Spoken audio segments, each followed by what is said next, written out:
Curva Parabolica, sorry, because Curva Grande is a little bit further up into the track.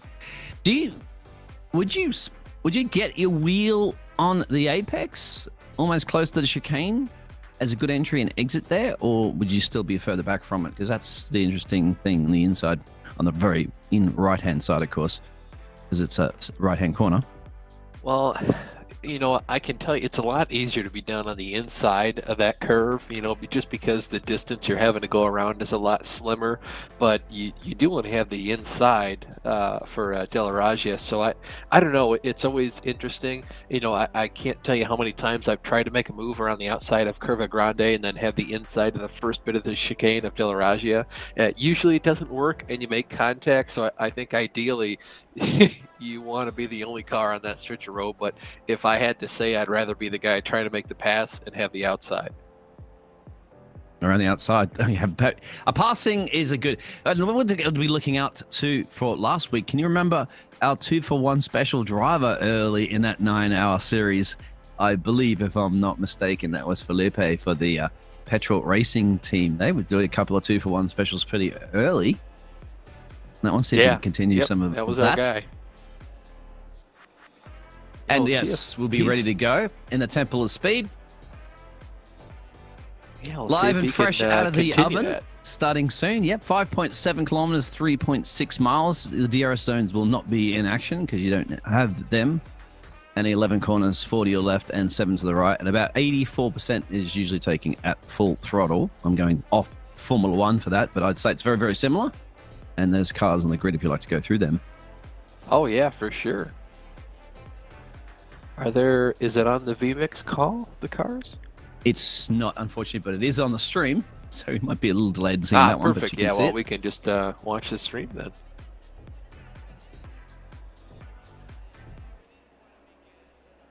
My timing and scoring is still not updated on the website either.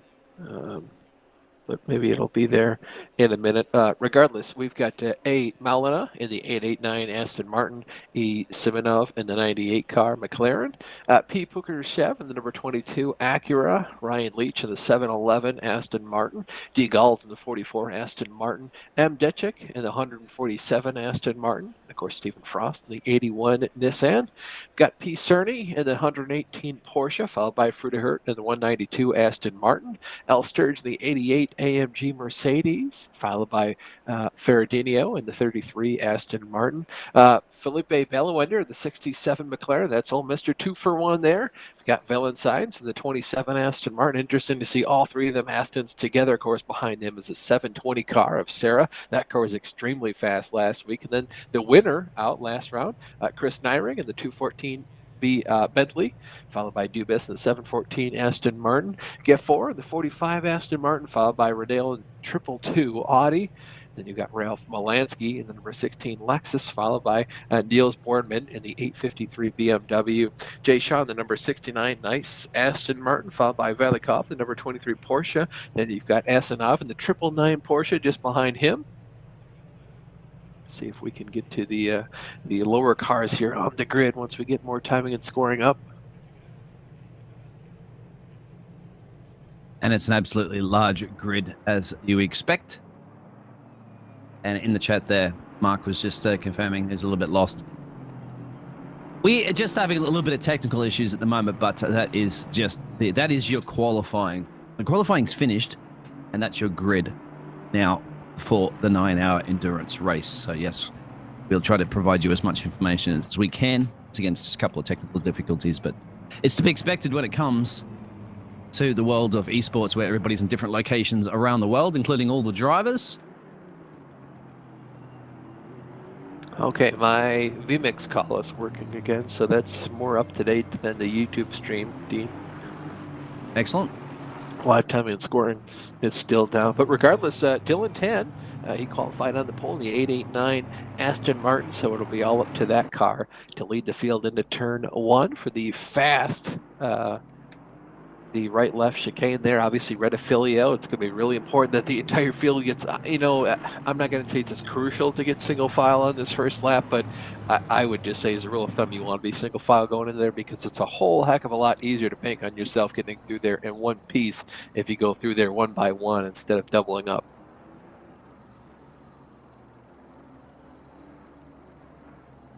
There's the cache grid, cache split information that's been displayed. Of course, the Twitch is also up as well if you want to be catching all the information that you'd like to see for all the different events that are occurring. This is the Challenger split. We do have the rivals and the cache. As Mark said, he wants to see the nice cars. Yes, you will see them, Mark. You have plenty of time. 9 hours. You got to see them quickly as we'll be setting into the darkness of Monza. And then you're going to see a bunch of headlights and tail lights. I think luckily for us today, it won't be like Coda where we started, pretty much about noon, and it got darker as the day went on. Here it's, of course, 6:07 a.m., so still in the morning. Ooh, a little bit of argy-bargy here on the warm-up lap, Dean. Nothing like a bit of argy-bargy.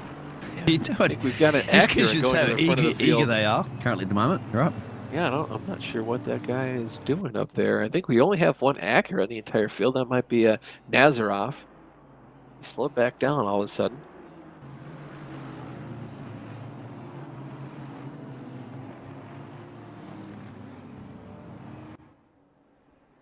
Dylan Tan leading all the drivers now down the backstretch here at Monza out of Ascari, and they'll go into Parabolica, and we'll start here our first lap on today. The drivers now gridding up, getting 2 by 2, closer and closer here to the start of this race. This is when the butterflies that were in your stomach, they start to go away as you get closer and closer to the start of the race. This is probably their height, but as soon as the green flag drops, all the butterflies basically go away, and you're ready to get this thing going.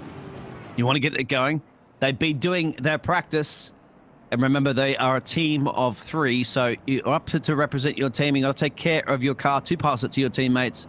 And of course, the butterflies are definitely probably the heart rate will be going as quickly as the engines will be revving as they make their way out of curve Parabolica and getting ready to hit the loud pedal as loud as possible and hold on tight. Tray tables upright as you're going to make your way into turn 1 and turn 2, hopefully as safely as possible.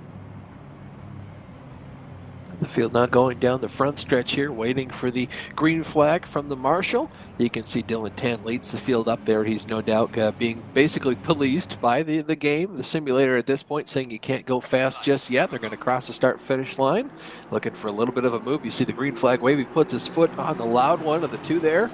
Now the cars are going to scream down into turn 1. They're still 2 by 2. We'll see if he gets a bump draft here from the Honda just behind him. It doesn't look like they're going to. Oh, he makes a block there as they go into turn 1. Yeah, I had to cover him off, of course. He was thinking about going through the middle there, but thought not about it in an endurance race, just so that you can get through there safely. Cleanly.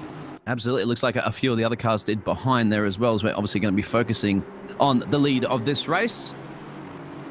Going through the Curva Grande now into the second bit of chicanes here on the lap. Of course, De La Raggia.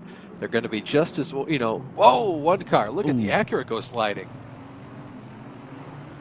Yeah, straight on through. That also hurts your back. That's why they put those there to slow you down. Early mistakes. Gained, no spots lost there. So yes. Just basically rejoin just in time. He might get a slowdown for that, and I have to imagine he got a whole lot of damage from going over that big old sausage curve there. Oh, yeah, exactly. Because Nissan at the back there, the 81 car was also looking to take a little bit of pressure.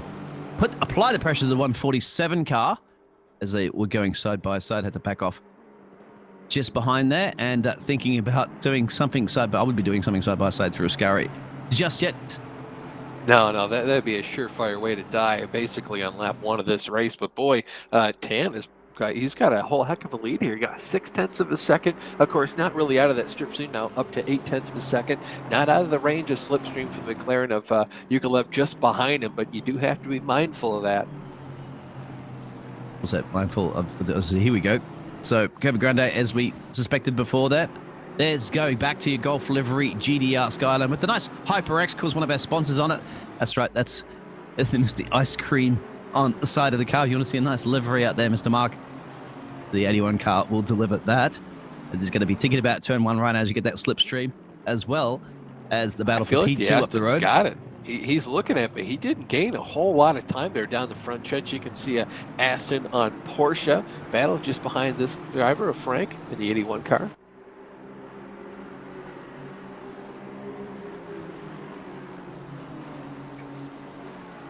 Going now through Curva Grande. We'll see if he can make any sort of move on the driver just ahead. That's Dead Chicken 147 Aston Martin. I don't feel like he's close enough. Just up the road there, you got Aston on Aston action. And we've heard that before. There's last four week. different cars all battling for position. And the Bentley, one of the Bentleys, the 2-on-4 car in P15. Oh, getting a little bit wide there is Dimitri. Yes. Is that out of the first Lesmos? Yes. Well, there you go. That's some of the action you expect. But good. Still putting in the right direction. Still on track. Well, it's so easy, too, in the first Lesmo to drive it like it's a second one. Feel like it opens up a lot sooner because it's actually not even, it's a lot tighter than just a 90-degree right angle corner. That's Dimitri, the 22 car we're looking at the moment. He making just their went way a out of little bit wide, Ascari. lost a position to the Aston Martin, the 711 car of Filippi just ahead of him.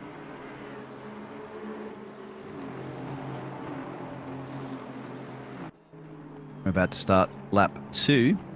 And Dean, 2 of the 3 cars on the podium right now finished on the podium at the end of the last race. Of course, the 889, the Aston Martin, they finished second at Coda. Currently, they're in the lead.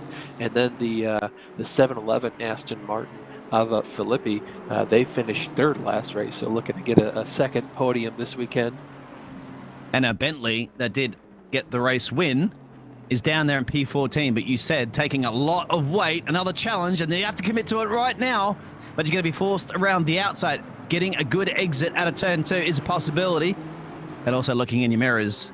He's going to be able to open up the wheel here, but again, the inside lane has the shorter distance from turn basically 3 to turn 4. We'll see if he can get it done on the inside. Can Dimitri?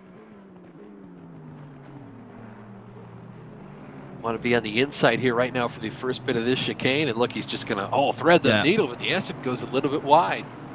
Once again, that will probably be a slowdown or just allowing it through exactly. So not the way you want to get the overtake done necessarily, but an overtake is an overtake. Yeah, you'll take these spots anyway. You could get them, and these guys just continue to basically bleed time away from our first 2 leaders. You see Tan, he's got a second-and-a-half lead up the road, of course, and then Yukolev, he's about 0.8 of a second ahead of these drivers. I know, massive gap again, just like we saw in race 1, and that's once again it's brave. I think if we can only keep it up like that, maybe we overall see a couple of cars try to go side by side through Ascari. It may very well be possible. But bold and brave, which you got to be, of course, driving these machines around at this speed in the Temple of Speed. There's your Honda, the 22 car at the moment, just 2.3 seconds away from the top 2.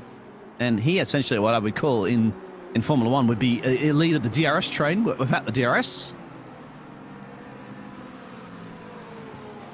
Yeah, Dean, I don't know about you, my live timing and scoring still isn't working. Correct, same here, my friend. So what you see is what you get for us. The Lexus making a run down into turn 1. That's the 16 car. And I have to say that's job done. That's the Yeet, sorry. Yep, any opportunity we have to say yeet in this, we are gonna, and that was a yeet up the inside. Good though, great job for Ralph though. We saw this car make a lot of yeet opportunities, now being pressured just now by the McLaren behind. It's going to be interesting to see the speed difference, isn't it, between the Lexus. It'll be interesting too to you got yeet on one hand and then oh no on the other. Oh, they like to keep a bit of fun in motor racing, and why not, as there are some fantastic liveries out there to catch. And this is just, once again, interesting because anything that you can do, you can also do it back with the slipstream, and that's something you got to be thinking about. A 27 car for the McLaren. Whoa, and who was that up the road there? I think that was Scheibner. That's the second Lesmo, isn't it? So I'd have to say, if you got your tickets trackside, head down to that corner because that seems to be the action zone currently at the moment, even though we've had both 7 the minutes. Lesmos. If Yeah. I had tickets here for this race, I just want to sit down by the Lesmos because there's so many opportunities for drivers to get that area of the track wrong. It's one of the hardest areas on the track, in my opinion, because two of the corners, they drive completely different and they're shaped completely different. Well, we're going to have to ask the production team next time to put us down there rather than on the pit Maybe lane. we could move our booth there. Yeah, let's move our booth perhaps a little bit later. We do have 8 hours and 52 minutes to get it done. But then again, we might be a little bit noisy, isn't it? Sitting around that corner, listening to these cars purr their way. Just, got to insulate us well enough from the sound. And boy, look at Ralph. He's going to have another opportunity for another dive bomb here. Further up the track, this is for P3 on the field. This is between Nazarov and Filippi. Little bit of contact there. Yeah, just a little bit of contact from the Aston just behind. That's, I believe that's going to be Gulls. Yeah, the 44 Aston Martin. All over the back here. He's hounding him right now. We'll see if he makes any sort of a dive into this corner. He is going to look for it. We'll see if the same thing. Nah, he thought better of it. Yeah, you can see the wiggle as well with the brakes as you're applying the brake pressure a little bit harder, making sure you're not slamming into the back. But I'd like it sending a dummy, as I'd like to say, isn't it? You want to fill the mirrors up of your competitor up the road there and make them think that you're going to try and overtake there, even though you're not planning on doing it, but throw off their braking point as well. Psychological games that you do play in the world of motor racing.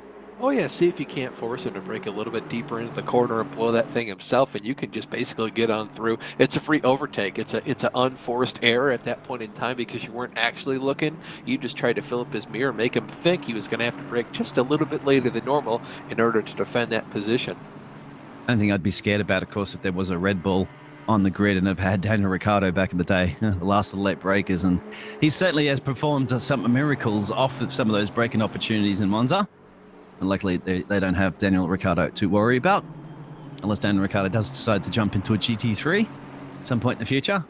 And the moment is going to be a Red Bull reserve driver as we're about to start lap 6. So already have just started lap 6. The leaders, of course, that are a couple of seconds to change up the road there. A bit of a gap, of course, that has formed now.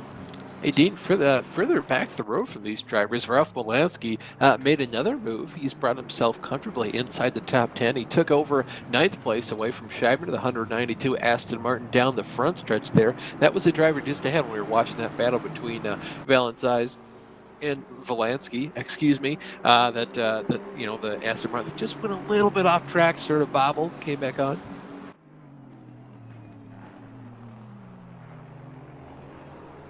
Just checking the live timing. Still not working for us currently at the moment. 10 minutes down. Both the other splits have theirs. So yeah, I just noticed they were. Yeah, but they have that. And of course, you can be watching. Oh boy, look at the monster run here. Wow. I think Filippi got a pretty poor run out of that corner. Now Gulls is basically all over his rear end. He's always going to force him a little bit wide the first Lesmo. Yes, you can see how much of the he's just kind of track. A little bit ticked off right now. You got to be cool, calm, and collected. Remember, you have 2 other peers that will be jumping to that same we got motor 8 vehicle. hours and 50 minutes left. Yeah, but drivers are drivers, aren't they? They are feisty, and they want to get overtakes done if they can at all opportunities. But once again, in endurance races, it's about the overall consistency that you want to be doing. As they get a little bit twirly whirly, of course, coming out of Scari. Another place you'd like to be sitting trackside if you can. Making your way down the back straight. And into Alboreto corner. Yeah, it's such a fun stretch of corners is Ascari. It's that, left, right, left chicane. It takes just complete committance from a driver, and you really just you have to sling the car through there as fast as possible. Temple of speed for a reason. Look at the speed you got to get down the main straight. But this is probably too far back once again. Throwing the dummy. I think too, he kind of understands so that Gulls is just a little bit faster than him, although we'll see if Gulls can pull away. If Gulls can pull away, it'll be a job well done on that overtake, and good job for him for knowing that he was just a little bit faster. I'll be interested to see if he catches up to Nazarov and that 22 Acura just up the road there. But boy, 10 is he's gapped the entire field. Interesting, though, to see that the 98 McLaren car in second, the Yerkolov machine, just put down a purple lap. Since the beginning of this race, you think you'd have the opportunity to get some sort of a slipstream and get that purple lap behind. But sure enough, for the first 5 laps of this thing, it was all Daniel Tan up the road.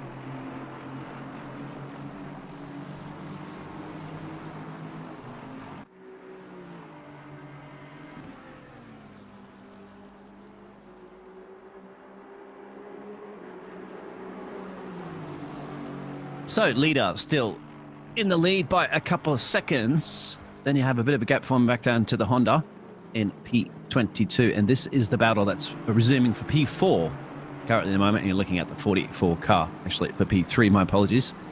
Once again, the DRS train behind the Honda without the DRS. And you got your Aston Martin club, followed by the Nissan and the McLaren. Our Bentley driver who won the 214 car last race, down in P14, but nursing a little extra weight. But it's all about the consistency to continue that towards the end. And I have to say, it's not too bad position to be in an endurance race. Too, their car really got faster towards the end of the day there. Oh, look at that. We've got a 3-wide battle here. This is for P3, the last spot on the podium. They're 3-wide heading down into the first chicane. Right at Filio. Last late breakers there, the 44 of Dominic Gauls. Oh, he's forced a little bit wide there. That's kind of a Hamilton on Verstappen. The halo action, but right behind this is the overtaken opportunity. And I thought he might have to have a lift-off for an illegal overtake or not. But did the 711 car get through at the moment? We'll see. It's definitely committed to an action overtake behind there. He's looking for it here. Might be able to forced him into a mistake almost. No, I didn't. Just avoid it. I was figuring he was just gonna absolutely deck the 44 car there. But thankfully for himself and Gauls, he didn't take him out. They're still racing side by side behind. Yes, if we can see that in a minute. Plus, obviously, our production team is producing a lot of work at the moment with a couple of different of the splits at the same time. Hey, what though? Filippi got around Nazaroff just behind, so we've got Aston Martin, then Acura, and there's another Aston Martin, Detchik. He's looking for a move right now as well. Oh yeah, the Acura is going to fall behind. Nazaroff is just going to check himself in and just ride along here. Absolutely correct. Tell you, you are very sharp. Nothing gets past Mr. Austin when it comes to motor racing. Well, that's because I get passed on the racetrack. But, it is what it is. Another opportunity too. A couple of battles that you can see. There's also the Nissan. You can't look miss at the Golf livery. Car just behind. Yes. Going to make another move there on the Nissan. The GTR just behind. We'll see if he can continue to move his way up through the field. I told you last time to have those GTR and R32 parked in my garage. Unfortunately, not this modern Nissan, but I'll take it either way. Anyway, I'll take any of these cars in my garage. $100,000. Yes. Oh, and they're going to commit to it right now. Yep, but then you're going to just have to lift off there and follow. Get a good exit. Once again, it's a good opportunity. He tried. He's there. Good day. But look out for Molansky just behind. We've seen just how well this E-car is at passing cars. I don't know if this is just the car setup in total. This might just be Molansky, but for right now, it's looking like both of them. That Lexus still looking for an opportunity here. Oh, I forced the Aston Martin just a bit wide. I was going to say that was going to be very, very tight. That could be one of our first 2-for-1 specials. The Yeet could have been doing it. Yeah, look at the GTR. He continues to hound these guys up ahead. He's going to have the inside for the first Lesmo. He thought better of it, backed out. He had the line there. This is great action racing. We did see a lot of great racing, even though, remember last time around when we were in Coda, there was, even though there is an endurance race, of course, and, most of the cars start spreading out as another mounted challenge, we seek some fantastic wheel-to-wheel action all racing long. Yeah, Burkhead was thinking about making a move into the Ascari chicane, thought better of it. He's going to have a lot of ground to make up if he wants another opportunity to gain one more position. Just up the road there, Molansky looks for an inside opportunity on the 147 Aston Martin of Detchik just ahead. He's going to have the inside as they go into Parabolica. He's going to take it. We'll see if there's an over-under opportunity here, though, for Detchik. Why not? If gap car, as they say. Oh, yeah, he's going to have the opportunity here. He's going to have a whole lot of slipstream. I'll be interested to see if he makes some sort of a move down the inside. Oh, he's going to make a move to the outside. He's going to get defensive now as the Molansky machine. Oh, I thought better of it. Boy, look at the run Whoa, that Acura got. How did he make that stick as well? I thought that was going to be, you definitely have to be going on the runoff area braking that late. Detchik maybe braking a little bit early, really trying hard not to rear-end the car just up the road there. He got all that overspeed. He kind of knew that was there and just broke a little bit early, outbroke himself there in the wrong direction. Tell you what, the Malansky love that. He's got a large gap there to the Acura just behind. Now a 3-wide battle. Oh, forced a bit wide there as Frankie's not going to be too pleased about that. Now into the Lesmos. If he makes the move up the inside, he thought about it. And be very careful on the second Lesmo, because Oh, when he they just really went do a run little off. bit wide there through the entire corner. Got to bottle himself up just a little bit. Thankfully, though, for him, unfortunately for Bellawender, just behind. He's not going to have the opportunity here, but he is going to have the opportunity for slipstream out of the Ascari chicanes. You might need to cool down with an ice cream if you keep driving like that. Yeah, some gelato here in Italy. Yeah, absolutely correct. You did definitely practice your Italian guide to Italy. Oh, yeah, Mr. Austin on the bellissimo. flight. I don't know what that means, but it sounds Italian. I think it means good. Having some really good racing, though, right now. Daniel 10, obviously, he's taken back the fastest lap here. You see, that's why you got that purple next to his name. He has the fastest lap. He's got a 4-second gap there. Over Yerkolev, there's a pretty decent gap there back to Gulls. This basically, from third on back is where we've seen the entirety of the fighting so far here today. It's, yes, fighting in a kind way with motor vehicle. Well, battling, virtual you know, world. would you call it overtaking opportunities back and forth? I feel like there's a lot of speed left in this 81 machine here before the end of the race. We'll see, though. This was the car, I feel like it was so different. It really depended on what driver was in this 81 Nissan machine in terms of how fast they went throughout the day. And, of course, at the end of the day, they put one of their fastest drivers back in the car. And I believe this is the car that disconnected towards the end. So they lost about maybe 10 or so laps towards the end, and that just plummeted them down the timing order. Oh, that's exactly right. I do remember that, because it's very, very frustrating, isn't it, to be so far into an endurance race and then have the technical issues once again. Well, you know, it is similar to real racing, and you know, when your car happens to break down on you, of course, your electronic equipment sometimes can fail you, or your internet, and it's the same situation in esports, just in a different way. Yeah, we had Luckily, one the of those good thing happen. about it, of course, if you do hit the fence at high speed, you won't have to go to visit the medical center.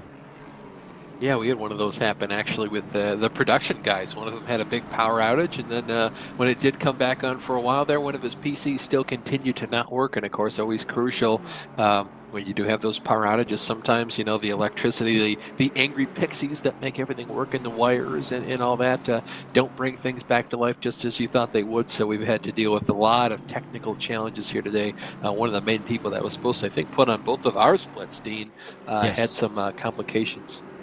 Yes, and I feel, as somebody goes completely out wide, I feel for the same situation, because I have that situation all the time, actually, where I have power outages where I am and I have a generator, but I still have to go fire it up, and it's still running on a UPS for a short period of time. But Right. thankfully, I'm Yeah, not doing the it's not broadcast. seamless.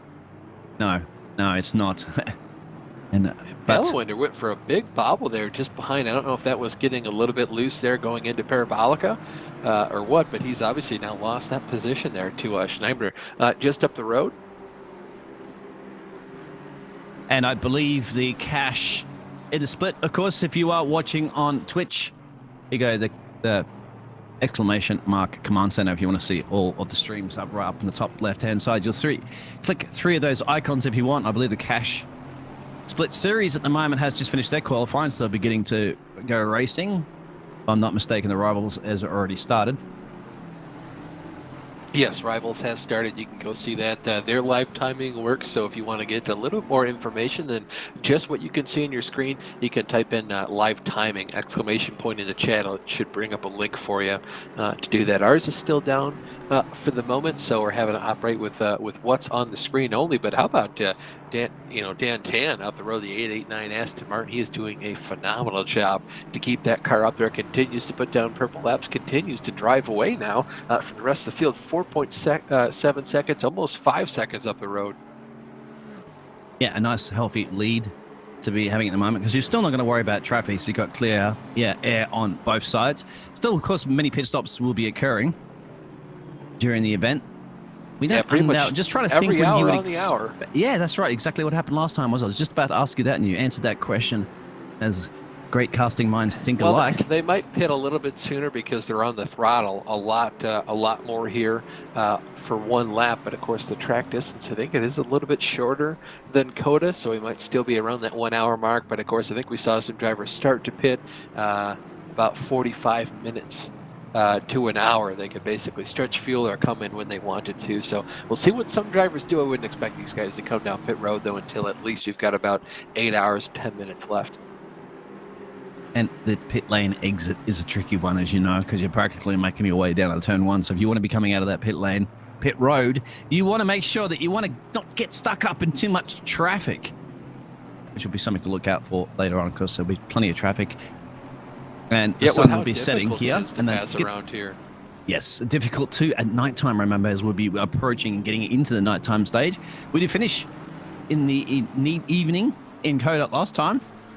Well, we finished in the evening in COTA last time, but the race also started a lot later in the day. This race here, it's 6 a.m., you know, for these drivers here and for us here in Monza. So I feel like it'll start to get maybe a little bit towards dusk as the day goes on, but certainly I don't think it'll be just as dark today as it was at COTA. Oh, you're absolutely right. Yes, I just don't even see whether or not we were in the AMs or PMs. That's exactly 6:32 in my neck of the woods as well. So it's 6:18 for me. 6:18, yeah, sorry, but give or take, I was just trying to match it to the clock that we're seeing. Well, it's 5 o'clock in the game somewhere, you know. Yeah, but you know, a lot of these drivers are from Europe, so they're in the evening.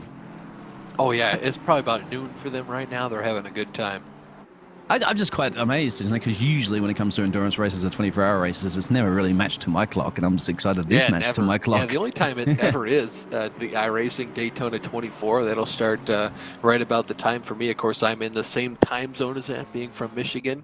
So up and down, of course, same thing for this region too. If the race starts when it should, basically look outside and see if it's light or not, and it's the same kind of condition in the sim. Boy, look at Philip Ballewender still trying to make the 2-for-1 special work here. It's just a little bit harder though at Monza, given the fact there's so much more space to part, and there's a lot more on throttle time around the course of a lap here. Overall top speeds, because when we don't have that telemetry information, I'm just curious to see which of these cars that is tweaked per se for that top speed, and scrubbing a little bit of that top speed off for 11 of your corners.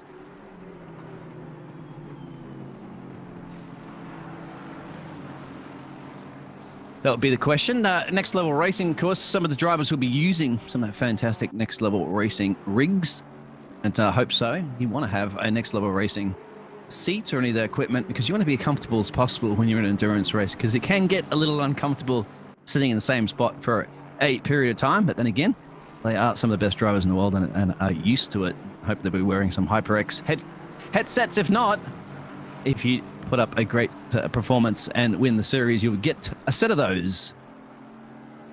Oh, a little bit of a... Oh, look at that. A little bit of off track there for the Aston Martin. I believe that was 192 there of Scheibner. Look at the McLaren. He went a little bit wide there as well. Exactly. I was thought there was no porpoising in these cars, but there was, and that's just because they're in the grass. So he just got really loose there, going through the sand there on the exit of the Ascari chicane. It's super crucial that you get that car rotated just enough, and you can use that runoff, but if you use too much of it, especially if you dump both, of your tires and the rear axle off, the car is going to get way loose and spin out. It was a good catch, though. Thankfully for him. Unfortunately, though, he did catch the wall, so we'll see if there's much damage on the right side of that. I did see, yeah. I was about to say there was a little bit of contact with the wall. And thankfully, these cars are a little bit tough. They can handle a knock or two, but it depends how much of a knock and how much it'll throw the steering off, especially this early into an endurance race. You don't want to be spending half of your time in pit road, as we're almost 30 minutes down. Yeah, Bellwender took that position. He's going to be thankful about that. Obviously, you hate to see that for a competitor, but you know what? You want to march further up through the field to see if you can get any closer to the Frank machine of the 81, the Nissan just up the road. We'll see if he can continue to do that. Your leader, though, still the 889 car. He still continues to put down purple laps. Milan Delma is off the track right now, that 222 Audi, one of our only Audis in the field. In pit road, yeah. I was just looking at that. That's the P if you aren't new to ACC. Little P indicates you're in the pit road, pit lane. Not that doesn't represent pineapple for pizza. Just in And case that's not you're penalty curious. either. Oh, penalties. Yes, exactly. Looking here, this is for 13th place. This is Carlos Guerrero, the 333 Lamborghini. Right now he's tailing a Porsche and a McLaren just up the road, that being Cerny and Valenceau, the 27 McLaren. He's the leader of this pack here. Both these drivers hunting him for that position. I like this 333 Lamborghinis. Even got it's very, very popular with the Tifosi here, with the racing stripe of the Italian colors. That's right. If you can't be in a Ferrari, you want to be in a Lamborghini here. The Tifosi love their other Italian car makers. Back further through the field, you're looking at Sturge in the Mercedes AMG. He's tailing 2 cars. You got Bowler, number 69, Aston Martin, and just up the road, there's a 13, the only other Audi in the field here today. There's Mercedes getting the 88 car. Move there in the Parabolica. Yeah, getting up. But if you go too wide, it doesn't manage to stick it there. Yes, one car manufacturer that's not very popular here in Italy, of course, is the Mercedes. But he's just sticking it to the Tifosi right now and saying, don't worry about that. Gets the job done. Yes, on the Aston Martin. And Aston Martin's coming back. Yeah, he's going to make a charge here. Obviously, that's not what you want to see, but that's just what the slipstream does here. It's very hard to make a pass and keep it for the course of a lap. We'll see what these two drivers do. He's probably going to go for the over-under. Is that Aston Martin? Just get it rotated in the second half of the chicane, Dean. He covered off brilliantly for the Mercedes, making sure you get the exit out of the corner right on cue. And that's all about, not just always about overtaking, of course. It's about also defending possibilities of overtakes. The good defense is a good offense, and vice versa. Oh, just a little bit wide there for the Aston Martin. Just behind of Bowler. Up the road, this is that battle we were just looking at before, the 3 cars, the McLaren, the Porsche, and the Lamborghini. Not too much movement going on between these two drivers. It's still McLaren, Porsche, and Lamborghini, just as it was when we left. We'll see if anything's going to happen here in the next couple seconds. I need to talk to the Porsche team about getting those beautiful green rims. They look fantastic. Yeah, that's about, I think, the only thing that they've customized on that car. Otherwise, it's that all-black livery. Love black on a Porsche. It's not very often you see an all-black Porsche, and every time I do, I'm pretty thankful for these drivers. Kind of, you could have a busy livery, an interesting one, but I do love an all-black Porsche. Yeah, I had an all-black GTR Skyline. It's great if you're in cooler parts of the world, but I tell you what, if you're in a hot Australian summer day, the black will draw the heat in, and of course it'll get heated up here in Italy later on, so that car will get hotter, and he's going to have to defend. He doesn't fight it too much, as you can see. Completely brakes a lot earlier there. Just allows the car through and say, I'll worry about that one a little bit later on. Plenty of time to fight. Yeah, it's still early days. There's no reason to defend the position, any position really, too much in the early going to this race. So he's still got the better part of 8.5 hours left on today. So he still has many more opportunities to go ahead and get these positions back towards the end of the day. And of course, this might be what they believe for as their slowest driver. It could be for this 118 Porsche, and they also might just feel like that 333 Lamborghini really wanted that spot right now. They're going to go ahead and give it to him, maybe get it back later in the race. And that's kind of what we saw last race too out in Coda was, one guy would get really close and they kind of just let him on by. And there were certain cars that did that. There were certain cars that fought tooth and nail for every single spot out there, kind of the old kidney stone approach of just being hard to pass. And some drivers just, if they got caught up by a guy, they'd let him go. And if they caught up to somebody else, they'd be let by. Also not wanting to annoy the Italian Tifosi too much. But yeah, and also remember, there could be a little bit of fuel saving, tire saving as well. Oh yeah, the draft around here is super crucial. With how much these guys are on throttle, you could basically hold the same lap time if you just lift off the corner as you would by, flat footing it by yourself out in the front of a pack. So this could be an opportunity to stretch the field just a little bit. And of course, there were some drivers that didn't have to make as many pit stops earlier in the going. And if you are tuning in, welcome along everybody to our round 2 endurance series. All the endurance series of the rivals and cash splits are on the way. The cash split has already started their race. Qualifying still on. My apologies about that one. But you can capture the racing action as you're about to capture a possible overtake into turn 1 between the BMW and the Bentley. No, sorry, the Aston Martin.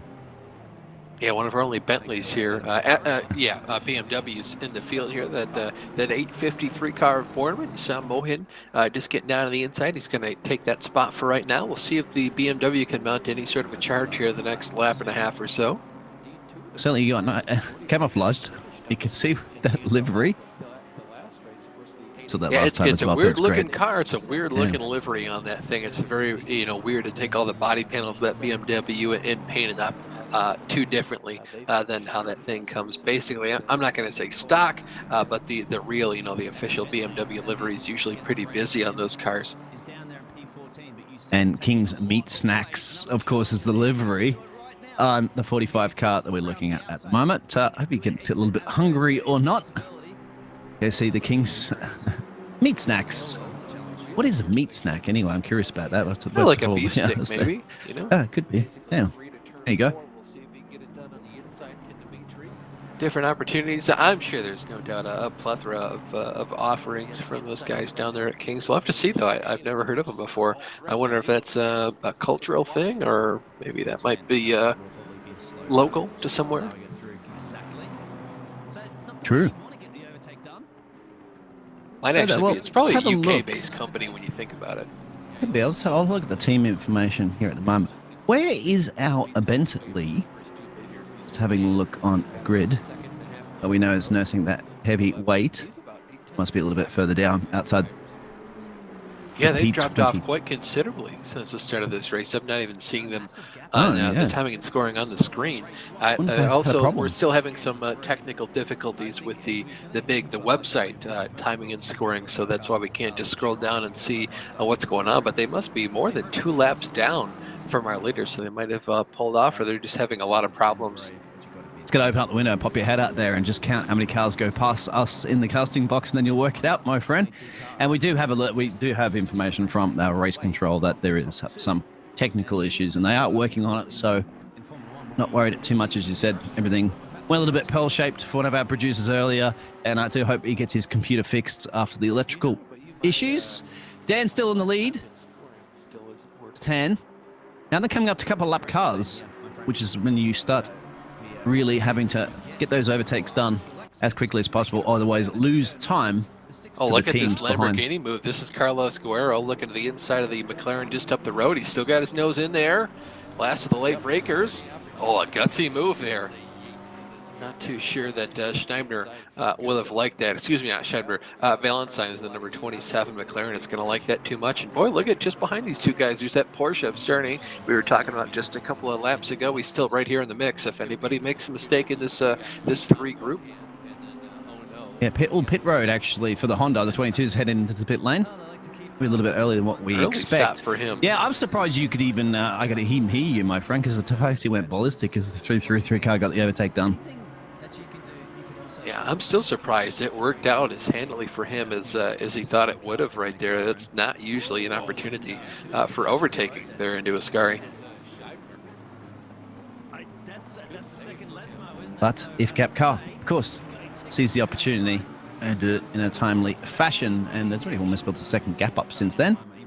Is your Porsche you mentioned? They gave the 22 car a drive-through penalty. Love to see, though, he might be the first car now coming down on the pit road. The fuel window for today might be a lot shorter. Last time here, once as I said again, one of the producers, we had Jack Maloney back then. Jack had spent a lot of time basically studying the sim and everything like that, so he was able to tell us a lot more information. But obviously, as we've mentioned a couple times here, lots of challenge on the production side of things for today. So just currently, we continue to work through the technical errors, but hoping to get a lot of that stuff sorted as the day goes on. As the day is starting to peep through the clouds, as you can see, the sun is starting to peep through the clouds. Which and the trees, you can see little glimmers, glimpses of sunlight. And I'm just checking out my window at the moment to see if it's matching on cue, which it is. Not quite sure in your neck of the woods. It's probably a little bit different considering your rotation of... Yeah, further up the globe, it's still pretty dark out. That's right, you get less sunlight in the winter, more sunlight in the summer. And if you're in parts of the world right up top in Antarctica, of course, you might not see any sunlight at all. Yeah, you get 3 days of no sunlight and 3 days of sunlight on opposite sides of the year. And of course, you're right down near the equator, so you get a good amount of sunlight pretty much all year round. I do, yeah. I'm not too far from the equator. And it doesn't change too much here. Only the fact that I'm into the drier season. So for the first time, I think this week, I've had 3 days of no rain. Looking forward to getting out there and doing some more hikes and visiting waterfalls. Once you find too many around here, next to Monza, you'll find some fantastic food and some fantastic motor racing. Of course, the other splits are going. The qualifying will be finishing very, very soon for the cash split. Just having a look currently at the moment there for the rival split to see how that situation is panning out. And if you want to see it all, of course, !command center in the Twitch chat. Can't do that in the YouTube. You are watching on the YouTube channel as well. But head on over there if you want to capture the action. And I don't see the stream up there for our Spanish casters, but I might be wrong on that one. Yeah, on Twitch it was super easy. You could just type in, what was it, Espanol, exclamation point. It would route you right there. But of course, if you did go to the command center, which you could be routed to by just typing in command center exclamation point on the Twitch chat, you'd be taken there pretty much right away, and you could see all the opportunities to turn on and off all the commentary there. So if you did speak Spanish, if you were Espanol, you could turn that on. Frank Butchep, he's caught up to Felipe Ballwinder quite handily here, and it was interesting to see though. Cerny, he got pretty close to Valentine's the number 27 McLaren, but not close enough to pass him. So he might just might be saving fuel just a little bit there. As you can see, Carlos, the Lamborghini, the 333 car, passed and started to pull away from the number 27 McLaren just behind. He's continued to do that, so it might just be that slipstream going on. Some cars obviously, kind of tuned more towards the air, kind of winged out. Exactly right. So we're 40 minutes into this race. We did see those pit stops early, so I presume they were drive-throughs. So again, we're still a little bit behind on the technical information for the pit wall. It was a pretty fast pit stop, but I mean, to be fair, he fell basically, I'm going to say the better part of about 18 or 19 positions, did Nazaroff. He was basically inside the top 5, handily inside the top 5 before he came down pit road. Once he came down to serve that, I'm going to assume it was a penalty. I don't think he'd get down with the pit stop that fast. I think you're absolutely right, Austin, as well as was one of the other cars that did that earlier. I was just be curious, though, what that penalty was for if he had a drive-through. Could just be a lot of off-tracks. We'll obviously get that information to you when we do get that information. What's something interesting, because I'm just looking currently at the moment, because I have multiple monitors, and if you do have multiple monitors and phones and devices, of course, pull up the different feeds. But looking at the rivals, that's the one thing. I do see a couple of Ferraris now. Ferrari currently running in P5. There was another Ferrari that's just entered the pit road. That was now dropped down to P15 or so. And no Ferraris here that we can see currently at the moment, which is quite surprising. Well, every team has the opportunity to choose what kind of car they want to drive. And at that point, it's basically, up to driver preference. And you get two of your buddies and you'll sit down and say what car fits our driving style the most. And for some people, the Ferrari just isn't that, but it does have a lot of opportunities. I know a lot of people like the Ferrari. It's interesting to not see any here for the Tifosi, but you pick your car in the beginning and you can't change it later in the run. No, but second best. Heavens, timing scoring is up. It's up, Dean. It's, you are correct. Yes. It's just like Christmas has come a little early for us. Neck of Woods, and thank you very much for the production team for sorting that one out. I know there's a lot of work going on behind the scenes that you don't see. You see those fantastic pictures, but trust me, there's a lot of work that goes on to put on these fantastic broadcasts. As we're seeing another fantastic battle occurring for P9 at the moment, and there's your Lamborghini. You're going to be a popular man at the moment if the Aston Martin can, or unpopular if you can get past. Yeah, he caught up to Scheibner and passed him. Not too surprised he caught and passed Scheibner. He's been having a rough go of things lately. I'm kind of curious as to whether or not the damage he occurred on the right side of that car after, basically, I'm going to say the wall helped him save that spin he had. So good job, though, for Guerrero for continuing basically to ascend through the field. Yeah. Late braking opportunity. Yeah, clever as well. Because otherwise you're in the rear end of that car and you might have been flipping the Lamborghini around. But clever, good sportsmanship driving. We saw that last time in the first round that, some drivers electing to say, rather than taking an opponent out by accident, you compromise a little bit of your own speed there. And it's great wheel-to-wheel racing. You'd much rather do that, lose maybe a couple tenths of a second than just absolutely deck somebody and ruin both your guys' races. A, due to contact, and B, it's just not very sportsmanlike to have that stuff going on. He's taking a lot of curb through the Ascari chicane. Yeah, it's going to be how punishing that'll be on your tires and your car later on. Into that, because look at the triple three car go. He continues to pick him up and put him down as the race goes on. I wonder just how much faster he is than the rest of the field right now. I'll have to be looking at lap times. Obviously, he doesn't have the quickest lap time. That, of course, is still 10 up the road. Now we do have our timing and scoring, so we can look as the day goes on. Thank you again so much, Daniel Costello, for getting it to work. He's the driver. He's not the driver, the person up at the production booth for us. Again, just tackling and putting out these fires as they're lit. Dan's the man. Absolutely. He's our fire chief. Looking at David Serra here in the McLaren. This number 720 car, a fitting number for this car. Of course, there is the McLaren 720. He's been basically right around this kind of mid-pack run for him. Still wait when we getting closer and closer as we've over at 40 plus minutes to that pit stop window coming up soon, which we don't 100% know if they're going to go over the hour mark or a little bit earlier than that.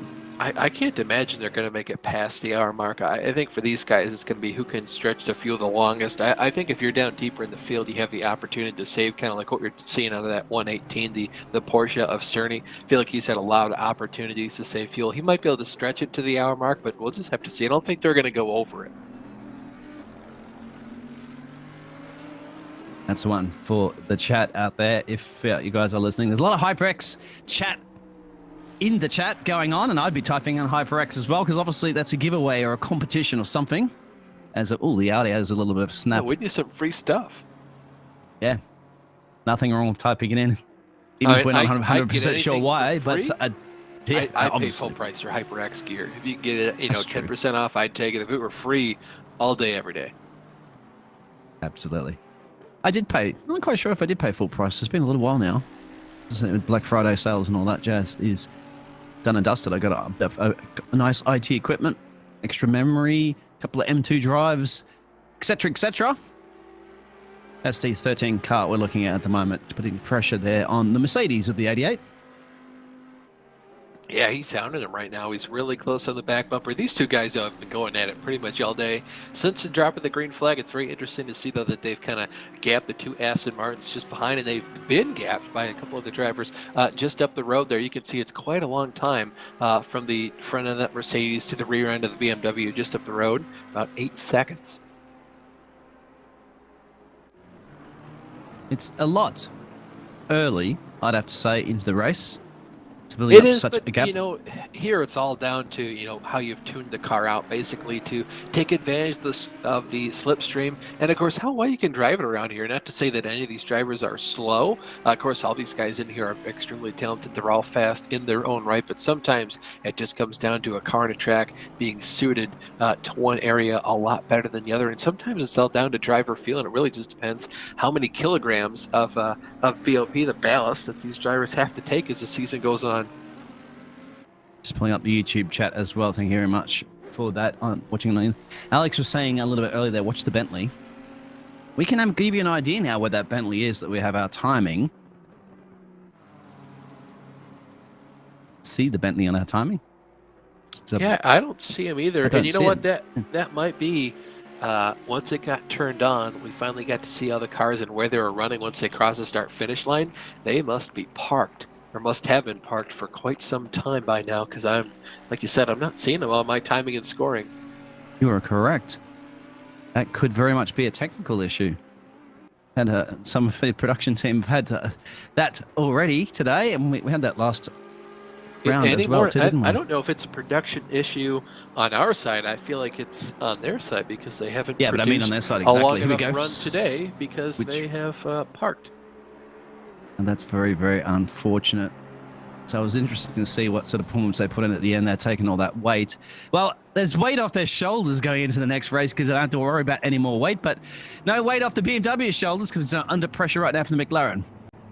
Yeah, McLaren caught him down pretty quick. I do want to make note, though, the Aston Martin in the lead, that 889 car, they took a whopping 10 kilograms of their overall budgeted. I think it's, what, 72 or something like that as the race goes on. Yeah, 72 kilograms budgeted for the entire season. They're taking 10 of those today. All the other Aston Martin teams, they're basically floating around that 20 to 30 mark, so it's no doubt as to why they're basically up near the front and continue to put down some of the fastest laps out of the entire field. Continue to pull away from the second place car. Now they turn about 8.2 seconds.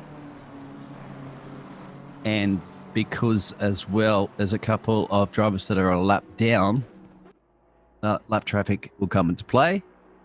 Oh, that is a nice save. Once again, the action hot zone out of the second Lesmo. You said first and second Lesmo. There it is. There's going to be a lot of that dirt and gravel all over that corner very much soon. It's going to also narrow down your racing line to a point. If you hit the dirty stuff out there, I might see a few more of those incidents. Code Browns per se at that point.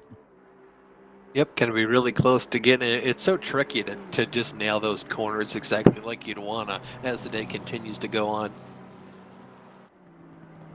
And the day is certainly approaching. We are in the day because it's nearly 7 a.m. race time. Well, is it my time? And nearly your time, I think. You're only about an hour and change different. I think. Yeah, pretty close. Pretty close.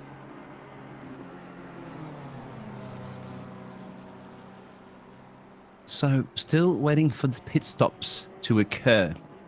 We are down to 24 drivers that are on the grid. And yes, as Alex was saying, the Bentley is gone. Unfortunately, and the BMW's had to go on through. Will it be a lift? We don't see that necessarily, is it? If they do cut through there, because it did actually gain speed, which you think it should be a slowdown. You would think it would, but it's kind of just dependent on whether or not the guys see it, and then whether or not they call it too. So it's really just kind of weird in terms of that.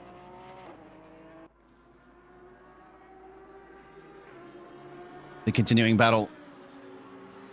That's been occurring for a little bit of time now between the 192 car and the 27 McLaren. McLarens are performing quite well, you'd have to say. On the grid, there is, if I'm not mistaken, 4 of them, and they're all inside the top 15.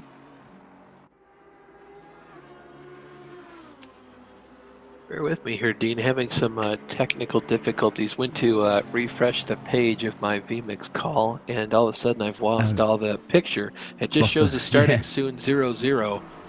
I had that problem before too, my friend. Yes, it's just one of those days, isn't it? Where all of us, including it seemed like some of the teams out there, are experiencing the technical issues. And I'll just let you know, and it continues, the pictures are showing that battle is still resuming. The 27 might be thinking about getting it right now into turn 1. You're going to go side by side. There it is. It's going to be McLaren versus Aston Martin. The Aston Martin just does lift off there and not put up too much of a fight. But is coming back out of a good exit out of turn 2. Loving to see this. The old but not obsolete racing team trying to defend. Yeah, they continue to, really overheat that rear axle for this car. Interesting to always say, the old, not obsolete. The McLaren is basically one of the oldest cars on the field, in case you're not aware. That's kind of an inside joke here if you're not too familiar with the ACC stuff and all the cars here in the sim. But the McLaren is one of the older cars, but it still obviously gets along very, very well with the rest of the cars in the field. And you can teach an old dog new tricks. I didn't realize it is one of the oldest car. I would have thought overall, which would be the oldest car, you'd have to say Porsche? Maybe? General Mercedes, probably. Now that Mercedes has been updated, they have that new front end. It was iRacing was like one of the oldest cars on there because you could tell because the front end was just a little bit different. This newer one is a little bit more aggressive looking. It's wider.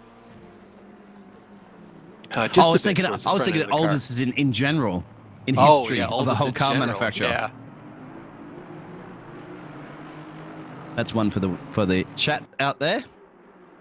I know Austin is a bit of a walking Wikipedia of motorsport knowledge. He can't give you all the answers the questions to answer. As Felipe there we in go, P4. finally.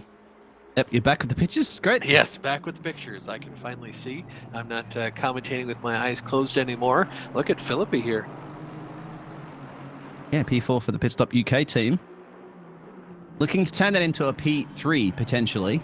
Yeah, back-to-back podiums for this team. One of the only two teams now with any shot at doing that. Of course, the Bentley that won the last race, the 214 car, we believe they have pulled off the track and have retired from competition for today.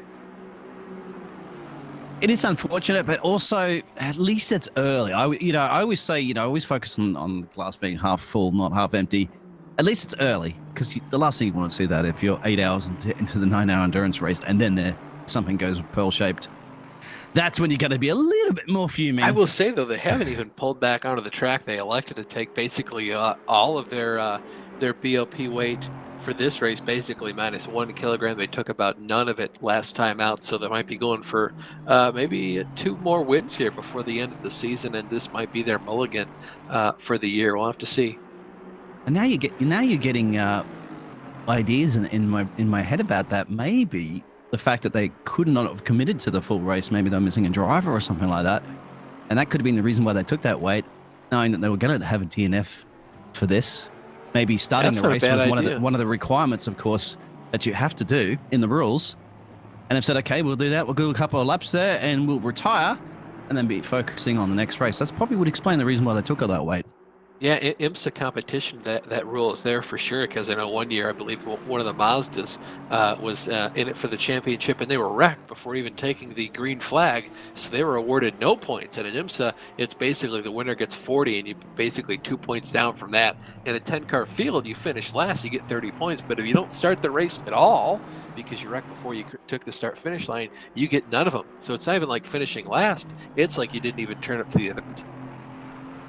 So yeah, I think you're right there. I think that car is basically here for the points, here to start and park, as it were in NASCAR. I like that. But no wall riding like in NASCAR. You could try that around here, but I'm sure it's not going to work too well for you. Although we did see a couple of bumps and scrapes earlier, and that was the... What was that? The Lamborghini, if I'm not mistaken? Which was the... 192.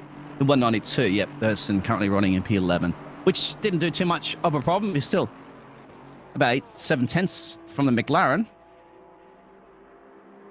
Yeah, he's still pretty quick. He lost, I feel like, a little bit of time. He was caught and passed by that Lamborghini, but I think the Lamborghini of Guaro is just so much faster than the cars he's around. He's been catching up to the Nissan just ahead, slowly but surely, of Frank, but Frank's putting down some really fast times right now, too, so wouldn't be too surprised if they kind of just stayed equidistant from one another as the race continues for at least a little while. 55 minutes. We're still waiting for the pit stop to come soon. Give us an indication of how many of those pit stops and who is going to be a little bit more fuel saving than the rest of them with the different cars. Of course, the weights that we do have in the cars will affect your time.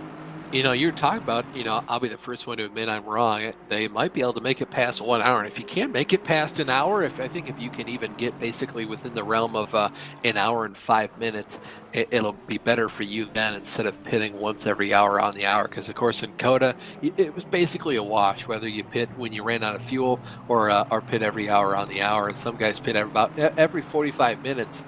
But at the end of the day, wasn't a whole lot a difference in the winning pit strategy for some of those cars. It just really depends on what the fastest guys want to do. And you are currently watching the challenges split as we're approaching the first hour. The Rivals is continuing currently at the moment. They have about 12 minutes and so to go before they will be approaching. So they're about 7 minutes and or so behind us as they start a little bit later, and about to start very, very soon will be a cash split. I believe their qualifying is now finished. Of course, they're going to be showing some of that next level racing gear for your ads, your chairs and your rigs, everything you need to make yourself go a little bit faster at Advantage. And of course, wear those HyperX headphones to listen to the sweet sounds of perhaps myself there, Austin, and Dean. And all these race cars too, you can hear the race cars too. Of course, ACC gets all the different sounds of every single different car, so you do get that plethora of the motorsport sound going on. Not a whole lot of difference in sounds for the battle going on your screen right now. You got two Aston Martins battling with each other. You got Gulls in the 44, Filippi in the 711. Filippi making a look down to the inside. We'll see if he makes anything of it. He's going to be shaking just a little bit. He's going to keep his nose in there. Gets chopped off by the 44 car. Shake and bake. You're seeing the Talladega Nights. That one, no shaking and baking just yet. But once again, psychological warfare at play, which you want to be doing, trying to throw your opponent off, force them into a mistake or not. Yeah, the more these guys continue to fight, VCO logo right on the back. Getting closer and closer. Yeah. That's true. You're going to get your 3D, Move your down old the 3D inside, glasses out see there. if there's the over-under we can do. Not quite there, but another opportunity coming up very soon into the curb. Here we go. The Lesmos. And Molansky's been running these guys down. They continue to fight with each other and swap positions. Molansky and the Yeet machine is just loving this. Now these guys are going to come up to lap traffic here, Dean. That's always the interesting thing of getting past lap traffic. Of course, lap traffic doesn't necessarily have to make it. It's super. You have to completely move out of the way, but they are gentlemen, and they've been racing like gentlemen once again. I love that livery. They're obliged to. Of the Yeet team behind you. Behind them as well. That's what I was saying. Yeah, they're going to get yeeted if they don't get out of the way fast enough. You love saying that, don't you? It's okay. Any opportunity, buddy. It's the same thing we did in Coda. We're looking that's to go true. back to back. But yeah, they do a phenomenal job of getting out of the way, you know, by and large, unless, of course, there is maybe some sort of a grudge going on. This is further down through the field. This is Sophie Aaron Wynn, the 714 Aston Martin, howling the back of the... It says that's a Aston Martin just ahead, but she must have just been passed there by the number 22, the Acura, who went down pit road a little bit early. United Sim Team. I'm loving that livery on the back there because obviously in the Aston Martin, I love the rear bumper and obviously it's focused. You see it obviously the safety car in Formula One with the green and gold essentially, and it's red and white, and just the rear bumper just looks really, really nice, doesn't the Aston Martin, of course, and that's got the white highlight on it. Yeah, it's a simple car, but I really like the color it is. I like the, you know, how you can distinguish it from all the others. And oh boy, look at these. It looks like Ralph was trying to use that one Porsche as a pick to see. Whoa, there's contact there. Yep. Oh, that's yeah, still Arjun Barjun. Yeah, that's Arjun Barji. That looked a little bit more aggressive. I think some of the drivers are fuming at that one. A few words will be shouted at each other. Here's the beep button as you're waiting for it. Because it looked like that push there, and they got a little upset, and they're pushing back. So maybe one for the Stewarts later on. Just racing. I feel like the move going into there was a little bit crossed up, and I feel like Molansky kind of had his car there, and I don't know if that was maybe getting a little bit loose there from the 100. I think that was 147 car. You could be right. I might be trying to script a movie. Race Control has called it. They have seen that there's an accident, so we're not going to wait for a word from them. But I see that kind of more as a racing deal. But they're no doubt going to have a lot more advantages and opportunities to view that from a couple different more angles to see as the race goes on. Further through the field, though, we've got another battle, Dean. Yeah, just wondering where you got the race control information from. They didn't pass me that memo. The left-hand side of the timing and scoring. It just says accident involving. I assume that's race control. Unless it's automated and it just knows contact has been made. Oh, pit stop there for the 720 McLaren. Oh, so yeah, and here we go, as well as the Yeet car. So this is the pit stop territory time. Yep, we're down about that 1 hour mark. So Yeah, I'll be dipped. These cars can go an hour on fuel. Kind of surprising, but you know what, Monza is a lot shorter than Coda, so even though they're on the throttle a lot more often, it might be burning up just about the same amount of fuel per lap. See if anybody else comes down onto pit road. It is a relatively quick pit stop as well, because it says straight. It's a high-speed pit stop entry, which means that you've got to be able to hear it right here, there. You got to hit that braking because it's 50. It says on the board here. I'm just trying to compare what it is compared to Formula One. I believe it's 80 kilometers an hour in Formula One. And make it stop into your pit box as well too. Don't overshoot it. It'll cost you a little bit more time. and then your exit down into turn 1. This is a pretty short pit road as well. It's Yeah. not quite as long as we had at COTA. This one is one of the shortest for us this calendar season. Dylan Tan still up front, is still putting very down short, purple isn't lap, it? still fastest lap, 11-second lead. Rather than the likes of Spa and Silverstone where they have pit lanes everywhere. 8 or COTA, yeah. It was like COTA a mile as well, long too, in COTA. yeah. Of course, Blue flags. Yeah, well, he's kind of hoping that car really doesn't do anything until most of the way down the stretch, but he didn't really pull over that time. And the interesting thing is getting your overtakes for the back I don't think markers. Dylan really minded because he had the opportunity to slipstream there, but I would prefer, in my opinion, that the lap car kind of just move over and let me know that he's going to let me by. And these are the lesmos that you want to be very careful, because it's difficult to be lifting off through the lesmos because you got very, very quickly. And that's something, a lot of dust being kicked up as you're looking at. Yeah, run just a little bit wide, kick some of that sand up, and the runoffs Radiator. there, the gravel. Yeah. Yeah. And a little bit less intake in to cool the engines down. Yeah, just a little bit. Make sure you don't do that too much before the end of the day. Have the opportunity to get some marbles up in there as well. Lots of cars now going down on the pit road. We've got about 5 or 6 all the way up and down through the field. You're all sitting in pit road too. Yeah, still though our leaders, the first, second, third place cars all staying out for the moment. I expect that maybe they'll come down onto pit road this time by. I wonder if there's spotters out there or engineers are really crunching numbers to get clean traffic, clean air, to avoid coming out with a gurgle of cars bunched up together. It might be, but I feel like for those first 3 cars, you're faster enough than the rest of the field. If you're going to come out by lap traffic, you can kind of just get on through. If you're some of these other cars, though, basically, I'm going to say, maybe 4th, all the way down through the field, you do want to, though, have your engineers and your spotters, your crew chiefs, basically crunching those numbers, just as he said, to make sure you get out there in clean air. Right there, look at this. See, this is the issue. You got a little bit of pit lane, pit exit, and that's going to be very tight, but good racing. I'd have to say it could have gone all pearl-shaped, but very clever for one of the cars that just exited out of the pit road there, not to mount that challenge. Yeah, they've got Tebel in instead of Malansky. I'm sure he's not too pleased about that. He wanted to basically come out and have a clean race, and now he's having a fight with somebody that's not even on his same pit strategy. We're still waiting to see that number 22 Acura car come down onto pit road. So even though he's racing for position right now with that Lexus just behind, those two really shouldn't be racing for position. That 16 car should be about 4th or 5th. Leaders are in too. In fact, yeah, the top. 1st, 2nd, 3rd, and 4th. So that'll be an interesting pit road adventure when they do exit back out.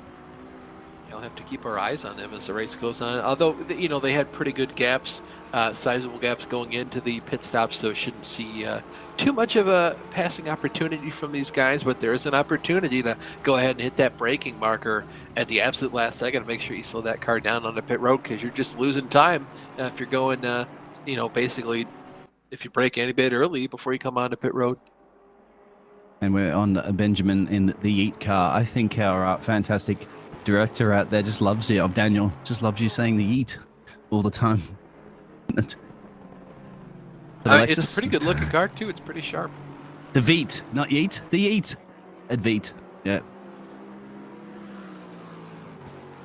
Just behind him, the 147 car used to be piloted by Ditchik. Now it's by Mayer. So lots of driver changes here early going to this race. Kind of interested to see that. Whenever I do the endurance races, if they're kind of shorter like this, you put a guy in the car and he doesn't get back in for the rest of this race. He basically does all 3 of his 3 hours at once, gets out of the car, hands it off to somebody else. So it's interesting to see these guys split up basically hour by hour. See another 2 cars going at it. That's Ballawender and Bergkamp. Or no, that's Goals, excuse me. Yeah, just having a look, was that our was exiting out of the pit road then. Right there. I think just came out of the pit road. That might have been the 27 car.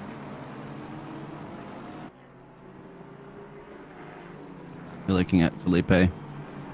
Currently in P7. Yeah, he's Mr. 2-for-1. Haven't seen many of those 2-for-1 opportunities today, but not too surprising. Monza isn't a place where you get too many overtakes done. If there would be a gap of air, might see a bit of a 2-for-1, but just not really in the cards for him right now. Absolutely right. I forgot He about had, that, he had as a I mentioned really earlier, poor the 2-for-1 qualifying. special in Coda Yeah, driver. he had a really poor qualifying effort and was basically just passing cars pretty much all day long. And then later in the race, I think they had a couple technical problems. They still rallied back for a good finish, but definitely not. The top 5, I think they really deserved. And Tan, Mr. Tan, Dan Tan, and 889 back into lead of the race after taking those pit stops. Builds the 98 car in P2, 12 seconds and change down the road. If I'm mistaken, Dylan everybody's taking their pit stops now. Yeah, he's almost 13 seconds now up the road from Yergelev. So Dylan doing a phenomenal job to go ahead and hang on to that lead. And he doesn't have a whole lot of slipstream. He doesn't much care. Yeah, apologies about that. It's not Dan, it's Dylan. Sorry, Dylan. Still starts with a D. Oh, yeah, they're pretty close. And it rhymes, so, you know. And it is Dylan Tan, so. Dylan Tan. Yeah, I forgot with my telemetry. Of course, you can pull that information up. All the drivers' It's a lot names. easier to see and remember all the first and last names now that we've got our timing and scoring up. I still haven't seen any sort of an update on the incident involving the 44 and the 16 car, so I don't think any sort of a call going on there. But looking for the 16 car on my timing and scoring here, I don't. Yeah, 5th. Okay, so everything has cycled out. So he is basically where he was before. You see that 22 car, the Honda. They qualified up there. They qualified 3rd, but they fell pretty deep through the field. They had a pit stop penalty. Maybe it wasn't a penalty, a drive-through penalty. Maybe they just took a little bit of an early pit stop to kind of get himself off sequence.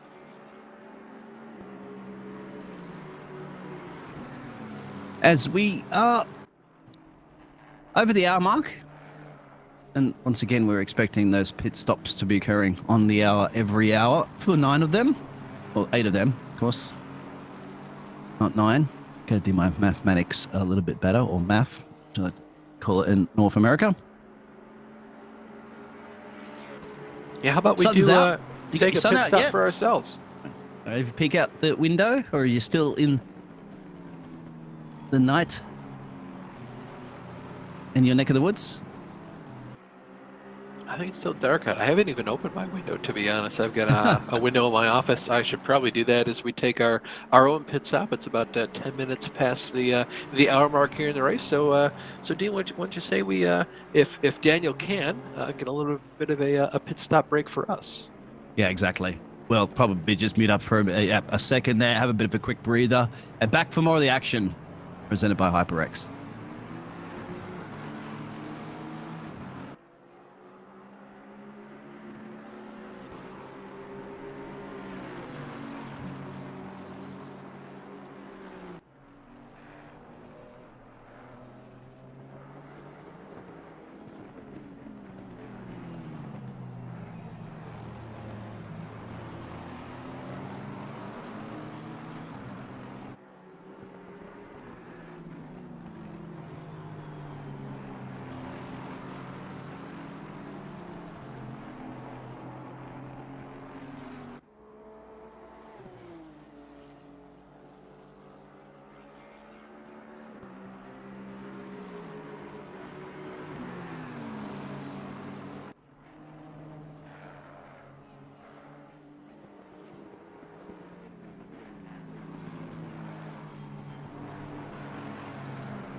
Ladies and gentlemen, welcome back to the 9 hours of Monza for the VCO LFM FLExTREME season. This is race number 2. This is the Challengers Split.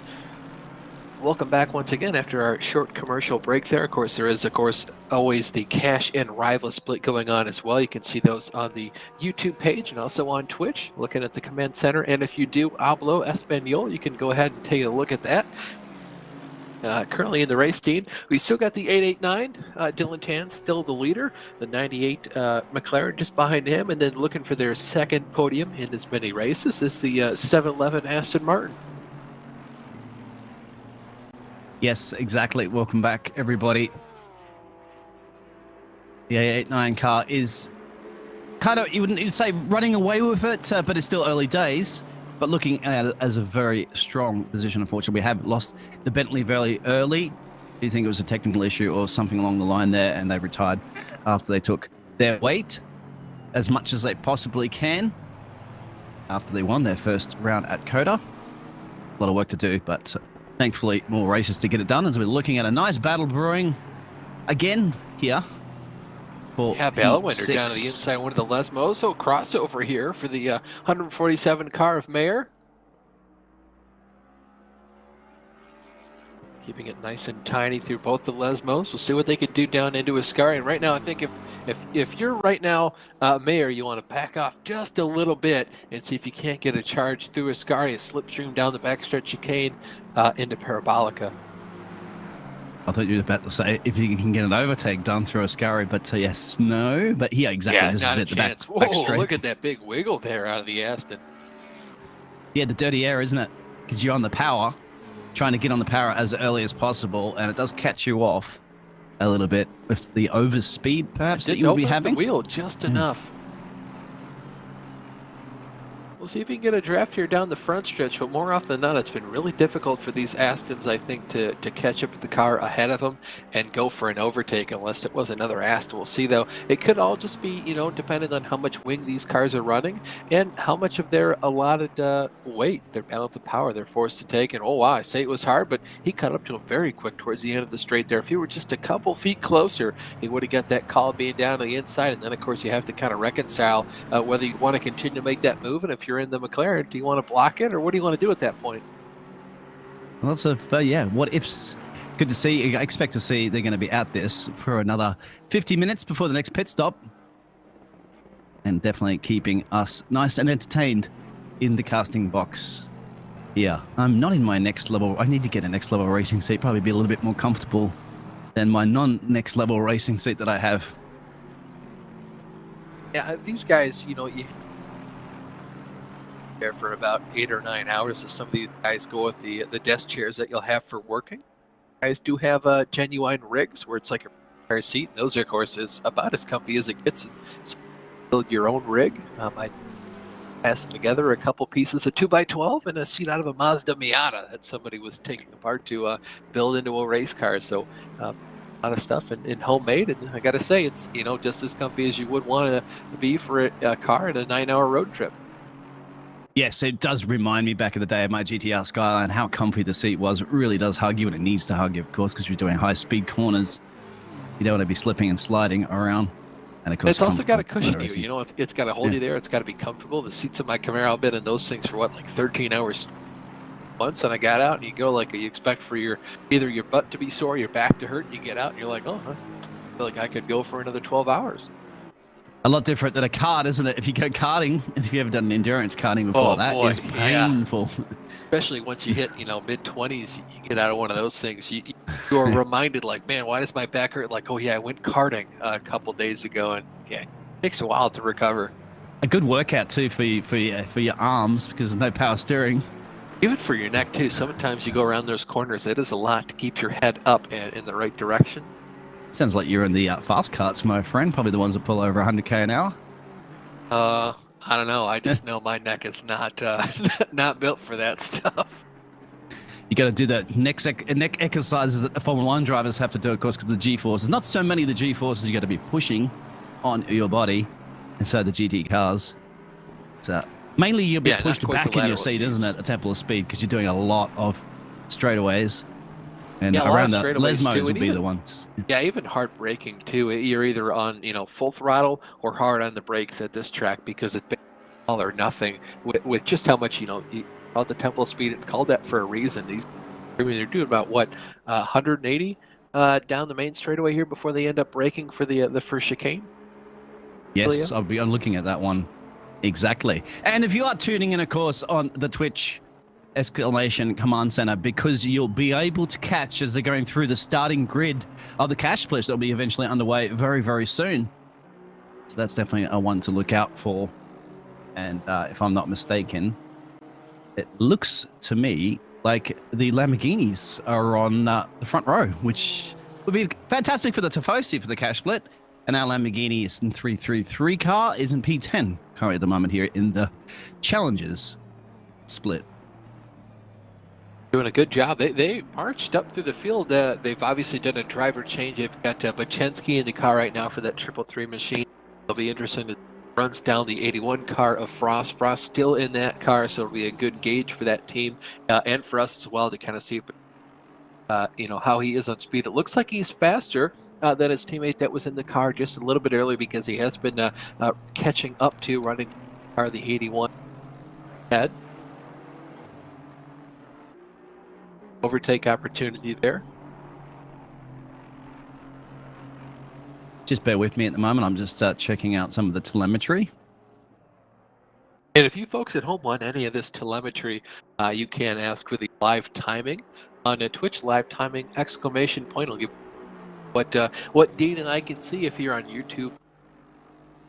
Yes, it'll end with VCO. The final part of the URL will be VCO-server. It'll be server 1, 2, or 3. You need server 3 if you want to see the challenger split that we see. Server 1 is follow cash, server rivals.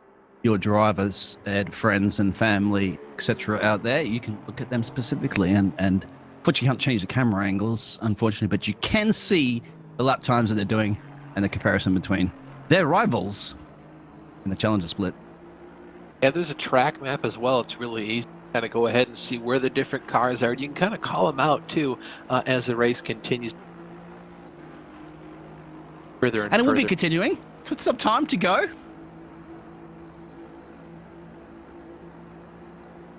Yeah. As we get a bit sweaty up here in the casting boxes, it'll heat up. But sorry, I showered earlier, so we had to you'll be shower okay, before Austin, this, having to share the booth with me for 9 hours. Well, so hopefully.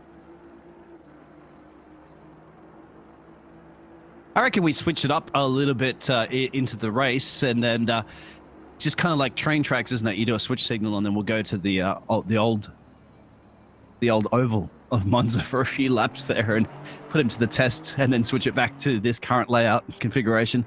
Always like to throw a spanner in the mix, isn't it? But I would definitely go for a bit of wall riding at that point, wouldn't it? With the banked elevation changes that you used to have in the old track. Of course, it took 110 days to build this permanent track in the Temple Speed, one of the oldest tracks in the world, one of the oldest permanent tracks in the world.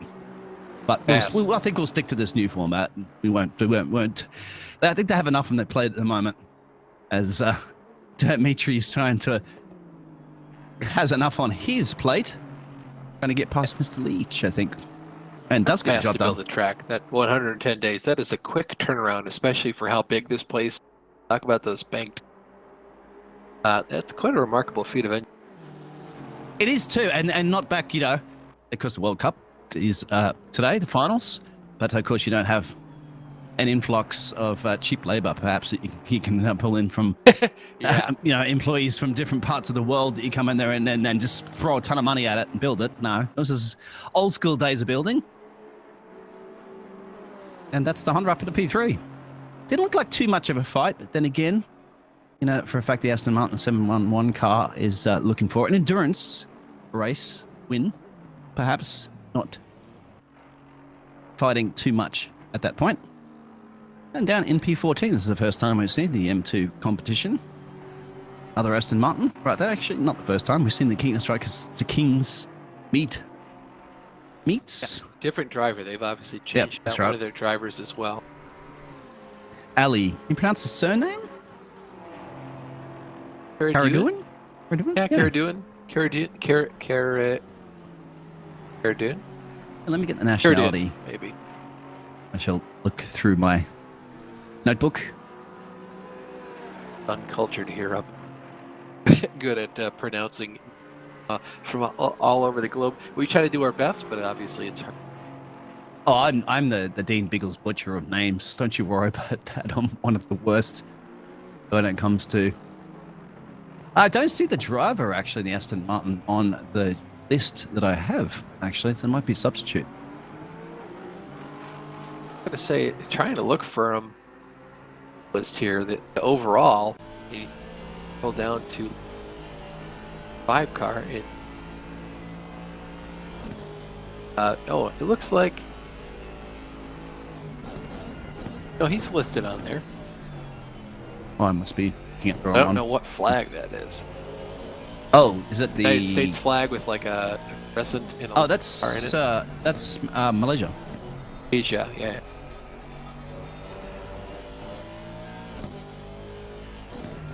I am at least. Rather not misspeak. Yeah. Misaligned. I'm not bad with flags. I was gonna say that was Persia, but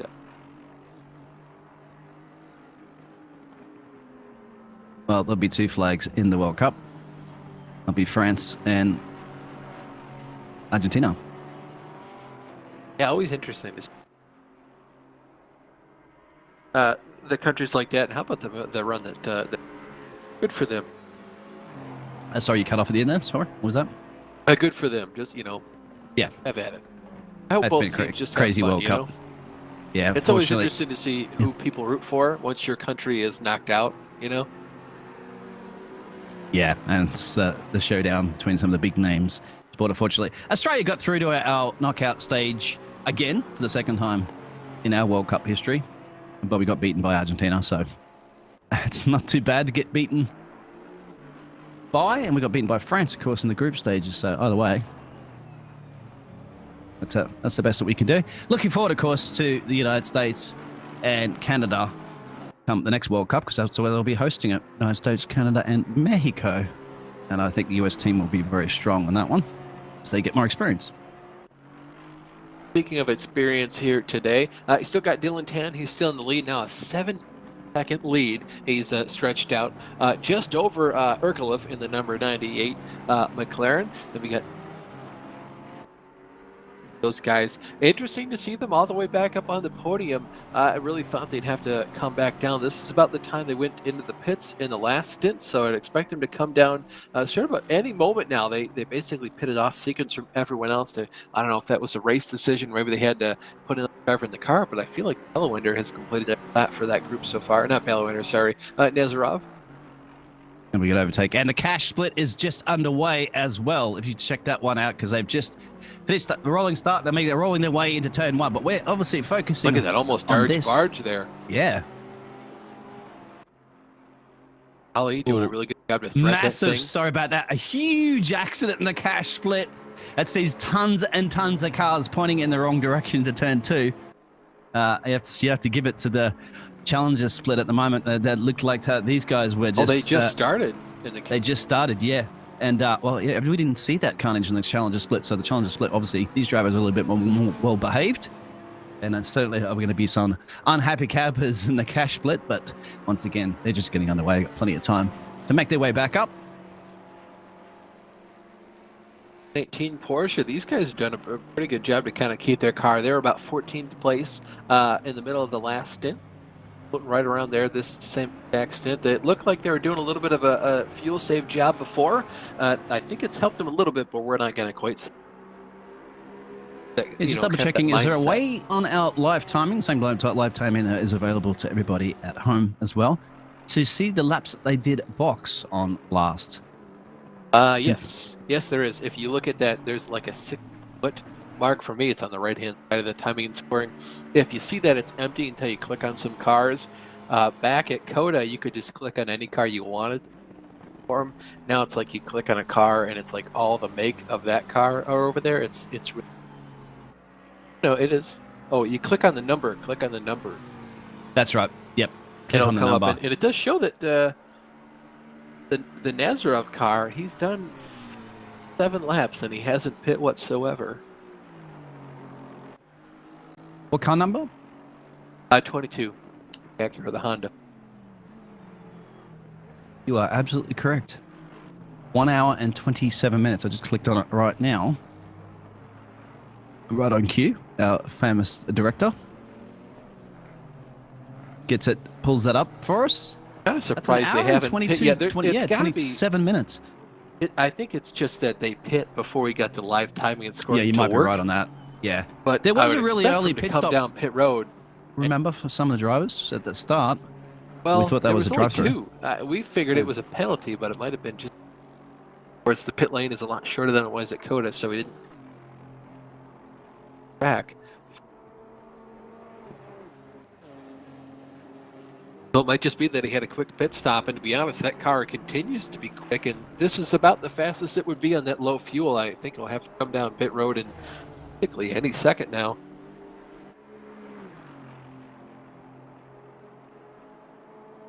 His last lap was just on par with the leader of the race. He pulled a 148.3. The leader did a right up there. Just a handful of drivers on the 140 leader. The second place of Yurkolev. Got obviously Nazarov, and there's one other car in the entire field. That's the 16 car. That's that Tebel, the Yeet machine. Yeah, the Yeet machine. You like saying that? That's again. It's been a few minutes since you've said that. Gotta work it in there every now and again. You know what? It's been a while since you used your drivers. Just something happened. Wish bad luck upon it.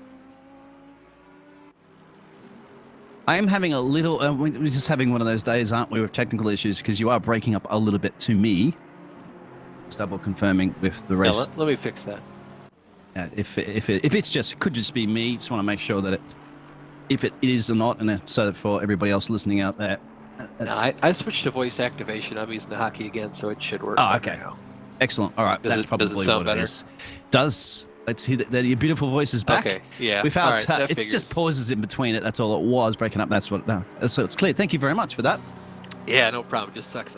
Sometimes it's just like hitting the button. Sometimes you gotta. This is just one of those button pushing days, you know. You gotta push the buttons, and you also have to trigger the gears at multiple times. I'm not sure how many gear changes there are. That's I know you're a bit of a walking Wikipedia of knowledge when it comes to motor racing. How many gear shifts you would have? I have to imagine they're coming out on the lap. You're in 6 gears. You head down into turn 1. You're going to probably shift down into first. So there's 5. Then you shift back up into 6 before the first chicane there. So I'd probably say there's like 50 per lap.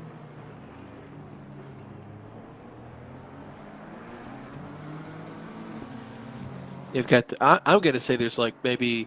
You start the lap from turn 2 to turn 4. You're doing about, let's just say, 10 shifts. You probably got 2 more for each of the Lesmos. That's like 14. You're doing all the gears. That's maybe an additional 4. Maybe like 30 shifts per lap. So I'll tell you what the drivers would know, because they've got 9 hours. Oh yeah, and at this point in the race too, you're going to have it memorized. You know, you put the anchor out when you go down into turn 1, and you basically can just count them down. You just like 1, 2, 3, 4, 5 for that. 6, 5, 4. 3, 2, and you're first gear when you go through that chicane, and then you can tell how many times you upshift before the next corner, and just that same kind of rhythm going through every single one of these. Just how many times you have to click each of the paddles going into and out of every single corner. It's just down pat. It's basically muscle memory after you've practiced any of these tracks for long enough. You're right. That's what drivers do. In Formula One, they close their eyes, and Sebastian Vettel used to do that. Close his eyes and imagine driving around the track, of course, and he moved your hands out there and putting in the gift chains. I was just wondering with our director if we could go back to that battle here, and if we can go on board at the moment, right on cue. I was just about to say, if we can go on board and maybe even to the cockpit so we can kind of see those gear shifts changes and look at the BMW obviously up the road that he's battling with, as we're on board with David. Really close. Going to get a lot of slipstream here. See how much closer Sarah can get to him. Of course, it looks a lot closer, doesn't it, when you're looking at the other cameras, but when you're on board right now, you know that is reach out and touch the back if you want. That's how close they are. Good entry and exit out of turn 1 and turn 2 for both drivers. Yeah, really clean. Looked like Sarah got through there a little bit cleaner, though, than Borman, just up the road. We can listen to one opportunity here for you folks at home is you can listen to the car and see how many times it shifts, and all these cars sound phenomenal next to one another, and with a bunch of them. Of course, you're going to have favorites all the way up and down through the field. Some people like the sound of the McLaren. Some people like the sound of the Mercedes. Just, kind of different personal preference. I think as we did that last time, if you did tune into the previous race that we had in Coda, I believe that we did have a little bit of a listen, and didn't we, on some of the cars there, and kind of make up your own mind and which one you think sounds the best? We did, yeah. I tell you what, though, last time when we were in Coda, the VMix, it didn't pick us up because I could listen to the cars, but this time I can hear the cars, but I can also hear us talking over it. Yeah, exactly. I'm the same So as well I've too. had to So mute the that's site. but that's okay. We got the pictures, and the pictures Yep. are the and to be important fair, part. we've had a lot of production challenges here today, so big thanks to Mike Yao, Jack Maloney, and of course our very own Daniel Costello for bringing everything together, because there were a couple different people that should have been here today on the production team, and they've a few of them have had different various technical problems and issues. So to bring this to you guys, still quite a feat of engineering and of resilience. Of course, it's live sports entertainment with everybody in different locations around the world, so it does occur. And they absolutely have done the best job possible to make it work. And it has, because we have the pictures, the racing is underway. We got the timing back up, of course. So it's all working out. And once again, throws a dummy there, but decides not to do it. Trying to throw the BMW off so he could brake probably a little earlier or later than you want to. And David is want to put that Vanta black on that car, of course, and absorb 99% of the light. Yeah, it works great in the winter. You can, you're pretty much warm all year long. But boy, in the summer, you're hurting for certain, man. It's hotter than a $2 pistol up in there. You got to crank the AC just to barely feel cool. I know, it's an oven in my car. Oh, look at this run, though. He's going to get off the corner, is Sarah. He's going to be all the way down to the inside. Hopefully he keeps his nose down there. Oh, he just barely thought better of it. He tucked in, of course, because he could be right out there wide on the first Lesmo. Got a handful of opposite lock coming out of the first Lesmo. I was about to say, my Nissan Skyline was an absolute oven. They had to put up like a screen or something to block the light from coming in. Otherwise, it was just leave the doors open and the car open for 10 minutes. But leaving the outside is Sarah. Oh, he's going to think better of it. BMW's just barely going to slip in. Tell you what, though, Dean, the more the sun's going to come up, the more it's going to heat up this track. These cars are going to start handling more and more adversely, and they're kind of right now in a sweet spot, basically not too hot, not too cold. But boy, as the sun comes up, it's going to get a lot hotter. These cars are going to start to slip and slide, and it's only about 8 o'clock here. It's still going to get the hottest it is. Towards the end of this race, it's going to continue to get hotter and hotter, and these cars are going to handle worse and worse. Yeah, we saw the difference in Coda as it was cooling down. We went into the evening. Tell you what, who's not cooling down? Nazarov was the fastest lap.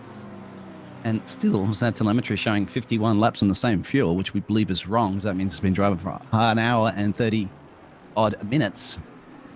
Yeah, basically, he hasn't pit yet today, but we know he has because we saw that P in the white box on the left-hand side of the screen in the timing and scoring tower. Interestingly, though, Dylan Tant still has the fastest overall lap of the race. We've been here since the beginning, but Nazareth has been putting down some of the fastest laps here of late. And 145s, 148.5. Yeah, All 145. The leader, though, 49s. put down a 148.2, so he's still the fastest car on the track. Yep. That's the reason why there's a 21-second gap in the race currently at the moment. Just back to second place, and then there's an additional about 16 seconds from second. Oh, look at the Audi going really wide there in the first Lesmo. And a lot of guys been doing that all day long. It's going to go a little bit wide in the second one. He's going to hold on, better control of it, though. Tell you what, Brocken is hungry. He's been catching these guys quite considerably over the last couple laps, so I'll be really interested to see what he does when he gets to him. If he just goes to a move or if he continues to kind of ride around, might have a good opportunity to save some fuel right here. It will be frustrating David at the moment because David, knowing that he is getting a mirrors full of an Audi, did catch him, and he's catching him because he's struggling to get past the BMW. Yeah, Boardman's really holding these two guys up right now anymore. We'll have to see what Brocken can do down the front stretch. He's been gaining a lot. I feel like his car is just a little bit more trimmed out. It might even be more apt to the changing temperatures. It might just be set up for a much hotter track. And on the cash split, just look at the replay of the first incident that they just popped up there. That was a lot of carnage. Certainly exciting and spicy. Not so much spicy food here in Italy, but lovely amounts of food. And not still so equally spaced, though. Sorry, sir? Still equally spaced between these three cars. I was Yes, it really is. looking for someone to make a move down the front stretch into the first chicane, but they've all thought better of it, probably for their own good. The sun is starting. The sky is starting to get lighter and lighter. Still no sun, but at least it's not as pitch dark as it was about a half hour ago when we went on our break. The sun's going to start peering through soon. Let into it's my interesting office. to see Sarah start. He gaps up Brocken in these corners here, so he might be running just a tad bit more downforce. In a 17th See what he place. does to catch up to him. Just having a look, if we're not mistaken. Heading down towards Boxed on the hour mark. chicane. All right. Yeah, I would expect these guys to box on the hour mark. Maybe go a little bit past. We saw them go to basically about the hour and 3 minute mark before they pit. So I think they'll have to do that again. Most cars did. They pit about 1 hour, anywhere between 1 minute and 3 minutes.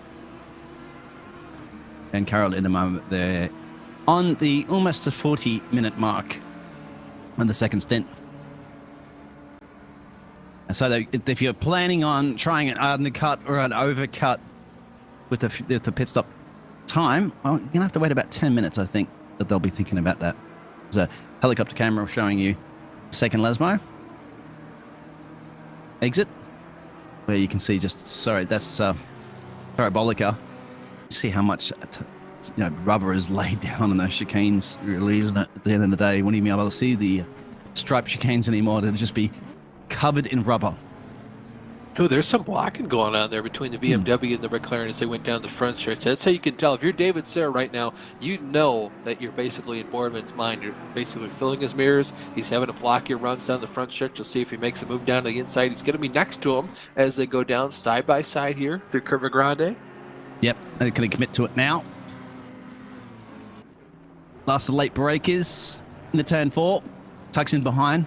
Just barely covered him off. Yeah, that was good racing on both those drivers, but I feel like Sarah's just kind of running out of patience right now. He's going to make a dive to the inside. He's going to keep it down there. Backs out of it just in case the BMW wants to take it, but he gave him room. Oh, look at that slide. Yeah, don't forget the Audi's in the background there, hunting him down. Yeah, he's going to have to be really careful here of all that dirty air. And just behind them, they've been caught up by another Aston Martin. That's her position as well. Is that Kent down the road there by 4 seconds, if I'm not mistaken? I think it's Kent. Yeah. Yeah, this is now frustration creeping in. You'd have to say for the Hawkins squad, the 720 car is now trying some opportunities, but they're still not working. And now, more than anything, he probably will have to be very worried about the Audi that's getting impatient too. Oh, that's look at not that right Kent. there. That's the second place car of Yurgalev. That's a 98 McLaren scything its way through this field. You are correct. I was wondering where that car was. These guys are getting left now by the second car. Yeah, I was going to say. Yeah, that's Kent. He found a lot of speed. See if this McLaren can make a move here down into turn 1. I don't think he's quite close enough. You can see the marshal waving the blue flag there. He's probably going to have to give this up going through Curva Grande, but he's going to have to be careful he doesn't lose too much time because he can let the McLaren by, and he should. He's kind of obliged to, but he doesn't want to let that McLaren by. That'll be a 4th position. Yeah, right there. Alex to do it. Yeah, he has to make sure he doesn't lift too much, though. Side by Curva side, Grande. it'll be interesting to see how much he overbrakes here heading into the turn. They're still side by side. Yeah, lifts off right there, just of course. finally let him through. Just barely. Yeah, you had to at that point, otherwise you'd be on too wide through there, and somebody would not be a happy camper. Maybe the No, 92 you car. really shouldn't be doing that to the car that's coming up to lap you, especially because, you know, it's not NASCAR. but you have the opportunity to unlap yourself for Formula One with a caution or a red flag or anything like that, just let it by. So Ken's dropped a little bit back from that. But is the 69 car. Actually, I was going to say not dropping back, actually starting to pull them in. Oh, Dean, the 22 car's pit. He must have. I don't see him anywhere up near the front where he was before. He's dropped down to 11th place. You are correct. Yeah, he did just pit. It took him just a whopping hour and 39 minutes to pit. Yeah, we're not 100% sure. It might have been a very early we pit have stop. no idea when the first one was. If he had an early pit stop, then he probably could have stretched it right now. Right. I mean, I feel like, again, he came down at like the 40-minute mark, so I feel like he's been out there for an hour since then. Oh, look at this. We're going to be too wide here. Finally, is it enough time for David to get it done? And as it goes into pit road there immediately is the BMW.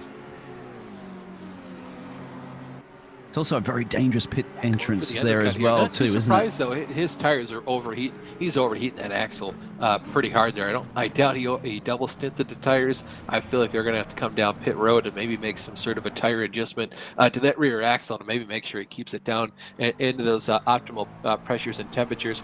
Further up through the field, this is a battle for fourth. This is between Philip Ballawender and Benjamin Tebble, the Yeet machine. So there's your Yeet side machine. by side down the front.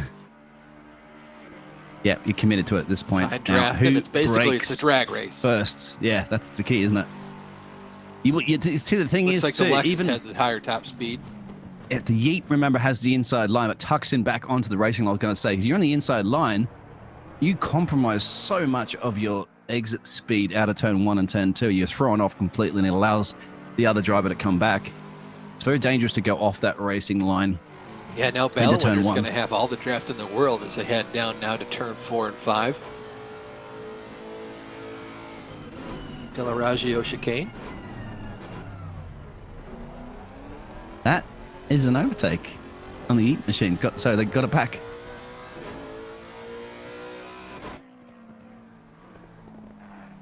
No, I think Ballawender got it back. Yeah. Yeah, got it back. Of course, look at that gap already. So what's happened? Well, I mean, you know, basically overslow to let that guy through, and there was probably a little bit of a wide berth going on into that first part of the chicane, so it's probably, you know, let him go by and have the room or die trying. Dylan Tan's still your leader. Man, look at that best lap, 147.97. Yeah, there's a reason nobody's gotten close to his best lap yet, and that's because it's that is an absolute beast of a lap. The best laps we've seen being completed right now is a 148.5. That was done by the number 98 car of Urgalev, that McLaren there. Legion of races, and I had to say, Dylan Tan does like his pineapple on his pizza in Monza, for sure. You know, even if you see, don't sometimes, like it. Gene, I don't know if you're just making these things up on the spot and they sound official, or if this is just the truth, and you know all these guys like the back of your hand. Well, let's break it hack into their radio at the moment there and talk to the driver. No, we won't do that. We would certainly not do that. That'd be kind of evil, but it would be cool. Yeah, especially talking to it through the corners would be horrible. This is still that battle between the Lexus, the Yeet car, and the McLaren of Ballawender. This is the same battle we saw these guys going through. Basically, down the front stretch, they had the drag race, and then they made that pass down into the Dell'Orazio chicane. We'll see if maybe if Tebble can do the same thing that was done to him, but I don't think he's quite close enough this time by. Yeah, but they probably will continue for a little bit more, and then those pit stops will be coming up soon. So the BMW jumping into pit road before, after about was a part of that 14 party. minutes until we've got a pit stop. Tell you what, it'd be looking good currently in the championship for the drivers, the team championship for the NSN, sorry, the Legion of Racers team, because considering there's no Bentley here today, and they finished second in Coda, looking at a second and first perhaps today, but still there's plenty of time. I probably are jumping the gun a little bit on that one, but they continue what they're doing. They're looking good. Yeah, looking exceptionally well. The other car, the Leach machine, the 711 car, they'd also be getting their second podium in 2 races, so they would probably be second place in the Drivers and Teams Championship as well. Back-to-back podiums to start out for those 2 teams. They have to be happy with that performance. and a podium's one of the best podium celebrations that you're going to find anywhere in the world for motor racing, is that it actually goes over the track, of course, on the main straight. Looking here at Bracken, trying to see if he can't hunt down Sarah just ahead. This is that battle we had seen before. There was a BMW in front of these two cars. He's since gone down pit road. They also changed a driver. Now Bibber in that 853 BMW. Ooh, some argy-bargy, a little bit back and forth there, a little bit indecisive if the car is going to go down there or not, and if he wanted to block that move. It is difficult because once again you have a car full of mirror on there, and you can't quite see. You have a little bit of a blind spot, but these cars also have a screen that shows you a little camera for your rear mirror for your to looking behind. And of course, there's also isn't that heads-up display of like your car's in the center and the other cars float around. Heads-up display, as well as your teammates will also probably be helping you spot and helping you, making you aware of where the other cars are around. So win and lose as a team together. Yep, you're going to be fighting with these guys pretty much all day long, pretty much 9 hours of time spent with you and your buddies just in this race on this day alone, not to mention all the time you spent practicing and putting together your setup. All these guys, these teams make up their own setups, and they come here with setups handmade by themselves. They have to know, how to operate those different setups, how you can change and tune the air pressure on all these different cars to make them get around the lap just a little bit quicker than your competition. And and I don't know if SimGrid does provide any of those setups or something like that. As the dummy was sent, you're going to be more careful about 69 car behind when you go a little bit different on the brakes. Yeah, Kent's finally caught up to these drivers. He'd been getting closer and closer as time went on. I feel like his car is right now coming alive. Maybe they might have more of a daytime, a hot setup for that car, hot temperature-wise, hot track temp. Something I forgot there for a second. Oh, that's what I was going to talk about. Whoa, that's a late send. Inside. Very dangerous. And that's probably costs Kent more than anything trying that one, didn't it? And he's back on track, but lost a lot of time. That car. I wonder if he bounced off the wall or if he got that thing rotated in the sand trap there. I don't see any damage on the front end, so I'm going to assume he saved it, but that was a wicked slide for him. Yeah, oh, yeah. Definitely. And I'm sure the teammates just as excited or frightened as we were for that.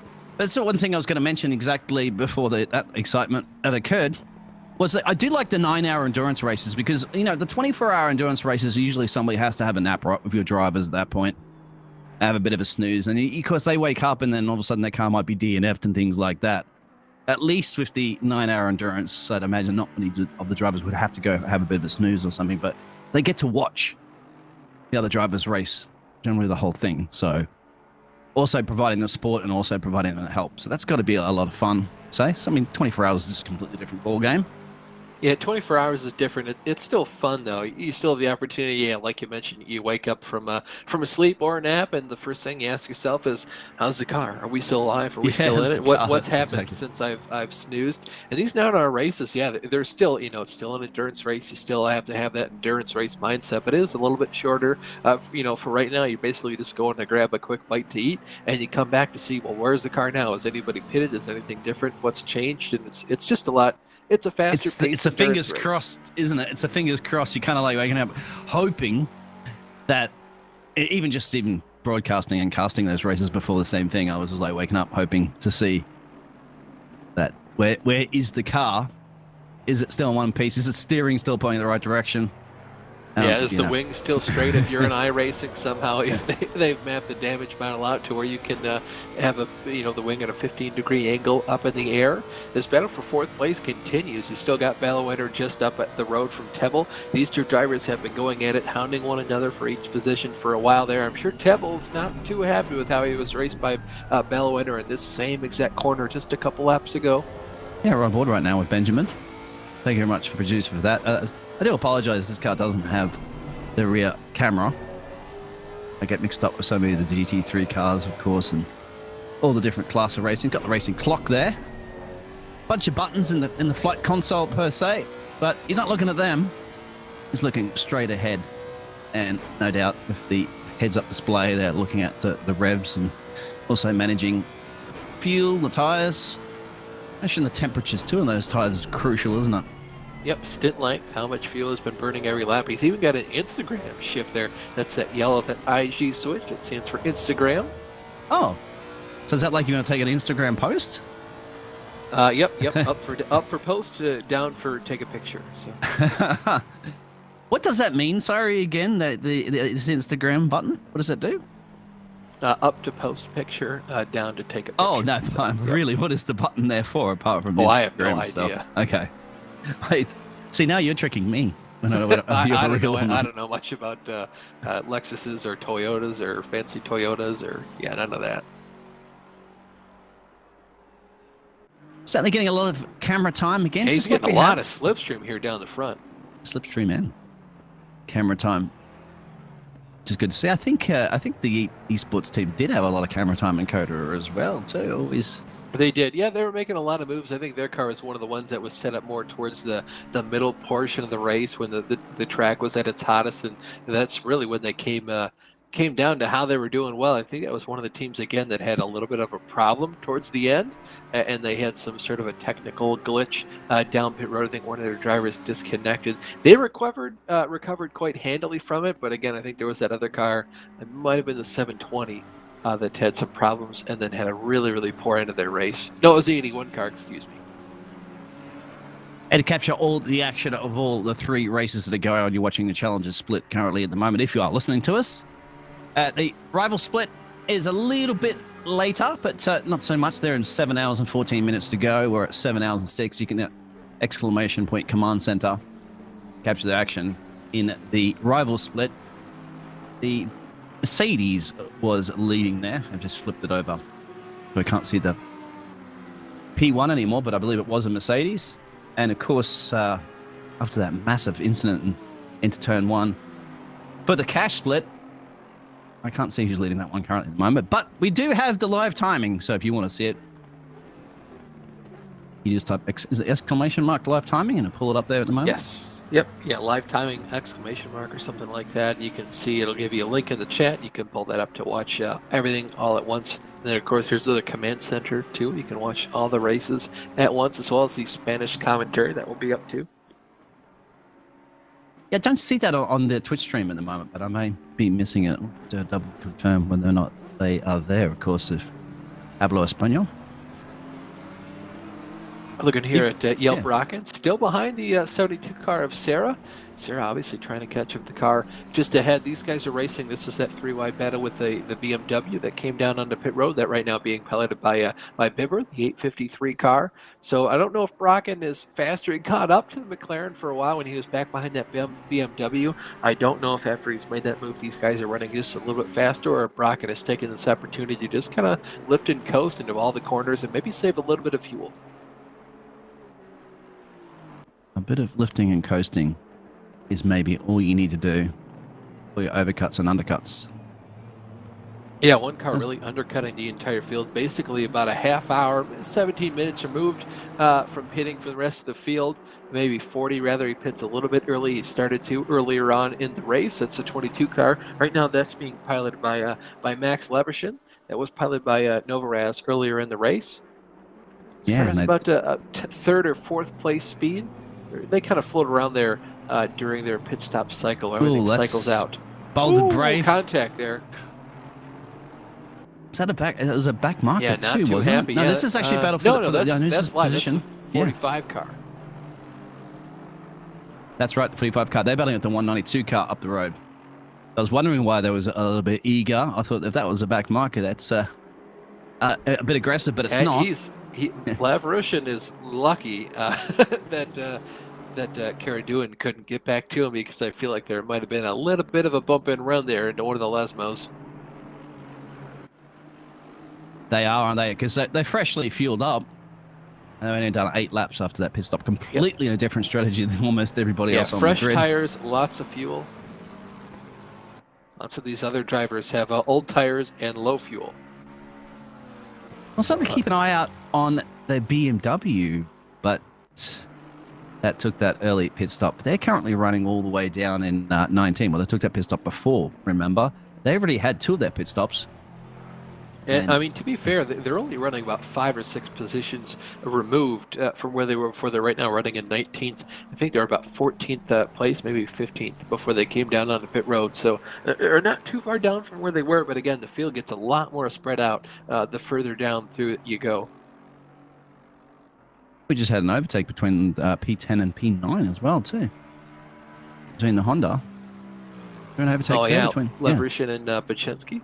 Yes, they did get the job done and moving their way back up through the field. 28-second gap. Diakowski, yeah.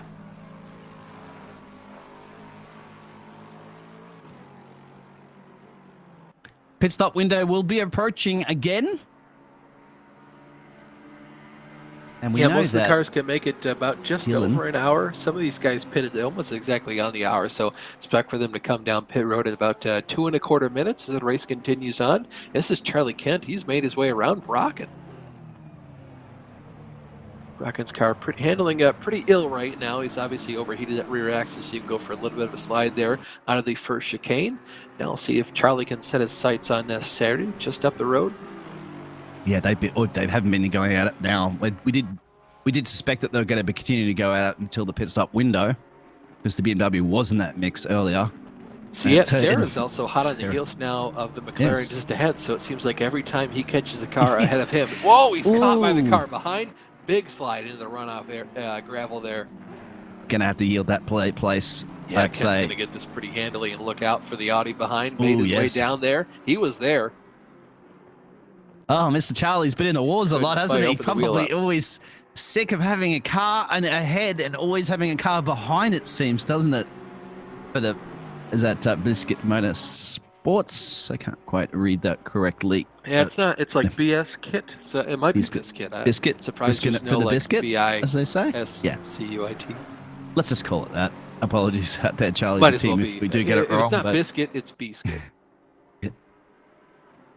But yeah, now up the road, we can see if Charlie can run down the Ono car, the Finizzi car, just up the road. So we'll see if he can get there. He's been catching him for the last little while here, so I wouldn't be too surprised if he was within striking distance pretty soon. But these guys are going to come down pit road any second now. This is basically pit window is open for everybody that pits on the hour. Yeah. So the 98 car, the 889 car, they boxed a little bit later than some of the other cars. Only a couple of laps later, I believe it was. So they're an hour just a little bit of a and difference. an hour and 4 minutes, respectively. Just wondering if the live timing, my friend, when you do click on some of the cars, it still has a lot of the other ones that you clicked on if you do comparison. Just to wonder how do you clear that. Yeah, if you click on the manufacturer, it'll bring up all the ones that you clicked. So if you unclick everything, then you click on just the number, you'll see. Just the number. Yeah, so you folks know what we're talking about. If you do bring up the live timing, you can have that entire screen up. There's an area on the right side. It should be blank. It's got like a 60 apostrophe sky comma in it. That's the lap. So as these drivers pitted, you can see basically 65, 64 laps per stint if you're looking. So they basically pitted. Oh, it must not be the laps. That's 35. I don't know what that 60 is there for. Maybe that's minutes.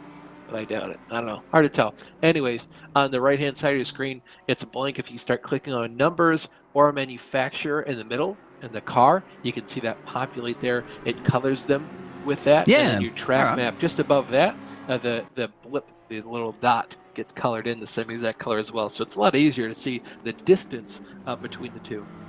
Thank you very much for that, because I was wondering when I was clicking on the manufacturer why I kept having all the different cars there for a second and trying to. I do apologize. I don't do a lot of ACC casting, mainly in iRacing. It's a different ball game of that. That is the 60 minutes is the timer that's on there, as you can see.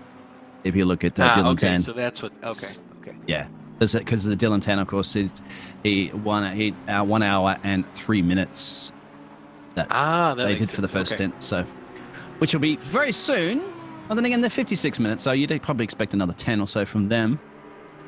Yeah, I would expect at least another 8. And to be honest, it's less about minutes. It's more about laps at this point, too. They've only done 31 laps on this stint, whereas they did 35 on the one before. So they are stretching that fuel just a little bit longer than all the cars behind them, too.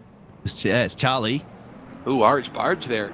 Andy Bargi, of course, for sure. Charlie getting around Finizzi? Or is it more of a Finizzi?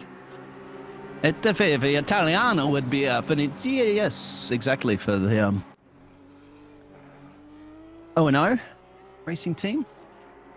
Yeah, so Charlie's going to get around him. He's looking to take a look up the inside to see if there's a gap. Look at Finesi's going to go for it there. Charlie left him room. Good racing here for the Biscuit guy. Absolutely. All side by side with the car. They're 3 wide going into the Lesmo. That's not going to work. They should probably hopefully sort that out. They are. Look at the Audi. He's going to send it up the inside.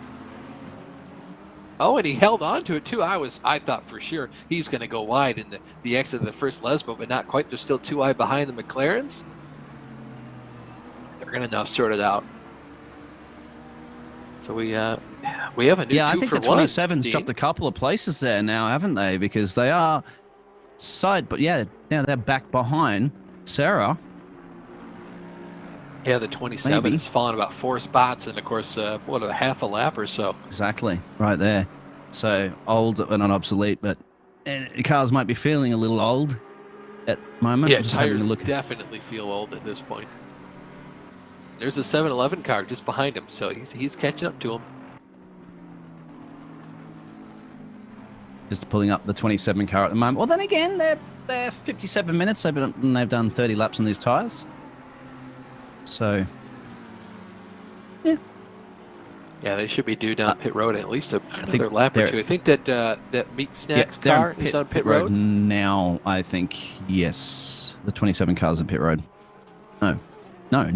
No, they're right there. Oh, Oh, the 45 car is on pit road, as is the 33. correct. Track map, of course, is there and available with that live timing. It's kind of different. iRacing, you have a little bit more information at your fingertips. Of course, you join the session as a spectator, so you can kind of see everything happening live. And ACC, though, I'm really digging this track map that we have. So pros and cons, pluses and minuses to everything. Grass is always greener. Eaton in from P6. 16 car. 16 car. We'll see if they change drivers here. Still looking at Yel Brocken, number 13 Audi car. He's currently in 15th position, just behind that Charlie Kent machine, the number 69. He's given this thing a nice ride. He's made up a lot of spots and a lot of time on his competition. Kind of wonder too just how much of that is due to the changing track conditions. And interestingly enough, no doubt the track is hotter now than it was when we started, but I'm not seeing a whole lot of sun, so pretty overcast skies here in Monza. Weather condition as well. I'm wondering if it's 98 car on pit road. Yes, exactly. I was just looking at that timing to see that they're going to jump in. But that's pretty much right on cue. 34 laps they did for the first stint and 34 laps for the second stint. Heat car off of pit road, almost just barely going to make it a little bit harder there for that lap traffic car just behind as they come off of pit road. They're going to continue to fall back, but now we've got to Tobias Prang. So interesting to see this Yeet car basically cycling all 3 of their drivers in within the first 3 hours of the race. Keeping it fresh might be the strategy. Yeah, this track is kind of mind-numbing. It's a very simple track. It's very long. It's super frustrating, too, as you get runs on different drivers and you're forced to make those positions. Whoa, got to get up to grips with the grip in those tires, too. Just, still cold, basically not really wearing those things in. You can see some blinky blinks from the car behind and not too happy about having to check up there. Yeah. It's probably going to take him maybe the better part of a lap before that car is handling the way he expects it to. Yeah, I'd say so as well. Yeah, once again, adjusting it. You'll be passing the car, obviously, from the teammate on to them, and then letting them know how it feels. And once again, I'll probably make those little fine tuning adjustments that you have for your driving bias style. Especially brake bias is one of those things. It's a creature comfort. Everybody is more comfortable with a different adjustment of brake bias, and even just a 0.1% in some of these road cars makes all the difference in terms of getting into a car and either sliding the rears or sliding the fronts. And sliding the rears is one thing that penalty 16 car did. Sorry to cut you off. There's just been announced there for our 720 car. So we do know that the black McLaren was in the wars a lot, and now that penalty towards the later portions of the race, more for a hot track temperature. You can see the 720 car now down on the pit road. And our leaders going in. Yeah, they just came out of the pit road as well too for that 999 car. So probably once again cold tires are trying to adjust it. Well, let's see whether or not Mr. Dillon is going to do a driver swap or is going to continue down. The drivers do have a minimum amount of time that they have to do. I think it was 100 something minutes. 110, I think. 110 minutes, yeah. But Yeah, cap was outside of 145, that, somewhere in there. you can drive a swap as many times as you want, as you saw with some of the teams electing to do it. Some of the teams not electing to do it just yet. Yeah, it's got to be. So I think 110 is the minimum, and maybe like 210 is the max. Something ridiculous. Because you got 3 drivers. The minimum, if you split it up evenly, it's about 180 minutes per. You're right. That's exactly. So you can't just like get Max Verstappen and have him drive the whole distance. Although, Leach's 7-Eleven car down on the pit road. You see the 889 leaving. That's still Dylan 10. So he stayed in the car. So this, he's going to drive right now, and basically this will pretty much be him done driving for the rest of the day after this stint. Yeah, you might. Yeah, exactly. Just doing the double. They probably are doing the double stints each at that point. Hey, if you're on a good, triple for that's Dylan. The thing. If you are, if you're doing that consecutive great times as be doing, and building that massive gap. Car. I mean, he's at if it one ain't with broke, this don't machine. fix it, as they say, right? Yeah, amen. But however, once again, you are capped for that very reason. There's the other cars in pit road, P2, P3, P4, P5. So they are not necessarily in those positions once they resume everybody else's pit stops. 7-11. That's right. I keep forgetting. Killing 711. So what to be? Beyond. Yeah, Schneider is selling this 192 car. Yes, I can see after him down the pit road any minute. second round of pit roads from most of the drivers, we will go to a short little break. So we'll basically have our casting pit stop per se. Yeah, go to the bathroom, get some more water. Got to stay lubricated, as it were. No caster swap. You'll have to stick with us we're for the not whole swap time. Out, yeah. Yeah, I think that's pretty much done, isn't it, for those pit roads? So you guys out there will see that be able. The 22 Acura's made his way all the way back up into third. So I think that's the second round of pit stops done and dusted. Absolutely, and you want to see that for yourself there, the live timing in the chat. And also, while we take a bit of a breather, make sure you check out some of the other splits as well, too, the cash split and the rivals that are also going on by Exclamation Command Center. We'll be back in a short break. This time around, Next Level Racing is one of our sponsors, so make sure you get some of that Next Level Racing gear. Back in just a minute.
Are we live? Just waiting for Austin. Oh, no, I'm back. Oh, yeah. Here we go. Well, welcome back.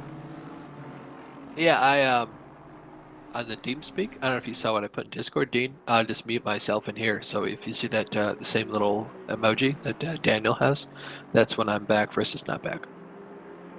Thank you very much for that. So I've been back for a while. Yeah. I figured he'd respond to like put something in Discord, so I just been waiting.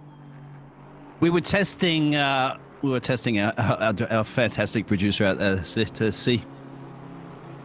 Sorry about that one. We're back live then. Yes, we are definitely okay, all right. back live. Well, welcome back to Italy. We're here at Monza for the 9 hours here for the VCO LFM FLExTREME season. This is race number 2. You're watching the Challengers Split. I'm Austin Pelkey. Alongside me in the booth is Dean Hopton with our phenomenal producer and director, Daniel Costello, up in the production trailer. You're here if you're just now joining us. The race has been absolutely just dominated by Dylan Tan in that 889 Aston Martin. He continues to lead. He's got the fastest lap. He continues to put down some of the fastest laps in the entire field. The only couple of drivers getting even close to him on lap time are that of the 98 machine, that McLaren, and then of course M. Lavershin in the number 22. Whoa, look at the spin out of the Yeet car. Oh, yeah, I think he barely tagged the wall there. That might be some damage to the front end of that thing, and of course that white flag being waved there. I saw that white flag. I was like, that marshal got that wrong one. Like, buddy, this is your last lap. Supposed to be a yellow there. I think the marshal was just scared that he almost got collected on that one. Or he's colorblind. I don't know. Yeah. Look at this move down the inside here from Manuel Durer. This is looking at the inside of the was the Philip Ballawender car, that number 16, excuse me, the 67. Now it's the Taha machine, that McLaren there.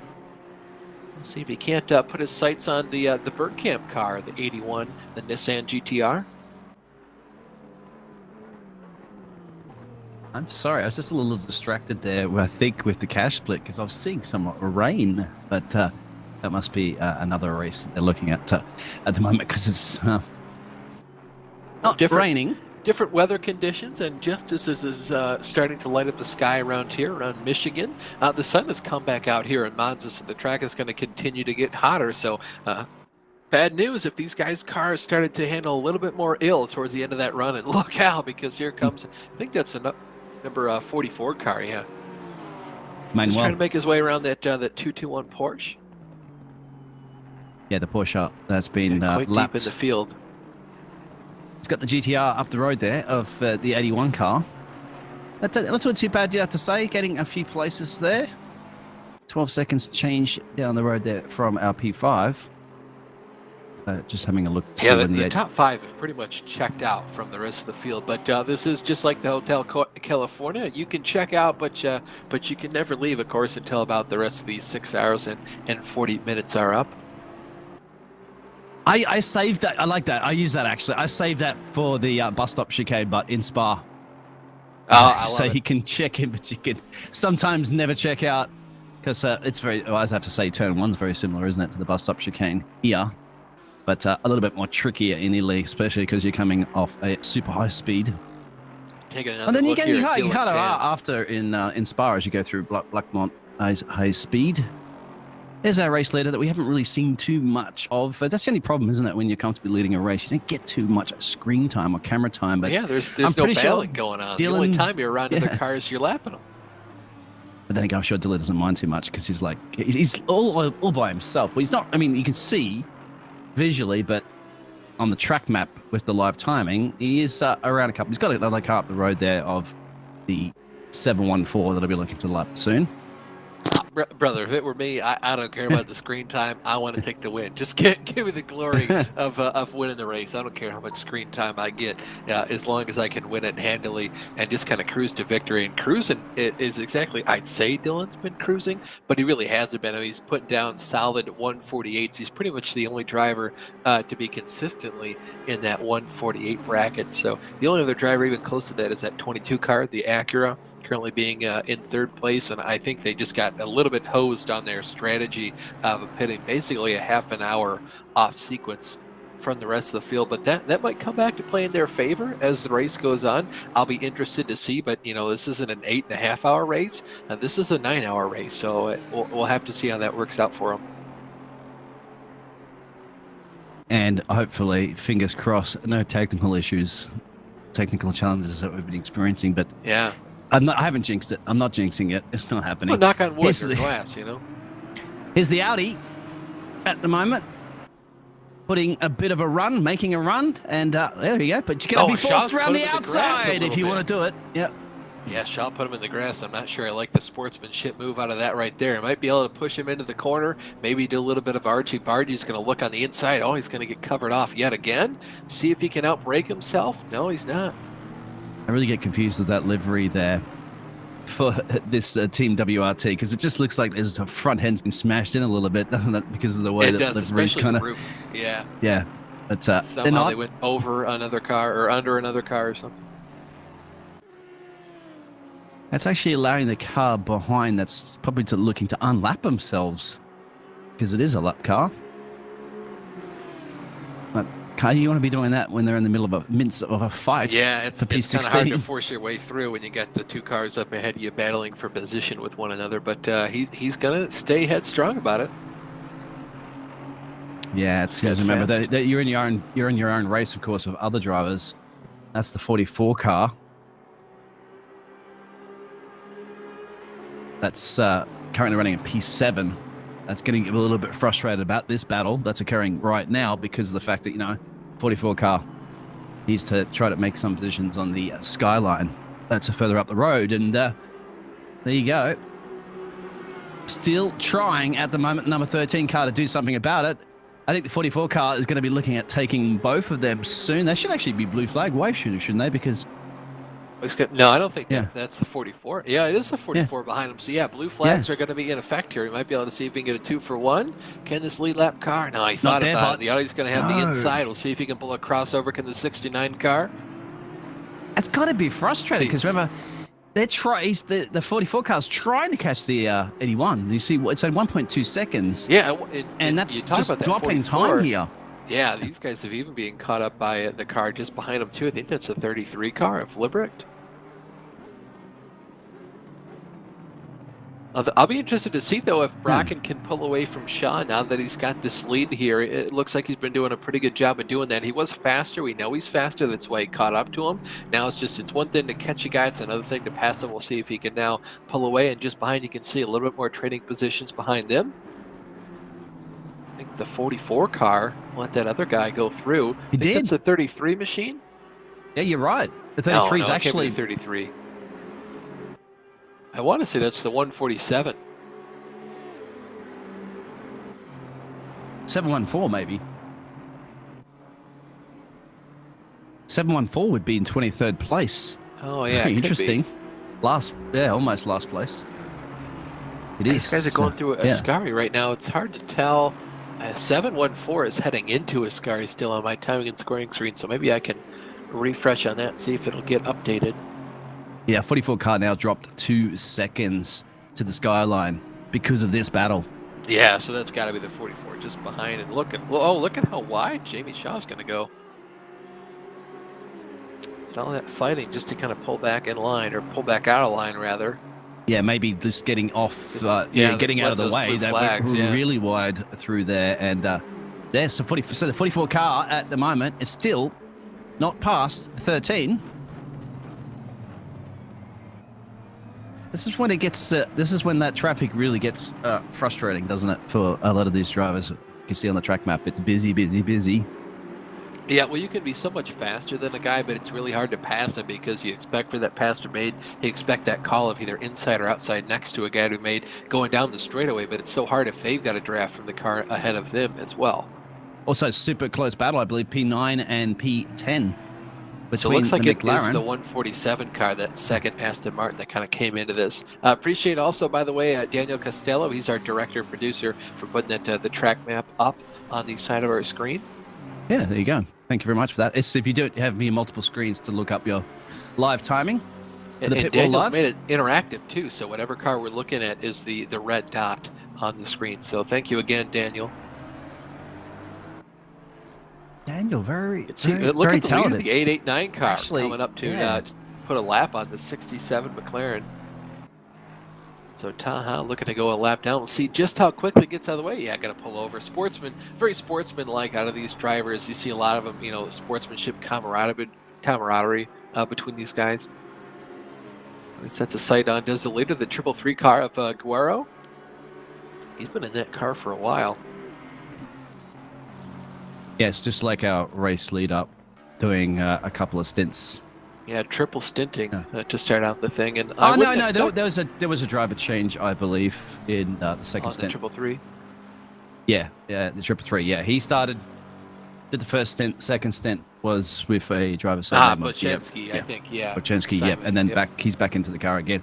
Maybe doing the you take one, I take one, and then perhaps the third driver doing a couple later on, because we've still got a bit of time to go. Yeah, well, you never know too. Some guys, you know, it could be different parts of the world. Sometimes, you know, it is Sunday, it's the Lord's Day, got to get up and go to church. It could be some of that. Sometimes, you know, real life stuff just gets in the way, and you say, ever work? Maybe, hey, my shift ends at such and such time, so I can't race before then. So if you two guys could trade off stints before then, and I'll set mine in later in the day.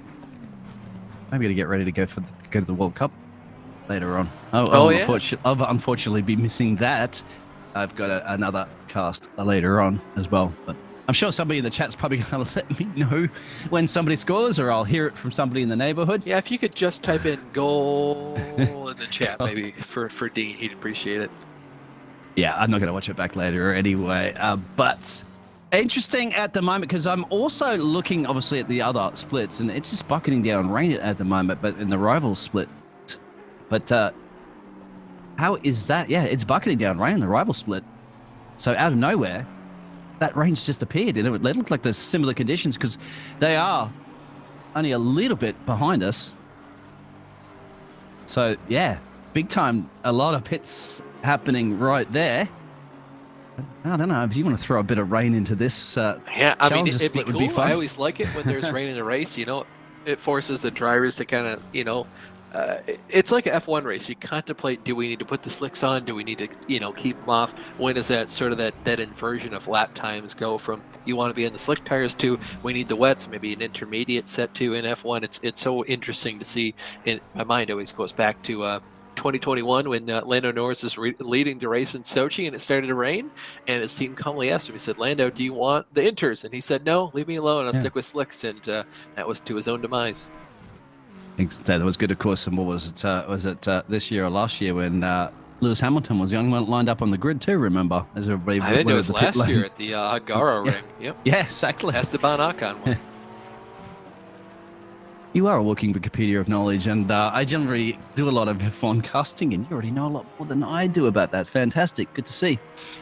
Just weird stuff you see. Look at Igor Simonov, the driver in second place at number 98 McLaren, making his way around another lap car, that lap Porsche just behind him. Not a good day for the Porsches so far. The fastest one of them has been that backer machine, the 118 car. That's that all black one. They've been doing pretty good. You know, it's sort of a top half run for them, but I think most of those Porsches, this track doesn't really suit them, I don't think. Yet.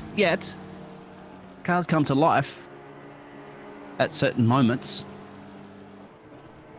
And once again, it also comes down to that traffic that you have to lap, because it does compromise some of the drivers that we did see before, the 44 car. That's now 3 seconds and change from the 81, because they got held up for a little bit. And once again, it's not mandatory to move over, it's just sportsmanship to move over when you can safely. Yeah, safely is the name of the game there too. Back as we go further now through the field. This is a look at the number 22, the Acura car of Lavershine. Again, you know, we kind of gauge this car to see when they come back up to third place is basically when we're done making those pit stops. They've got a pretty big gap in front and behind them. 5 seconds up the road for the next car, and then it's a quite considerable gap to the next car behind them. It's that 7-Eleven car. They're currently going through Curva Grande right now, so big gaps on either side of this Acura. And this is that moment, obviously, when there are gaps that are formed in the race, that you get your head down and you just battle your own clock. And Gotta put speaking of your the sister driver in clocks. 4th place, yeah, the 711 car of Andreas Gallen, Pit Stop UK team. Absolutely love the livery of this car. It's just one of those really basic, triple color combinations. I feel like if they were to make one improvement for me, maybe instead of the white, maybe make that black. But, could go either way. It's just one of those cars that looks good no matter what, way you put it on the car.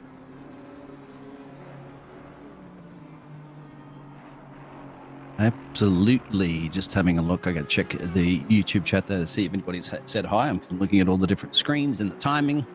Bottom And end of the top 5, everything. you got Mayer in the 147.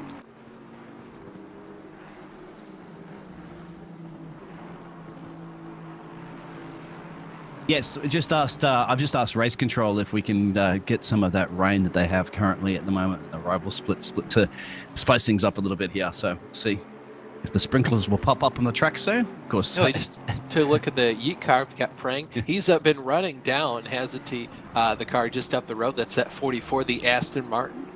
And then those two cars battling out. There's an Aston Martin just up the road, but he's a lap car, so no need to worry about him. He should be pulling out of the way as soon as they catch up to him. But boy, Tobias has been running down the 44 car. If you're just ahead, we're going to have a battle on our hands, I feel like, going into turn 1.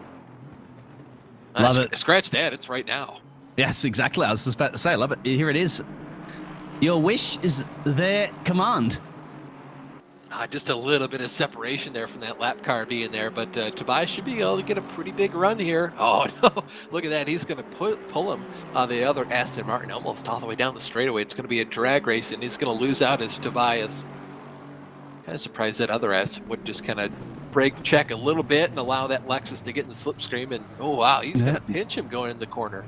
Mm-hmm. No, that... Well, the other Aston Martin's been putting up a bit of a fight, not making it too easy for anybody to get around. Yeah, he hasn't been the easiest car to pass, has that, what number is that? 714 car. But regardless, Tobias still on the run here, still on the rise.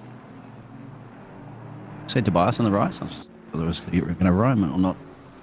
Oh yeah, I didn't even realize it rhymed there for a while there until you brought it up. But yeah, going into the Lesmos now, he's all over the back of the 44 car just ahead. So see if he can't try force him into an error. I think he does have the speed, but I don't think he, I think he has the top end too. He just needs to be able to utilize it. Get on the power early and brake earlier, and then get on the power earlier as well. That's the key to Monza in the temple of speed and do it on average speed. As quickly as possible. I saw a yellow flag out of Ascari. Out of Ascari, I might have saw a yellow flag, but then again, we haven't been trusting those flag marshals too much this evening. Fan flag. Fan flag. Okay, I was going to say, yeah, you can probably see that. I'm not sure fans would be, if you are trackside as possible, would be allowed to have look at Tobias shoot the car down the inside. Well, you see the F1 fans do it all the time. I don't know why they wouldn't let you do it for the GT races. But yeah, fan had a flag up there. I think it was all yellow, so I don't know what country that would represent. Or even a country flag for that. I don't know.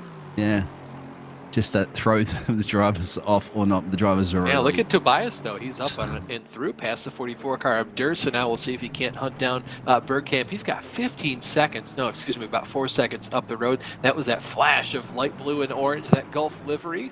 Always love the Gulf livery on any sort of race car. So just up the road a little bit. He's currently trying in a battle of his own right now, trying to make his way around some lap cars. Yeah, there's a lot of cars coming to play too. Use them if you can. Machine. He's 18th. That's Lopa. That's the O&O machine at McLaren. He's being lapped now by that the Nissan machine. And just up the road from those two, I believe that's Jamie Shaw. Yep, it is that blue and white colored Aston Martin, the HyperX sponsored car. And I hope you're wearing your HyperX gear. If you are a HyperX sponsored car, it'll give you a little bit of an advantage, probably a 1/10, I'd say. Definitely an audio quality. You can just hear a little bit more crisp sounds, so it's a lot easier. Look at, boy, I am sure right now that Bergkamp, that Frankie is probably pretty ticked off with these lap cars for holding them up for so long, because the gap to the cars behind continues to decrease just ever so slightly as he continues to be, I'm going to say, slowed down by those other cars. He's finally made his way around Lopa and Jamie Shaw, so Frank Bergkamp now with clean air. But yeah, he lost it, but I'm going to say 2 or 3 seconds to being behind those lap cars. Yeah, but they're still maintaining a 4-second gap to Yeet. I think was that the time? Was that when the Yeet took it to the marshal out of one of those Oh, times? they're door banging with each other. This is for 17th place down the front stretch. Slopa on the left, Shaw on the right. McLaren versus Aston as they go down into turn 1. We'll see who is the last of the late breakers here. Oh, they're dead even. Yeah, it's the inside butt. I'm surprised Shaw broke a little bit harder to allow that McLaren to just barely get the advantage there going into the chicane. He went off the racing line as well and took the gamble on the right-hand side as you go into that, and then it's very, very risky for that because you've got to get the exit. Those guys were side by side down the front stretch. They created an even larger pocket of air for the Yeet car to gain. So Prang gained another about 0.8 of a second on Bergkamp. So Bergkamp has got to be pretty annoyed with those two. Even after getting by them, they continue to anchor him. Yeah, because the Yeet can see. There's your Nissan up the road with the Golf livery. Oh, you can see, and that's an easy car to see too. That's not one you'd miss. So it is bucketing down at the moment. If you get a chance on multiple screens for the rival split, actually you can go to that one because I'm just seeing cars spinning tooth and nail on that one. As no doubt it's turning into a pool in Monza, more than it is anything else. These drivers don't have to worry about at the moment, of course, weather can change, but it looks like a beautiful day here in Italy.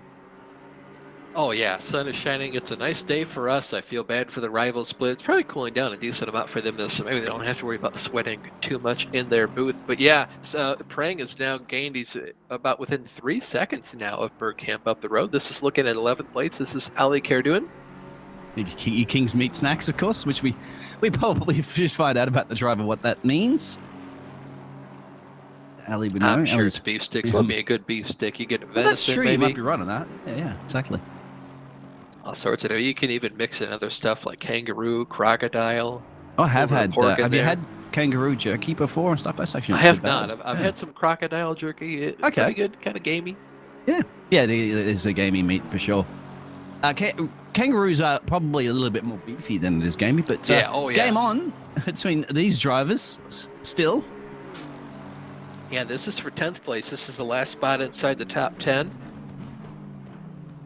Kind of interested to see the Taha car running as down in the order as they are. They had that, they ascended through the field the entirety of the last race, and then they had some complications in the middle, and they didn't really deserve the finish they had, so trying to claw back from that. And I feel like their car today is just, it's a little bit faster than where they are. I feel like they've definitely got, I don't know if about a top 5 if that's the cards for them, but I feel like they do definitely deserve a top 10 for sure, and I'd probably say 7th place maybe. I know you have your notes there, Austin, so you could probably clarify too the weight distribution that they're using for this race and what they did for last time. For last time, I couldn't tell you, but I can tell you for today, of the 72 kilograms, they've elected to use 20. And I feel like they were one of those teams last time as well that just basically said, well, if we have 4 races to use 72 kilograms, we're basically going to go a quarter of it every race. Yeah, I think that would be. I think we remember that would most of the cars. We didn't know. Obviously, we don't know until they elect to issue the weight into the race control. The register is the word I was looking for. But yeah, you'd think on average most people would split it up across the board. But once again, coming back to that Bentley situation, it does kind of a little bit suspicious that maybe they couldn't commit to that race, which is the reason why they used all that weight. And it's multiple things. Maybe they just kind of realized they didn't like Monza, that this could just be their mulligan to not score many points today, but it also could just be they're not looking for a championship. They just want to come here and run the races, and they really are only interested in running them if they can have no weight on board that car.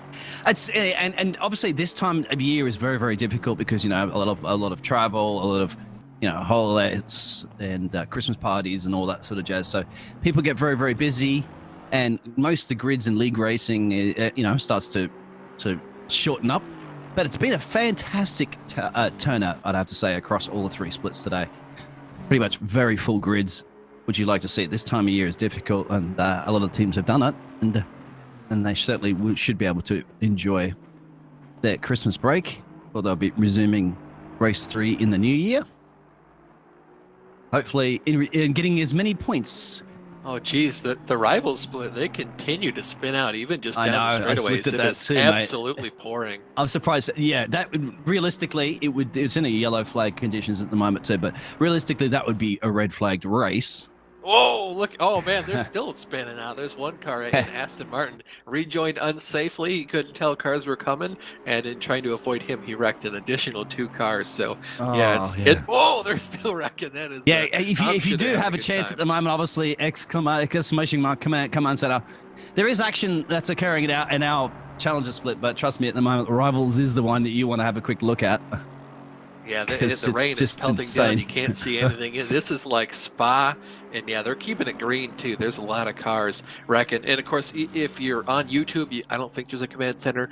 Go to Twitch for that. So twitch.tv / I think it's VCO Esports is the channel name. Yeah, twitch.tv / VCO Esports. If you would just want to shortcut it, you just go another / command center. Otherwise, there is a button on any of the main pages, any of the splits pages. You can go in and see that. I will share that. Rival split. If it allows me to put the URL, it does. So there it is.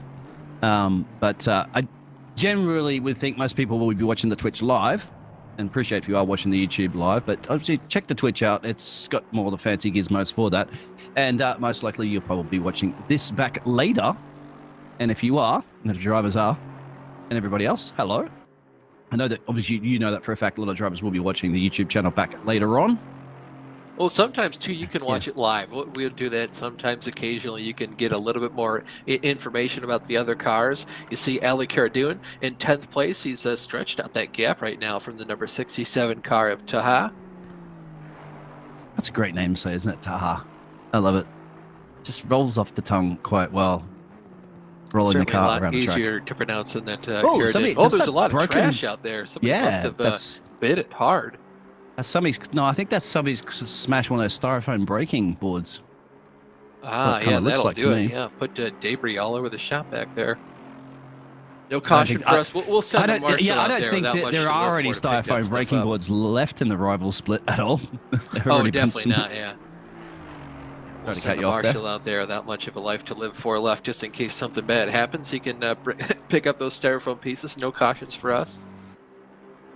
Have you seen remember back in the day there when Sebastian Vettel had the brake failure and smashed all those styrofoam, the ones you're supposed to go around, of course, if you do happen to break yourself in turn 1. Oh, it's always interesting to see those F1 cars just blow through those things and they just explode into a million pieces. Yeah, and of course they all get stuck in your intakes as well. And remember, these cars aren't fan cooled. They're cooled by going as quickly as possible, natural air. And you get all styrofoam jammed in those radiators inside, above the head and the side pods. And you're in big trouble. You'll overheat the car pretty quickly. Happy camper. Yeah. Oh, look at that McLaren. He went a little bit wide there, did Taha, in that last corner. Boxing for the Honda in 22. Yep, this is about the time for them. They've been going just a little bit early, about 15 minutes, a quarter of an hour earlier than everyone else. So that basically just marks to us when the entire pit sequence has started. So even though I don't really know what the strategy is, I appreciate them pitting early so we can kind of see when the pit stops have started and ended. It is a great, completely alternative strategy to everybody else. It's good to see teams trying that one out because you never know what can happen. And they still haven't collected the styrofoam, as you saw. Yeah, that'll probably be there all the rest of the day. Kind of like that cone we saw. If you look at the track map, off the line. Look where all the cars are. The marshal's going to risk their life running out to pick up all that. No safety cars, of course. Unless we can get one of them giant grabby arm thingies used to have as a kid, a little claw thing. It's like 50 feet long. Maybe we have the opportunity there, but I doubt it.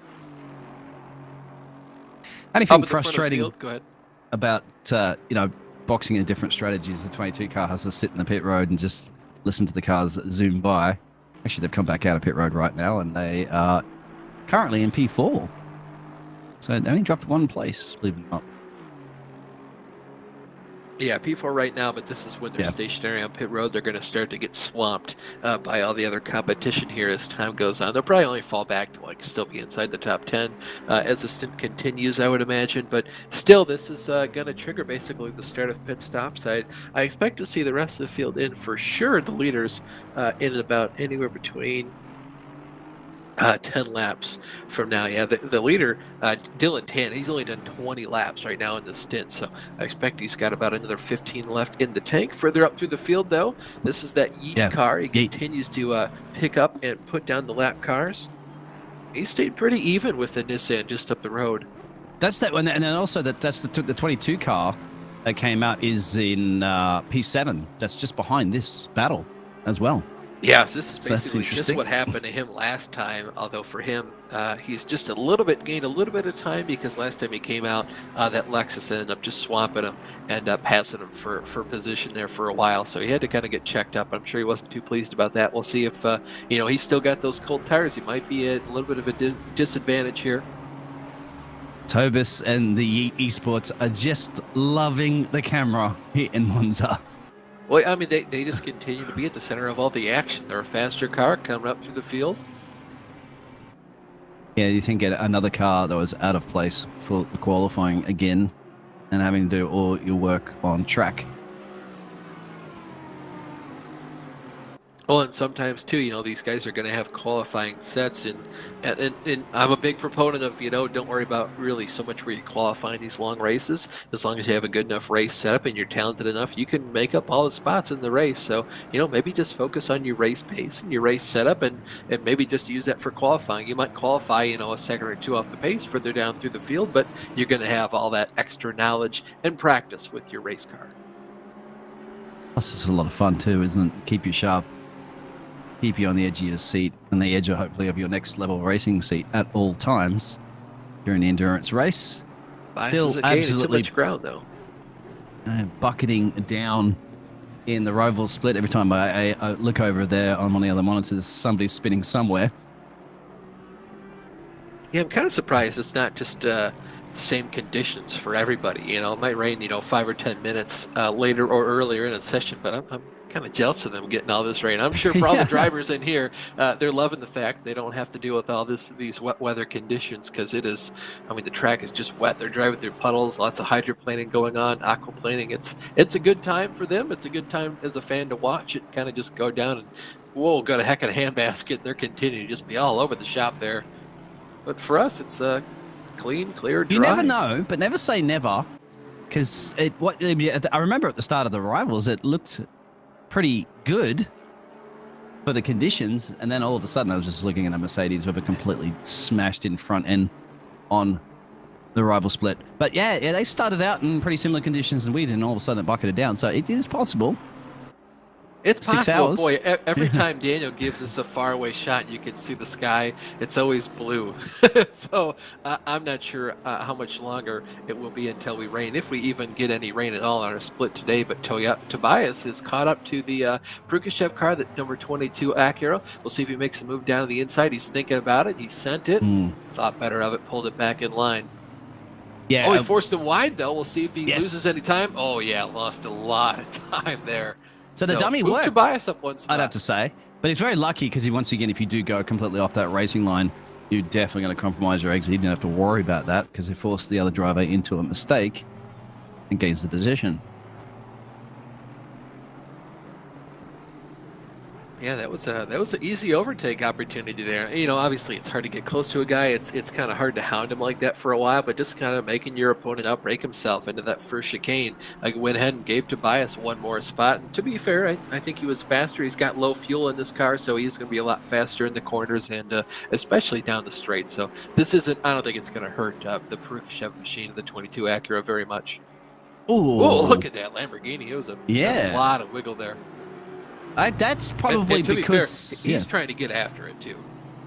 That's good. And there's also, remember, there was a lot of dirt kicked up on second Lesmo and first Lesmo, so you get that on your tires. He's trying to catch up to Manuel Dur, obviously, as well. So he's just really trying to get after it. And of course, he'd much rather be able to make up the position right now, so you kind of have it as you go down to a pit stop, and there's more opportunity to kind of hound this guy before he needs to make his pit stop. ain't nothing but a hound dog. Oh, he's as going to Elvis send would it say. down to the inside. Yep. He's going to hold it down there. We'll see if we can get a crossover here from Manuel. Oh, look, big wiggle. Ooh. Had to lose the car, caught it, still went for a spin, though. Did Guerrero and the 333 Lamborghini. He's still out there. So Tifosi probably pretty neglected after that. Yeah, you would have heard some gasps from the Tifosi out of the Alberto corner. Maybe But a couple. back in. What's that button you've got there, Dean? That bleep button. You know what it is. Yep, that's right. That's right. But it'd be in Italian, so I wouldn't know exactly what they were Maybe the screaming to be hand. able to beep it. Probably a Mamma Mia. Yeah, my. That'd be my assumption, at least. Good old Mamma Mia. You got your learning Italian book that you're studying on the plane? Sure. Yeah, Rosetta Stone. I've been practicing.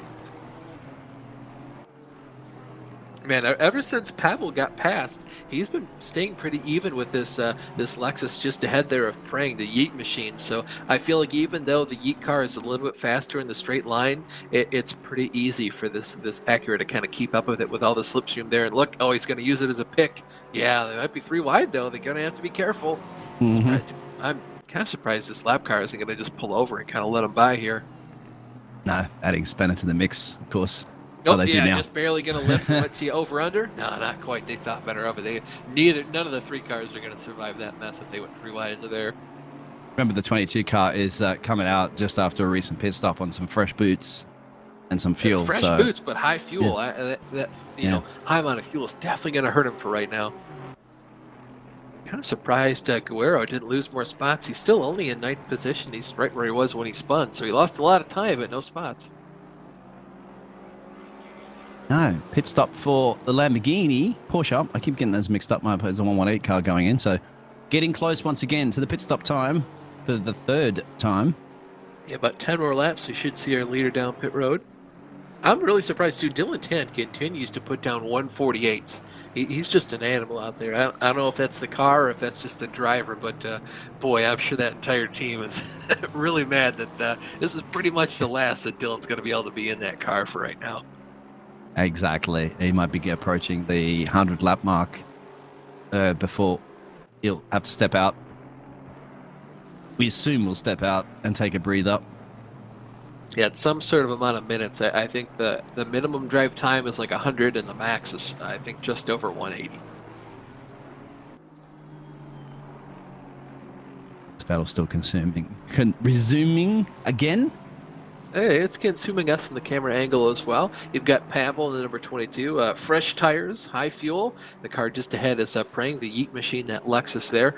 Old tires, low fuel. So both these cars, advantages and disadvantages to both of them. I still do think, though, the Lexus is just a tick faster for right now, but he should be coming down pit road at any second now. But you want to be trying to hold off the car as long as possible, too, so that it pans out for your strategy later on, and it make it easy for anybody. If you're the 22, you want to pass this guy and get ahead of him. If you're the 16 car, you want to stay ahead of this guy and make him have to work to pass you, because there is always the opportunity you can kind of hold him up just a little bit longer than he'd like. It's that undercut versus overcut strategy coming into play. And the 8 car, well, they've been boxing for about 33 and 34 laps and into their stints. Basically so on the hour mark. Yeah, they're 27 now, so you'd imagine they'll do it in about 6 laps. Which, obviously, the 44 car will be well aware of as well. Oh, the 44 I'm sure their car teammates is going to have it figured out, yeah. We'll have the live timing pit wall up as well. So they will be looking at that and probably telling their driver, well, that's probably to be expecting that. So get an overtake.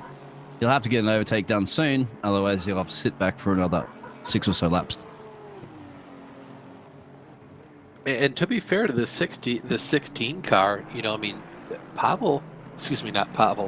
Prang, he's been putting in some 148s of recent, so he's kind of just up there on the pace with the leader. He's been really fast. And the 22 car, they've been putting in low 149s. They've been having to be just behind him. So, still got that speed, but, to be honest, if you're a podium place car, you shouldn't really have to worry about this, and you kind of dug your own hole here for yourself on just a pit strategy. So, not to belittle their team strategy, but this is what you have to think of when you want to do one of these off strategy moves. But I like this idea, like the gutsy call, and hopefully it works out for them too. And the top 4 at the moment, my friend, are essentially lapped everybody in the grid. It's quite amazing to see getting closer pulled to the away by 1 hour. a lot.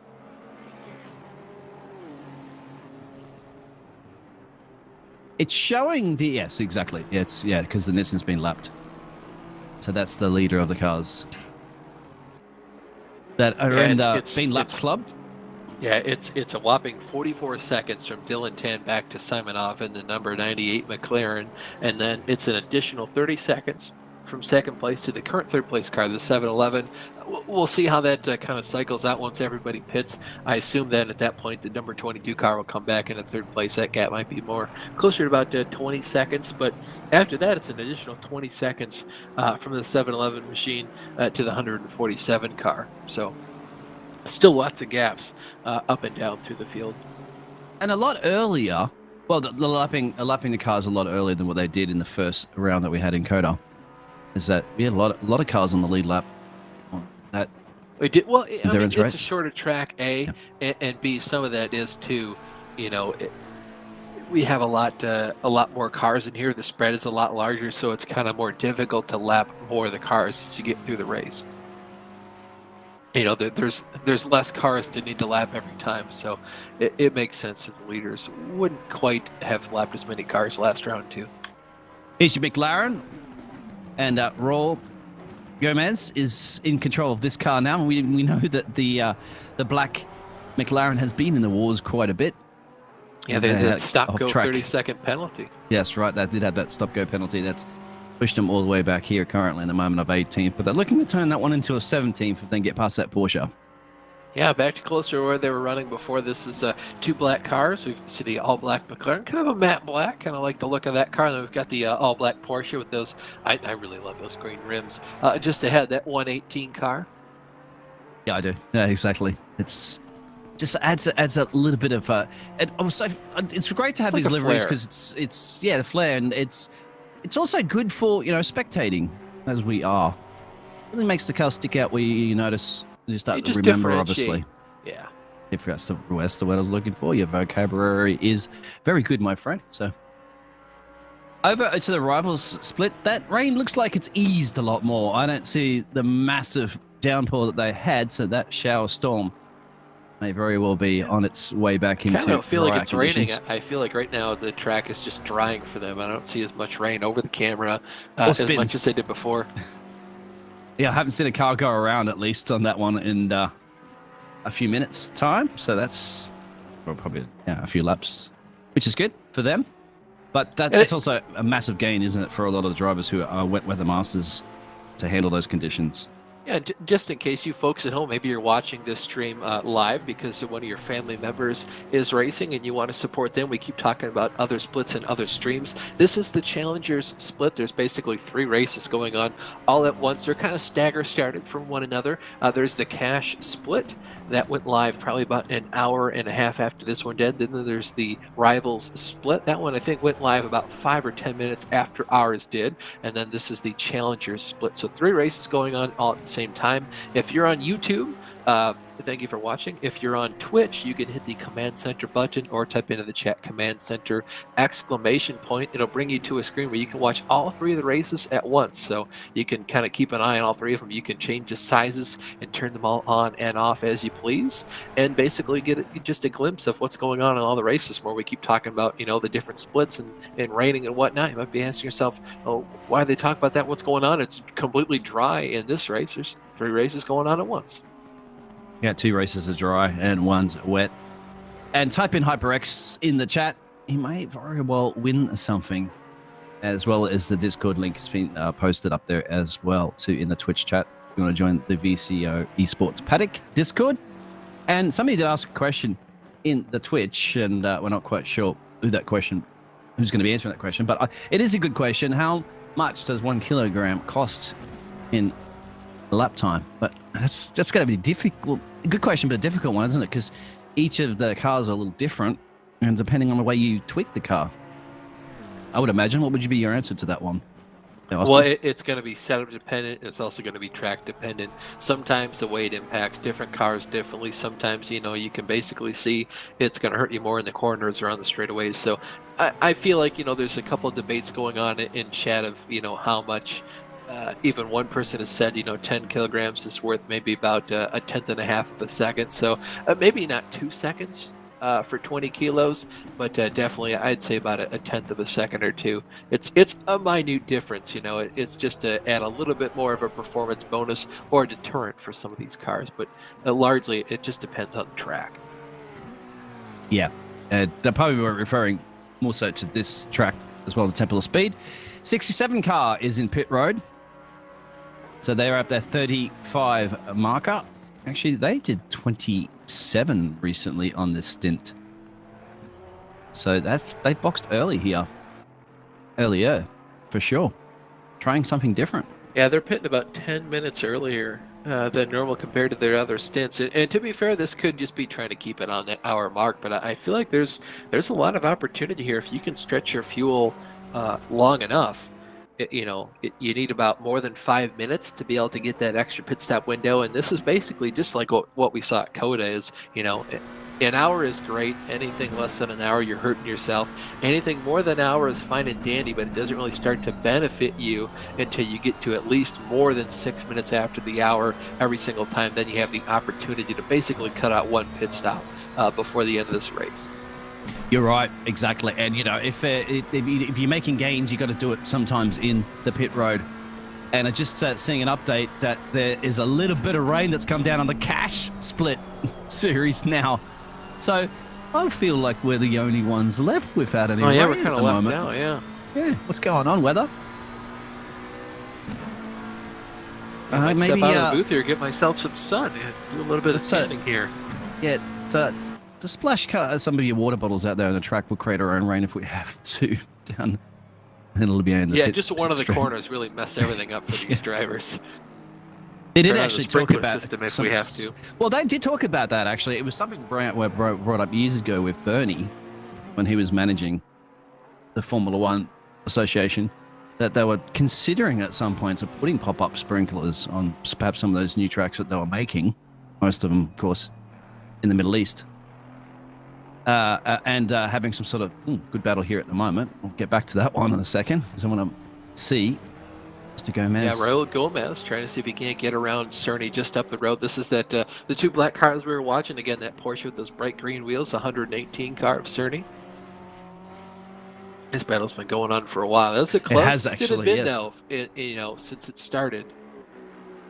But yeah, once you get back to the Formula One, they were considering at some point, like thinking about pop-up sprinklers and having some sort of like random computer control, so a computer would elect a percentage or something like that of chances that it might pop up randomly during a race to spice it up. But it was disagreed with by all the teams. Never went ahead.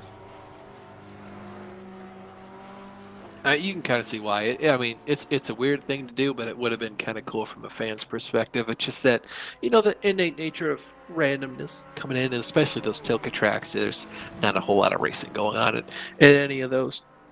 Yeah, it was also back in the period of the domination between the Ferraris, of course, in the 90s. Yeah, I tell you what, looking at even the leaders' last couple of pit stops, Dean, they go about like an hour and 3 minutes to an hour and 5. Yeah, I'm seeing a lot of hour and 3 minutes. That's, your last stint won't be as long, but you're still going to have to pit one more time. So I think pitting on the hour, and again, it depends on exactly what you've said is, are you going to get back out on track with clean air or not? Because that should dictate what you're doing. And our leader that's done 3 stints,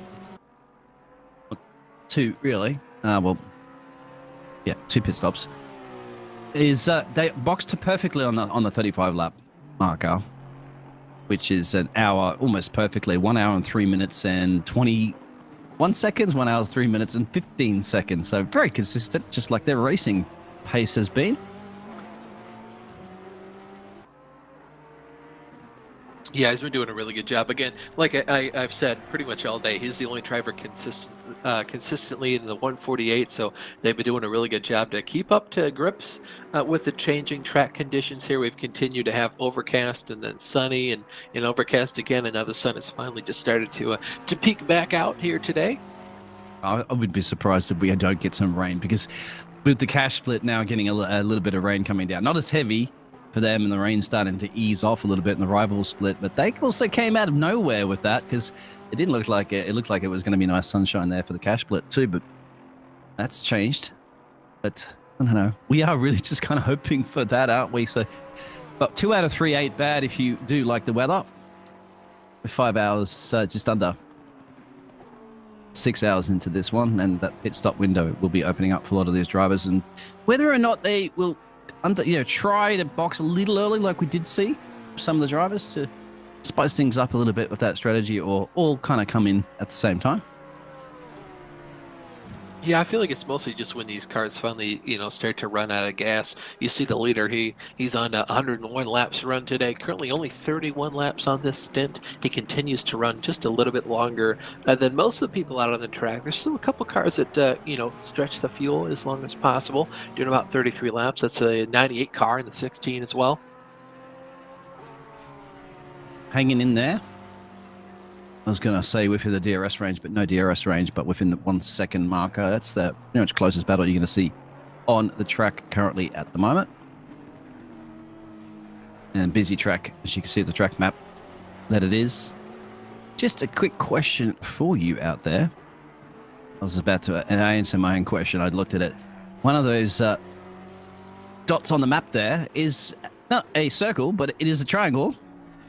And that is because it's the 889 car that's leading the race. So I answered my own question, but I'm asking at the same time, just to let everybody know. No, right that's a good piece of information too. Yep, you can see as soon as you start talking about them, Daniel goes to show us why that it is the triangle, and of course, obviously, just to update you guys as well, the track map on the right side of your screen. All those gray dots are all different cars. You can see the start-finish line there marked. The thinner bars are the sector times. There's 3 sectors around this circuit, as is most of the Formula One circuits. The leader is the triangular dot, as it were, and the car we're looking at is the red dot. So right now that's both in one. That's red triangle. But if we go to look at anyone else later, you'll notice this too. That triangle will go back to gray. Yeah, and you see the 98 just pulled into the pit stops right there. That goes exactly. Once they're in the pit lane, they go to a dark gray, and that's your 98 car. That's in P2 that's gone in.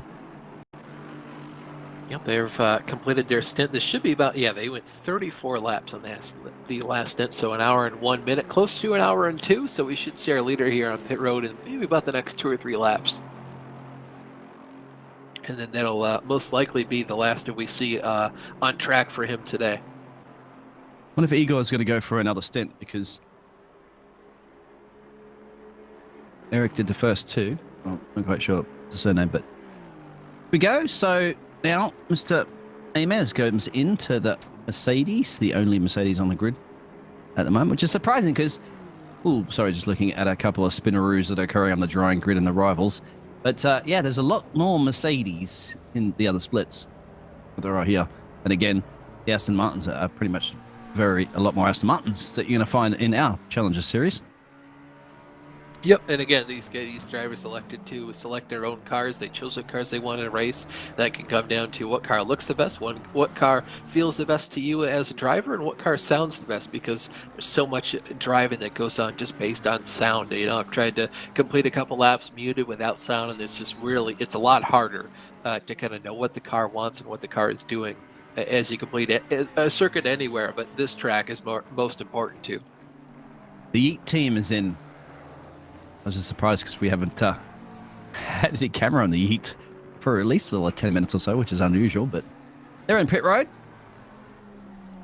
Well, they haven't been battling for any spots. They've kind of just been in no man's land trying to catch up to that 81 car up the road. They had a really difficult time of doing that. They were just a little bit faster, but not faster enough to catch them under the last stint. They kept getting closer and closer as the run went on, but just couldn't quite get there. So the 98 car is in and out.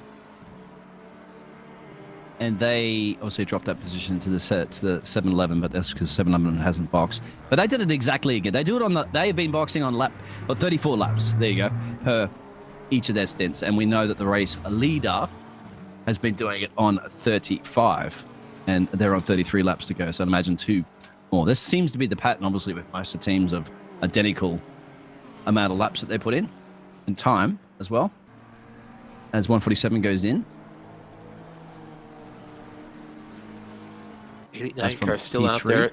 He'll probably be back on pit road, I would assume, 1 more lap from now. So when he comes around this next time by, I expect him to pit. 22 car continues to stay out on track. He's the first car again. We kind of been marking the end of the pit stop segment here, as it were, as soon as he gets back into about the 3rd position. Yeah, I assume that I was about to say they're going to gain a couple of those places back because of the alternative strategy. Yeah, Myers still hasn't pit yet. You can see he's now down on pit road. I think Bergkamp is going to pit this next time by. And then the 98 car, he should basically cycle back up into 2nd position. The 7-Eleven car has yet to pit as well. They've been about a 4th place car all day. Yeah, they're another 35 lap run before they box. They're on 33. They're in pretty much identical pit stop strategies with our race leader, the 88.9. The only difference, of course, is that they are quite some, about 83 seconds and change down the road.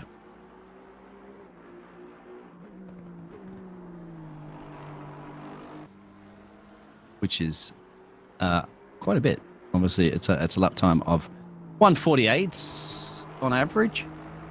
Yeah, 1:48. Honestly, it's blindingly fast. You think about that, and you don't know what we're talking about by comparison. Everything obviously fast is relative speaking. Not fast for an F1 car. The F1 cars go around here qualifying trim like a minute and 11 seconds or so. 13s, 14s, I think. Yeah, I think race pace for them is like a 13 to a 15 or an 18 or something. So, low fuel, fresh tires, these guys going around here, fresh tires, high fuel, even low tires or old tires and low fuel. They're only managing about a 1:49 to 1:48. So, leader Dylan Tan down on pit road. Yes, right on cue on the 35 laps. Should be a driver swap, we'd imagine. Want to see who's that's going to be a nice warm seat, next level racing seat they're going to have in that Legion of Racers car, isn't it? Because our driver of Dylan has been keeping it nice and cozy for some time. Yeah, he's got almost more than a minute of a lead practically over the rest of the cars behind him. So we're going to see everything start to cycle out here in another second or so. Going back to the Formula One car. Yeah, it's true. I was just going back to the Formula One. I think the one car could probably pull a little bit quicker around Monza than a Formula One car would be that fan forced electric car that broke the Goodwill speed record. I think it's got a shot, although I think Monza sometimes too, you're mostly relying on that straight line speed. So, if it wasn't an F1 car, maybe an Indy car or something that's made for just, all in out high speed, like 230 mile an hour. But F1 cars are pretty darn close to that. That's what I can't remember the car specifically. Anybody in chat does know, let me know, but it's fast. But yeah, that fan car was quick. But it has active suspension and basically all the goodies. Obviously, the electric's going to spit up a lot quicker than a normally aspirated engine. Oh yeah, instant torque. 7-Eleven goes in, but once again, too, it's on battery, so it wouldn't last very much for a race distance. Just like the Formula E cars, you'd have to swap them out. But it's also using technology that's been banned in Formula One for some time, because active racing suspension, of course, was apparently one of the reasons as to Ayrton Senna's death in Imola. Yeah, back when Williams invented it. Yeah, it was fast, but it was hard to control. Nigel Mansell and a lot of the drivers had mentioned that it was, it was dangerous because they couldn't feel the car slipping to be able to correct it. You know what I mean? Like when it went on you, it went on you, and you were on high speeds. And drivers need that feeling, don't you? You need to feel the car and be at one with the car. And too much technology takes that away from the driver. That McLaren just straight corner through there, the 67 car. Bellawender, interesting to see Felipe back in the car. I wonder if it was just to get completely out of the way as a back marker to not get.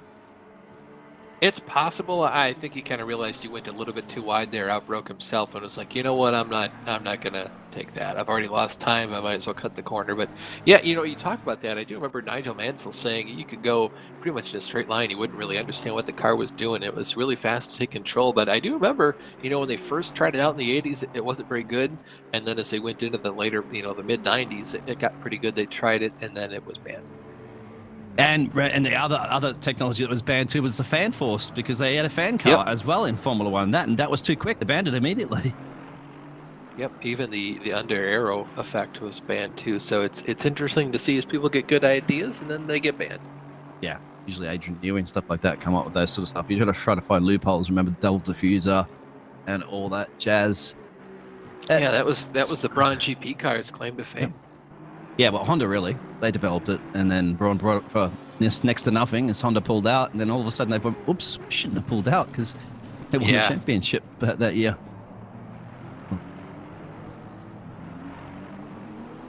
Our leader's been in and out, and we have had a change. So Monaro now is in control of that car. Yeah, Pratama.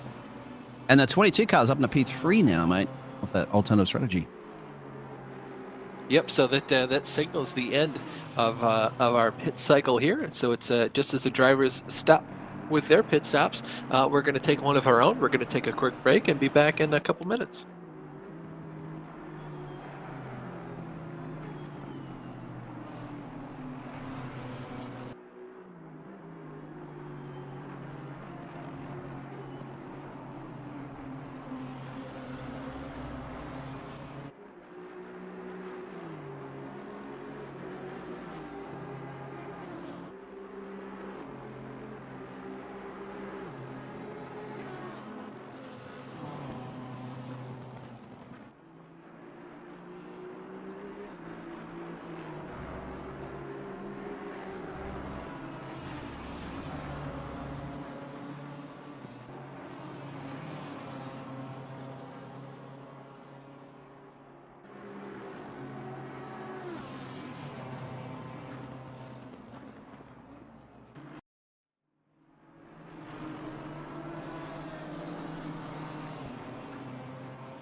Well, Austin, we are back again for more of our fantastic racing presented by HyperX for the Extreme Endurance series here at VCO.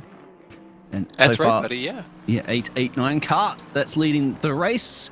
That's the triangle you'll see on your track map. Has been doing a very, very solid job with a comfortable lead over the 98 car. So there's an 8 and a 9 in those numbers, just like it was last time around too, isn't it? As they put on a fantastic performance in the Circuit Americas. Yep, that's right. I'll be interested to see here in a couple minutes what kind of speed that we see out of the Pertama machine, that 889 car. They've been the fastest car pretty much all day. There hasn't been many laps where a driver has been faster, and if they were, it's almost certainly either due to a pit stop or just a lap car kind of getting in the way and just barely slowing down our leader for a couple laps here. So we'll have to see what kind of laps Urkulov can put down and what kind of laps we get out of Pertama here. And no rain as well. We've had it in the other splits, but they're definitely on the back right now of the Nissan, the Soul Nissan that I have loaned out.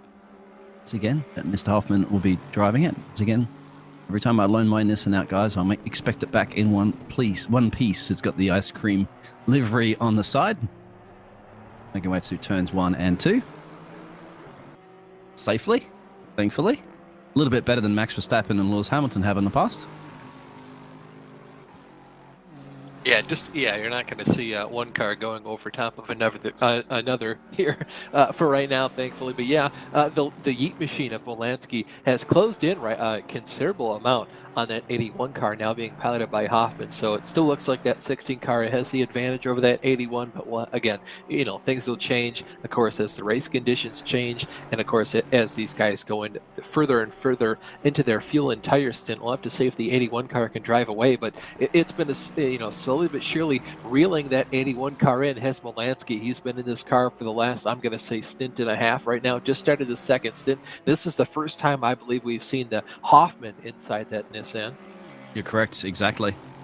And well, once again, I think the Yeet Esports machine just got a little bit said, guys, remember me? Camera back on me, because they're back at the action. And our fantastic director, I was just wondering at the moment if we could possibly get a ride on board, Daniel. Don't worry about that right now, because it might not be enough time. It looks like it could be a run right down here. Yes, it will be. Into a long sweeping Alboreto corner, or Parabolica. Yeah, Parabolica. It's going to be a drag race here down the front to see who can get an advantage on the other. Going to be a lot of slipstreaming opportunity here for that Lexus there. Molansky, we'll see he's going to get really close. Going to take a peek out to the outside. We'll see how much overspeed he has. This is a good opportunity here for Hoffman to side draft him down the front if he wants. Just dump more air onto that rear wing. He's not going to have the opportunity, but he is going to brake a lot later. Look at how much he forced there, Molansky, to just brake a little bit. Missed that apex, but it looks like Molansky is going to make the overtake there, and he should be able to have it done and dusted here down into Redifilio. Yeah, Clever was on the racing line going into the turn as well. Too, excuse me, Delarage. 999 car. There's if you see the yellow dot at the moment, somebody has gone off out of turn 4. They've gone back up there. It's quite sure gathered it back up, but yeah, there was a caution there just for a little bit of time. Anyway, I thought that could have been I'm not sure if that was our race leader was around there somewhere. But, yeah, because I thought that Nissan might have tried to really come back braking, but I think it was very clever to tuck in behind there. Otherwise, you could be bumping doors, as you'd mentioned, to turn 1. We're getting word here just for a minute. You might see the screen go blank, and in just a second we're going to switch the broadcaster. So commentary is going to stay the same. You'll hear us for the entire time. It's just that the screen might go blank for a minute, and then it will come back right after that. So if it does go blank and you can still hear us, don't worry for at least a little bit of time. But as always, we're continuing to have some gremlins here, and it really is a miracle in and of itself. We got this production up in time. We've had a lot of different stuff happen to the production team. Somebody came in last night, cut a lot of the cords to the trailer, so got a bunch of hoodlums on the loose. We had some power outages as well. I thought it was my pet dingo chewing on the cables. Apologies, but yes. You know what? I gave you an out there, Dean, and you don't take it. Too honest, what a guy. Whoa, look out. Whoa, there is going to be a rear-ending scenario. Yep, that was my bad on that one, because it was just completely caught off by the speed difference, by the back marker, I think, wasn't it? Oh, yep, And there goes some of the more of that puller. Yep. yeah, and you kind of feel, but just losing that one place, but still back in it. Yeah, lost the If place, lost about 1 or 2 seconds of time there. I don't think any damage was incurred on either of those cars. But yeah, that back marker, I think that was a 221 car. Just try to check up a little bit too much. And again, you're just kind of caught off guard because you don't realize just how early they're going to get on that brake pedal. And then, of course, there was nowhere for that Nissan to go. And he didn't realize that that Porsche just ahead was going to spin out. You could see, try to check up and stomp on the brakes as hard as possible to make sure he gave him time to save it. But it's so hard. These cars are already on the absolute limit of grip. Once you get just a little bit more lateral force in these things, they are going to whip around before you know it. it's when you catch that back marker, isn't it, at the certain corners is the one that catches you off because of the speed difference. You don't always, you're not mind reader. You're not 100% sure if No, you're not. they're going to lift off that's and the allow you absolute through the worst corner. time to catch a guy. Yeah. That's the worst time to, because you're on his back bumper already, and he might be trying to check up a little bit extra for you. He's already going to go a little bit slower than you are because he's a back marker for a reason. You're going to be at least a tenth or two of a second faster than him all the time. And speaking of our leader, one of the fastest guys on the track, Pratama, he is picking up right where his teammate left him off. He's putting down the solid 148. It's not the fastest guy on the track for right now, but you know what? Keeping that car in one piece, doing a good job at it too. Looking back now, this is the Raf Molansky machine. That's the car that we just saw get spun out, Dean. Just something, yeah, exactly. You're right there. That's yeet, because I was just looking at if there was a switcheroo position. Oh, that's really another. Oh, that's a second lap in a row. Second time not agreeing with back markers into turn one. Gets a little bit of frustrated at the moment in your teams. That's when you gotta chill. You chill your driver out and just say, right look, here, he's probably going to send it either on the inside or the outside, and he's going to inspect this guy. Gets right out of the way here. Yep. Oh, yep. A little bit of a hip check for him. Yep. That's I don't like that move, but no. I understand it. Odds are that'll probably be a 30-second stop-go penalty. It wasn't too large. He just kind of forced him onto the side of the track, and I feel like some net code there was at play with the contact between the two. But it's so hard to say. I understand it. I don't like it, but no, it's it kind of reminds me of the day when Lewis got that checkup, didn't he? By was it Sebastian Vettel or something like that? Oh yeah. It's. You got to remember, you still have 5.5 hours. Although to some degree, like you got to see that coming as the back bar to kind of realize like this isn't the time where you want to get caught by that guy behind you. And I mean, to that, you're not even running in the top 22. Maybe you got to lift, check up just a little bit earlier and not ruin someone else's race. But I can see both sides of it. And well, on top of it, we're watching obviously one car or two cars at a certain place and a certain time on the track. It's occurring all the time with a lot of drivers, I'm sure. And we've spoken to drivers before in the past in interviews and stuff. They've had, there's many, and we asked them about eventful situations that have occurred. They have them too. I don't necessarily see them on the camera all the times, but it happens to about everybody. Look at Simon going a little bit wide in Parabolica once again. This is the exact same place we saw that car go for a little bit of a spin. I don't remember if Simon was in the car. I think that was his teammate, that Gornacci. But right. Again, that car is really not stable enough in the rear end to kind of support a late braking opportunity or a move going into that corner. And of course, there's a 44 car just up the road. So those two cars are battling with each other. I honestly think, Austin, that he's just running out wide there to sign some autographs. The Italian manufacturer there. Be, but I feel like they'd have to hop the fence right now. Maybe not the most opportune time there for that, Simon. Yeah, we might have a bit of a pause here in a second while we switch things over, as you'd mentioned. Yeah, it might be a little bit of a break. We might have to fill some time here while we get everything sorted out. So, Dean, you did see that Discord chat? Yes, sir. And well, that's good. And so, drivers out there, if you are aware, just pause for your overtakes for a little bit so we don't miss the action. Photograph them. Yeah, if you're going to do anything entertaining, if you wouldn't mind just waiting at least a good minute or two, please. Yeah, and it looks like there would be a little bit of a pause at the moment between some of those drivers, so we'll see.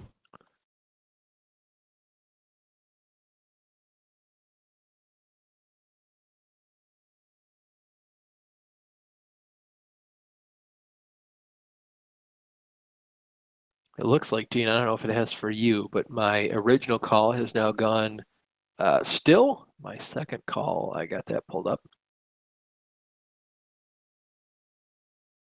Yep. I think I'm 100% agreeing with you on that one. So I have Okay, so original the best call of both. stopped. Second call going to load. I actually have them both up at the moment, but that's okay. Oh, okay, my As long as original call went dead, so I closed it. Oop. So we'll see if the second one comes back then. Should be good to go.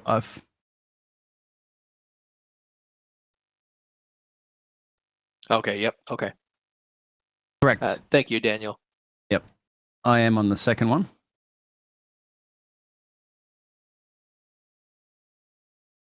As we're watching the 333 car, Simon.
Welcome back to the 9 hours of Monza here for the VCO LFM FLExTREME season. This is race number 2. We're here at Monza, like I said, in the beautiful Italian countryside. This is the Challengers Split. We've just had a little bit of a switcher with broadcasters, so apologize for the technical difficulties, but like I said, we've had a lot of problems go on. We've had to switch a lot of stuff, so it's a miracle this continues to work at all, and that it's been a seamless transition. So we're now joined by, of course, Jack Maloney. He's our fantastic producer and commentator director that was with us last time out in CODA. So beautiful to have you here as well.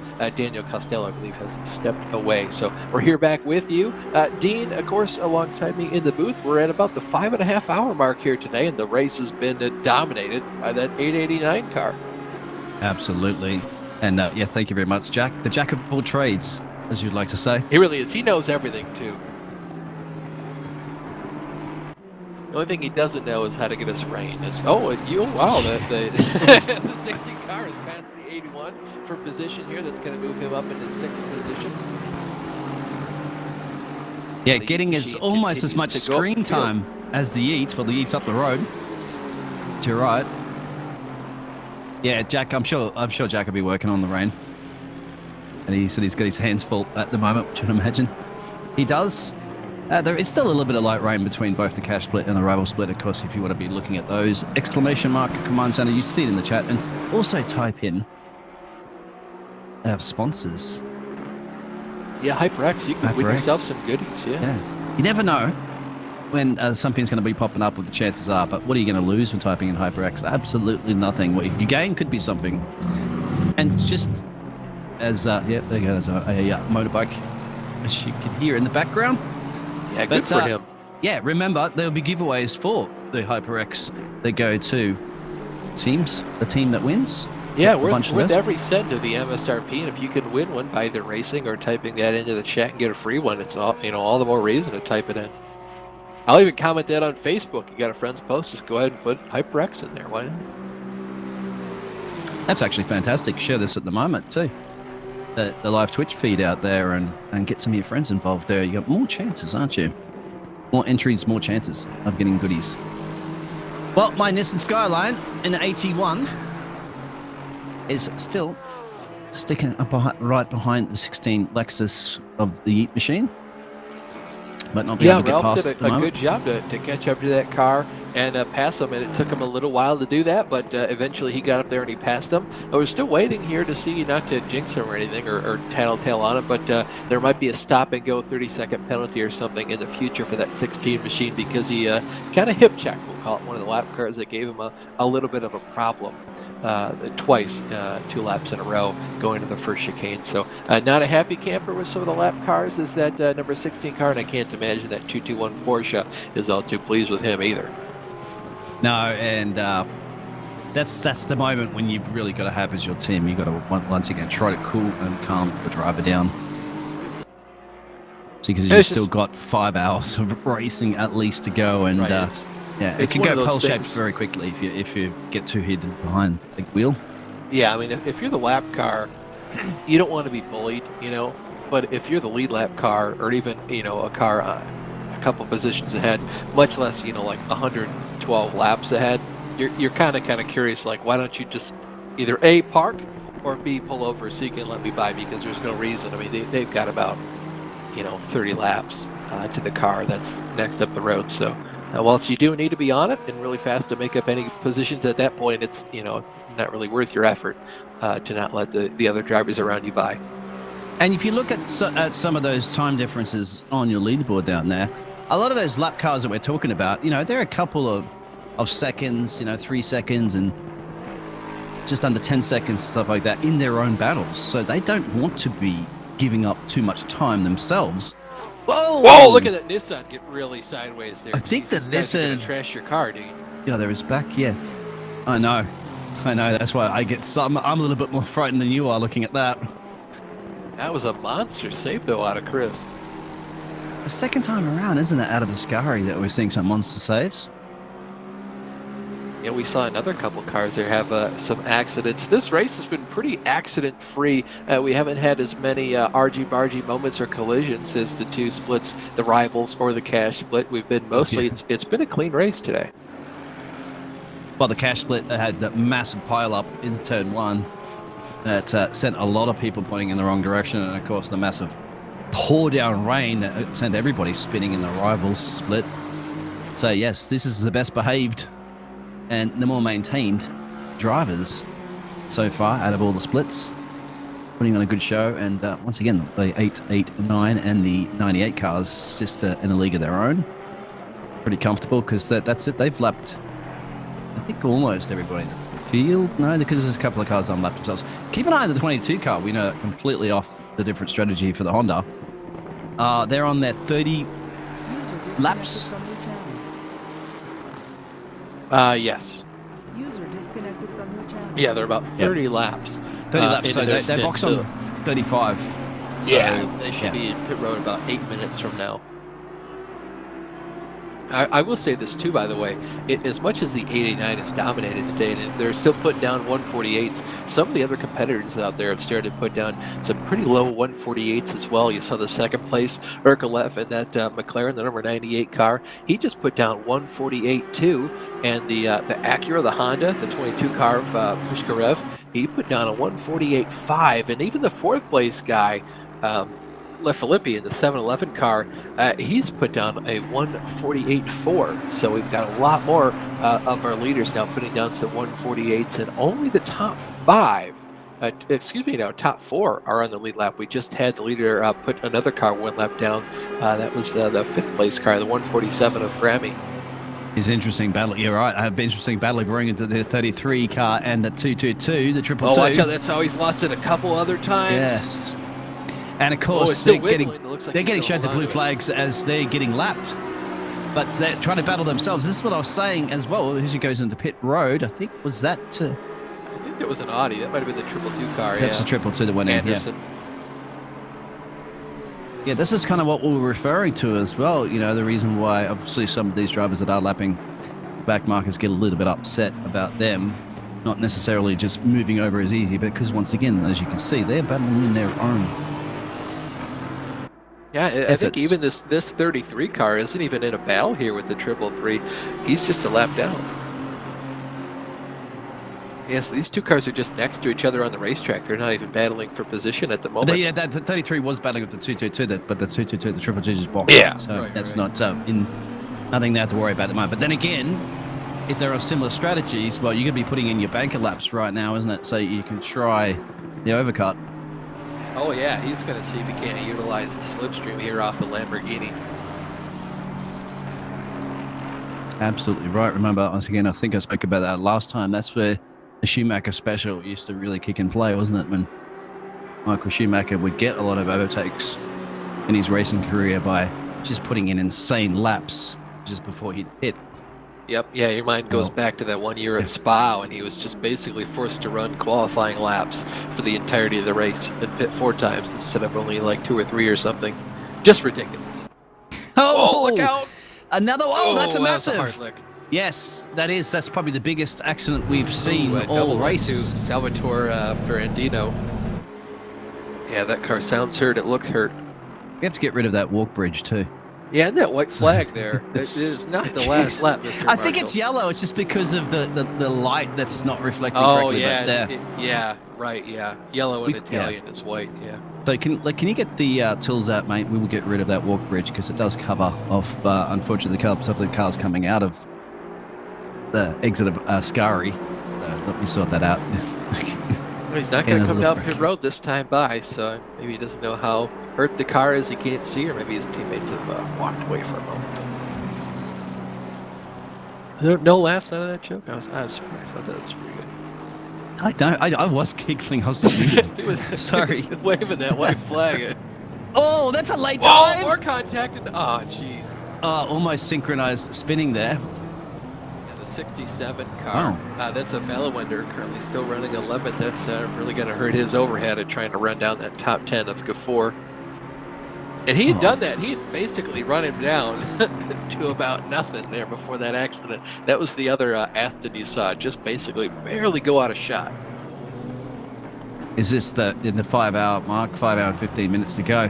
This is now the time that's just heated up a little bit, hasn't it? Just in the last couple of minutes.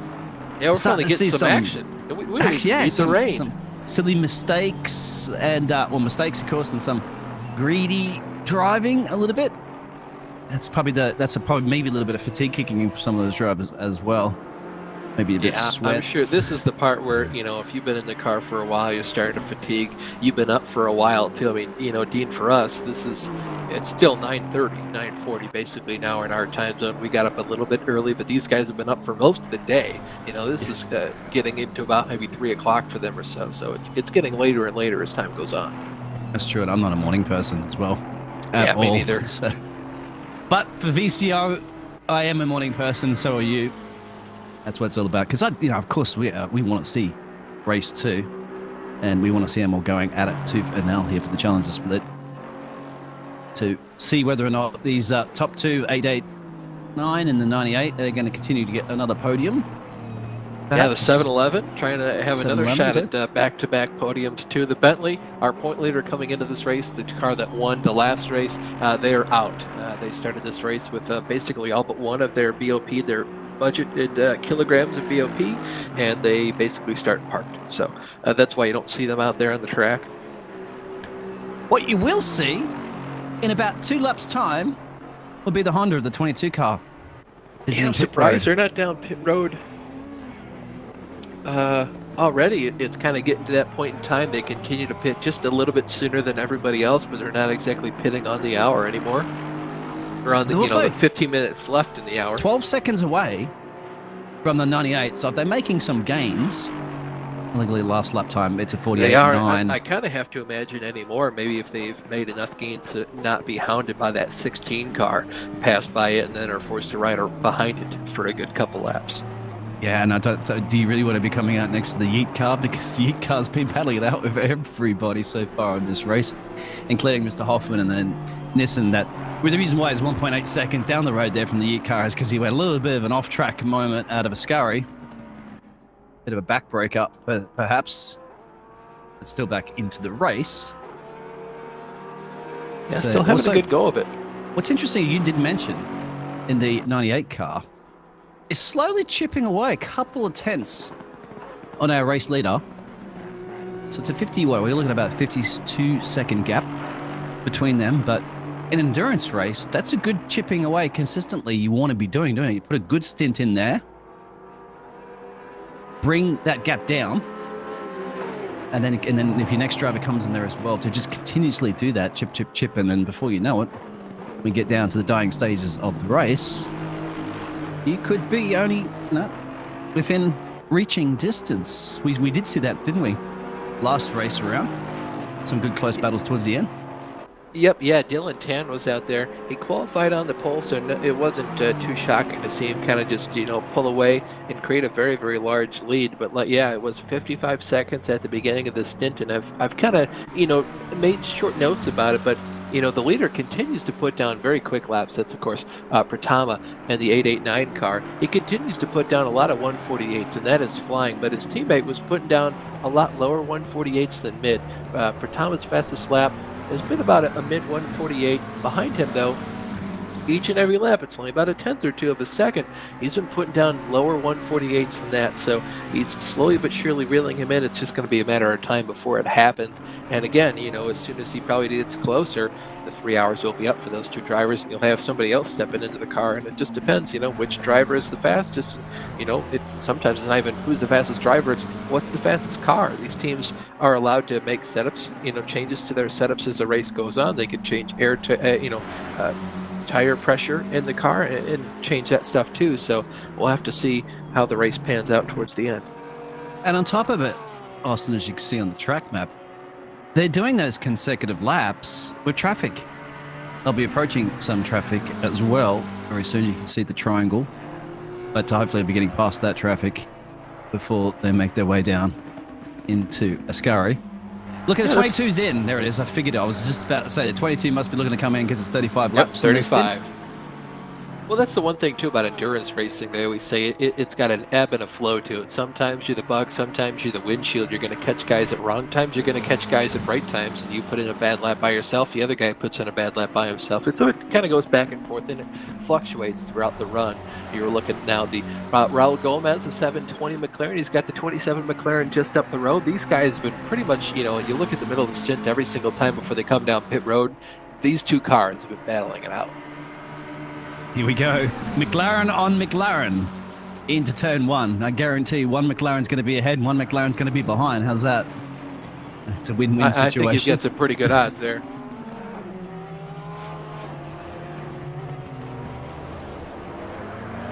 And the 22 car still in pit road. But this is a thing. Maybe I'd have to say, Monero, if in the 889, has probably just had a listen to us and kicked up the speed there, because at 48.6 and a 48.6 for the McLaren and P2. So responding perhaps to the slow charge, but then again that traffic that I had to deal with. Nothing that these two cars have to worry about at the moment. The only traffic is themselves fighting. Yeah, another battle here on the screen. This is Milan Tuma, the 222 car, the Audi, trying to see if he can't get down the side. Bowler, the number 69 Aston Martin. Oh, hard. Yeah.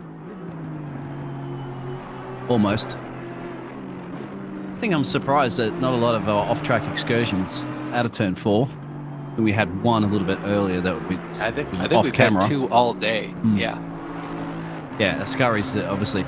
And the Lesbos have been a bit quieter lately.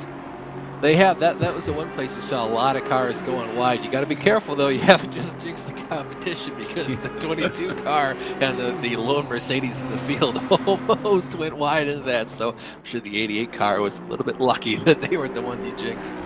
We got the casting curse power up here. You know that for a fact. Well, then it's not going to rain the rest of the day. I'll get out there on a rain dance if we have to. You can see there's clouds there, but probably not enough to affect anything just yet. But anything can happen in 5 hours. I will say there is a little bit of snow by my house, so maybe that's just me. But I would gladly give up this light dusting of snow if it meant we could get a light dusting of rain here. It can have your snow. I prefer the tropics where I'm living at the moment. See if this going to continue an attempt into turn 1. They're going to go off he's the looking racing down line. The inside. Yeah, that's no breaking up. No, he's committed look at now. Side by side. Watch out, though. He might have outbroken himself. Now, perfectly executed move. Switch over by Bowler. Not going to be there. Textbook stuff out of Dalma. Now, the 122 did come back out, and they are ahead of the Yeet.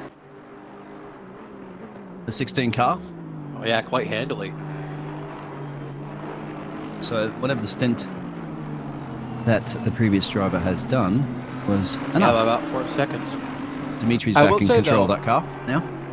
The 16 car did get spun around by your Nissan when they caught up to that lap traffic, so might have been the same old song and dance for a while. Absolutely. The noisy boss just cruises by the casting box as the BMW. Oh, we haven't heard of it in a little bit in a while there. I believe the 853 is in pit road right now. That's their scheduled spot. Scheduled pit stop. Yes, it is. 34 laps that they've done. Because we have this information, you can have that information out there if you're tuning in. Pitwall Live timing. Just type in the exclamation mark. Timing. Our memory is good, but not that good. Yes. We didn't have it at the start, of course, because of those technical issues, but got by. With a little help from our friends. There you go. Get a Beatles reference for you. Yep, we did. And in case you're wondering, we continue to mention the other races going on. This is the Challengers split. There's also a Rival split and a Cash split.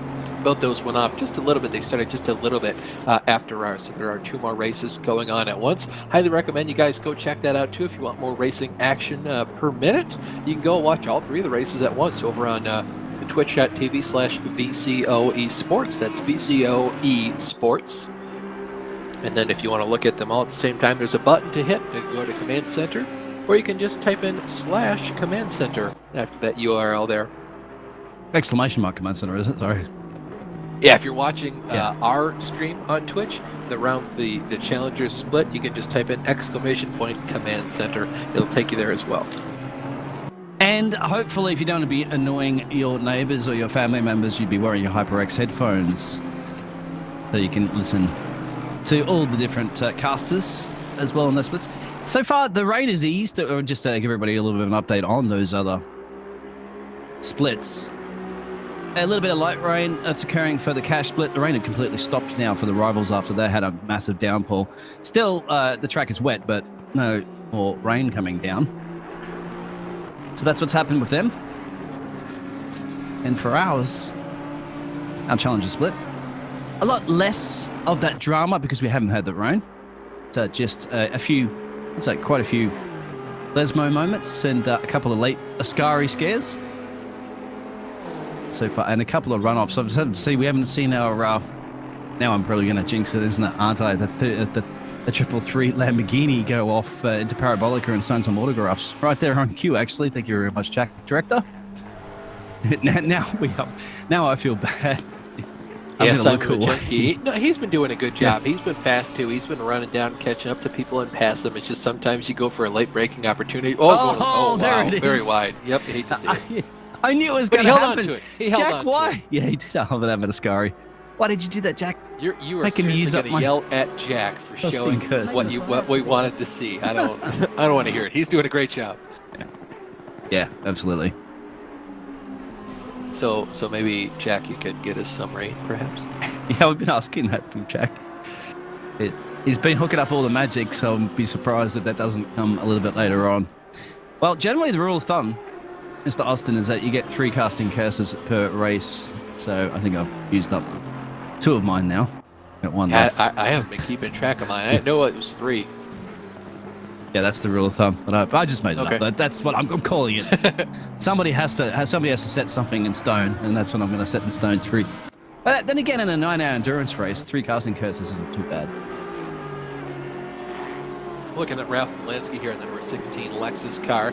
Usually he'd come off of pit road and be just behind that Acura, just up the road of the 22 car, but not quite today. You can see that's that 3-second gap. He's been really fast towards the end of his stint, and that Acura really takes a while, in my opinion, to kind of get onto its faster laps. So, but thankfully for the Acura at least, the 16 car ran into some problems on the last stint. It's kind of taken out there by a lap car being in the way. He got punted by the 81 car who was just behind him. He caught back up to him and passed him in the last hour, but that's just kind of been the stages of the race. Yeah, I was going to say they're going to get caught with the back marker around Parabolica, and it's definitely throwing off his entry speed there, and it's going to allow him to be under attack a little bit here from the He's going to have to seize this moment. I was just about to say, Jack can go aboard. Jack has read my mind, and here we go. This is where this other back marker is going to be in big trouble here. Well, there's 2 just up the road. He's got to be very careful. So the Mercedes is going to get out of the way very nicely. Now he's got Boulder in a 69 car. It's going to check up easily. Oh, yeah, great sportsmanship there. Allows them both through. Yeah, it could have been. Yeah, and to be honest, the 88 car, that Sturge, he wasn't even racing with Bowler too. So he's going to check up and just let them both by. Yeah, and it's probably a little bit of a notice out there to some of the other drivers that have been fighting their way through those turns to make the quicker drivers earn their paychecks.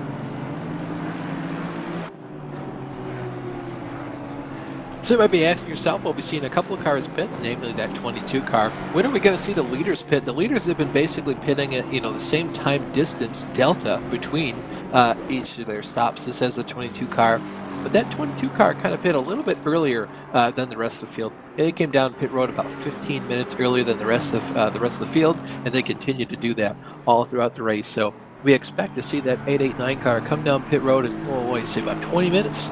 20 minutes, Dean? Yeah, exactly. We're at 45 minutes on this stint at the moment. They've been boxing in exactly 1 hour and 3 minutes, give or take, every time.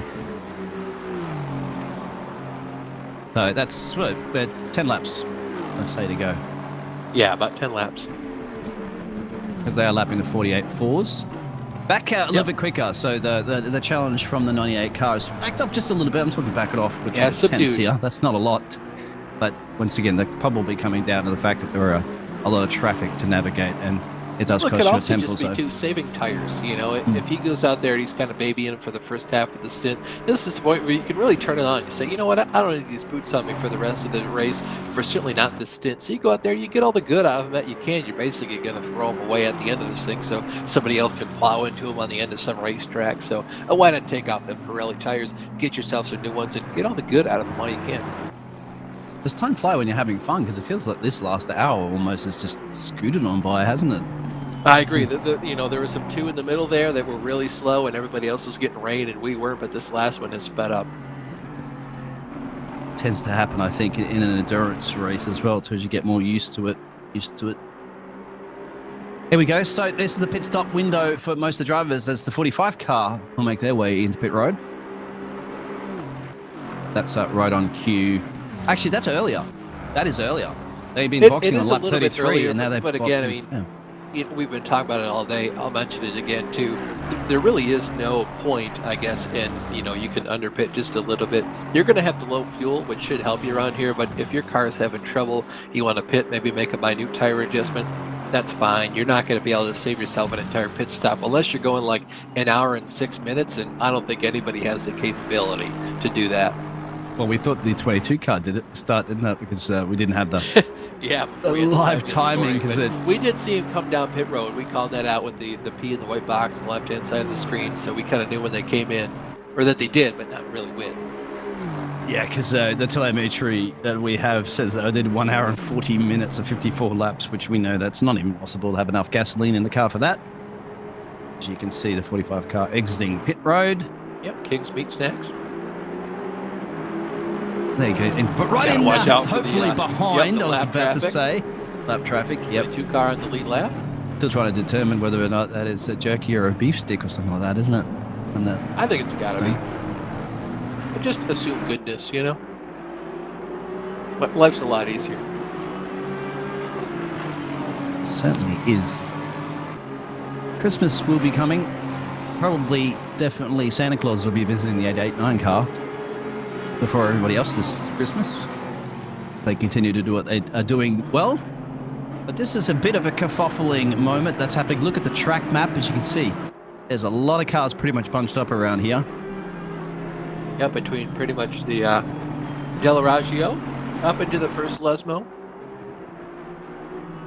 Ooh, this is, I'm pretty much going to say half the cars currently running on the track. It's about these 4 or 5 corners. Absolutely. This is where it can get good or bad, depending on where you are. Yeah, very dicey. That's it. Roll the dice, isn't it? And see if you're going to get a crap shot or not. Yeah, is gambling illegal here in Italy? I'm not quite sure. I think it's got to be. Why wouldn't it, you know? It's so simple. It's got Wild West on there as well, too. I just saw on the bump, one of the side bumpers there. So yeah, right side, yeah. the rear fascia. There's another one on the left side. Yeah, it's the same way. It's mirrored on the front end as well. This kind of you need to rely on the Twitch chat there for the friends and family or anybody that is aware of that to provide that information. Because the Twitch chat is... I should actually open up ours specifically because I'm looking at all three at the moment with the command center, so I'm not sure what the Twitch chat is related to. Yeah, it goes by a lot faster when you get 3 of them all flying by too. And we're going to be expecting some of the other cars in soon as well. So again, we know, I'm pretty sure, pretty much if you were betting in Italy. Looking at the gambling. YouTube chat, chat's been dead. Yeah, I don't know how many people are watching the stream. I would be surprised with that because most people probably check Yeah, out it likes Twitch. though. Oh, 7 people watching now. Good for us. Yeah, it could very much be the teams as well, remember? Checking it out, and if it is, say hi. And if you are a driver or assisting with one of the team, just give us some feedback. We don't mind having a listen to how your race is going and what your plans are, strategy, and so forth. It started raining again in the rival split. Oh, you're right. Yes, it has. That's unfortunate for them. I'm not kidding, yeah. We've got perfect weather conditions here in our split. All these drivers are probably loving the fact that it's a lot easier instead of having to guess what the conditions are. But of course, it is a little bit more fun to have to drive in the wet. I was thinking, I wouldn't really mind too much when I have to drive my Camaro home from work. You know, rear-wheel drive, you can kind of slide it around some corners. It only sucked though that everybody else in the rain goes a little bit slower, so the opportunity to get slideways is kind of minimalized by those folks. There's close battle brewing between the Mercedes, the 88 car, and the 45. Yeah, this is the closest we've seen in a while between these two. Looking at the 88 car go a little bit wide. He should be able to do a switch back here if he tries. If the 48 car doesn't slide it up in there, he should be able to get him here on corner exit. Can I get a big draft down the front? Taking advantage at the moment because the 45 just came out of pit road, and it takes a little bit to get the tire temperature up and stuff like that. So this is the exact moment if you draft to attack. Yeah, but crucially, he's not going to have the inside down here into turn 1, so we'll see what they can do. Look, this is about where he's stalled out. He's not going to gain any more speed on that Aston down on the inside. He's going to try to outbrake him. Not quite. He's going to go for the switcheroo. I think yes, just maybe might have checked him up just enough on the exit to kind of blunt off that momentum, but we'll see if he can get into the run here. It's very hard to go around. It is super hard to do it on the outside, but he's going to have the draft here through Curva Grande. He's going to have him into the De La Reggia chicane. We'll see if he gets him. Zigzagging, slithering. No, backed off. Better of it. Yeah, because it's about straight line through S's, as you know. Straight as possible path is the quickest when you go off it. You would then minimize your chance of the Lesmos, of course, is another opportunity you want to take. But I let it back off. You can, but you really have to open up the wheel so much on corner entry and exit. So to be passing somebody on the inside is really difficult unless you're side by side with him. It's hard to complete that pass. Right now, if you got to be in the 88, tuck in, get a really good exit out of Ascari, of course, and then on the back straight, follow up, tuck in as tight as you can through Parabolica, and then do your run in turn 1. That's your best overtaking opportunity, no doubt. And it looks like he's right on cue to do this. Yeah, he's listening to you. Oh, he's flashing now. He's trying to get in his head. So we'll see if he can get him. He's going to get a pretty big draft here. If I were him, I'd make a look down to the inside, force that guy to think about it, and then go wide and come back. Yep, here we go. Matching it perfectly. Onto the power now. The rear's not sliding out, so he didn't get the power too just early. a little bit later on the power than the Aston out in front, though, so he's going to be disadvantaged by that, but he's going to have a big old draft here down the front checks. We'll see if he darts down to the inside or goes to the outside. I'd go to the outside there, racing line. Because you're going to force King to break a lot early here to try to cover it off. Now, he did that before. You do, but he has the opportunity to go wide and mess up your day pretty big. See if he gets him now. Not quite close enough. That was a good effort, though. It was a good effort. It was, and it gets a little frustrating too, doesn't it? Because now he's the ears. We'll see if he can try it next time by. Maybe if he darts down to the inside, it looked like maybe for him to try that just to see if it'll work. Or trying somewhere else rather than waiting another lap to give it a shot in turn 1. Really just try to get looking all mind over games here as they come out of the Lesmos into Ascari. Now I wonder if the flashing is just because maybe listening to the broadcast at the moment there, and is where they're doing that, or no, I once think again he's just playing. Kind of angry that he's just racing him so hard for this position.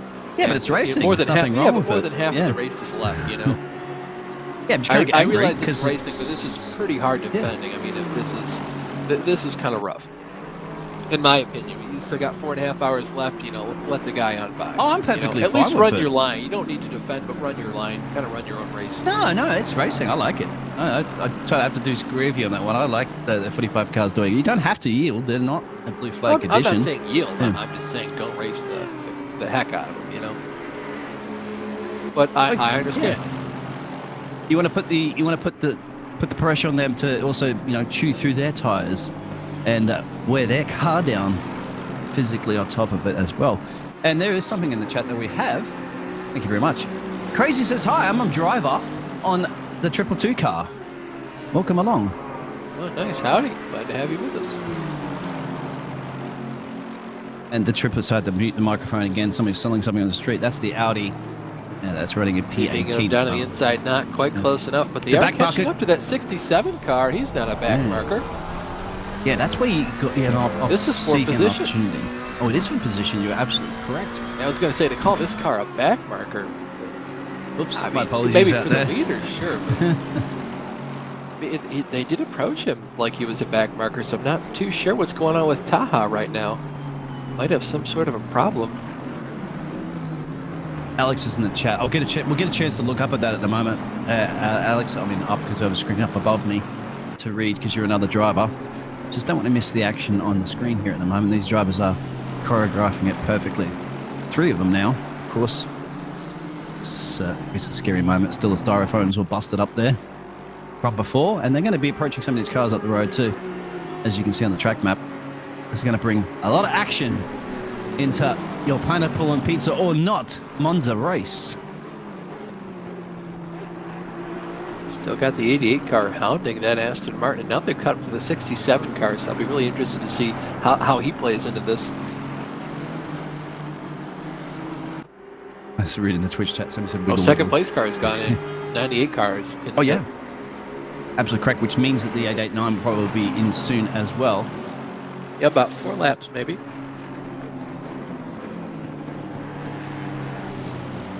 So who are they approaching up the road here? Well, that's the 67 car, of course. That's just there. Too far back.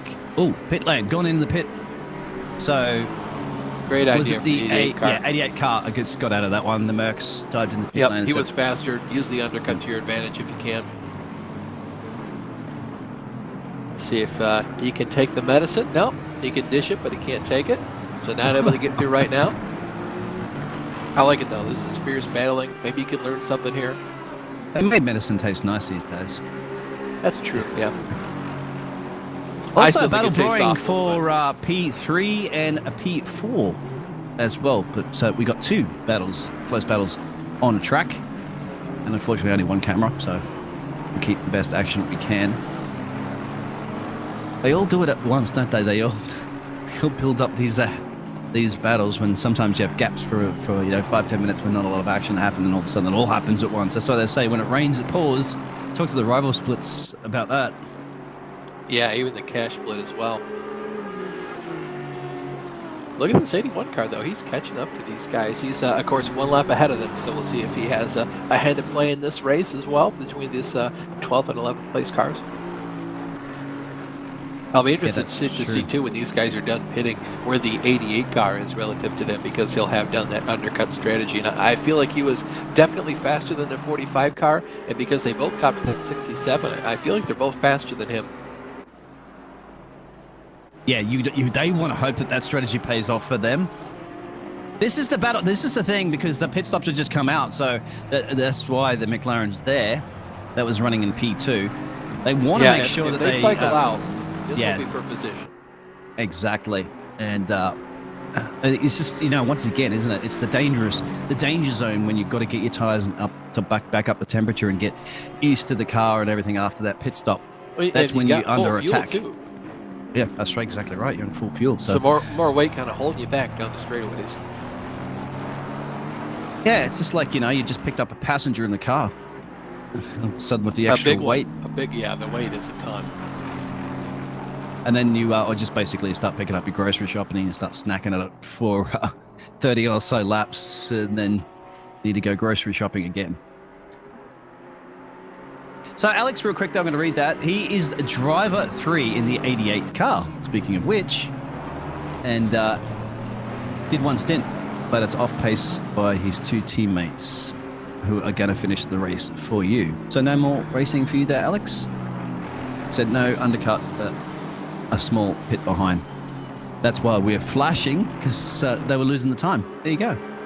Yep, I should have read that as you're mentioning it, but thank you very much for that, Alex. And once again, everybody else, if you are a driver or a part of the team, whatever, please give us that information. I'd love to read it. Gives us a nice insight into what's happening inside the cockpits for the teams.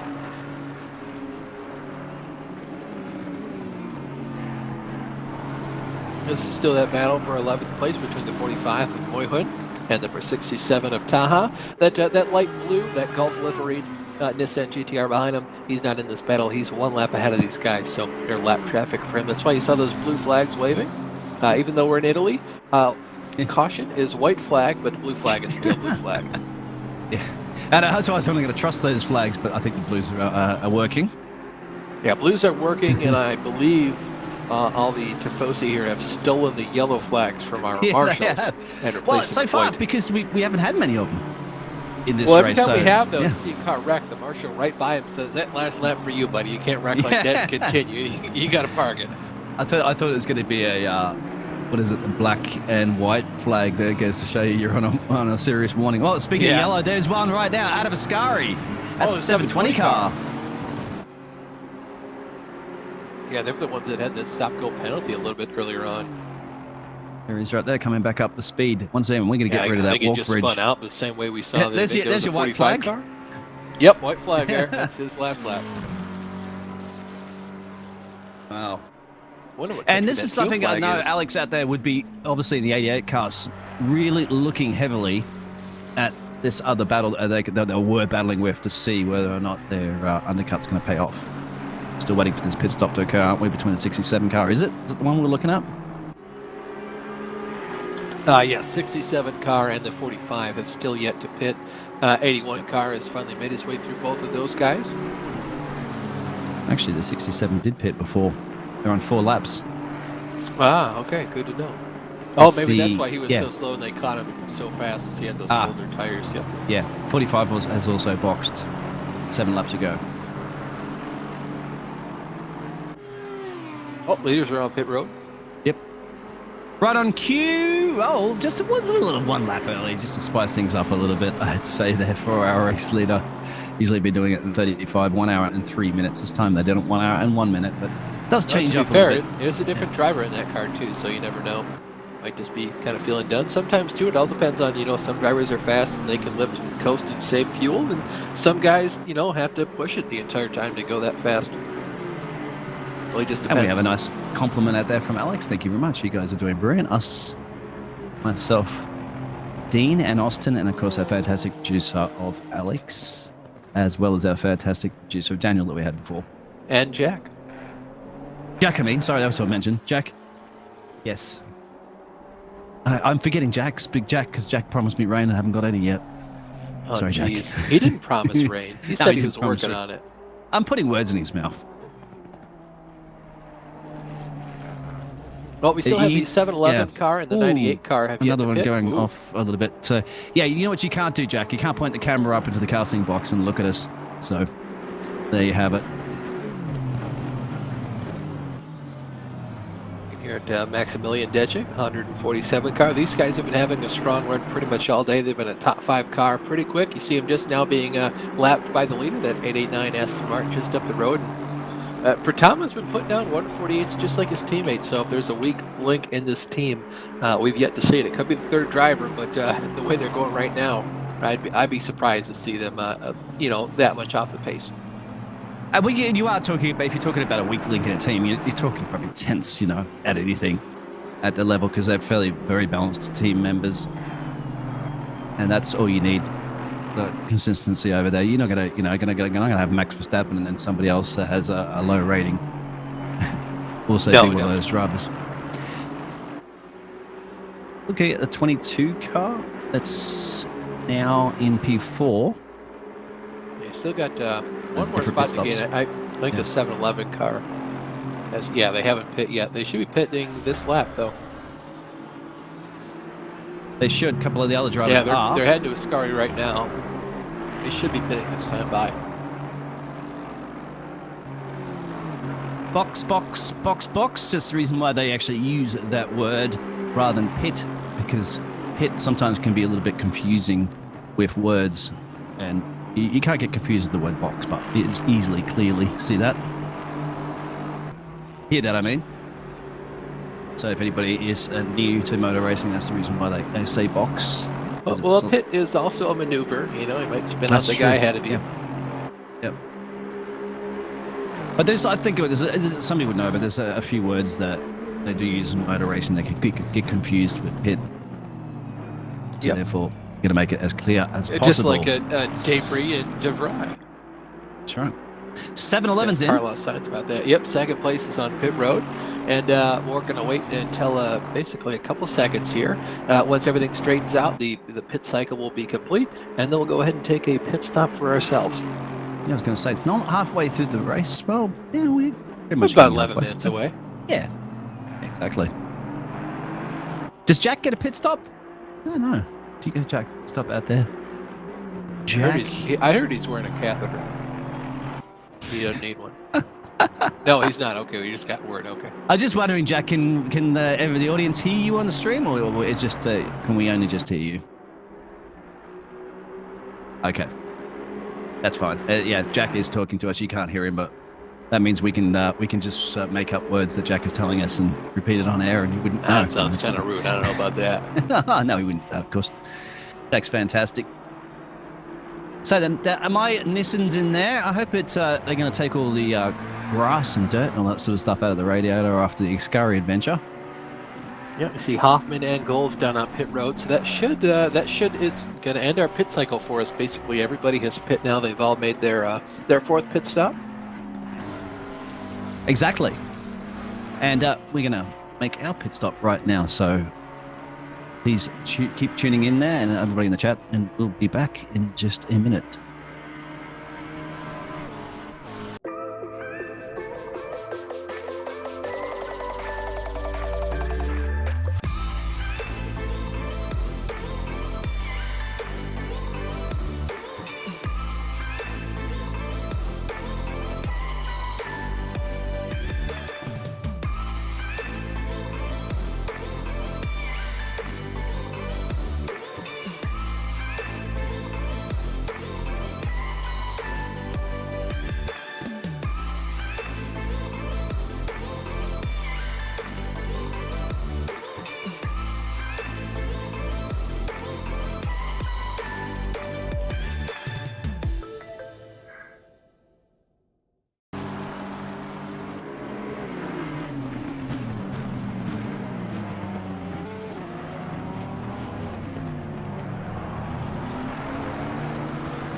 Welcome back to the 9 hours here of Monza, beautiful Italian countryside, here for the VCO LFM FLExTREME. This is the season-long competition here. This is race number 2. You're watching the Challengers split. As you can see, Alex Mayer in the number 98 car, currently P2, just goes around another like McLaren, that's 720 car. Here along, I'm Austin Belke alongside with Dean Hampton and our fabulous producer, Jack Maloney.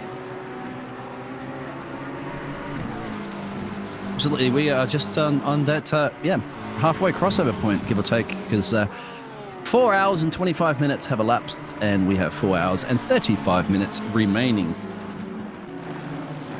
And still no rain yet, Jack, but lots of racing action, really good racing action, you'd have to say, between a lot of these drivers compared to what's been occurring over in the other splits.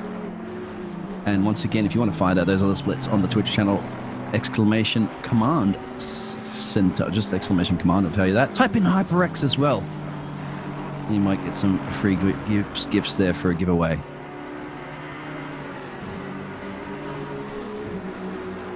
So just about almost to the halfway point in the race. If you're just now joining us, maybe you stepped away for a while and you're coming back. The leader when you left has been the same leader all day. It's that 889 car, Pratama. If you're just now joining us as well, you might be like, well, that's not the same name as earlier. They had a driver change. This is his second stint in the car. He's been almost just as fast as his teammate that qualified on the pole, still putting down pretty consistent 148s. Second place is that number 98 car we were just looking at a second ago, being piloted now by Mayer. He's the third driver to be in that car today, that McLaren. In third place is, it's fluctuated because that number 22 Acura car right now being piloted by Nazarov, as they've been pitting a little bit off sequence from the leader. But for the most part, your top three has stayed pretty consistent. Then you've got that 711 car right now running in fourth. They're looking for their second podium in as many races this season. Then you got the 147 car of Techik just behind those drivers, rounding out the top five. Very good race recap. You got the also in P14, the 118 car hitting about within a second or so of the 88 car. That's your car out there, Alex, in the chat. That he was driving earlier. Slowly catch up to that Mercedes just up the road. Yeah. Then our lone Nissan in the field, that Gulf Livery 81 car. Hoffman in that machine right now. He's the third driver we've seen in there thus far today. In case you're wondering too, there are some drive time requirements. It's a minimum of about just under an hour and a half. The maximum is right about that 4-hour mark when we ask the drivers to please get out of their car to allow their team to basically race as a team and kind of split up the drive time duties equally.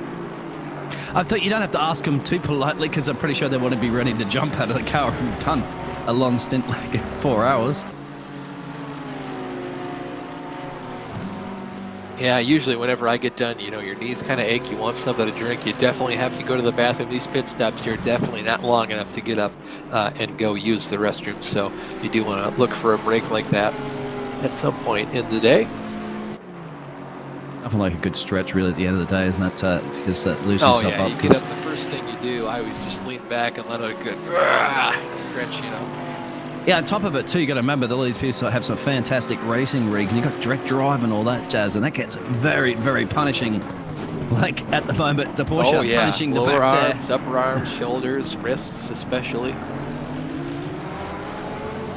Sometimes too, you got to be careful that your hands don't start to tingle. It's you're gripping the wheel a little bit too tightly. Maybe relax.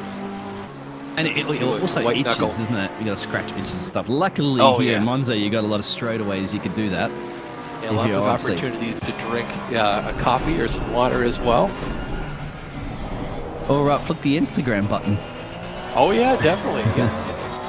Fantastic on board right now with Mr. Marco for the 118 car. As you can see. Getting a little bit sideways there. Yeah, their tires are, you know, it's the hottest we've had all day. It's going to continue to get hotter and hotter. Clear blue skies above us, so not really a chance that a cloud will get in the way of that sunshine. That's, of course, warming up the track more and more as the day goes on. So these cars are going to start to slip and slide more. Look at the sensation of speed kicking up the gear. Obviously, the dust has been kicking up. There's the blue flag's been waved. Not for these drivers. But who is that blue flag being waved? 98 for? car, That's Mayer. Nissan. No, that's, yeah, I was going to say, that's not Nissan. Nissan's in... McLaren just behind. You'll probably see him poke his nose out here in just a couple seconds. sensation speed in the temple of speed. And that's, yeah, they have...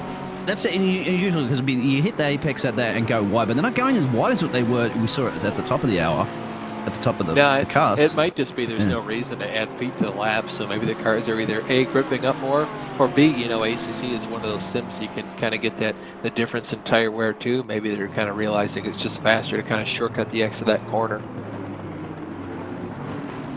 And speaking of shortcuts, just to let everybody know, that's feedback there from race control. It's been pretty incident-free, I think, overall. You would have to say that, I think, as far as what I'm seeing, race control, we've only had about, give or take, about 12 really incidents that have been reported. And that stop-go was cleared earlier for the 720 car. After that, was it a checkup? Yeah, it's been a pretty clean race, to be fair. Only one 30-second penalty has been served for the whole race, I believe, a stop-go penalty. Yep, yeah, that's right. We figured another one was going to end up coming in for that 16 car that hip checked, that 211 Porsche 221. Nothing hasn't brought up for that. I feel like they must have felt that was a net code, the stewards. So no harm, no foul. It's always good, Ed. The one good thing about esports racing is that you can always go to the net code. You can't do that in real racing. And Alex is out there, and he said probably the Nissan is slower than our driver. Our driver he's referring to, of course, is in the 88 car. And by the way, any options about the AMG livery? Well. Sorry about that one. He's talking about the 88 car there. If our direct, yeah, I like the livery as well. That's the blue and orange livery for the Merc. Yeah, I'm a fan.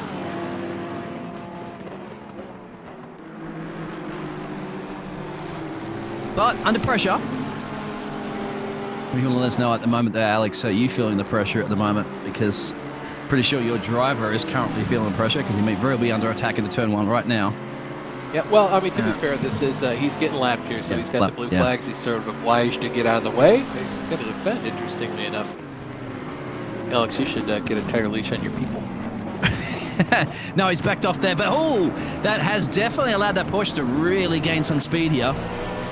Yeah, well, you know, there's an art to overtaking. There's also an art to being overtaken. Like, you know, there's one of those that you don't really practice often enough because it's not usual that these drivers of this caliber are used to being passed or lapped by a leader whilst also battling with another car for position. So you're putting a lot of weird positions that you aren't very often seen in. You know, you just don't have the practice. And what you do have disposable at your fingertips is that exclamation mark live timing that I was just posting in the Twitch chat channel as well too. So you can click on those links and get. This is the challenges timing table up if you want to see all the information that's going on. No doubt Alex out there has that information as he's spotting his teammate in the 88 car, and that is Amin. If I'm pronouncing that one correctly, Amin. I'm sure Alex will let me know if I'm wrong. Yeah. You're probably a means pussy. Mean. I mean, to be fair though, ever since he stepped in the car, he's been doing a really good job, you know, tracking down the drivers ahead, gapping the drivers behind, kind of just really staying consistent. Two McLarens back further in the field. These things pretty bashed up. They are lapping in, well, they just did a 49.8 and a 150 for the Porsche. This is also another close battle brewing between the McLarens. We've seen this for a little bit earlier, haven't we? Both of the McLarens going for it tooth and nail. Yeah, this is the first time we've seen these two near each other, just duking it out. The old but not old but obsolete. Not obsolete. Get that one right. That's what the ONO stands for. We have seen them duke it out before. Didn't I tell you that there was going to be a McLaren going ahead? Yeah, you said that. Yeah, one McLaren was going to be ahead of the other, and you called it perfectly. Yep, can't go wrong with that. I'm not going to call out to say that a Aston Martin will be winning the race, but it's probably looking like it's pretty good odds at the moment. It's looking pretty good, but this is endurance racing. This is Monza. Anything can and will happen. And this is a track where you've seen some upsets before. Sebastian Vettel in the early 2000s, Pierre Gasly in I think 2019, and then Daniel Ricciardo in 2021. So it's it can sometimes be surprising who wins these races here at Monza.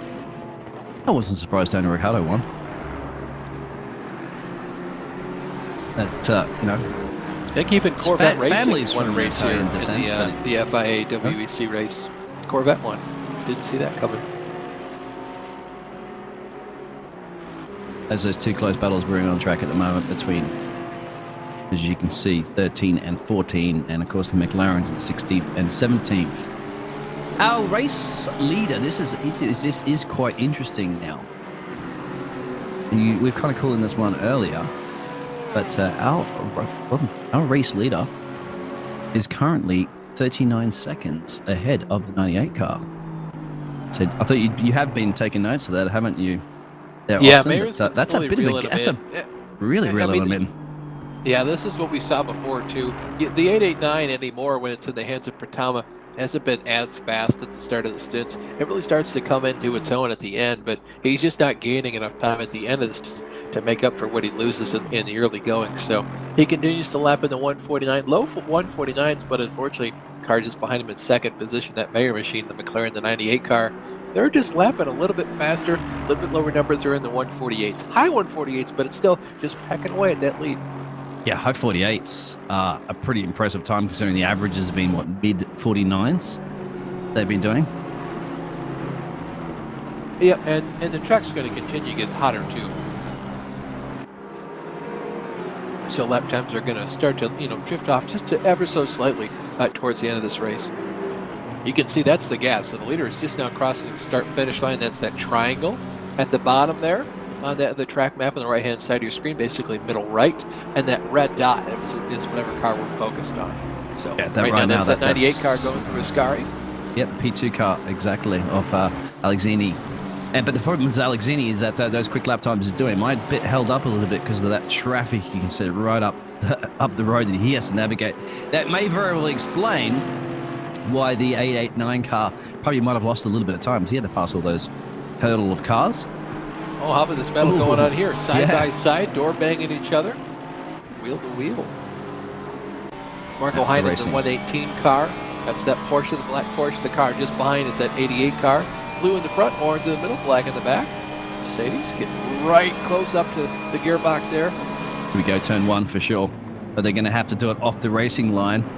And there's the car up the road that I think it was almost thinking about getting out of the way, but it did. Oh, what's the second place car doing? Yeah, that is the second place car. This is going to be a spin. You did actually, because you can see the lap car up the road. And we know it for a fact. Oh, this is going to be nervous for you out there, Alex, and I'm pretty sure it's nervous for the 98 car as well.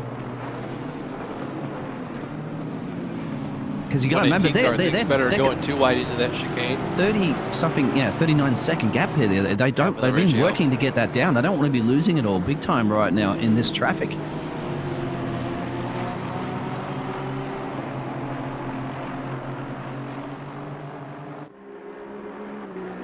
Yeah, just electing to slot him behind in De La Reggia, and now he's going to continue to be behind. This is that 221 Porsche. He's proved to be a bit of a kidney stone for some of our lead lap cars. Oh, absolutely. It's a 498 machine. He's just all over the shop. He's trying to get around the lap cars, being hounded by some others. I'm kind of curious as to what set of spinning. He's lost about 5 seconds to our leader. What was the gap he just spoke about? 35 seconds you were talking about?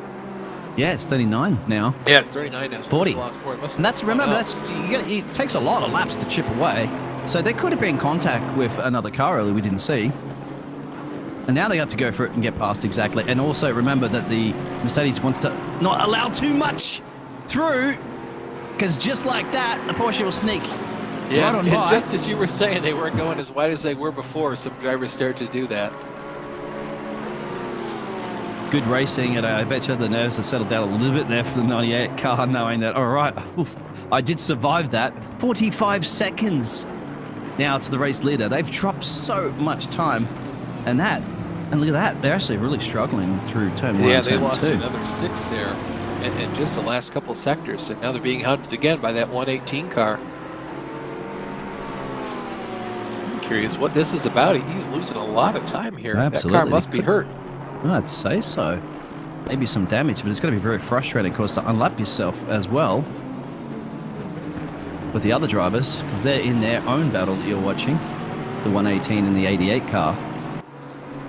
See, the straight line speed seems to be fine. And that blue and orange and black Mercedes are in a battle amongst themselves. The car just up the road there, that kind of dark violet, maybe magenta looking, some pinks in there. That's the second place car, the 98, the McLaren. Exactly, that has straight line speed, you can see, but in the cornering, really struggling right now with McLaren. And it's, once again, you know, endurance race, remember, you're chipping and chipping and chipping away. It takes you laps and laps and laps and laps and laps, and just like that, in just a handful of laps, you've just lost a 15-second, like 15 seconds of time. And, you know, to take 15 seconds now, it might take you very much like 15 to 20 laps at least if you were putting in quicker laps in the race leader to get it back. Yeah, that was a 6-second lap longer than the previous. You did a 154 that last time by. Ooh, so drive-through penalties 6 seconds. Over here. Oh yeah, 2 of them. The 44 Yeah. car and the 999. That's that means track limits are probably creeping in here now. Unless, yeah. Ooh, that's the pit exit there. But Unless the they might red have gone Aston over that Martin. line too soon.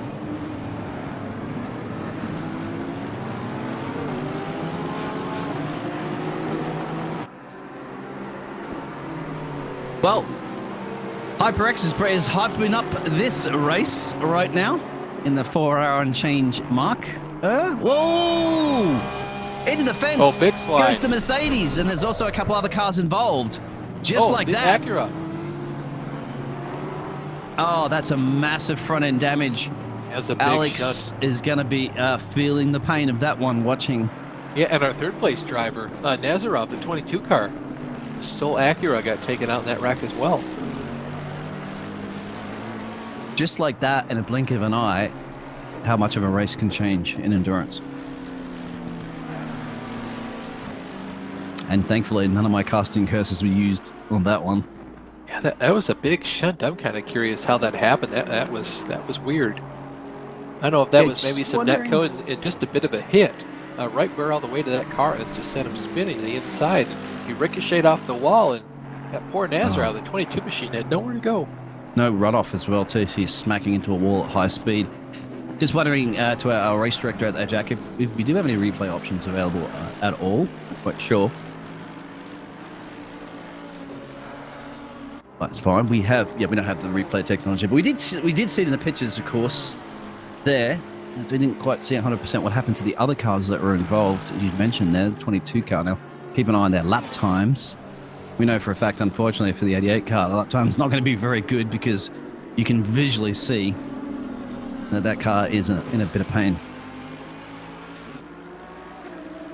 Yeah, Lots lots goes in of the pit front-end lane. damage. So The 22 car beat him there too. Yep, you can see that's Yeah. that green and purple car just ahead. They got a lot of front-end damage as well. That's it's early for the 22 car that's off the different pit strategy because they've been doing 35 laps. That's a 29 lapper. That's way early. I mean, it's not too early for them, necessarily speaking, but it's a lot earlier than they would have wanted. Yeah, that indicates to me that there'd probably be damage, as you mentioned. Yeah, you could see when they off that, away from the wall there. They were hit just barely from view of that camera. They had some hood damage, so a little bit of separation there. I honestly, you kind of felt that brewing, didn't you? With so many of those cars together, out of sync and out of places because there was racing going on, but they were in different positions on the track. You had lap cars and non-lap cars and everybody all in there. It was just brewing up to something to happen at that point.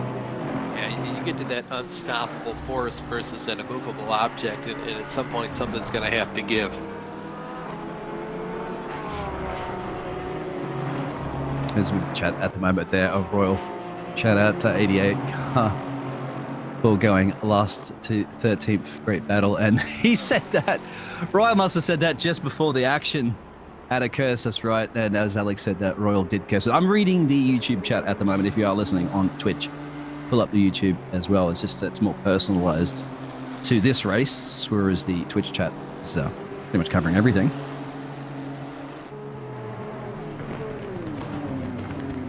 And Christopher Hoffman, he's the lone Nixon in the field. He's been doing a really good job to kind of stay right around that top 10 penalty. He's been anywhere between 5th to 10th pretty much all day. He's kind of on an ascension up the field. Boy, look at how far that 22 car has fallen. Yeah, at that both the 22 and the 88s. So, and I don't know if that 22 car is all the way fixed. It's hard to tell just based on their livery, but I feel like they might still be racing with just a little bit of damage on the front end of that car. So even though they have rejoined the race, they pitted a little bit earlier than I'm sure they would have wanted to. They might just be a little bit hurt. We'll have to see what this 81 car does, if they come up and pass them or not. Yeah, you can see on the pictures looking right at there. some lap times. That's because they're battling at the moment. Of course, the 81 car is, well, right there on the back of my Nissan.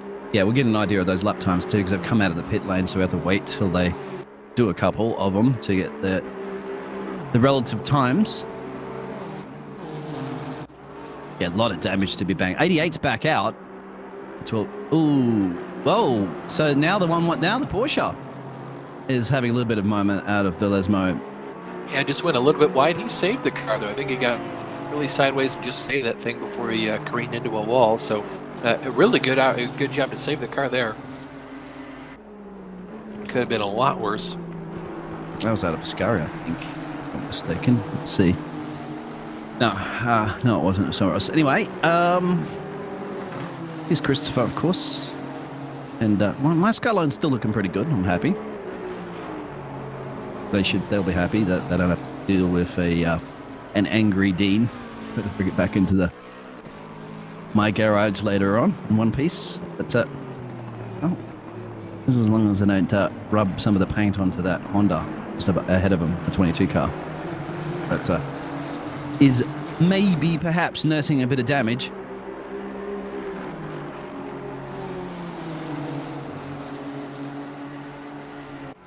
Just to be clear, to let everybody else out there know, what are the repairs that you can take? And are they elected repairs that you can fix in the pit lane or not, similar to iRacing? Do you know? Well, I mean, you come down, you can basically try and pound that bodywork into place. You might be able to replace the fascia. I can't quite remember if that's applicable to these drivers, but there definitely is no fast repair like in iRacing for these guys. So the damage you get, you can repair what you have, but it's kind of sort of like real racing. You might be able to put a new nose on that car, but if you get a lot of motor damage, you're pretty much just limping for the rest of the day. I just worry too. Well, obviously, the bit of the big things in iRacing is, it's wheel damage too, steering damage. That's something that you can manage. That's 11 but minutes. It's a lot of time. Whoa! Spinning in the background. Who was that? That's another Ascari victim, right there. Alexandra. Yeah, Diakowski, the 192 car, running in 12th place. They were having a pretty strong run today. Actually, I believe they qualified a lot worse than where they were running, so they've been doing a good job to make their way up through the field. And but a okay moment out of Ascari could be a lot worse. As long as you're putting in the right direction, I say that's good. The 222 car's in pit road.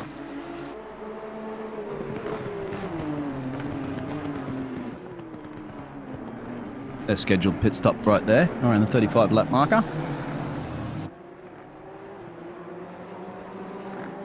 So now, the 711 car doesn't have to necessarily worry about that close battle that they could have been having with the alternative pit stop strategies of the 22 car. For now, but we still have 4 hours to go, and we've clearly seen, really in the last 10 or so minutes, how quickly things can change. Yeah, well, that's, things change in a 9-hour race sometimes fast. You figure you get 9 hours for everything to sort of shake itself out, and it ends up doing, 9 hours worth of damage to a car in basically 10 minutes, and we're only about halfway through the race. So there's still a lot of time left in this thing for you to regain all the ground you just lost. But boy, for that 22 car, I feel like they went down and they kind of took a routine stop, so this might kind of reset them. But yeah, it's certainly not what they wanted, and it's going to continue to put them further and further from the rest of the pack in terms of pit stop sequence. Just looking at the lap times, yeah, well, a 69 cars went in the pit lane. That's the reason why I'm seeing some of those positions change. But looking at the lap times for the 88 car, 1:49.7. So that's not bad. Not bad, yeah. I was going to say it's a tad slow on the average. Right around where they were doing before. So it really just depends too. They're going to come out here with cold tires. They're also going to feel out the car. The first thing you do after you wreck the car, have any sort of damage, you kind of go around a little bit below where you're running before. Even if you don't have damage, you need to feel the car out. You don't know what to expect when you put your anchor out, you steer into a corner. You don't know how much grip you're going to have or how much it's going to stop or if it's going to do something weird. You might have the same amount of grip, but all of a sudden you go to steer into a corner and the car just does some weird funky thing where it just whips the rear end around on you, or the front end just goes off in the opposite direction of what you intended, just based on some of that damage. So where we seen the 98 was having some of those issues a little bit earlier. Of course, they were noticing any damage there. 48 seconds away from the race leader, and we saw what happened when they dropped about 15 seconds. Essentially, in a mix of those wars that we saw, and speaking of the war earlier before with that accident, well, Royal said that he's looked at the replay, and his words, of course, I haven't seen the replay, but he said the 88 was pushed into the arm coat by the Porsche, and that's the Porsche of the 118 car. Now, I can't verify or deny that, of course, because we haven't seen it, but that was what Royal said he's seen. So it's interesting, because everybody and the teams themselves who no doubt will be watching the streams probably might themselves look back at the replay there, and of course, drivers and teams will always have their own opinions of the racing. Well, racing incident. It's just like for anything. There's three sides to every story. There's your side, his side, and the truth. And it's somewhere between both of your guys' sides. So it really just depends. And when you're racing, you're always going to have some skin in the game. That's why we have race control. Absolutely. So, but yeah, it's good to get some sort of feedback out there anyway. Yep, fair and impartial. Yeah. As we're on lap 158 for our race leader. And it's still definitely time for the 98 car to chip back into it, because they've done it before. You can do it again, I always say. Yeah, they had the exact same opportunity before. They can always, start to do that exact same thing. Talking about our gap up at the front, we talked about them losing a handful of seconds. They went back to about a 49-second gap just a little bit ago. The 889 to the 98.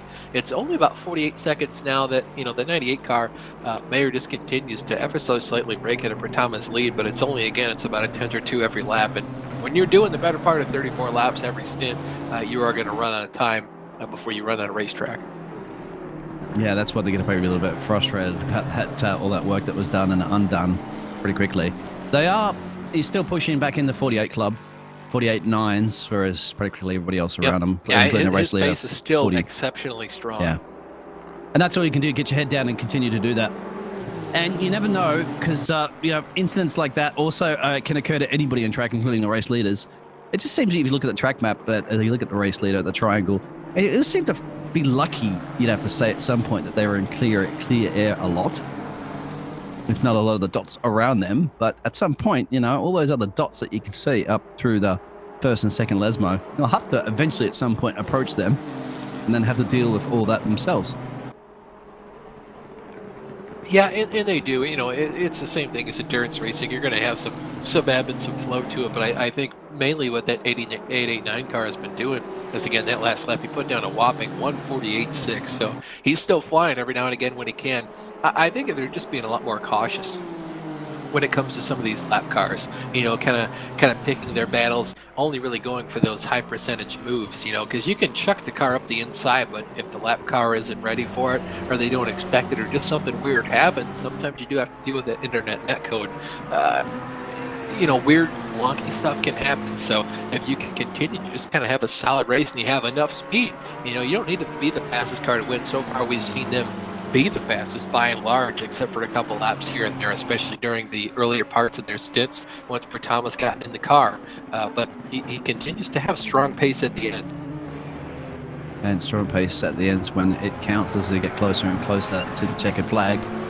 As our duo there of the McLarens are at it again, and that's the Porsche with the green rims. That's probably not the happiest camper on the camping side there of the 88 Mercedes.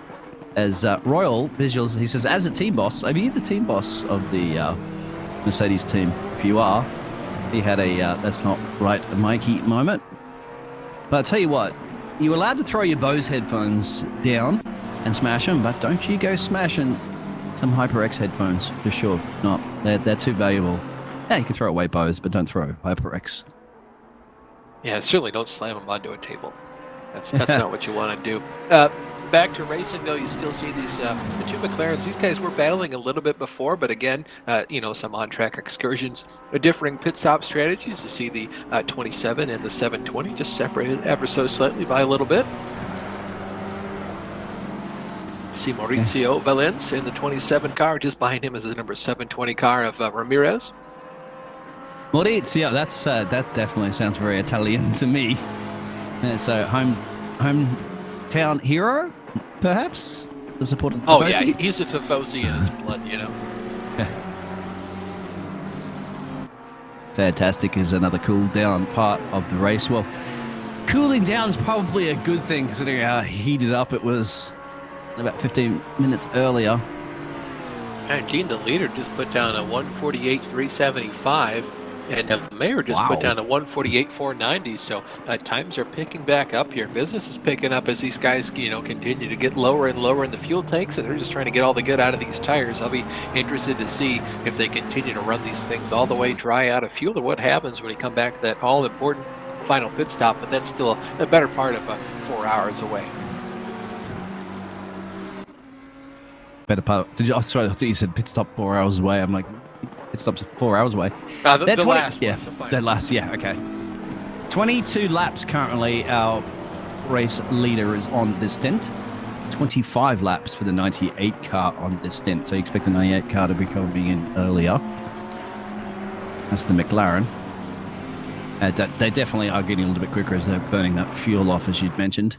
Yeah, well, and it just depends, too. At that point, do you need to run the car all the way out of fuel, or does it really help? And sometimes, too, you have as low as fuel as possible, but your tires are all burned up. So even though you might get around the track faster with less fuel, with bad tires, you're going to get around here slower, too. So you kind of have to manage that. And again, like we talked about all day long, there really is no large advantage to pitting early because you can't, or, stretching the fuel out because you can't lose a pit stop. The time just isn't quite right enough. If this were 10 hours and you could go another 6 minutes, you might be able to get yourself out of an extra pit stop. Because it's only 9, and the longest stint, is about 1 hour and 3 minutes. These guys really aren't even close to being able to cut one pit stop out of the race yet.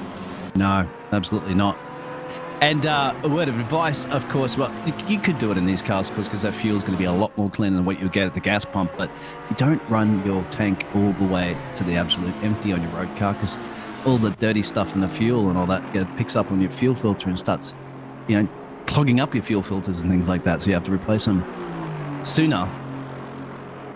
Now that's one for you at home. Always keep a little bit of gas in the bottom of the tank. I don't think these drivers have to worry about it, of course, because I'm pretty sure their racing fuel has been filtered, so it won't be clogging up their fuel filter. There's no doubt they're cleaning out the fuel tanks too.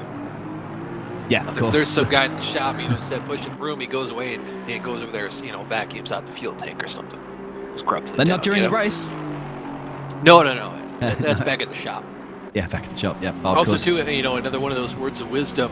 It's old people kind of saying, you never go get gas when they just get the fresh gas in there, when it gets pumped into the gas station, because all the dirty stuff on the bottom, like it floated up in, it's disturbed by all that fresh fuel, and could go into your car as well. Some people say, I've heard it both ways. You don't do that because you get all that nasty stuff in your fuel, but there's also filters on those pumps too, so you never know. Yeah, depending on where you're getting your gas and all that jazz from. Interesting. That's something to do a bit of homework research out there online. A bit of different opinions of it. Obviously, going to be different places where you get your gasoline as well. Oh, yeah, for sure. Yep. And, it might be the same tanker that goes from the Marathon over to the BP or the Shell or, the Citgo. Hey, for everybody to watch... It's hard to say, too.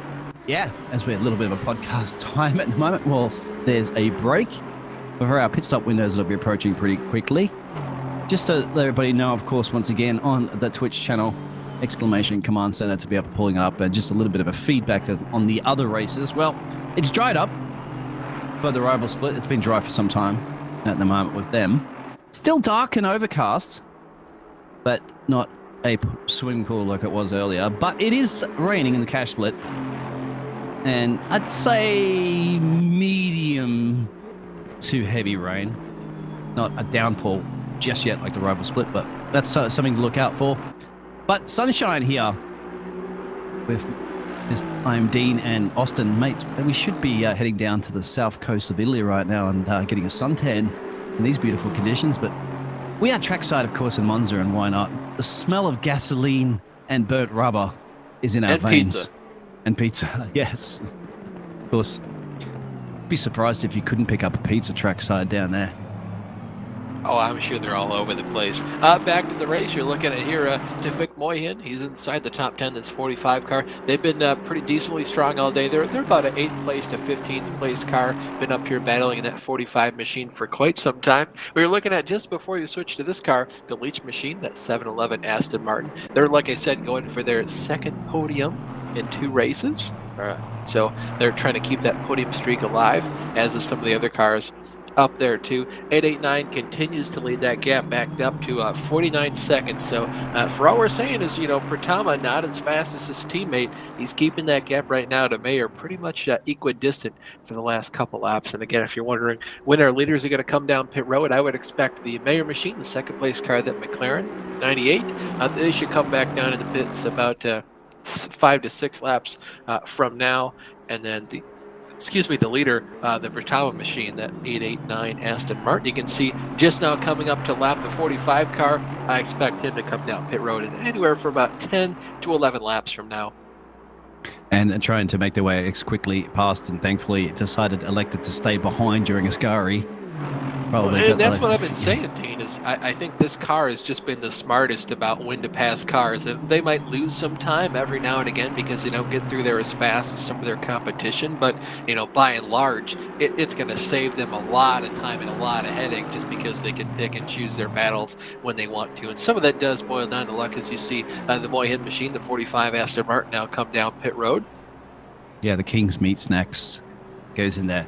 Yeah, you were right, and that's the sign of, but that's the sign, isn't it, of good driving in endurance teams, of biding your time of when to back off a little bit and not risk, maximum reward, of course. Well, yeah, but, and if you got that gap, of course, you lose a little bit of time. But you can imagine, what if you collide with the other car and you have an accident? You're going to lose a lot more time than that. So it's better to sacrifice. Whoa, one car going really wide there. Saw the 147 car. The 711 machine. We'll see on the track map, as you can see. But yeah, that car right there, that car just now going into Ascari. I believe that's the 711 car. Yeah, we saw him go around, yeah. Looks like he kept that thing out of the wall and saved it. That's the second time we've seen a monster save out of the second of the 2 Lismos today. Thank you, Jack, for getting us that camera angle. Luckily, they got a little bit of a buffer too. Yeah, they've got a pretty large one. The first 4 cars, the leader, Pratama, that 889 machine has basically lapped everybody but the podium. So it's pretty incredible.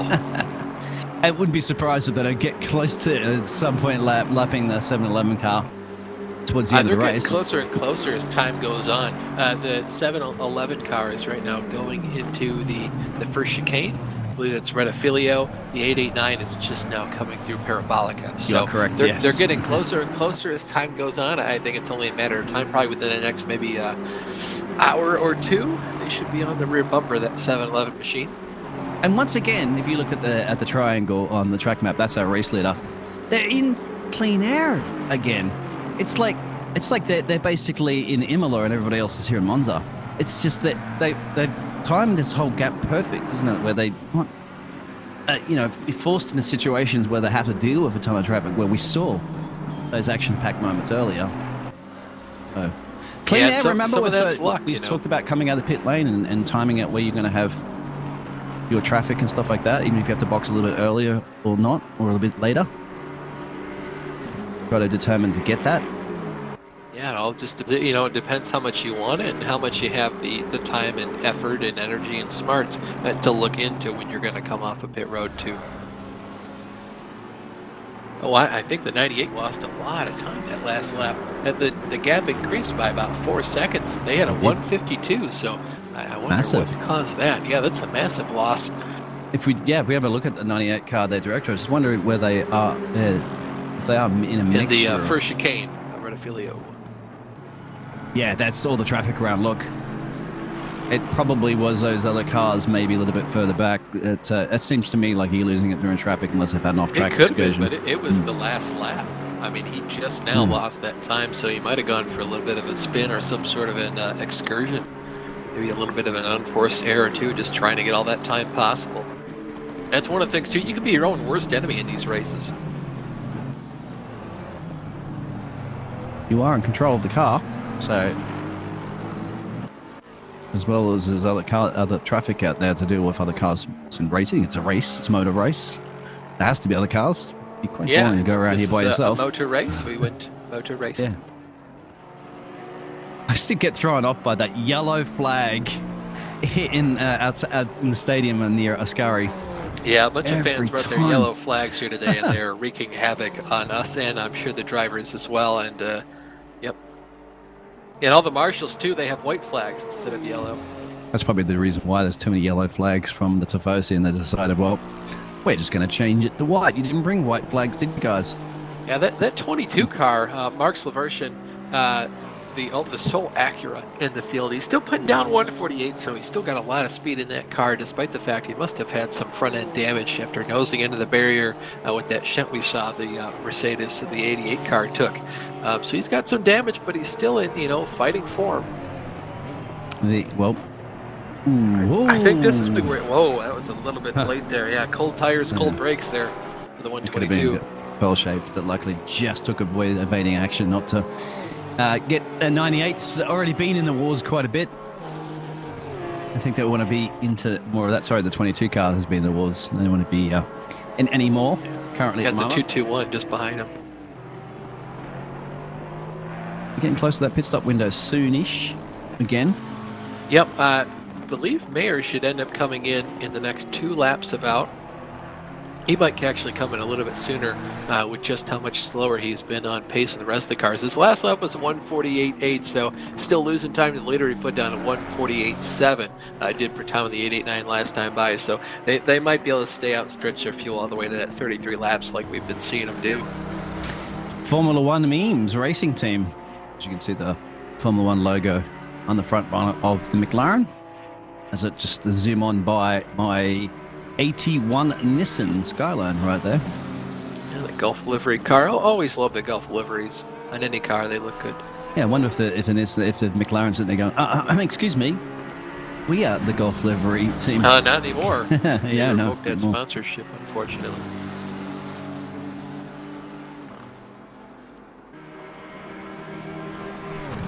Of course, our fantastic producer out there of Mr. Jack Maloney, doing a great job, as well as our Mr. Daniel that was doing production work earlier for us. You can see the number 98 car continues to stretch itself away. One must wonder too where that Gulf sponsorship will go. Is it either going to go away and save money completely, or are they going to go somewhere else? It might be kind of cool to go to the Roger Penske Porsche car over in IMSA. That'd be neat. Been a while since we've seen a Gulf livery in the IMSA WeatherTech Sports Car Challenge Championship. Or maybe they can go to a SRO machine. And you got to see IndyCar or NASCAR. Sponsorships change a little bit, a few more years in Formula One when they switch completely up to the biofuels as well, which a lot of motorsports will do. Of course, once you get all the used Formula One, of course, is the pinnacle of motorsports to spend all the money researching the technology and then trickle it down to other racing leagues and what sort of oil companies and so forth that are going to be heavily involved in these biofuels in the future, and sort of sponsorships you're going to find. Back here looking at the 22 car, Max Leverson. He's got that. He's got just up the road is that 16 car. He's been slowly but surely kind of reeling that thing in. That's that Yeet machine that we keep talking about all day. Right now, being piloted by Tebble. A lot of drivers in that car pretty much all day long. He's the third driver to be in that machine currently. And you can see all that hood damage on the front end of this Acura. It's got to be hurting him, but not hurting him enough. I mean, he's putting down some high 148s, some low 149s. Pretty competitive with the cars he's out there with. Absolutely, and that's Mark's one of the quickest drivers on the grid. 148s the leaders are doing, and that's 148.8s, 148.5. So the 889 is covering off their attack. Late charge that the McLaren did, but the McLaren was involved in a little bit of a incident. Looks like the 98 car is going to stay at one more lap, so I expect him to come down pit road this next time by. He is 33rd lap. Oh, there's a Yeet. Oh! And pretty much that's out of turn one for sure. Looks on the cross, there's the other cars involved, and as you can see, those other there's your P2 coming around now, right behind. Look away. Dean, talk me through that one. I was looking at my scoring board. Oh, I just saw we got picked up right at the end of going in, really just off the track into turn one. Lost the back end and a brake. Yeah. Probably, I'd say. Didn't look like there's any other cars around the Yeet. I was honestly just about to, you must have read my mind out there, Yeet Racing Team, because I was about to say, just as you were talking about the Yeet, like, we haven't seen the Yeet car in a little bit, and then bang, as soon as we the further you get up through the field, the harder it is to pass cars. It's a lot harder to catch the cars, too. So, he's been having a long time since he caught and passed anybody for a while. The gaps as you get up towards the front of the field, they get larger and larger the further up towards the leader you go. So it's just a matter of time before he caught and passed somebody else, and I guess he caught up to himself. And now it's going to have to back off and allow our P2 98 machine through. And of course the 81 is a little bit further back there, but probably looking to lap as well. He's looking to just follow that McLaren through and get that spot for free, but it looks like he's a little bit too far back to be able to capitalize on anything too large here in a second. Not right now, no, not there. But then also coming up to the pit stop windows, you're going to be thinking of some people diving in. But you know what? He's lurking, Yeah. Exactly what you want to be doing. I'm just having a look at the 81. Oh, there goes the second place car in pit road. Called that. There you go. You did. He's on pit road. Been 34 laps since his last pit stop. I would expect our leader to be in just about 4 laps here on that 889 Aston Martin. They seem to be boxing just a little bit earlier than what they've been averaging on the first couple of stints now, rather than later. Yeah, I don't know if that's fuel-wise or tire-wise or just, maybe they want to get the drivers in and out of the car a little bit sooner. I feel for those marshals having those blue flags. You're going to have to be doing that quite a bit. All this traffic on a short circuit like Monza.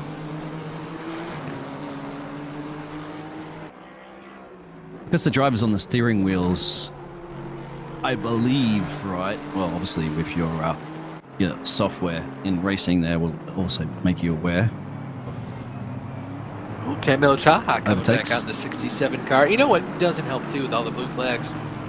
We haven't had any cautions too. We haven't had a reset of the field running order, so that leader just continues to go through and lap cars, as does everybody else. And the longer the race goes on, you're going to have guys battling all over the track, and none of them will be from position. Don't you be using your casting curse up on that one, because I'm sure the race leader doesn't want everybody to lose that gap that they have and bunch everybody back up. We're going to get a caution here. No. And it actually takes quite a bit, doesn't it, to go to a full especially course. In the virtual world, too. Like, we don't have to clean up a car, send a tow truck out there and worry about lives being at stake. We're pretty careless with our marshals out here. This is all virtual. We can afford to lose a couple. And they didn't do it before in the cash split as well, too, when they had a massive pile up in turn one. So yeah, keep going. There's no lives at risk. And then that massive downpour, of course, in the rivals split. Doesn't even bother with that. There's a race on, green flag. There was a car straight up wrecking other cars, turning around in the middle of the track, and they were like, "Oh, I don't know what you're talking about. This is an auto race. We went to motor racing." Yeah, this is VCO real racing. Okay, so you come out here and you race hard and fast. Give you racing your way into the pit lane. I don't see. We had 2 of those drive-throughs pop up pretty quickly. We were wondering if They served us immediately. Yeah. Yeah, they served it, but is this damage? Oh, that's right. It was the damage Yeah, on the it's front. still We're looking at. damage, Yeah. I'm surprised they didn't repair I'm that surprised it any more hasn't than they did. flipped off completely over top of the car, but of course, ACC's not focusing too much on the visual aspect of it. They're focusing on the physics and driving of the car, but obviously definitely slower. Well, and again, when we're looking at those lap times, we're still pretty good. We're on 49.7s. Yeah, still surprisingly competitive out of this 88 car. You'd be showing the black and white flag for that to have to come in and remove it for safety-wise if it was real racing, Rob. Yeah, I don't want this thing to fly off and hit somebody. Not at all. So down in the pit road, some of those drivers are going to be popping in there and fresh out of the oven, getting some of that pineapple on their pizza. Yeah, I think our leaders should be coming down swapping. pit road in about 2 laps. So it'll be interesting to see. And this should be the end for Pratama, or if not, he might have one more stint. I can't quite remember. He's done 2. Yeah, so this will be his final one if he stays in the car. Yeah. Correct. And then they'll go to stay in the car. Their And then driver the at the third end. driver will wrap the other remaining time. Yeah, they're going to have to. Yeah, they're starting to get close to drive time infringement there if they keep a driver in longer than the 3 stints. And you wouldn't want to be throwing away a race win potentially because of No, some you wouldn't want to logistics be like that. disqualified. I mean, any of these guys, not just to win, but even if you're 10th or so, this could be your mulligan of a race. So you'd And rather also not just very, take that very point. crucial, isn't it? Like, especially doing comfortably leading the race now because they're 96-second gap to P2. Well, So- that's sorry, the third they place boxed. car. Yeah, Sorry, that 98 car is down on pit road, Right. currently running in 4th. They've got Simonov in the car now, so they continue to trade out different drivers. Looking at here, this is Ryan Leach in the 711 car. He's only 31 laps into his stint, so I think he's got about 4 more left until he's due down pit road. And spotting your brakes on the entrance to the pit road too, because one thing, you don't want to be throwing away a drive-through penalty or something like that. This deep into the race after doing such great work. But they're well aware of it. They're probably, I think, what was it? So we're looking at 50, 60 kilometers now. I think it's 50 or something for the pit lane entrance. Yeah, 50. You want to be hitting 40 before you even get to it, so you don't even possibly risk a speeding violation. That's what I'd be telling the team. I mean, in an ideal world, yeah, you want to have some safety factor there, but these guys are pushing it, man. I mean, this is race pace. They're going to no doubt have a spot on the track mapped out of exactly where they need to start braking. I know personally, we're just practicing for the Daytona 24 hours, and it's got 2 little of the lines, a white line that goes down to pit road, basically kinks twice. The first kink you can see coming off turn 4, that's basically where you slam your left foot on the brake, put all the acres out, slow down as much as possible, and as soon as you hit that 55 number, you only just barely crossing that pit road line, you slam on the pit road limiter and make sure you're not speeding. Words of great advice out there. Attention. 2 minutes So to Austin. these guys, if it isn't a flag on the side, it's a marker down to pit road. If it isn't a blade of grass near the edge, it's some sort of a marker on the pavement that these cars look for as soon as they peel off the track to go down pit road. So race leader going to get out pit road right now as you're watching. He's looking pretty close to doing it. Yes. Yes, he is. See, it's those hash marks on the left. It's got to be those. Yeah, Jack, our producer out there, already read that one. Writing on the wall. Yep, 34 laps again. It's a stint length for that 889 car. So still looking for the 711 car to pit. Should be doing about 2 more laps. Yeah, and they want to make sure that they clear the 98 car. Yeah, another look here. This is Max Ditchik. Right now, I don't know if he just got passed by that number 98 car, but regardless, that McLaren just up the road, that was the car that should cycle back into 2nd place. As soon as the 711 comes down pit road, it's going to look like this is a battle for track position. And technically it is, but that 147 car still has a little bit left to go before they come back down pit road. Yeah, they should be due down pit road this next time by. So this next lap, they should be due down pit road. So probably taking advantage of this draft. I'm sure they're probably a little bit ticked off that they don't have all the clean air to speed up their lap time. But, you know, you're from the 98, you can't be that much slower. To be fair, they did just pull a 153, so I don't know what that was slow for. Yeah, because the 98's, of course, trying to get everything back up, all the temperature and everything flowing with the heavy fuel load. That's the reason why currently the 711 cars pulling in the 148 laps, and the 98 cars are 40, almost 50. So, of course, that'll also apply to the 711 car. They come back out with full fuel load, try to get the temperature tire back up. Tires, plural, there's 4 of them. Double plural. Double plural. Yeah, anyway. Endurance races, of course, you get a little endurance as the Yeet team are into the casting as well, remember? So that 147 car should be coming down pit road right now. Yep, there he is. Slams his left foot on the brake.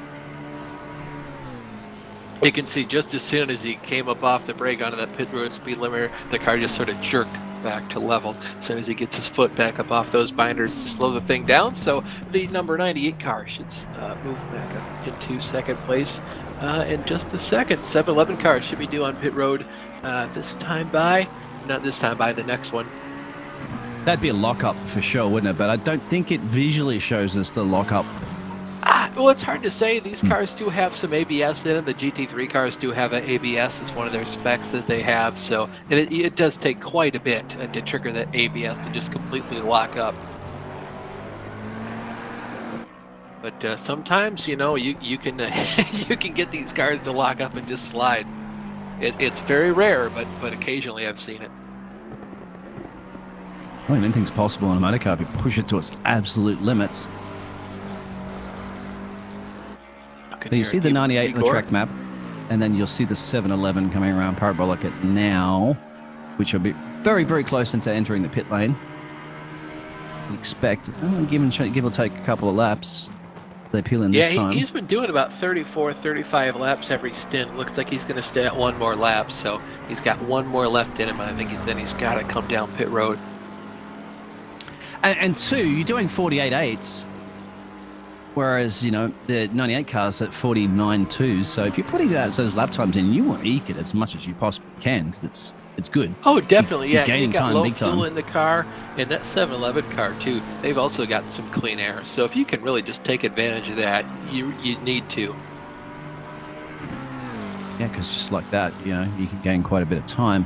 Then once everything sorts itself out after the pit stops, then you're back into that generally matching similar paced times, similar as a little bit of squabbling up here at the first Lesmo to the second. Yeah, this isn't for position. This is looking at that 333 car, the sole Lamborghini in the field today. He's just tucked up behind that 45 car, the Aston Martin, that's currently in 10th place, that GAF4 piloted machine. And just behind him is another Porsche. That Porsche, I believe that's the 999 car. Oh, that's an Audi, excuse me. That's an Audi. I believe that's the 222 car. Ooh. Oh, he just went a little bit. He went wide. A lot wide there. Yeah. Maybe that was for the 147 car. I think that was allowed another car through. Yeah, the 147.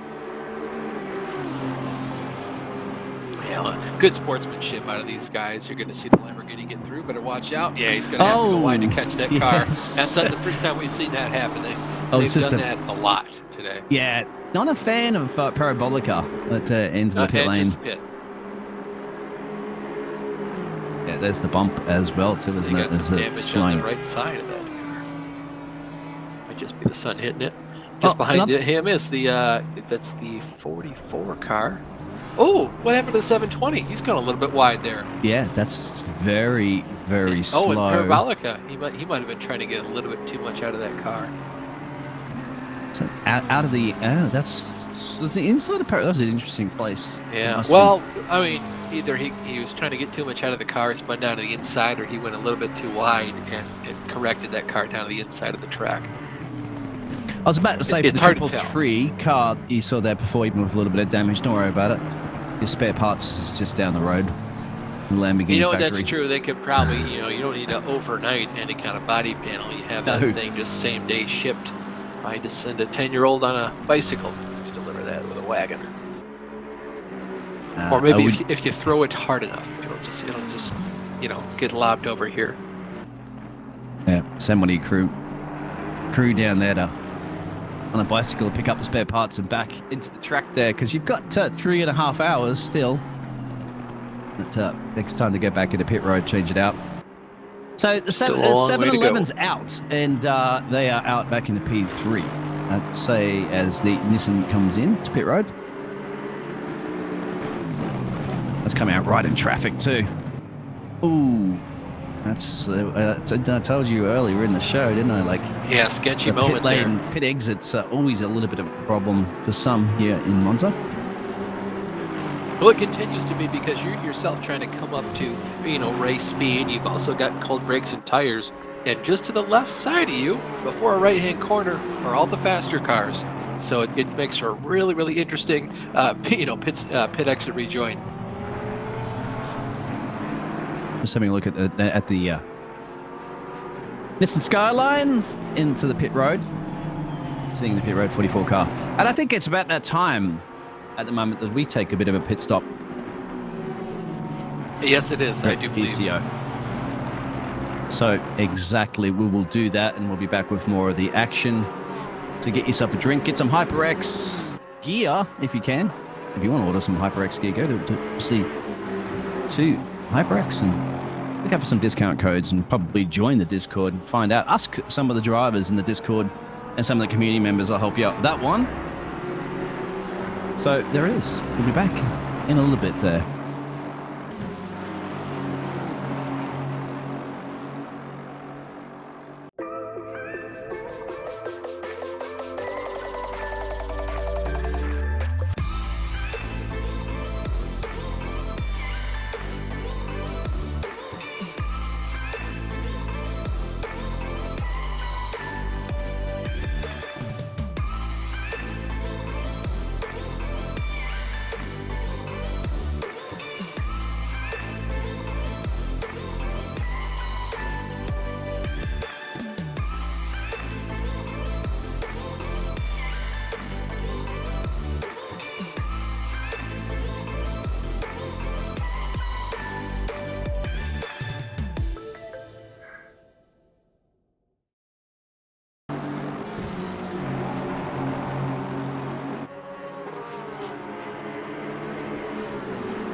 We're back here for the VCO FLExTREME Challengers Grid for the 9 hours of Monza. This is the GT3 race, of course the second of our 6-race series. The second for the GT3 of 4, of course. I'm Austin Belke. Alongside me in the booth is Dean Hampton. We've got our producer and director, Jack Maloney. If you're just now joining us, we're about 3.5 hours left of our 9-hour race. So we've been here already talking, racing, commentating for 5.5 hours.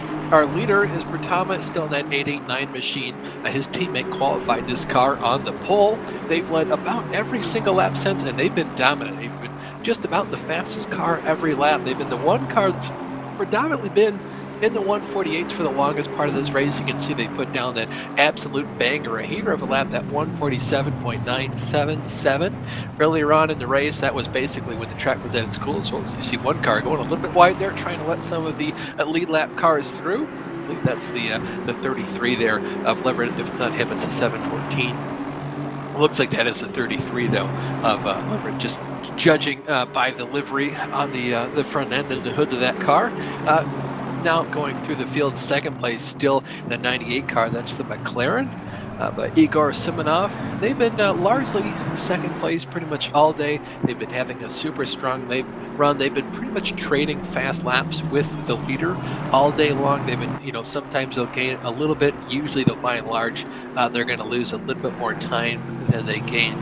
Third place is that Max Lavershin car, that's that 22, the sole Acura in the field today. They've been having a strong run of it. They've been largely up and down in the field. Usually they'll be third place, so that's kind of how we can tell the entirety of the pit stop sequence has been sorted out. I say up and down, you're going to see they have some damage on the front end of that car. There was a collision between the 88 Mercedes AMG and one of the 118 Porsche. They collided in Curva Grande and sent the one car, the Mercedes, into the wall. Big shunt for him, lots of front end damage. You're going to see that blue, orange, and black car. This car, an unfortunate bystander, hit off the Mercedes into the tire barrier itself, trying to take evasive action. So you can see a little bit of damage on the front end of that car.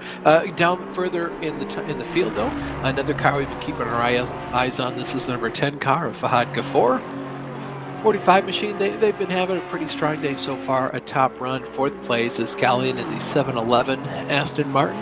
Then, of course, Martin Dicek in the 147 Aston Martin. They've been having a pretty good, strong run. Top fives for all those cars. The Yeet machine is the one car on the outside looking in from a top 5. They've had a pretty strong run. They've had some good luck and some bad luck. Mr. 2-for-1, as we call it, the number 67 McLaren. That car has been largely in the lower part of the field. They've had some troubles as well. Not too many trials and tribulations. You're watching, of course, this is the Challengers Split. There are 3 races going on simultaneously. This one started the soonest, so it's going to end the soonest. Our 9 hours expired just a little bit before the Rivals Split. And then, of course, there is the big one, the Cash Split. That's going on at the same time. If you're watching on Twitch, there should be a Command Center button just below your graphic window. Or you can type in the chat, Command Center ! It'll bring up a link where you can watch all the 3 races simultaneously. If you're on YouTube, you can go ahead and navigate to twitch.tv/VCO Esports and do exactly what I just said. Or you can, if you're already on your way, type it into your URL link window area on whatever browser you're watching. You can go ahead and type in another / Command Center, so you can watch all 3 races at the same time. Absolutely. I think you got through all that pretty good for a recap there, Austin. And actually on the YouTube, there is up top there is highlighted from the VCO Esports, where it shows you the live timing link. So crunch time is approaching with 3.5 hours remaining in the race, what you're expecting, probably 2 more pit stops. 3, I'd say 2 now at this point, wouldn't you? Wouldn't you agree, Austin? Well, it all just depends. I mean, these guys can usually go about an hour and a minute on fuel. If we just simplify that to say they can just go an hour, they pitted about 16 minutes ago. That puts us right around 3 hours and 40 minutes. 1 hour from then is 2 hours and 40 minutes. Another hour is an hour and 40 minutes. So I expect that last pit stop to be just around that 40-minute mark. And then you add in all the extra spare minutes here and there. Should put us right about the half-hour mark for the last time we have come down pit road, and that even does include the Honda there, that number 22 machine. So Splash and dash, everybody's still, perhaps? yeah, splash and dash for them. It's going to be a lot closer for them than anybody else. But again, I'm not sure if that strategy is going to work out too well for them before the end of the day. Looking at the 192 car, this is Martin Feuerhert. Yeah, and look at our leader right behind him, as I was about to say. Remember, as before, when we're talking about our 889 race leader, had a lot of gap in the track. Well, now they're in this little kerfuffling of cars, the gaggling of cars. You see the gaggling cars go through Ascari right now, and then there's another gaggling cars going through the first and second Lesmo. It's just like traffic on a motorway, isn't it? You can have nobody around you for ages, and all of a sudden there's 50 cars all together. It's just the way the cookie crumbles, because everybody has different speeds and different pace. Yep, that's right. It ebbs and it flows, but I will say one thing that really pays into the pocket of the 889 car is their talent set for just, waiting behind and being a lot more cautious than most of the other drivers. So, they're the fastest ones on the track. Oh, you're good. I just saw something that's been in pit road. That is the Lamborghini right there. Yeah, Again? the 333 car. Didn't they were just in before, weren't they? They were. No, I feel like it's been a while since they were in last time. Oh. We can look, though. Yeah, lifetime, of course. Forgot about that. We have those goodies at our disposal. There they are. Yeah, they went in 7 laps ago, so there must be some other reason. Right. Because remember I was talking about the pit road. spare parts. Yeah. Maybe they got a faulty part down the road. They got the part, I guess, and they just had to come back in and get it attached. They had to obviously send Oh, somebody down yeah, the road to pick it they up. ordered it, and it took 7 laps to get here. Pretty good shipping time. Yeah. Quick delivery here, and of course, you've got all your TIFO, so you just have to put your head up there and ask somebody in the crowd that would you like to get something? It could be like a giant fireman's line, just one person hands it down to the next. They're pretty mental like that. I gotta love casting with Austin. You come up with some of these amazing remarks sometimes, fireman's lines and stuff. Yeah, great. Well, I feed off my co-coms, so get us in the booth. It's gonna be interesting. And you gotta enjoy yourself and have fun just as much as the drivers are themselves. Of course, we have to keep as entertainers, everybody entertained. This is one of the most fun places to be. It's very hard if you're a little bit faster than a guy and he can stay with you because of long straightaways. It's very difficult, but it is a fun place to drive. In the dry, I wonder if it's fun in the wet. Still, I would assume it is, in the but cash it's split. a whole different ball game. Oh, and it's raining again now in the Rivals. Just let everybody know you can pick it up because the Rivals has gone dry, heavy rain, light rain, cleared up, and now the rain is back. Yeah, it's back for them and the cash split. My goodness, we are just getting all the luck with the weather today. Yeah, the cash split hasn't really gone away. It's kind of been that really miserable weather now, like that London-esque weather for a while now. Has been with us pretty much the entire time today. Who, sorry? RN Jesus, random number generator. RNG is us, yeah. Oh, I get that now. Well, here's the Porsche we've had beautiful weather. With the green wheels that was involved in a little bit of a moment earlier that Royal Visuals had said, and once again, we didn't get a chance to come back and look at the replay, but was definitely involved with it, with the 88 car. A little bit of a door banging going on there. And Why the don't 22 you guys, as well, if you're right? listening, just spam HyperX in the chat. Absolutely. I'm going to do that as well, too. And then again, I don't think as cast and crew how we would are they know, eligible. No. That's fun.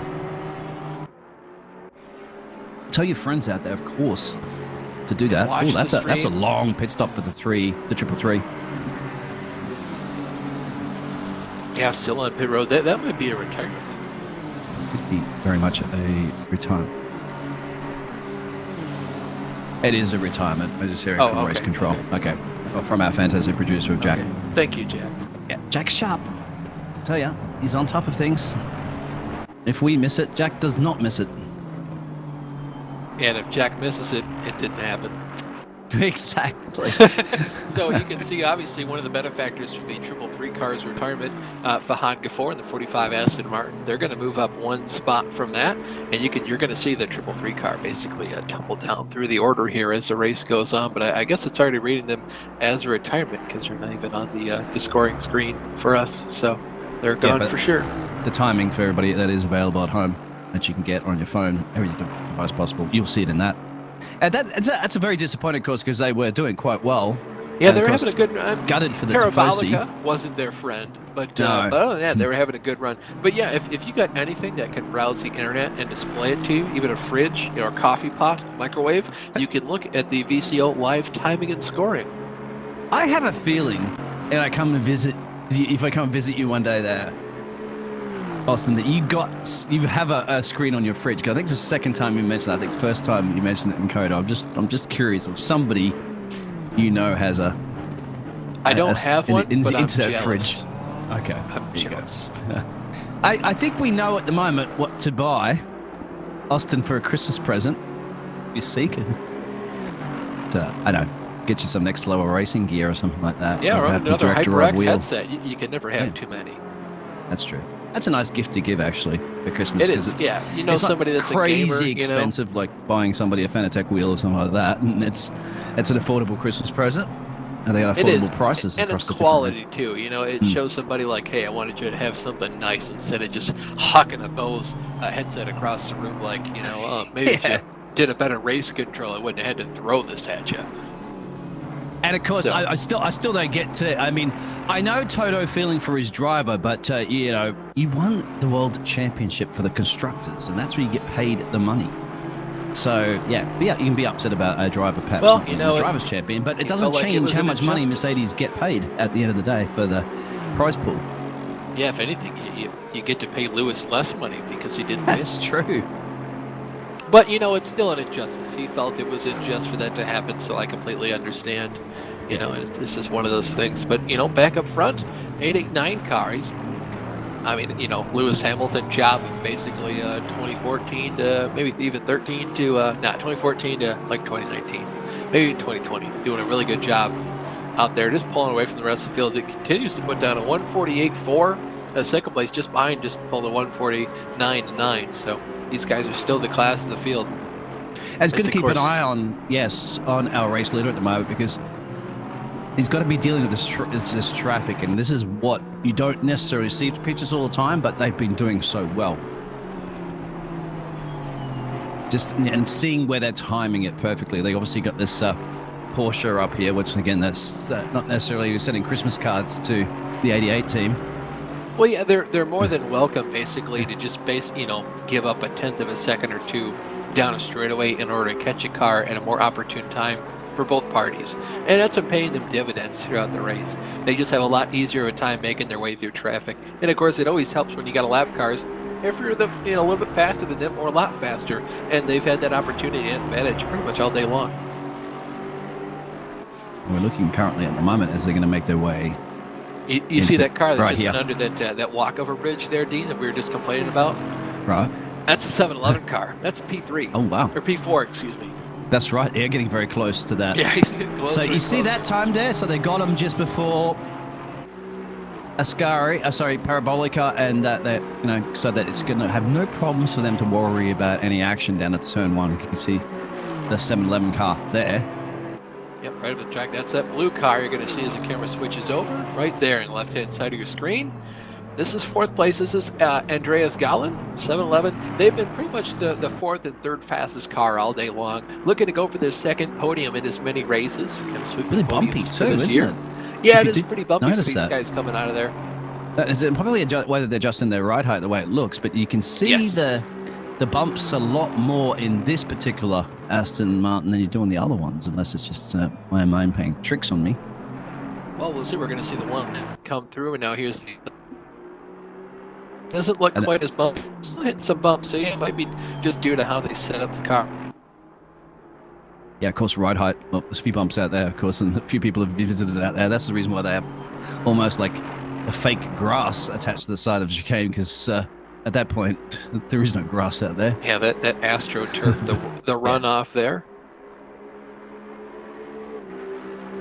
And Gallen's been no slouch. I mean, it is quite a feat of accomplishment to go ahead and lap as many cars as this 889 car has. And it's not a testament of just how much stronger he is than the rest of the field only. I mean, everybody in this field is very strong in and of their own right. They're all very fast drivers. But you come here and it's just, one driver car combination. They really nailed the setup too. And of course, you also got to boil it down to, of all the other Aston Martins here, most of them are using about, twice as much weight as these guys are in the 889. Some of them, like that 45 car, they're also using 10 kilogram. By and large, the 147 is using 10 kilograms as well, but by and large, though, lots of teams using anywhere between 15 to 30 kilograms of their budgeted weight. And we talk about that. We've talked about that a lot. I'd like to touch on that too, just so we don't confuse anybody at home. The way balance of performance works, you might say, why are all these cars so close together? Wise, the governing, the sanctioning, whether that's SRO, VC, IMSA, the WEC, they can act to put a little bit more weight on a certain car so that it goes slower around the course of a lap. By in effect making them a little bit more competitive to bring those clean lap times together, so they have a lot more time together on the track and they're just a lot more competitive with each other as the race goes on. So what the governing body has done this time is they've assigned the faster cars a lot more weight to use. For instance, the lone Nissan here, they have 25 kilograms to use over the course of the season, whereas they've elected to give all the Aston Martins about 72 kilograms over the course of the season. They have 4 races to basically use that 72 kilograms, so you could take it all in the first race or take none in the first race or split it out evenly among all the races. So a bunch of cars in the field have elected to basically divide whatever they had by 4 and take that amount of kilogram for every race. The car that won last week in Coda, that's a 214, the Bentley. You'll remember they took none of their weight last week. They took it all today, and they've effectively just decided to start and park. So the next 2 races, they'll have, again, no weight of their BOP in effect for the next 2 GT3 races of the 6-race series, so they'll probably come back strong. Well, great knowledge to explain it. As the Honda 22 comes back into their alternative pit stop strategy. And that's a question I actually wanted to ask you. Is it available in ACC to be able to add the weight to the car? What about for your practice that you're going to be doing before you get into these racing events? How do you practice with the extra weight ballast? Well, you just add it in the setup. It's just one of those things that you're allowed to tune. Right. Yeah, because it'd be really, really poor, for you to not be able to practice with that weight you've added. I thought it'd be interesting because you're not used to it, but you still have to try to balance it out as possible, because that's the reason why it's there to balance out the speed. That's the beautiful thing about the sim for you. You're allowed to practice with it whenever you want, and people use the same exact sim, the same cars, the same tires, the same tracks, to go from SRO in the virtual world to SRO in real life.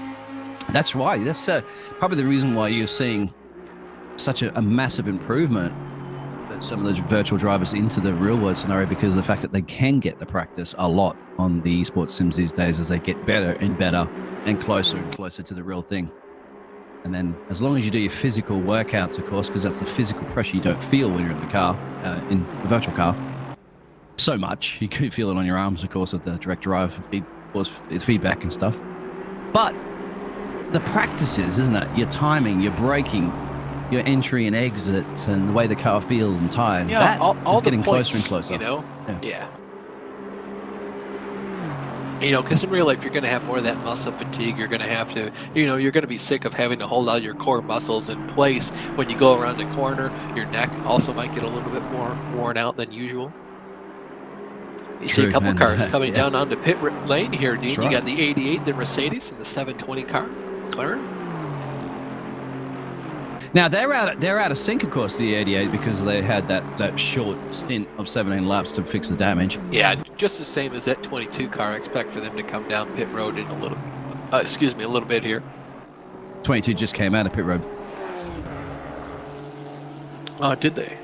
Yes, they just. Yes, they did. Yeah, just about a lap ago. Yep. And now they're that's interesting, because now the 88's going to be in sync with them essentially, as they were all by themselves. But then again, it was a little bit more kinder to them per se, because that stint that they were forced to go on earlier, they did 29 laps before they were forced to go in to fix the damage. For the 88, unfortunately, they had to go in 17 laps rather than the 35 they really usually go in on. Their strategy. Oh, and a stop go penalty for the 88. Uh-oh, that looks to me like that's a speeding in the pit lane. Yep, classic. Oh, they got a new car. Look at that. They fixed the front end of this thing. That they did, yeah. No. Put that hood down. I have. They've smacked it down there with the rubber hammer. Yeah, they even fixed the splitter, too. Efficient team there at Mercedes. I know Toto Wolff has passed some Bose headphones into them, and they said, no, we want some HyperX headphones. Yeah, no doubt. Chauvelin would want a better pair of headphones. See the 22 car just meanders its way around. Going to go back into pit lane and serve 30 seconds, which will drop them now. What would you say? That's a 5-second gap behind for the 222, but ooh, wait, did I see a spot of rain? Not kidding. Oh, gosh. I wish. I know it's lurking because if you just look at the other two splits, they're in it. I don't know if it was just me. They've been in it for a while, though. There is a few clouds around. Now, we're right on midday, and I've seen the lap times actually start to drop a little bit now as the temperatures are increasing. Well, part of that, too, is, we're getting into lower and lower amounts of fuel, too. So multiple factors can factor into this, but it also helps that not the entire track isn't covered by the clouds. So some parts of it are sunny, some parts of it aren't. Yeah, it must be interesting if you can pull up all the streams with the command center. You're going to see nice bright broadcast over here in the Challenger split and a gloomy, miserable day in the Rivals and Cash split. That's what I'm seeing anyway. Yeah, we're having a good time. I mean, they have to use their headlights. Their headlights have been turned off, these cars, for a long time now. Yeah. Well, they're on what you call a DTRL, daytime running lamps. Yeah, that's right. Most cars today have them. Some aren't.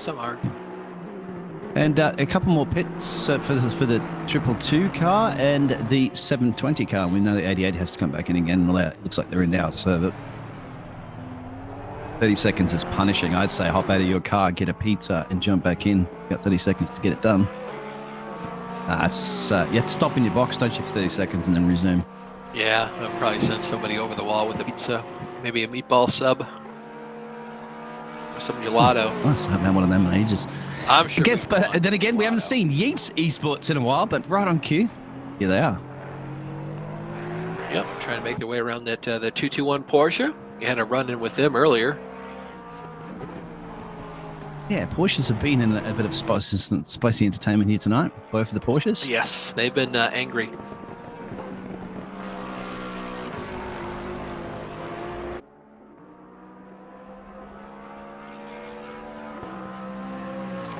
We're getting word now from, we just had another retirement. Not sure who. What you got, Dean? I think I'm still waiting for that stop-go penalty. I'm wondering if the 88 car might be. I don't think it's them because I think they're still shown on our screen. It's somebody else that left. I know. Yeah. Might have retirement from either 69-33 car or hey, the McLaren, number one McLaren. Now they've been out for a little bit now. I think is it the 720 car? Yeah.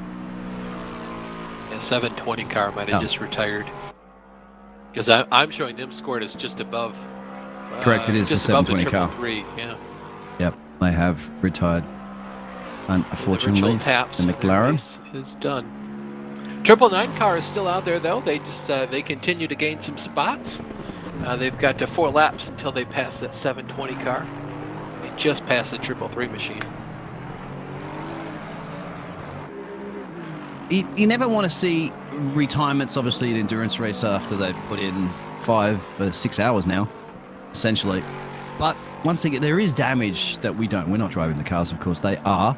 There's a certain amount of damage sometimes that's a little bit too much, like we saw perhaps with the 999 using up of that Lamborghini. It just probably, at a certain point, if a car, usually they retire a car because it's just undrivable, right?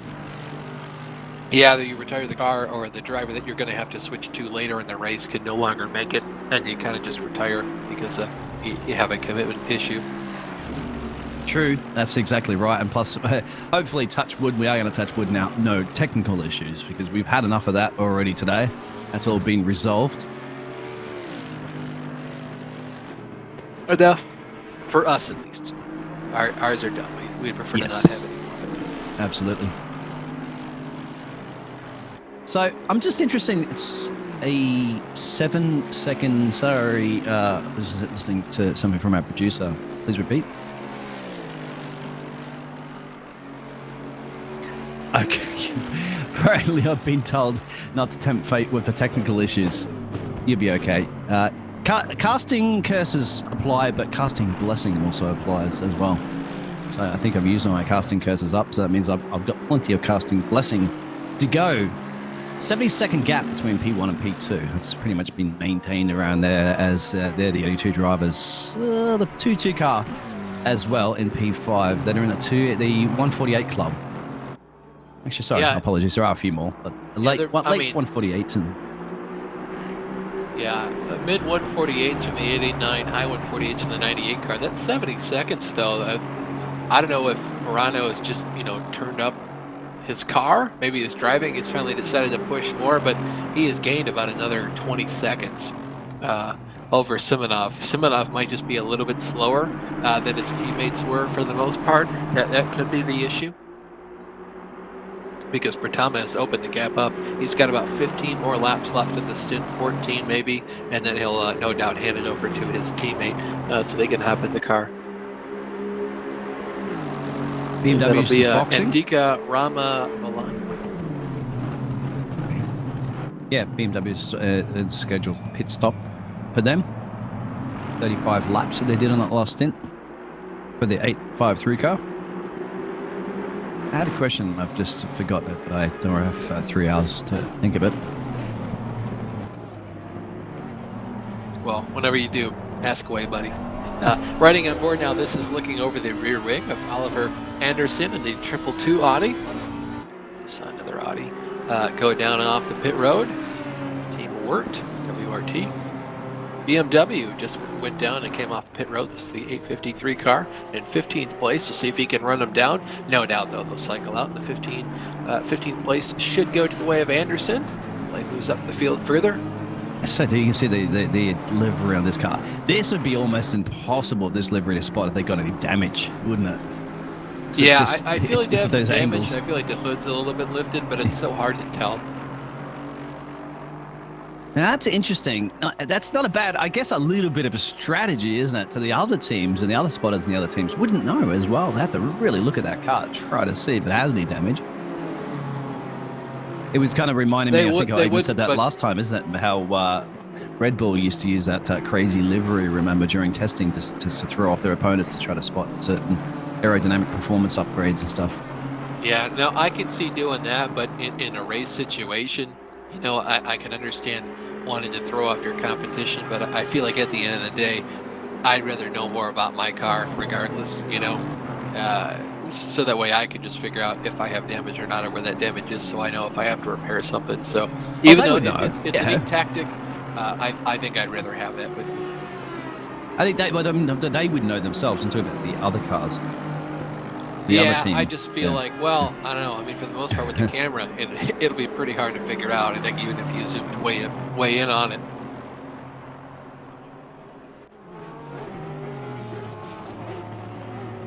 Challenge is split. Race 2 in the Temple of Speed.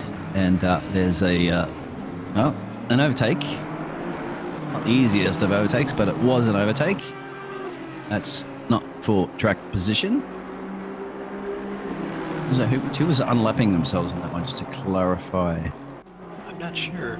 I can't see that car on the track map if you look. I think that's the 192. That dot's right on top of the other dot. That's the reason why. Yeah, I think that's the 192 car coming by to lap them again. Yeah, Apex is Slava Racing.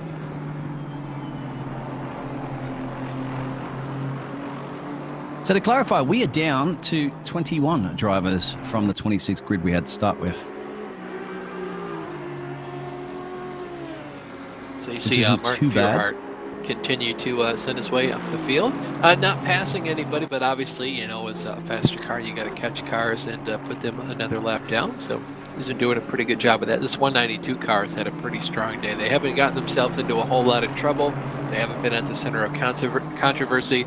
I'd like to say they've been having a pretty quiet, consistent day for them. So hats off to them. Keep up the good work, guys, and hopefully you continue to bring this car home in one piece. Absolutely. Bring the car home in any pieces if you can, just as long as you get it home. One piece would be even better. Well, especially too. I mean, this is a long season. You know, you're continuing to take that BLP just a little bit every race, and if you do that for all 4 of them, I think you're a lot better off than doing well in 3 and doing really, really poor in 1. So I feel like that's the way to go. And I felt like there was a bit of a time difference change to 71 seconds, and that gap was coming down. It looked like the 98 car was really putting in some banker laps and immediately come back. The 889s responded with a last lap of a 48.7. But I realized the reason why because now, if you looked obviously back at that triangle, they've cleared all that traffic, and now they got all of that, clear that almost a straightaway there of clear air. Yeah, and that's they've something got a long that ways the to 98 go. car has to get through a bit of traffic. So that's the reason why they started to lose that full speed, or the quickest laps that they were doing. They are and just even having a then, little too. 98 coming down the main straightaway right now, and 69 car a little bit further up the road. Even then, too, you know, you talk about they only have 1 car for the longest way up the road. That 1 car is Camille Taha, and right now that 67 car is in 10th. So, you know, you do have 1 more lap car way up the road, but it's a guy in 10th place. They're not too much slower than you yourself. So it's going to be a long ways probably until we see that 889 car hit more traffic. As ACDC would say, it's a long way to the top if you want to rock and roll. At the moment, Crazy is just posted in the chat. Damn, guys, I sweated it so hard and got yourself into P14. I believe you are referring right now to the 222 Audi. If that's correct. It's Crazy. Good job. If you like sweating, you're definitely race driving if you are sweating. Oh, yeah, you're definitely getting after it. Maybe it's a little hot. The middle of the day. Not the hottest part of the day, of course. And does that actually calculate that into the simulator? Because, you know, the sun's at its peak, obviously, around midday, but because, you know, allowing all the heat to absorb into the track, etc., is usually about 2-3 o'clock in the afternoon when it's the hottest part of the day in most parts of the world. I'm just wondering if they do calculate that into ACC. I don't have a track temperature I think they information. should. They're definitely going to realize when it should be the hottest, and you know they're going to know too. I don't know if we should get Jack down there with a little temperature probe. And, oh, gee, you could probably use laser temperature. I think he's probably busy enough. We could probably just get one of our stage hands. I just like to mess with Jack. That's all. Crazy said that's right, sir. Thank you very much for that information, Crazy. Yeah, just a little bit of feedback for you guys. How are you feeling the P14? What's kind of going through your team for the Audi there, the 222 car? Are you thinking your ultimate place that you want to think about? Well, obviously, ultimate place you'd want P1, but what are you realistically thinking you guys might achieve from your current P14 position? What's up for grabs for you guys that you're planning on? There's a question for you. As well as any other teams and drivers out there in the chat. If you'd like to give us that information. Looking at here, the 44 car. We're doing a pretty good job all day today. Very solid as well. Love to see good runs out of solid teams, just doing what they need to. You know, kind of just plug it into the car, having a good run at it too. We've seen a couple cars come down onto pit road for our leaders, namely the top 4 or 5. Expect the 889 to come down onto pit road in about 9 to 10 laps, probably about 15 minutes from right now. The second place at number 98 McLaren, I expect them to come down onto pit road in about 6 to 7 laps from now. And then the 711 car, they have the longest stretch of fuel from anyone else, basically their last to pit. Almost every single stint, I expect him to come in at about maybe 11 to 12 laps, so we still got a while before our first couple of cars come down onto pit road. Looks clean too, this 44 car as well. Like they've been through the car wash a couple of times compared to some of the other cars that are starting to get a little bit beaten up. That's what you expect in an endurance race, of bugs and tar and tire and all that sort of stuff splattered all over the car. Still, all that styrofoam board was busted up. Yeah, I thought we were going to send somebody out there. Reset. And that's interesting too to know. Like if you do bust those braking board markers, are they out for the rest of the race? And if you do use them to spot your braking, well, they're no longer there. Interesting. Most of them, as you do see on the track here, aren't really on the track. They're usually onto the fence area. But, you know, you're doing it. You are racing consistent. At this point now, in an endurance race, you can probably close your eyes and downshift and brake in time because you're so used to this track now. If you've done 200 laps now, almost. Yeah, a couple months ago, when F1 went to Mexico, Sergio Perez actually went up on stage and they played it in car from his lap, and he basically closed his eyes, faced away from the screen, and basically just by memory, you know, moved his hands, doing the clicky of the shifty and steering, Yeah. and it was pretty much right in time for the entire lap. Yeah, muscle memory, of course, and they practice a lot on simulators, of course, to these Formula One drivers. Good to know. Oh, yeah. This is an easier track you'd imagine to do your muscle memory from because of the 11 corners. But I tried that one in Jeddah and see if you can get through it, or Singapore for the Formula One tracks where you have a lot more corners. That's the one where you might get a little bit tricky. I've seen some of those competitions. We do see the 118 Porsche head into pit road. So you've seen that before in those videos where they have the drivers just to try to draw the track, freehand draw the tracks. So some of the players with it aren't that very good at it, and again, they're not drawing the tracks; they're driving them. Yeah, they're usually pretty bad at drawing pretty much any track unless it's an oval. I'm just having a look at the lap times at the moment. Now, yeah, it's 48.7 for our race leader, 48.8 for the 98 car in P2. So I think it was definitely the traffic that did slow for a few laps there. Than 98, and because our race leader once again is out in clean air, as you can see the triangle on there, no problems for a while yet. Before they get into, I'm going to relay what Crazy has mentioned. After the question I had earlier, they said they had a rough start. We're talking currently at the moment the 222 Audi. If you're listening, I'm reading this from the YouTube chat. We had a rough start. The only car which got spun in turn 1, and also somebody crashed hard into them on lap 12. I think that was. I'm saying 12 T1 or something, but yes. All right. It is a bit of a rough start, but you're back at it, P14. And yeah, once again, any ideas of your final position that you guys are targeting for? I haven't heard anything from the Royal Visuals and the 88 team out there as well. Yeah, they've been pretty quiet. Maybe there are a few because of the.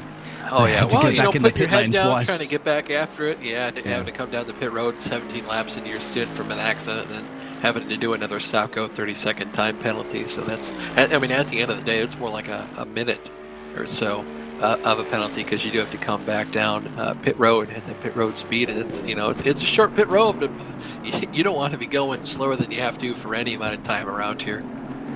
No, it's called the Palace of Speed, not the Palace of half speed. Not the Palace of 30-second stop and go. I was just checking to see if it was Alex racing, but it's not, of course. Alex said his stint was over anyway. And Alex gives us a bit of information. You can't have a lay down. You got to support your team all the way for another just under 3 hours, 2 hours and 50 minutes. Just a little bit of an update. I'm turning my head to look at the other ones. The rival split's now dried up again.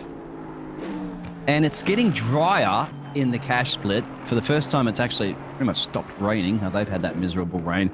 Cash split, of course, is a lot behind the rival split, which is just a little bit behind us here in the challenger split. So I'm kind of wondering if that weather pattern's very similar to matching between the cash and rival split. No problems over here. Yeah, we've stayed pretty much dry the entire day. Maybe a little bit moist in the underarms. It's kind of hot here. I can imagine the sweaty drivers, as I was mentioning, they're just dripping and bucketing down with sweat. We know Formula One drivers lose a couple of kilograms of weight. It's like a pizza oven inside those things. It is a pizza oven. And Crazy said hoping for a P12. Thank you very much for that. That's right up there with the 118 Porsche. Lamborghini, Porsche. Yeah, of course, the Lamborghinis are out. Both the Lamborghinis, unfortunately. Yeah, our sole Lamborghini in the race, the 333 car, elected to retire. It's the car we mentioned right now. Pascal is driving, so it's a target. and that's great because you've got to set to you set your You need goals in life. you set your goals a lot further than usually realistically are possible. That's why they're goals. Try to reach them. You don't set your goal to say I'm going to finish in P15 when you're currently running P14. You want to set your goals, and realistic goal, of course, because P1 I have to say is definitely out of reach, even if I don't think too much that they're going to be doing too wrong, and that's themselves, the 889 and the 98 and the 711 now in that P3 position because the 22 had to take a shorter pit stop with some damage. They were probably the only ones that could bring it to the P3, right? Before that. Well, when it comes to setting goals, I always remember this from my leadership training in Scouts. You got to set SMART goals, and SMART is an acronym. It's specific, measurable, attainable, relative, and timely. So it needs to be realistic. It's good to set realistic goals. It's good to set goals for yourself. Otherwise, you just become bored with life. You no longer have anything to go off of in terms of what did I match what I wanted to do, and you didn't have any idea of what you wanted to do. That is a good SMART goal for that group of guys. So if you can continue to hunt down that P12, I think it's still attainable. You still got almost 3 hours left in the race. You still got a long time to make that up and rally back. And a wise man once taught me some information. His name was Austin. Full of that wise information out there. Now, I've never heard that one before as well. It's almost like I'm going to school and getting taught some important life lessons and information out here from Austin. And it's free. On you. You don't even have to pay like $120,000. I'm going to get it. At the end of this season, of course, which will be casting together for the rest of the season, I'm going to have to get a diploma from you or something. Drive through. I think we can arrange that. Oh, geez. For Blaine, the 853 BMW. I don't know what that was for. Oh, as the 98 comes in the pit road as well. Yeah, it is time for them. Yeah, 33 laps. A little bit early than I would have expected. I thought they could do about one more lap. That would have put them about 1 hour and 1 minute closer to what they've been doing before. But it is right about on schedule for them to come down pit road, give or take. Yeah, we're not getting information about why we're getting these DTs, drive-throughs. I mean, generally, you'd have to say track limits at some point. You know, you have to have a certain amount of track limits because otherwise you could exploit them and just go straight on through a corner, couldn't you? All the time, every time, and be doing a minute 10s instead of 48s. So that's probably most likely that, or exiting out of pit lane and crossing the line, things like that too. But maybe that's one for you guys out there in the chat. It's crazy. I'm going to let you know as a race driver. Can you please let us know what are you thinking out there? Why they're getting these drive-through penalties, and is that the reason? What do you have to look out for as a driver that do issue those as the 98 car comes back out of pit road?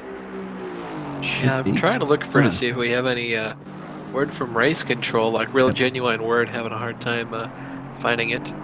It is for track limits. Thank you very much for that. Yeah, I was going to say, you have to have limit for tracks because once again, you just cut straight through a chicane all the time, couldn't you? And yeah, I was going to say we saw a lot of that in the earlier goings. Oh, really wide there for the 711 car. They're going to have to extend that AstroTurf even further.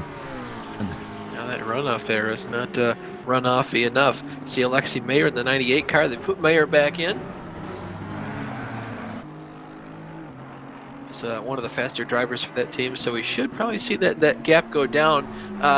When they put Samanov in that car to begin with, it was about a 50-second gap. It rose to about 80 seconds. So 30 seconds Pratma has put on the rest of the field at least, especially that number 98 car. Bank a lap time and clean air time, importantly as well, as you can see on the track map. Nobody they up still the road haven't apart from the 44. Yeah, they still even cut up to the 67 car. So they've had clean air for a while. They continue to put down mid 148s. Been doing a really good job of just staying consistent, staying clear of everybody else behind them.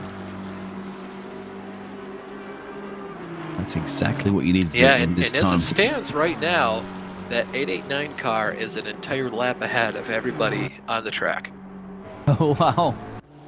Yes, but they still have to box, of course. They do still have to box. Yeah. When they box, they're probably only going to be about 80 seconds or so ahead of the 98 car, and then everybody else from then on will be about one lap down.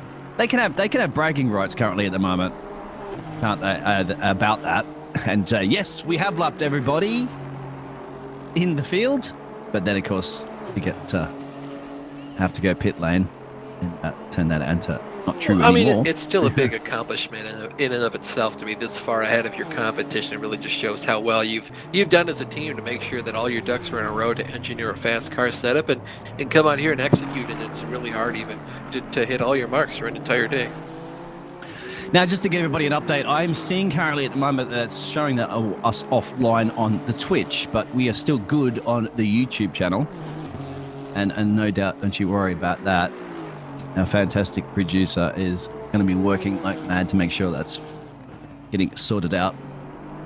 Oh, I was hoping not to jinx about technical issues before. I said it wasn't going to happen. But we still have a feed up, of course, on the YouTube. So we've got pictures. That's the important part. Just try to take care of those pictures for our Twitch audience. So I'll just do a bit of a refresh too to make sure it's not just me. It does have a... it's me too. Yeah, it does have an actual screen up there, so it's got to be something. Yep, that'll get resolved. So I'm not sure if the audio is coming through or not if you're on the Twitch, but don't you worry about it. We'll get it sorted out, and we'll basically become a radio live, so for you. Yeah, go over to the YouTube channel. Exactly. If you are listening on the Twitch channel and you want to see those pictures right now, just I don't know if we can put the link into YouTube or something like that, but either way, you search for VCO Sports on YouTube. Yeah, just search for VCO LFM on YouTube and you'll find it. There you go. And if you're already here, I guess you chose the superior platform. This will be obviously where people will be rewatching it later because we all know the VODs and Twitch don't last that long, but Twitch is far more engaging when it comes to They live don't. entertainment. There's going to be a lot of ads on the VODs for Twitch, whereas this I'm pretty sure is ad-free, except for the ones we keep plugging HyperX every now and again. And if you want more plugs, you want more commercials here, you can just elect to pay everybody here at VCO more, get more commercials in. Whoa, look at that big slide! Oh my gosh, look at that! That was the 192 car. That was a good save. Yeah. And they are plugging, you can plug out HyperX. Somebody just typed in the chat. Great idea. Twitch chat. Yeah, do that. Maybe you can win some free stuff. Who just came out of pit road? Was it? A leader or somebody else? No, I was somebody there for a second because I was just looking at the chat there and the power slide that you mentioned. I saw somebody coming out of pit road. Oh. Not our leader. 16 car? No, it is 16. Our leader will be coming very soon. They're on 32 laps. Yep. Wouldn't be surprised if it's not on this. Probably one or two more laps. Yeah, they just passed the pit road. Right now down the main straight. Oh, who's off? 44 car. That's Manuel Durr. Yeah. For a little bit of an off-track excursion. That might have been a slide there out of the Ascari chicane. That's an expensive A lot of cars doing that today. Yes, it is. It's so hard to do that clean. too as the track continues to get hotter and starts to slick off more and more. The air temperature here, 20 degrees Celsius. Track temp is 26 degrees Celsius. Where are you getting that information from? The track map just below it. Oh, okay. Completely Sorry. forgot it was there. I remembered it was easy to see last That's right. week. I'm on a 4K monitor over there, and that is about 1 nanometer. Pixels. Yeah. Pixels. Yeah, and there's also the 98 car was approaching. Just saw the 44 car, I think it was. Yes, it was. Yeah, they are approaching the 44 car. Well, so our race leaders approaching the 44 car right now, but I think they're gonna be happy just to sit back there for a lap or so before they go visit the pit lane. Well, Dean, if you want to, you can even make the little track map a little bit larger too. You could drag all this stuff around it. It's pretty neat. That's right. I just noticed how to do that. Thank you very much. Yeah, pretty You cool. can. And if you're at Technology. home, kind of wondering, what we're doing, what we're clicking on, any of that stuff, type into the chat live scoring ! See if that'll come up. Otherwise, pitwall.live/timing, and then the VCO server. You can find all that stuff there. Pretty cool deal. That technology is quite amazing. There is no audio currently at the moment going through Twitch, so they know what's going on there. But we have the YouTube world, and in case any of your friends are asking why, if they're at Twitch and they're going, well, I can't see anything, send them onto the YouTube world. Yeah, go to YouTube, you guys. 50-50 chance you chose the wrong streaming service. And also, if you're on that VCO timing, you can, there's that little 3 bars up at the top left of your track screen corner. You can click that, and it is a show corner names. If you're not familiar with all of them, shows, you know, the anywhere Really? from Oh, the yeah. Lesmos, the Ascari, Parabolica, Renifilio, De La Roggia, everything on there. Curva Grande. I didn't have that on. I just had corner numbers, but I've done enough Monza casting I got before. the numbers. Here we go. You can also just, you know, the great Google search Monza track map images. That's what I've been using. Now, do you know all the corner names for Jeddah or for Singapore? No, I don't know. Nah, that's fine. They don't actually have full names anyway. I I don't will think they have say any in Jeddah. Singapore is probably my favorite track on the entire F1 calendar. Love Hey, to I race around actually there. agree. Yep, I agree. Yeah, so it's, you know, nighttime street race and definitely challenging. Always Is practically a safety The car only guarantee. track. Yep, the only track I've ever done a full-length race on in an F1 game, and it's my favorite track by far. Over the Anderson Bridge, and of course all those hard up corners, and it's down Ruffles Boulevard, I believe, if you get your overtakes done. Anyway, but that is that track, and 27 car is into the pit lane, but we are at sample speed, of course, and this is The 889 might classic come down tracks. pit road this time by. I would expect for him to come down pit road. He's spent about an hour and 3 minutes out there.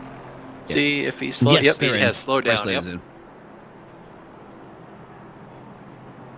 Looking here at Alexander Gray in the number 67 McLaren car. They've been having a pretty strong run at it on the ascension up through the field. Not quite as good as they did at Coda, but pretty good nonetheless. A couple McLarens in the field, showing their support pretty well. Their speed too. Been having some pretty fierce battles all the way up and down this thing. Good to see as it gets to He's our the leader. quieter stage. Yeah, and I'm wondering how much time that they've gained or lost once they work this one out. Yeah, we'll That's have to good. see. Because that's interesting to see whether or not the 98 car has gained a little bit of time out of that recent pit stop. They boxed a little bit earlier, putting some pretty good banking laps, so they had clean air. And whether or not the 889, that's also been putting in some pretty good laps as well to have covered them off enough, and we'll resume that gap similar. We'll find out, of course. You can find out at home at the live timing. Yeah, last time around, I expect that their lead will have increased to the 98 car just behind. Then you got the 711, so they've effectively unlapped themselves as they pass the leaders on pit road. They're probably going to have to come down pit road. If not this time, the next time by, we'll keep you posted. And of course, as always, you can watch that little track map on the right-hand side of your screen. You're going to see a triangle. Right now, that triangle is red. The triangle means the leader. Red means the car we're looking at right now. It's both red and a triangle because we're looking at the leader. See Aston Martin screen by on the on the left-hand side, right-hand side of your screen, left side for the drivers. And they're putting Maulana in the car, so this is their third drive of the day, and no doubt they're going to bring this thing home to the end of the race. You hope so, absolutely. So we're going to see Yes. just what Yeah. what their pace is. Hopefully they can put down some 149s for the team's sake.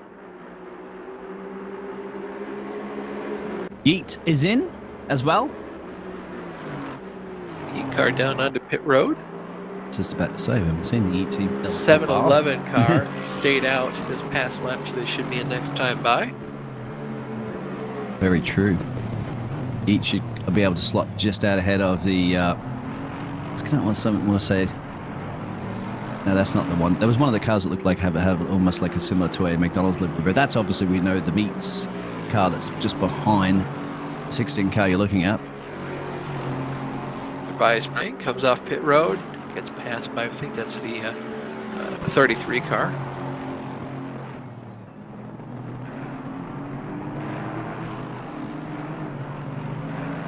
These other crucial pit stops that got to get done now and change things around.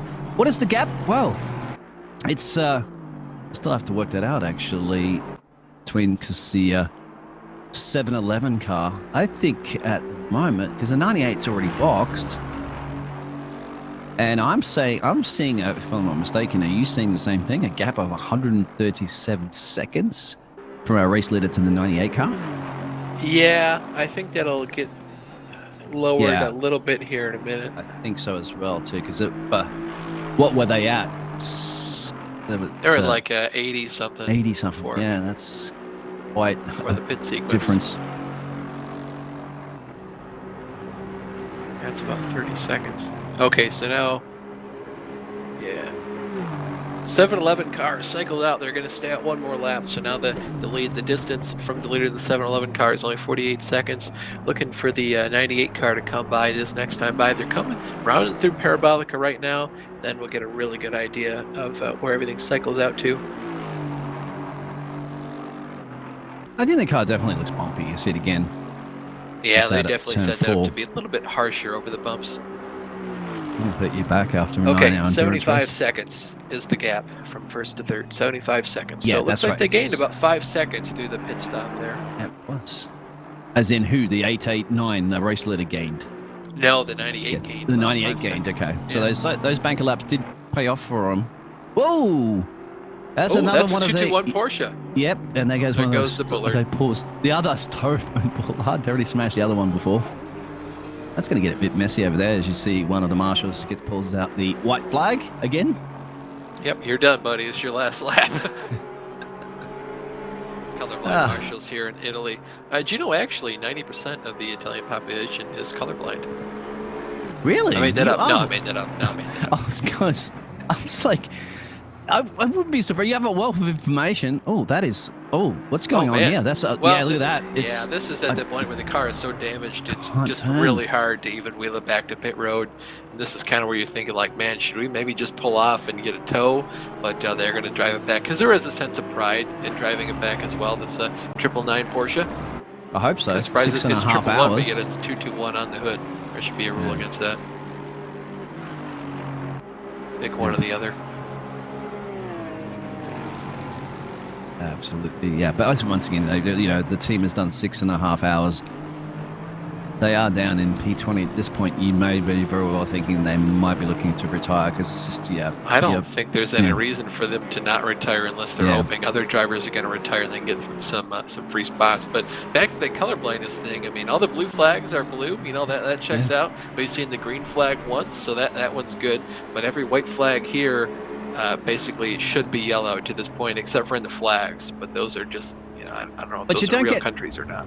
Yellow wouldn't be a color that would be confusing for the colorblind. That's one for usually it's a red homework, green colorblind. Yellow's a safe one. Correct. But Quite interesting, isn't it? If when you're in Rome, colorblind, which, stoplights, right? is in Italy. Green is go and red is stop. Can you get those confused and stop stoplights? Oops. Yeah. I thought that was a green light, officer. So that the 7-Eleven's boxing and puts the 98 back into P2 on the net position as they were. So see the 7-Eleven's cars pit stop time.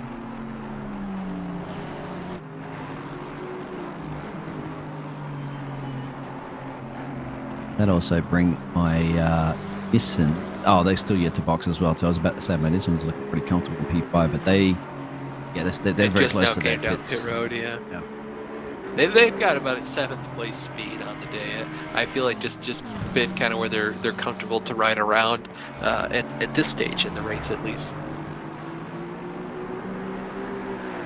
Looking at again the 98 car, still 2nd place, still having a solid run. Definitely a lot faster than the rest of the field, but still can't really hold a candle to that 889 car just up the road. They've been really the class of the field pretty much since the drop of the green flag, even before that really qualifying on the pole.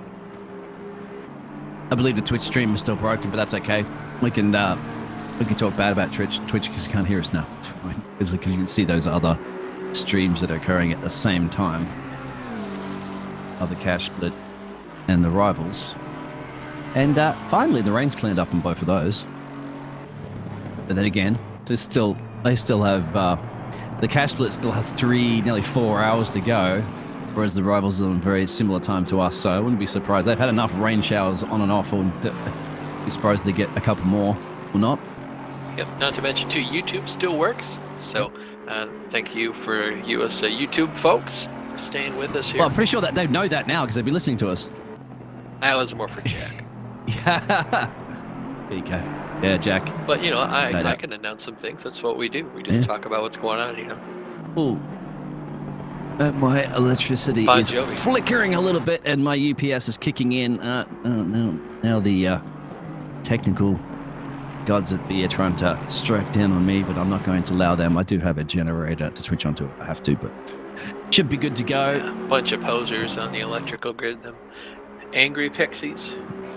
And the beauty of Why it is the I do electricity? live in a holiday. It's a small town, but it's a holiday retreat. So every person and their dog come out to this city that turns into like 3 times population on the weekends. So usually the electricity grid, they try to make sure it's 100% on the weekends. It doesn't spoil everybody's partying, of course. I think it'd be some mad people as well too if the electricity does go off, because you'll be looking at a World Cup final coming up too. They want to make sure that they can watch that. Yep. Well, with the last couple cars now coming onto and off of pit road, the 22 car will come in about 10 laps or so, but we plan to come back just in time to watch the rest of that. So we're going to take a quick break. What'd you say? Pit stop for us, Dean. Absolutely, and give Jack a little bit of time to continue working on all the fantastic work he's doing. So, yep, for sure.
Welcome back to the VCO FLExTREME Challengers Grid for the 9 hours of Monza. This is the GT3 race, the second of the 6 race series, second as well for the GT3 alone. Out of 4, I'm Austin Belkey, joined by Dean Hopton in the commentary booth, and our producer, director, Jack Maloney in the production trailer. Just now joining us, we're about almost 7 hours into this 9-hour race. We've gone through about 6 hours and 40 minutes. We've got 2 hours and 19 left. You can see that up in the center of the screen. Local time here in Monza is about 12:50 in the afternoon. Our leader, the 889, currently being piloted by Milana. They've been really just the pace of field, the class of field all day long, but throwing down consistent. If they're not 148, it is an extremely low 149. So they've been just the class of field after qualifying in the pole. They've led pretty much every lap, but dare I say untouchable from the rest of the field. Of course, commentators curse, knock on some wood and glass for them, depending on what you believe. And then the Honda, and of course the number 22 car. Second place, still that Mayer machine, the 98 McLaren car. Just got word too from our race director, Jack, the Twitch stream is now back as well. So if you came over to YouTube because the Twitch stream went down and you want to go view it in the command center, you can go back to Twitch now and view all 3 of the races at once. And if you've been here on YouTube the whole time, you don't know what I'm talking about, you can go to twitch.tv/VCO Esports to view the streams over on the Twitch side, and they have an awesome thing called the command center. It's a button just below the main graphic window. You can click that, watch all 3 races at once, turn them on and off. You can even set one of the screens to be larger than the others. A great time. And then so you can view all those at once. And of course, there's 3 races going on. There's a cash split, a rival split, and then a challenger split. You're watching the challengers split right now. And if you want to look at the live timing, there's also live timing available too. Got through it all, and yes, Mark, I am still here. You just caught us at the pause break that we generally do on the hour mark, give or take. Our mark, or just whenever we get through pit sequences? Yeah, whenever we get through pit sequences at this point right now, and it's just changed to about 15 minutes or so differently from the hour, because they got a different pit stop strategies. So welcome back, and the pitches are back up on the Twitch. So if you are on Twitch, hello, thank you much for joining us. If you can also follow the YouTube if there are any technical issues on the Twitch. Type in HyperX as well too, and maybe give yourself an opportunity at picking up some HyperX. Absolutely.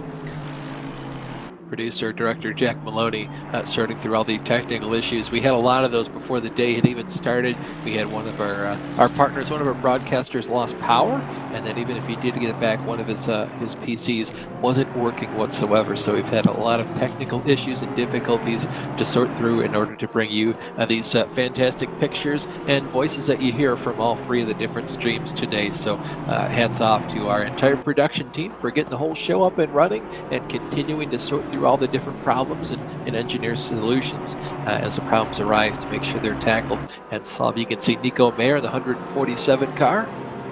Really good job in that Aston Martin. They've been in the top 5 all day, so hats off to them.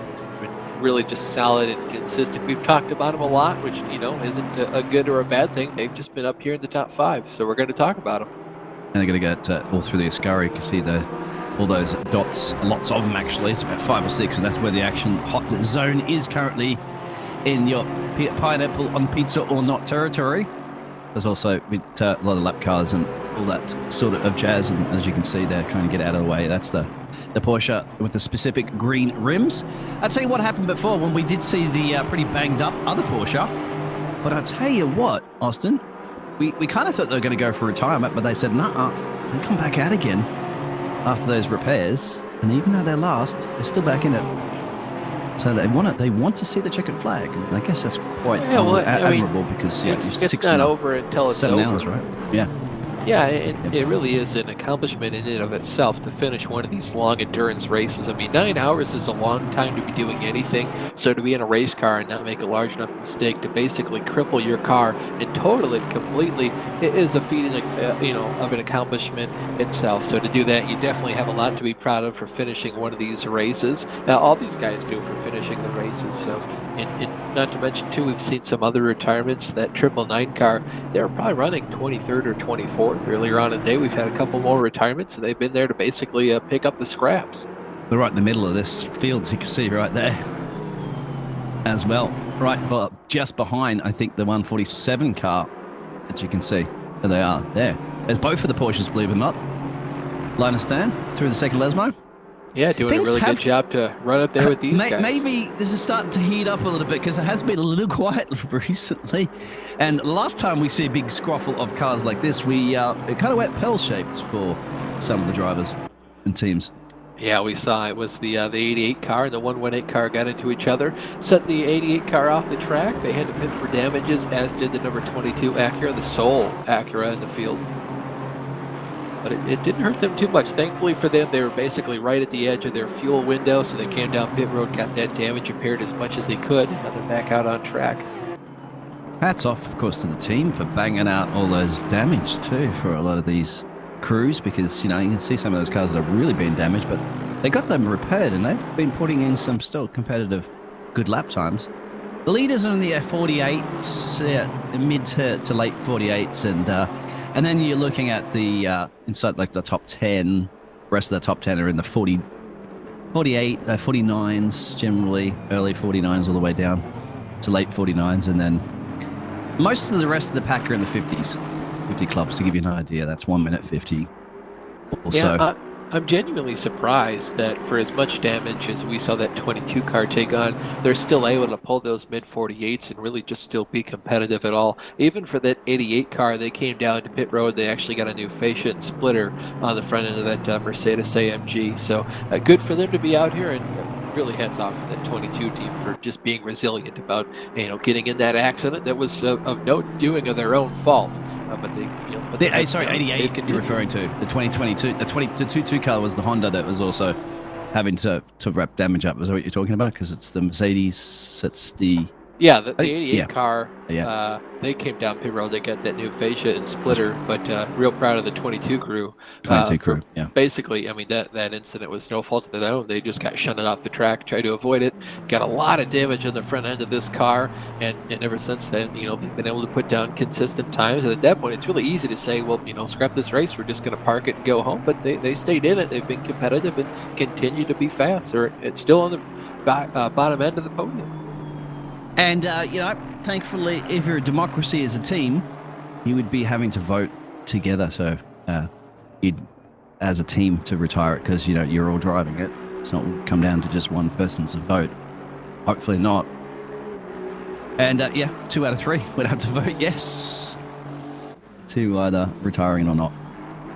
Speaking of the 22 car, remember that they are on a different strategy. They're going to be looking at their pit stops coming up very soon now, which will put the 711 car back into that P3 position. Yeah, they've done 32 laps in this tank of fuel. They've been averaging anywhere from about 33 to 35 per tank, so they should be down on pit road within the next 2 to 3 laps is basically their average, and that basically triggers at about 10 or so laps after that, maybe 10 minutes. We should see the rest of the field start trickling down onto pit road.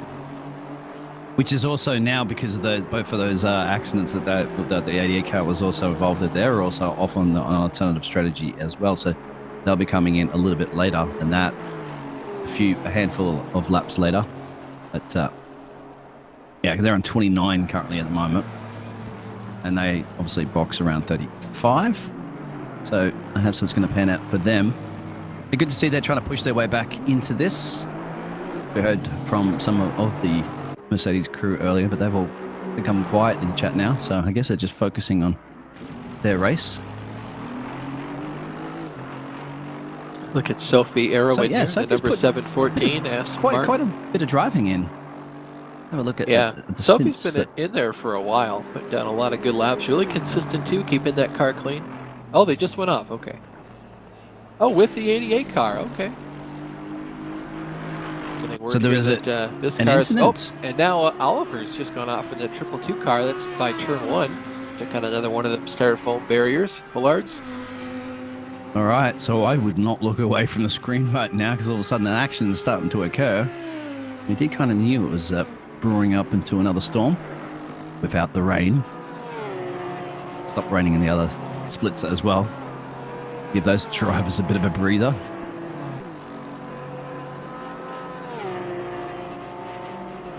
Looking at Pascal Sterling, number 118 Porsche. what caused one of the earlier wrecks to happen. Not directly at fault, but just involved. Again, one of those cars that's just on the fringes of a top 10, just need a little bit of luck to go their way. They're looking at a top 10. They've been, in the upper part of the top 15 pretty much all day, fighting with a lot of the other cars. And we haven't heard anything from race control regarding any penalties to that. So that was no, we haven't heard from racing race control about penalties in a while for a stop-go. Race control for packed collision. up and already heading off to the next race. They're like, you guys are all good. You clean. It's good. Well, yeah, didn't you see that they got a load of pizzas delivered about 15 minutes ago? So I'm pretty sure at the moment they're just solely glued on the first lap 1 incident in the cash split when there was just cars tooth and nail everywhere. They're probably still looking through all the tape on those and obviously all those massive spins and stuff like that happened in the wet weather condition on the rival split. That's probably kept them occupied, and they're probably glad that the Challenger split hasn't been so eventful for stewarding that they need to be studying all the tape. So that's good, giving them a bit of a breather. And as well as our fantastic race producer as well. Mr. Jack doesn't have to be focusing on the 10,000 million different bits of action that are occurring, but it will start occurring as you get into the later stages where people will start really risking it for the biscuit, as we know, don't they? Here's a look at Alexander Dykowski, the 192 Aston Martin, and another one of those cars. Still, fringes of a top 10. Just need a little bit of luck to go their way. Been competitive all day, been keeping that car clean, doing a really good job at it. Just behind them is that the Yeet Machine, the Soul Lexus, in the field, that number 16 car. Currently, they got Prang in there. Yeah. They're creeping their way back into the camera because they're not a camera shy team, are they? They're basically a camera magnet. But look at this. Turn 1 with that. It's the inside. Everybody has just been so much more respectful into turn 1 now, right? Rather than what we that's saw the Jamie Shaw machine. On. Jamie, to be fair, Jamie's been pretty he's been very respectable about his cars and has been respecting all the leaders as they come by. So Jamie's been pretty good about obeying the blue flags and kind of getting out of the way and obliging. 22's in as well for their scheduled pit stop that they do out of sync, which will be interesting how that pans out with now the 2 hour remaining in an endurance race. That really going to pay off for them? Not. There's no brake markers whatsoever in the Lesmos anymore. They've all been destroyed. I think was it the Lesmos? I'm not sure because we're looking at that 192 car. Yes, it was the Lesmos.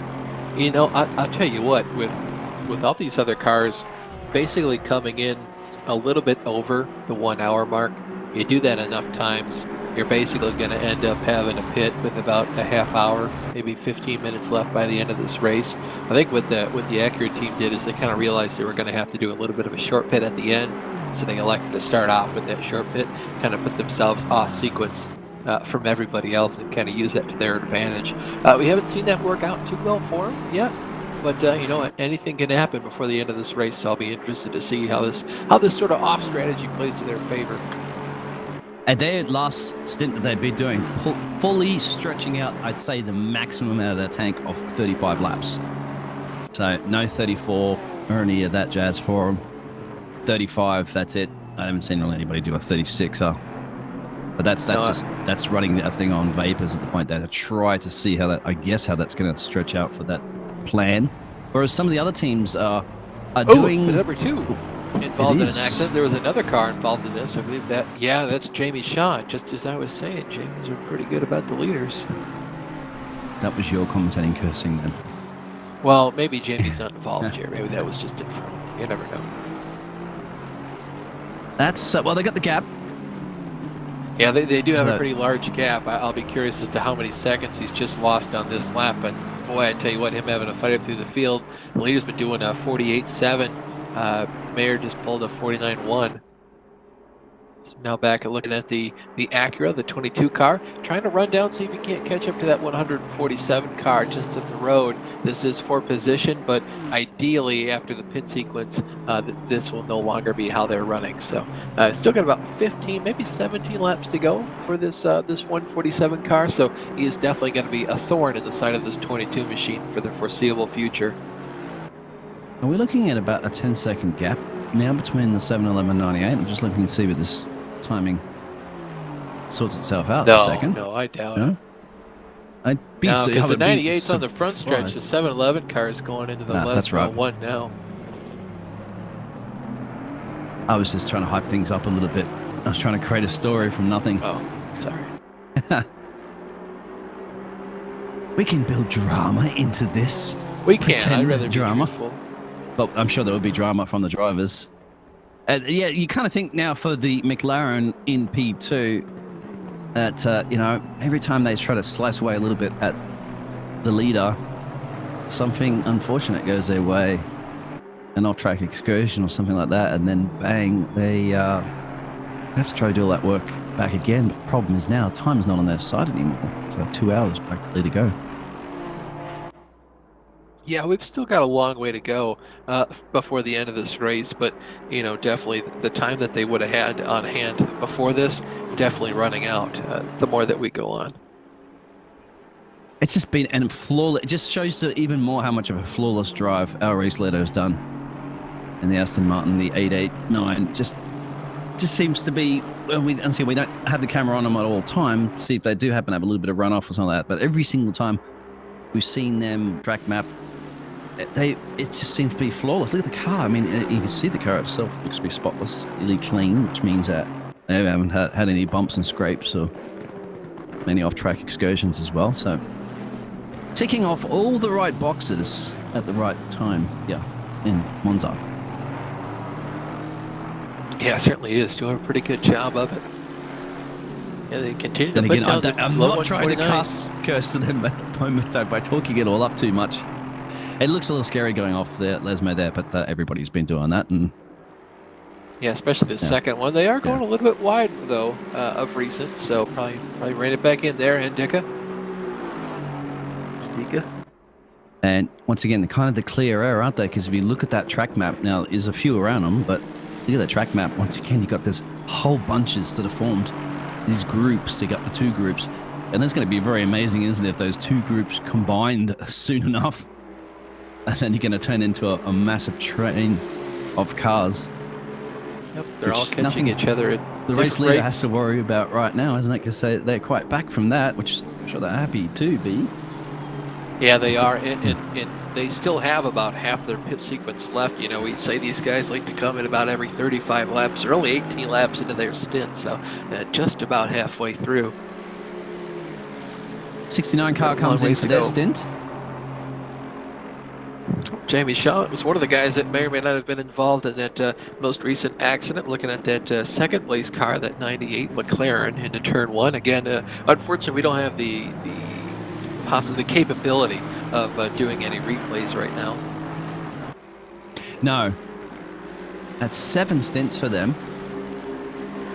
And they did 34 laps on that, so if they did have any major damage, they didn't elect to go in earlier to fix it. So they continue on, game on, race on. Apologies, it's not a game. I'm just referring to the fact of simulator game on strategy. This is a simulator, absolutely. Yep, don't want to offend anybody. Oh no. And the Audi, the 222 goes in. And that was crazy out there that was talking about that Audi, the 222. So crazy in the YouTube chat. Whoever the crazy driver is, that's not driving crazy, but will be back into the car or not. Our leader's been running down these 2-lap cars just ahead of them. They're going to catch up to that 88 Mercedes AMG first. Dispatch them pretty quick, and then the car just up the road, that 81 car, the Nissan. Your car, Dean, getting up to them pretty fast as well. Not quite as fast, though. That 81 car's been pretty quick all day. They're really fast at Coda, too. It's nice to see them up at the front of the field today still. Absolutely, and every single time people see this car, this purple and black machine you basically, as a marshal, just pull the blue flag out because they've left everybody apart from P2. So you know for a fact we're going to be waving in blue as we're on board right now. Running on board here with Annika. Gonna look to the outside here, put the anchors on pretty late. You can see that one car pulls down to the inside just to kind of say, hey, I'm not gonna contest it. You can let me go right on by into turn one, and look at that, perfect braking opportunity.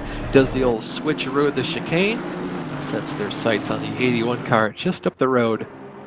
It was quite interesting to see the way that they downshifted and turned in. They didn't cut the chicane massively in turn one and stuck it in the middle and then got on the power.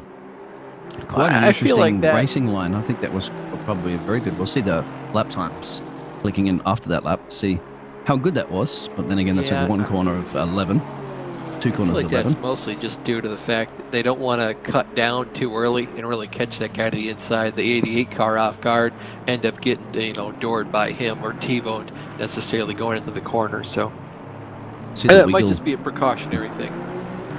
So the wiggle there on the 22 car there from Dimitri just looked like a little bit of the heavier braking. Yeah, trying to set the car down in there and get a good run out of it. Basically with new tires, this is your opportunity to gain time. You have to use the good out of them. Just on pit road about 4 laps to go. This is right about the time you start feeling pretty good about the car again. BMW in. They're currently in P14 now, assuming if they will drop a place or two.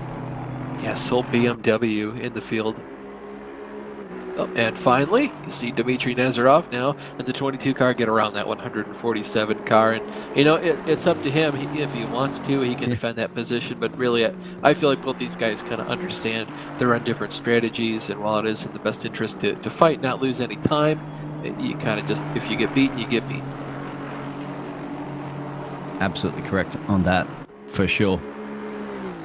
That's because this is now, you have to have you can see, just like we had in round one, there's much more respect that goes out between the racing drivers because of the fact that, you've done 7 hours into this. You don't want to throw 7 hours away by a silly mistake. You want to put these lap times in and go as quickly as possible. And of course, with those drivers before, that was because of the alternative strategy. However, for the rest of a lot of the drivers, they're not worried too much about that. You can see braking in the 147, just braking a lot earlier there. Probably if this was on lap 10, that would have been a late send into the turn one, but it's not on lap 10 anymore. That was 6 hours and 40 minutes ago now. Yeah, things are starting to get a lot hairier going into that corner than they once were. These guys kind of understand they can trust each other more about, what areas are good to pass and what areas of the track have also been kind of worn in as the day goes on. And where you're just most comfortable running, these cars, the track conditions continue to change. They continue to adjust. You're not used to running around this track with quite as many cars based on what you've done in practice. So it's just a little bit different as the day continues. You see now Nico Mayer rounding out through the first and second Lesmo, bringing that car all the way out to the side of the Astro 2. Oh, one car. That's the BMW around. Yeah, still BMW today. That's out of the pit lane, and once again, this is where you see the nerve-wracking moments from these drivers this evening. Is that those cold tires and the full fuel. Yeah, well, it just doesn't handle quite how you're used to it. This car was already a little bit damaged earlier on. You started to see some hood separation from the rest of the fascia and the fenders. Now you see even more of that, so definitely that extra contact with the wall not really helping. We'll see if they bring that car back down onto pit road. And that allows you... It looks like they're gonna. They're going back into pit road. That allows your 88 car, of course, back up to P15, back into play after they drop down significantly. I'm going to do those repairs. So a little bit of a smile on their face, knowing that just occurred. Yeah, we'll see what ends up coming to that. Looking here at the 88 car, Lassie Stretch, Mercedes AMG, the blue, orange, and black car. Absolutely love this livery here. I like how simple it is. How, the colors on this thing, and one of those simple but fast-looking cars. And it was like with split colors as well too. It's like if you can see it in your mirrors, you're like, okay, that's the front. But then when you're looking at the back of the car, it's a completely different color. So you can get a little bit confused as to who it is, because the drivers know, because the heads-up display will let them know.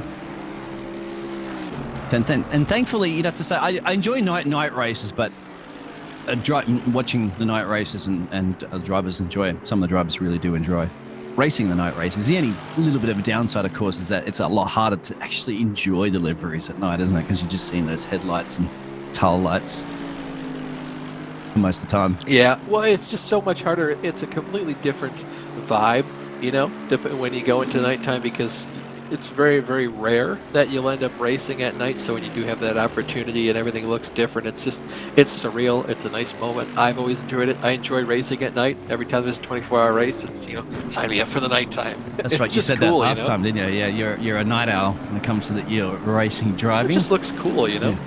And any chance to drive a race car, I'll have a good time, but I especially like to race at night. I think most drivers agree it's harder, because once again, you don't see all those braking markers and stuff like that. Yeah, and especially if you're racing right up next to other cars, it just takes a lot more levels of concentration. Yeah, but here we are at the moment with about what, 1:15 in the afternoon here in Italy. Same time for me. Well, take that. Yep. The game clock's a little bit different. About 14 minutes ahead. Yeah, 14 minutes. Yeah, that's only because starting at different times and a little bit delayed start because of the technical issues that we had, but all being resolved as the McLaren of 27 comes into pit road.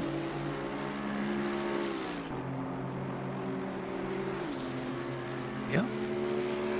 Probably having to change the batteries out on the HyperX headphones there or not, if you get the corded version of the wireless version.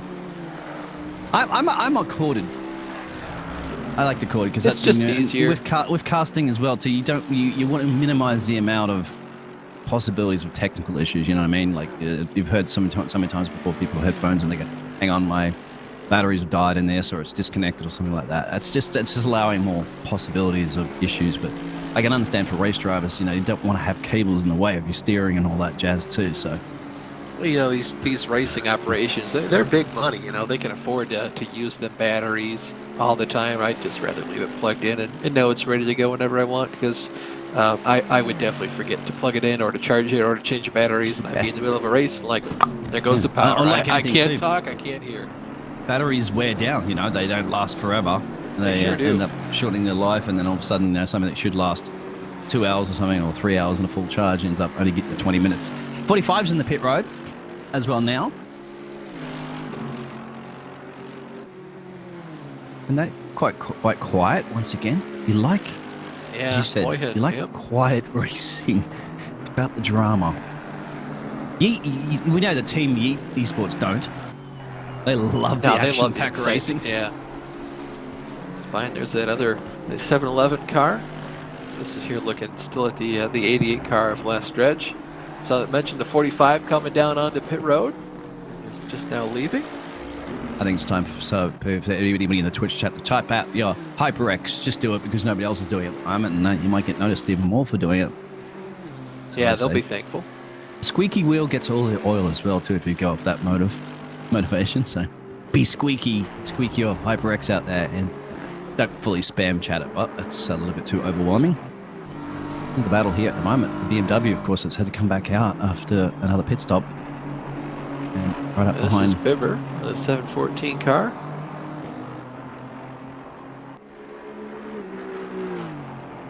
These two, multiple laps separating the two of them, so really no need to fight, but of course you do want to show the guy ahead of you that you're faster, so he really ought to let you through. Maybe you can go up there and gain more time, like the 7 laps you've got to the driver in 17th place.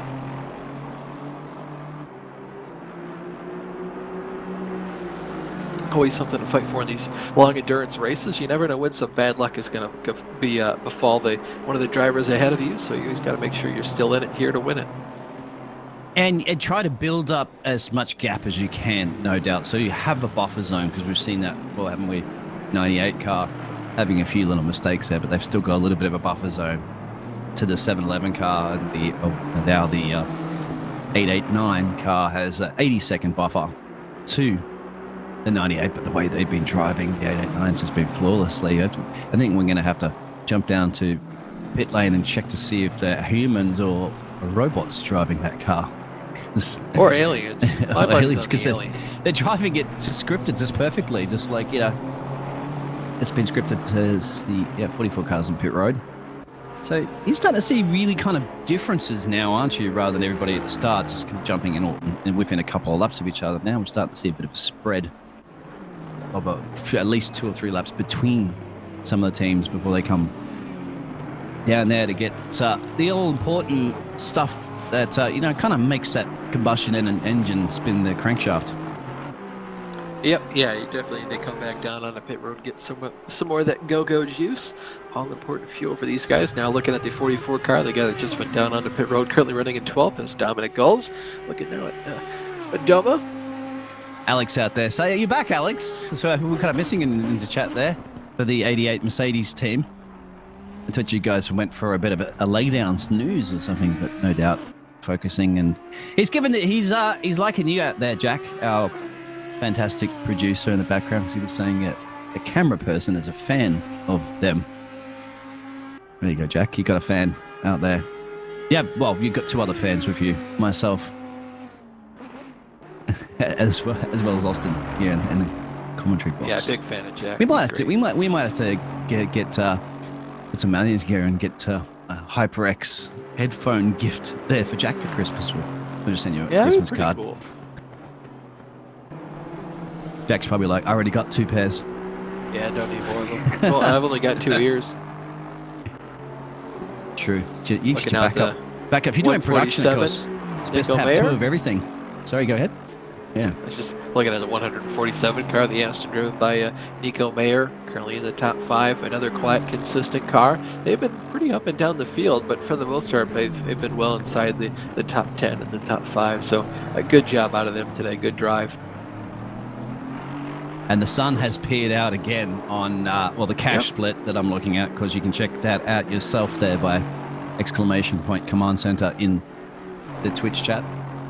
Yeah, it's still just as hot, air temperature-wise, still 20 degrees Celsius here in Mazda. The track temperature has gone up just a little bit. Instead of being 26, it's now 27. So we're continuing to get hotter and hotter as the day goes on. But again, we've only got about 1 3/4 hours left before the end of this thing. And if you're wondering too, speaking of go-go juice and tires not really being able to grip at this hotter surface as the day goes on, we expect our leader to come down pit road in about 6 or 7 laps, and then number 98 McLaren, they should be due down pit road in about another lap or 2. So keep your eye on the left-hand side of the scoreboard, see if you see any of those P's. Right now you can see that 118, the Porsche, being piloted by Sterny. That's right now down on pit road as we take a look at... Whoa, Charlie Kent!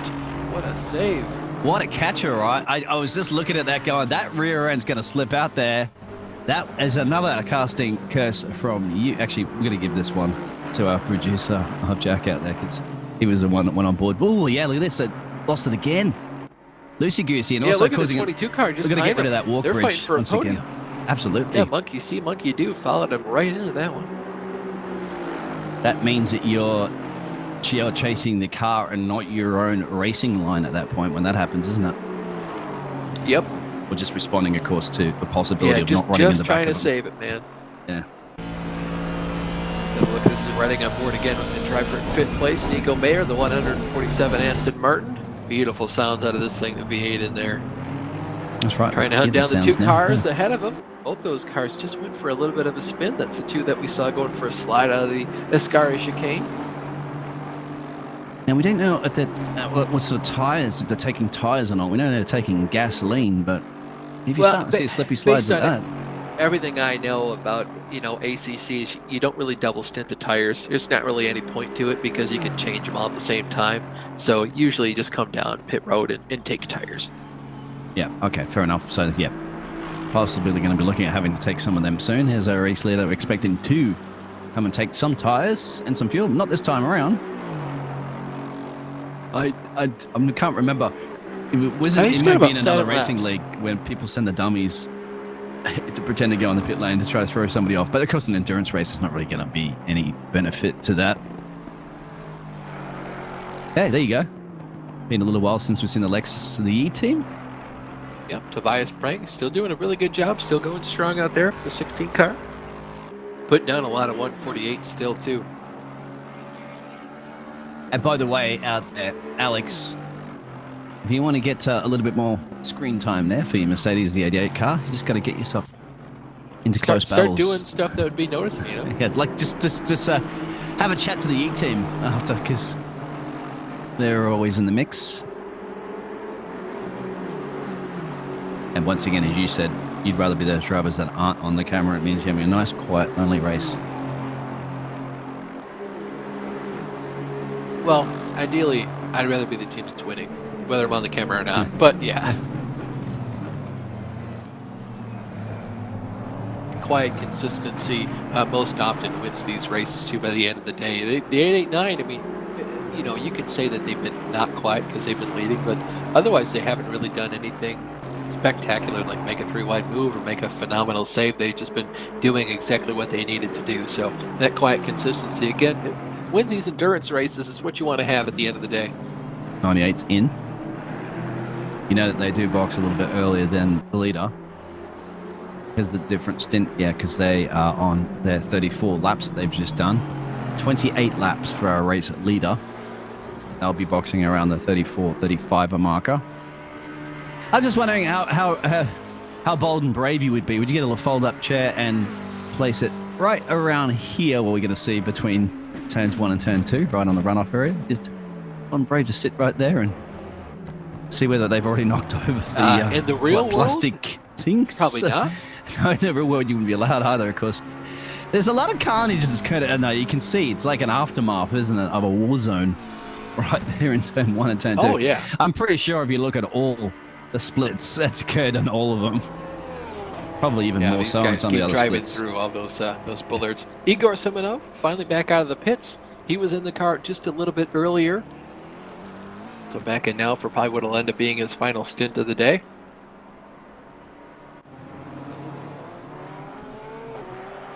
Just don't forget our sponsors, Next Level Racing, SimGrid, and HyperX. That nobody, yeah, there was somebody posted in the chat. Thank you very much for that. We don't know the Twitch chat out here. Who are they listening to? Listen to any one of the casters. Since again, I don't see the fourth option there for the live Spanish casting. Maybe our producer can let us know out there if there is. But I would be surprised with all the technical issues that we had earlier. That's might be something that wasn't available for us today. I have to give you a Learn Spanish book, Austin, and you can probably do some Espanol casting. I'm sure we could learn it. I don't think we'd be able to do 9 hours of good. it. I know a bit of Spanish, but I don't think I could do 9 hours of it, that's for sure. I could do the script for the Open, and that's about it. There you go. So we need to have one of those buttons that you could push on there to change your language. I'll tell you what, I'll do your Australian English for you. How's that sound? Pitwall Live, of course, is how you can find this information on the YouTube channel. It's right up the top there. You can click on the link, and the Twitch, just type it in. Everybody's been typing it in anyway, so you just scroll up a little bit, see the links. Don't forget to join the Discord as well, and the links for that you can click on. If you want to be getting into these cars and racing, of course, for future seasons, and that's not just the only event that occurs at VCO, there's much of different racing events. The only way to find out about all them is to join. Trying to be a part of the fun. It's a lot of fun to be a part of these races. It's a lot of fun to race, and driving a race car at all, anytime, is always a blast. I suppose you're not in racing, my friend.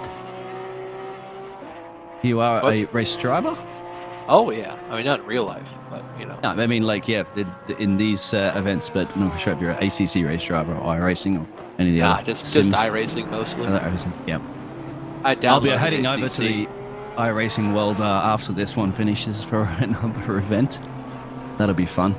It's amazing you can even in endurances you feel like you can get a little exhausted and tired, but I'll tell you what, just something about motor racing is that it just kind of keeps you awake. As soon as you stop, if I stopped looking at it right now or casting the motor race, I'd probably be very tired when you have a lay down. But as soon as you get those engine's fired up, I'm back at it. Yeah, well, especially too, it's a time crunch thing too. It's like, do you have, time for one sim or the other, and then life gets in the way, and just one of those deals too.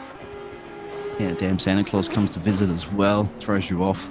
Looking at the 13th place driver, one of our only Audis in the field, the 222 car, currently driven by Milan Dalma for Team WRT.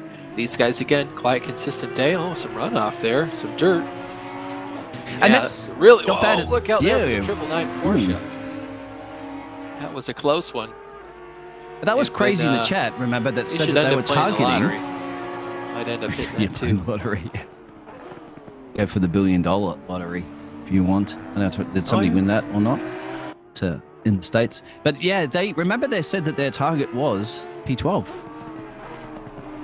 Yeah, I still think it's a reasonable goal. They've got the speed for it, and that right there, at that heads-up driving, to check up so you don't go off the track or wreck that guy just ahead of you. You hate to have that happen. He really should have had his eyes in the mirror to kind of see you coming, or at least give you some sort of an idea where he was going, instead of leaving 90% of the lane open to the right. It's one of those things, you at racing, these endurance races puts you in a lot of situations you're not very comfortable with because you've never been in them before. Absolutely. The Monza temperature now is 20 degrees. Didn't you say it was a little hotter before? Track temp, 27. Track temp was 27. Yeah, okay, so it's about that at the moment. I was saying, open up the window, put your hand outside and see if it's 20 degrees Celsius air temperature where you are, my friend. Sunny. Oh, it is 30 degrees here. Oh, Fahrenheit, which is in Celsius, and we're looking at a run -1. Wow, all right. Below freezing, for sure. Well, that's going to be a little bit better if you're in a racing sim sweating it out, isn't it? You can probably crack a window and cool down. Nah. Just go outside. Or better yet, just turn the heat down. Save on gas and electricity costs, I couldn't control the radiator heat, I think, when I was in New York City, and so it's sometimes boiling hot. Other times not hot enough. And got my own house. I'd crack the temperature it is. Yeah, I was in an apartment building, so I'd crack the window, of course, to balance it out. When I was in college, I had a dorm, and then I had an apartment where I lived in for a couple of years. I couldn't control the heat in there. I just cracked the window. I just making sure it was freezing in my room. It keeps you sharp. Things are starting to liven up. It amazes me because in offices, the leader there. Ooh, wow. Whoa! At Dart Without Feathers, so that 999 car. And again, this is just them doing what they need to do, kind of just surviving. Things get a little bit rough going. They're faster, so they're definitely going to make some moves. But you got to watch out for that 999 car. Oh, it almost took them out there. That's close. But yeah, again, taking their time to make their way through the field, to make those high percentage moves to make sure you don't put yourself in a whole lot of trouble. 67 McLaren, A Gray comes down to pit road. That was a bit of a scare moment, of course, for our race leader. Not wanting to be too involved in that one. There's crazy. Says it was a close call earlier, and that was the 222 car. He's referring to the Audi. Yeah, things are starting to heat up. Pay windows going to start to open here. We've only got about an hour and a half left in the race. 67's in pit road from P8. A scheduled pit stop for them at 35 laps that they just completed. Same with the other previous stints that they've done, which is about exactly to them an hour and 4 minutes. Expect about 4 of our top 6 now to come down pit road in the next about lap or so. The leader, they've been up there for 33 laps. They should be coming down on the pit road and probably next time by.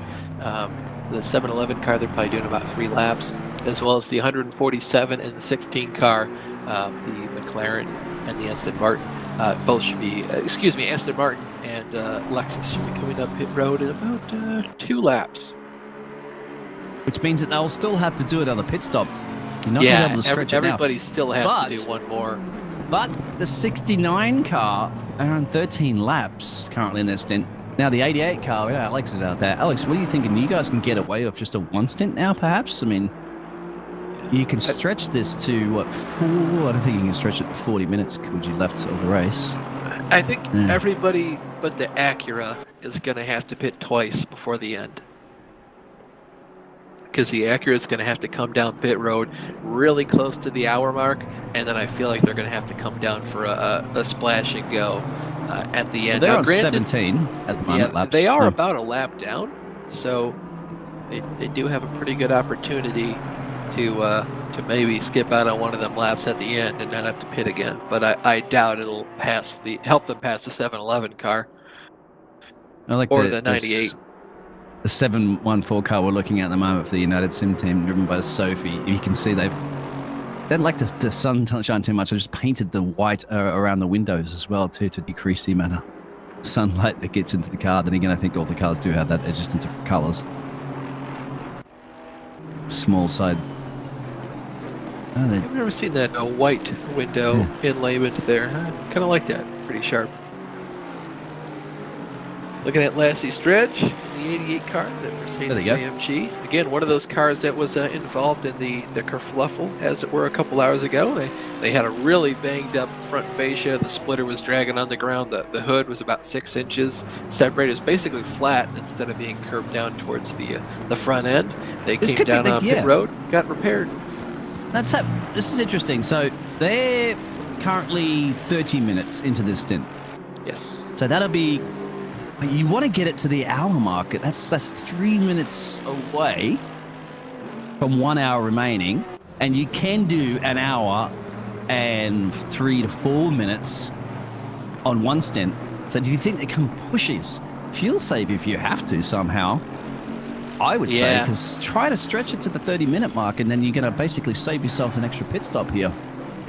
Yeah, I mean, see if you can. Again, these guys might have the opportunity too that they're not running as fast as the leaders, so they're not pulling as much fuel out of the car and pace. So the race might end before they're due to finish that last lap. So they have that added opportunity as well. Look at it now, Christopher Hoffman in the Nissan, the low Nissan in the field. And behind them on the track is the 69 car, who's also, they're 1 lap less fuel. They're on 15 laps and 28 minutes in their stint. So they definitely probably could stretch it to the hour mark. I'd say the 69 car. So if you really are the 88, you're going to have to probably look at covering them off. Otherwise, Mr. Kent and his team. Yeah, this is time where everybody starts to think about, how many positions can we make depending on our fuel strategy, and how many positions can we lose if somebody does that same thing to us, or if we mess everything up and get it just a little bit wrong. But our leader's down on pit road, the 889 car, just on time, another 35 laps done, another hour and 3 minutes. Right on cue. Absolutely. They're doing 35s. Yeah, right on the 1 hour and 3. They did the shortest one they did was 132, I think, so 34 laps on their 4th stint, I believe that was. But they've got a spare time in the tank there to cover off that P2. So they do. To be honest, I don't really see, unless Simonov and the 98 bunch go another couple laps longer. I don't really feel like they have much of a chance of catching, just due to pit strategy alone. I don't feel like that'll be the deciding factor. Tell you, I looked like there was a rock on the track. That's a piece of bollard. That's a piece of bollard there from. I was going to say that would definitely be. It looks like rocks, of course, but that is the styrofoam. Even if it were a rock, I mean, we don't care if these guys hit it. There's no marshals going out there to pick up the styrofoam. Nobody's, a little bit short-staffed that today. The drivers and teams and families would care. Here we go. In turn 1. It's just a virtual rock. It won't hurt. I don't know, mate. If it hits that's that the reason feedback. We don't pick up them little red things there in the turn 1 or any of the other foam pieces. Have you hit a wall before where if your direct drive force feedback, and that can slam your wrist around. That can actually hurt as the Eat team's in. Yeah, but I mean, this is just pieces of styrofoam. That's fine. Yeah, there it is right there on the pictures, but they're not hitting it. And it might be a good little reference too to say, okay, well, if you're inside that and the chicane, well, you're doing quite good through turns 4 and 5. Just another marker. Looking here at Luca Garlini. That's wide. That's wide. Yeah, very wide. Oh, look out for the leader there. Oh yeah, this is a scary moment, of course, when you are leading the race guy. They can't afford to have anybody making mistakes around them that could possibly destroy their race. Yeah, like anybody on the track whatsoever. really. Yeah. So Yeet car down on pit road, 35 laps into their stint, 147 car right now in first place. Mayer, expect them to come down onto pit road this time by. We'll see if they do. Running through Parabolica right now. Yeah, exactly. Hopefully through it, not over it. Well, Here's outside Sophie it. leading this little gaggle of cars into the turn one chicane. Filio just ahead of them is that the Solt BMW. Remember, 853 car. Ever since they got that penalty, they really took a big hit. They have, but they're still coming out onto the track there. I'm just going to check out their pit stop strategy as well too. If they are looking at possibly only one more, you can find that out yourself, of course, with the live timing. 147 car. Mayer down onto pit road. See if they do a driver change. I can't remember if they've gone through them all already.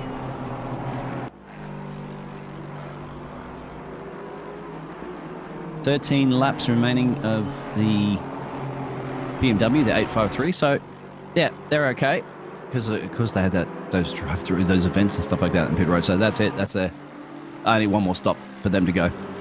Diakowski down onto pit road as well.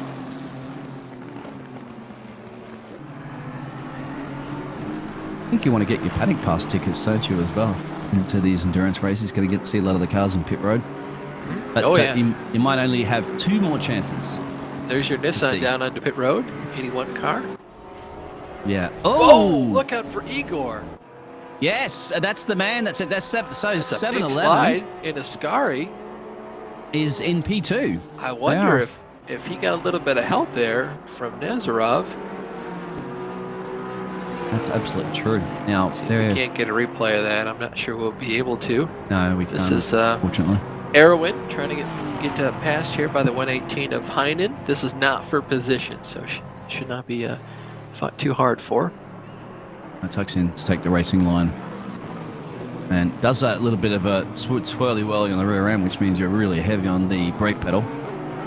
Yep, you got that brake bias just a little bit too far back. One of those creature comforts. I was going to say the 98 car has been out for 8 laps, so I can't really say that's not having the temperature back in the tires. When I think that's either making a mistake, making an unforced error, getting maybe hit by another car. You think that'll boost a little bit of motivation for the 7-Eleven? There still was a little bit of a gap, but 7-Eleven will have to come in the pit road anytime soon. They will, but they've been pretty much a 4th place car, so pretty much out of contention for gaining another spot unless there's some real trouble up the road. I think just going for a spin though from that 98, I don't think that's a large enough deal. Absolutely. But any sort of trouble though would definitely be a big momentum boost. It's just a boost because you realistically got a shot at 3rd, maybe not so much. We have seen it quite a bit for the 98 car, so good on them if they do continue to manage to get obviously a podium position, which they're still on target for. Fingers crossed for them that there's not too many other dilemmas at the end of the race. This is the McDonald's car, I would like to call it, because the livery looks very similar, but it is the Apex's Lava Racing team. Do have Baz out there in the chat. Gas Heat are now on the same lap as P3. The comeback of the century is now on. Well, thank you very much for that. Did you get that information there to start crunching all your calculator out and your race notes to work on that one? Yeah, we're getting pretty close to it. We'll see what's going to happen here. I still think everybody is going to have to pit at least one more time before the end. But we'll see. Comeback of the century here could be on tap for today. 7-Eleven's in the pit. Yeah, you mean 2 more times for some of them. 1 more time is everybody has to, but do some of them have to do it less? Because you can't. There's no way that the 98 car or the 889 can go a full 100 or 1 hour 20 on a tank of gas. So they have to box one more time, yeah. But it is down to. I'm getting a little bit confused on myself right now. I'm trying to think of all these different pit stop alternative strategies. This is where we earn our paychecks right now, my friend, trying to crunch all these numbers. Yeah, I still think, judging by what we can see from our timing and scoring monitors about when all these cars are coming down onto pit road, I still think they do have quite a while to go before they went on to things. So we'll see if we can't get something else going before the end of this race for different things, a strategy. But most of the field just came down pit road a couple laps ago. And of course, as soon as we get done talking about, pit strategy for, the top 4 of our 6 competitors, that 22 car, about 11 to 13 laps to go. And always traffic. You can see on the track map, there's a bunch of it around at certain points. Once again, our race leader, which is the triangle, clear air again, that they've been finding perfectly around here. Oh, that or everyone's just been so kind to completely get out of their way and not cause any dilemma. But we did see, didn't we, somebody coming out of the second Lesmo giving a little bit of scare to our race leader that was right behind him. It could have easily gone bell-shaped if they did spin. You have to have very quick reactions to, and of course the teams themselves, the other drivers in the team, will be definitely spotting as much as they can to try to give anybody a heads up for the driver out there of any incidents and action that's surrounding their car on the track. I think it might be close for us. Maybe take a short break soon so that we can wrap up while we have a little bit of a pause, I'm thinking at the moment, because it's going to get very, very spicy and dicey towards the end of this race. With those pit stops, and you cover off the hour and 20 minutes or so for the run. That's up to you, my friend. You're the boss. Yeah, we'll probably. I think it'll be a good thing for us to take a break right now, like we've been doing at the end of all the pit cycles, and we'll probably take another break at about a half hour to go before the end of the race, so we can just come back to catch all the rest of it. It's a great idea. So absolutely, please don't go anywhere. The action's there. We'll be back soon.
Welcome back to the VCO FLExTREME Challengers Grid for the 9 hours of Monza. This is a GT3 race, race 2 of our 6-race season. You're just now joining us. We have 1 hour and a quarter remaining before the end. Your leader is still that 889 Aston Martin. Right now we've got Milana in the car. They've been dominating pretty much all day today. After qualifying on the pole, they still have the fastest lap, and they've been one of the most consistent drivers, teams rather, in the entire field. Second place is now the number 22 Honda. We'll see if the McLaren eventually breaks back into that spot. They went for a spin underneath the last cycle of pit stops there through the Ascari chicane. We weren't quite able to go back and see what the cause for that was, but you could still see putting in solid at 148 times. Rounding out the rest of the top 5, we still got Ryan Leach in the 711 Aston Martin looking for their second podium in as many races, and then just behind that you've got Gamay and the 147 Aston Martin. Excellent. Thank you for the recap of that. Everybody that's just tuned in recently, hello and welcome. We have heard it in the YouTube chat as well. If you do want to specifically chat to us, pull up the YouTube stream. You can also listen to us and watch all the other streams on the Twitch chat. But yeah, if you want a personalized experience from myself and Austin, we will be reading and responding. Interesting situation right now with that 22 car that's out of the different sync is on 28 laps. Now, 51 minutes that they've been running on the stint, and they've been doing 1 hour and 3 minutes on the regular stint of 35 laps. So big slide stretching there for this one, for the final pit stop. So there'll be no more pit stops from them after this one coming up soon, I'd imagine, right? Yeah, this should be the final. Yep. Yeah. Yeah, so the reason, just to recap, why the 22 is all the way at the front right now, just behind our leader, or rather in second place, is because they haven't made their final pit stop of the day, or rather second to final pit stop. They're still basically 1 pit stop behind the rest of the field. They're due to come down pit road in about the next 7 laps, so maybe about 10 minutes or so, and then we should see them cycle out. At that point, I feel like they'll be 3rd or 4th place at that time. Because they've only got about 12 seconds down the road to that McLaren, and the McLaren is only going to have to pit once, whereas this car realistically is going to have to pit twice. Do you think the two cars to pit twice? I don't think so. Yeah, 2 times before the end of this race. They're going to have to pit now. Yeah, and well, it might be close. It'll be close. They've still got 6 laps to go. 52 6 minutes. Laps, so that's might, 8 minutes. Might maybe take them to the hour mark. So I think that's what they've got to stretch right now for. You're right. They're going to have to stretch. If they can stretch, this will be it, but it's going to be really close. They got to be, otherwise they're going to throw another pit stop away, won't they? And throw any chances away. Yeah, the way I'm looking at it, they're going to be close. I mean, they're going to be close. They're going to have to pray that the checkered flag falls at the perfect time for them. You're going to have to run this thing on vapors at some point if you want to get there. As Baz in the chat had said, that the Ass Heat are now on the side. I'm just wondering look at how wide he just went there. Who is the Ass Heat team? Just to verify that for us at the moment, because we don't have that in the telemetry information. Generally, unless there's something I'm not spotting it, but it's at P3, so it's probably the 711 or 98.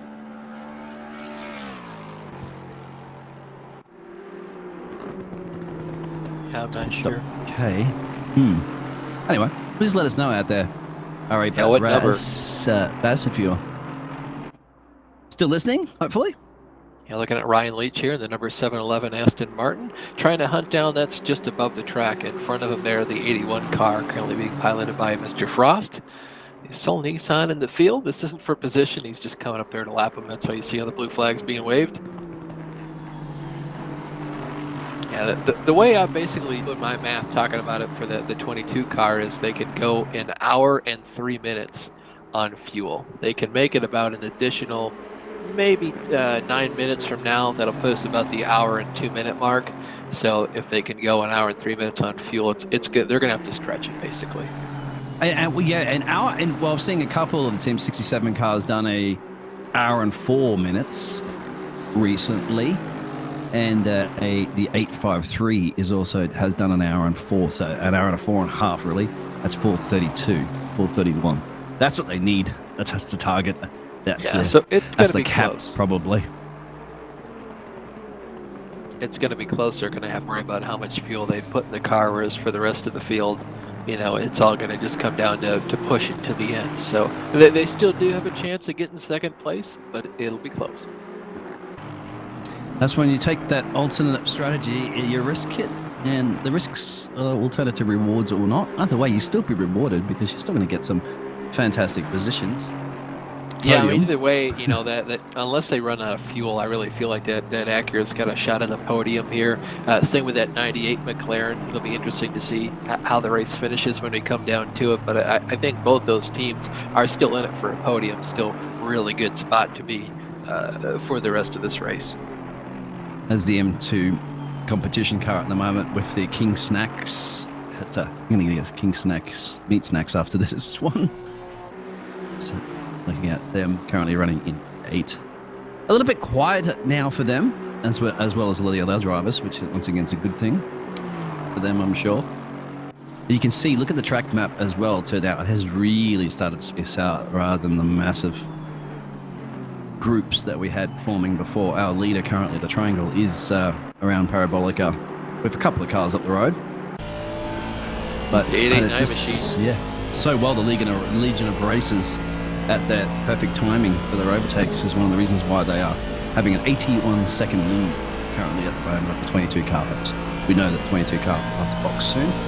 So yeah, these guys continue to have their wits about them. It's just like what you saw going through the two Lesbos when that 999 Porsche messed up the corner a little bit, and they stomped on the brakes to make sure that they didn't get into them, and nothing bad happened there when they were 3 wide with them, and I think one of the other cars up there. Just having their wits about them, being smart, being a smart racer, high percentage moves is really what you need at the end of the day to be successful in these races. And these guys are showing that. They're also fast too. They're not just smart, but they're incredibly fast. And everybody still avoided that styrofoam rock that's on the exit of 10-4. This is our Legion of Racers. This is going to be great for them, isn't it? Because it's going to be, first race was a P2, and now they're going upwards to a P1. That's the way you like it. Can't go any higher than a P1. He's got to repeat that again for race 3, perhaps. Yeah, race 3 is going to start to be where it gets a little bit different, starting to race some of those different cars. So it'll be neat to see what happens with those. Once again, we weren't 100% sure about that Bentley situation, but we kind of just suspected that because they took the full burden of the weight and then retired pretty early, that was intentional for them. I have to imagine they would have wanted to run on the laps, because I feel like even if you ran all the laps, you're still coming out of here with at least a couple more positions than you'd have if you did start and park, because you're always going to have retirements in these races. To be running at the end of one of these things is an accomplishment in and of itself. You should be proud of that fact. But at the end of the day, if you do need to start and park, life happens. Yeah, I mean, I'd say that they would have done that, but once again, we were kind of just speculating. It's probably maybe they were missing a driver or some technical issues, and so therefore they couldn't commit. And if you obviously don't want to be racing the whole thing and then disqualified later on because you've extended the amount of driving hours, so that once again, we're just speculating. I think the best way to find out about all that wouldn't it be to join the Discord there and actually to the chats and ask the teams that very question that we were asking. Yep, definitely. Yeah, you can always join the Discord. Even maybe somebody in the Twitch chat would know too, the YouTube chat. Information gets around pretty quick. Certainly these days on the internet, good or bad information, but it will be circulating. It's either love or hate social media, but it's there for that very reason, as well as Discord. So this is here we go at the moment. Mr. Stephen Frost. The Creme de la Course racing team. Yeah, looking here at this... Creme de la Course, yes. That's why he's got the picture of one of the drivers in the ice cream cone. I believe that's Jardier, but I'm not quite sure about the driver on the door. The ice cream hasn't melted the whole time so far. Still in one piece. Yeah. In the heat here. Even in the Texas heat, it didn't melt. So it's true. Very, nice very big HyperX, obviously. Supporter of HyperX was splashed on the front of that car, and I hope that they certainly are wearing some of those HyperX headphones and listening to the power of these cars right now, which we are on board with. Trying to take a Let's look down listen the for a inside. second. Yeah. Some clean air on that splitter. That's the 711 car just to the road there. So not a whole lot of competition going on between those two drivers. The 711 obviously a little bit faster, but obviously, you know, it's in Steven's best interest to see if he can't get a little bit of a draft. Just sniff it a little. Might help him go just a tad faster. That's See his last lap what there, the- 148, 8 to 25. So he's flying for sure. And right up there with his best lap ever. So if he can just stay here, you know, within this slipstream, he'll be a lot better off. See, not quite able to rotate the car through those corners like the 711 did just ahead of him. My car as well. Just remember that, Yeah. Steven. It's Bring her on back in one load. piece for Dean. Absolutely. And, well, we're still keeping an eye on it. They'll be very close to keep an eye on that 22 as well. Well, we can just see it on the track map because there's not a lot of action where the 22 car is, but we know that the 22 car is now on 33 laps. And you said that you speculate they've got to push it to they've done 1 hour and nearly 1.5 minutes on that stint, and they need to stretch it to what, 1 hour and 4? In order to pretty close avoid to another pit stop towards the end. That's the thing. You don't want to be getting to what, 2 minutes left of the race and have to be boxing. Yeah, that'd be just about the absolute worst thing you could do, because then you got to come back down pit road. I will say, though, you know, it's still not over. They're up about 14 seconds from the car just behind that 98 machine. They continue to eke out a little bit of a lead just because they do have that lighter fuel load. Haven't used as much of the tires, I guess, since the sun has gone down. The track temp is still surprisingly 27 degrees. I was just but going I to will ask say this. Yeah, go ahead. No, I was just going to say, ask our producer in the moment, because 22 is right tucked up behind another car. I just wanted to see if they're trying to use that car to get a nice slipstream right there. And no, there's Eek. Actually, no, it wasn't at that point. But I just wanted, sorry to cut you off, because I was just wondering if they were trying to really lift and coast using the slipstream. But You can't not at this point. Yeah. You know, when you've got this much riding on either a second or a third place here. But you know, I will say they're going to have to come down pit road and essentially take an entire full tank's worth of fuel. You know, whereas the 98 car is going to have to come down. They're probably going to have to take, like, what, 15, 20 minutes worth of fuel. So it'll be interesting to see how this is all going to sort itself out here. But they'll be due on pit road in about 20 minutes. 1 hour and 3 minutes almost approaching, 34 laps. They've done 34 in the pit stop before, but can they get 35 laps? Accident involving the 44 car. See that come through the left-hand side of my timing and scoring screen just now. You are correct. There's not many of them. Might have just been going off track there. Yes. It didn't look too damaged compared to before. Thank you, Jack, for showing us that view, though. Exactly. That was... no, that was a little bit earlier, wasn't it? That was the 11 hour... I'm not quite sure that... Well, it just came through here. Oh, they've come in. The timestamp, 18:51:15. That's right. Yeah, this is right on schedule for them. You know, if they're going to come out of pit road here, even if they were to be fueled up and leaving right now, they should ideally, as long as they save enough, they should be able to make it to the end on fuel. I think you're right, yeah, because you're getting an hour and 3 on average that they've been doing in an hour 2 marker. Yeah, sorry, because the time stamp that I'm seeing is a different time than you're getting. That's why I'm getting confused with that one. Stamp from where? From the incident report. Oh, okay. Maybe that's local time? It probably might be. What's something yours that's for the 44 car? Well, the 44 car is 11:53. Where that 11:53 is coming from. That's not my time, and it's not race time. Yeah, the 18 isn't mine either. I just figured, you know, the last digit lines up, you know, or the time, the minute lines up, not the seconds or the hours. You guys can find that out to yourself there in the pit wall of timing, and check it out for yourself. As Crazy says, seems like P12 is gone, but he's going to try to keep P13. I guess you're going to be in the car there for the final stint. So there you go. That is for good luck and Godspeed, son. 222 car is referring to. So Simonov now moves up into P2 after we see that Acura pit, and just behind him on the racetrack is our leader, so getting ready to put him an entire lap down now. That's not bad considering the short track is it goes 999 goes chicane. straight through. Yeah, Right, Filio. Remember they copped a lot of damage earlier and they fixed it and they've been in the pit lane a few more times. But once again, they realize there's points up for grabs by finishing, and that's good to see. And they put that hood down where it belongs.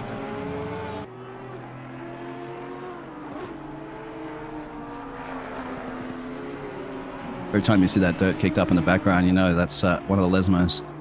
This has been happening for nearly 8 hours right now. I'm surprised there's still any dirt left there. I'd be surprised if it's not a big ditch by the end of it, because they're only just a little bit that they're kicking it off every single time.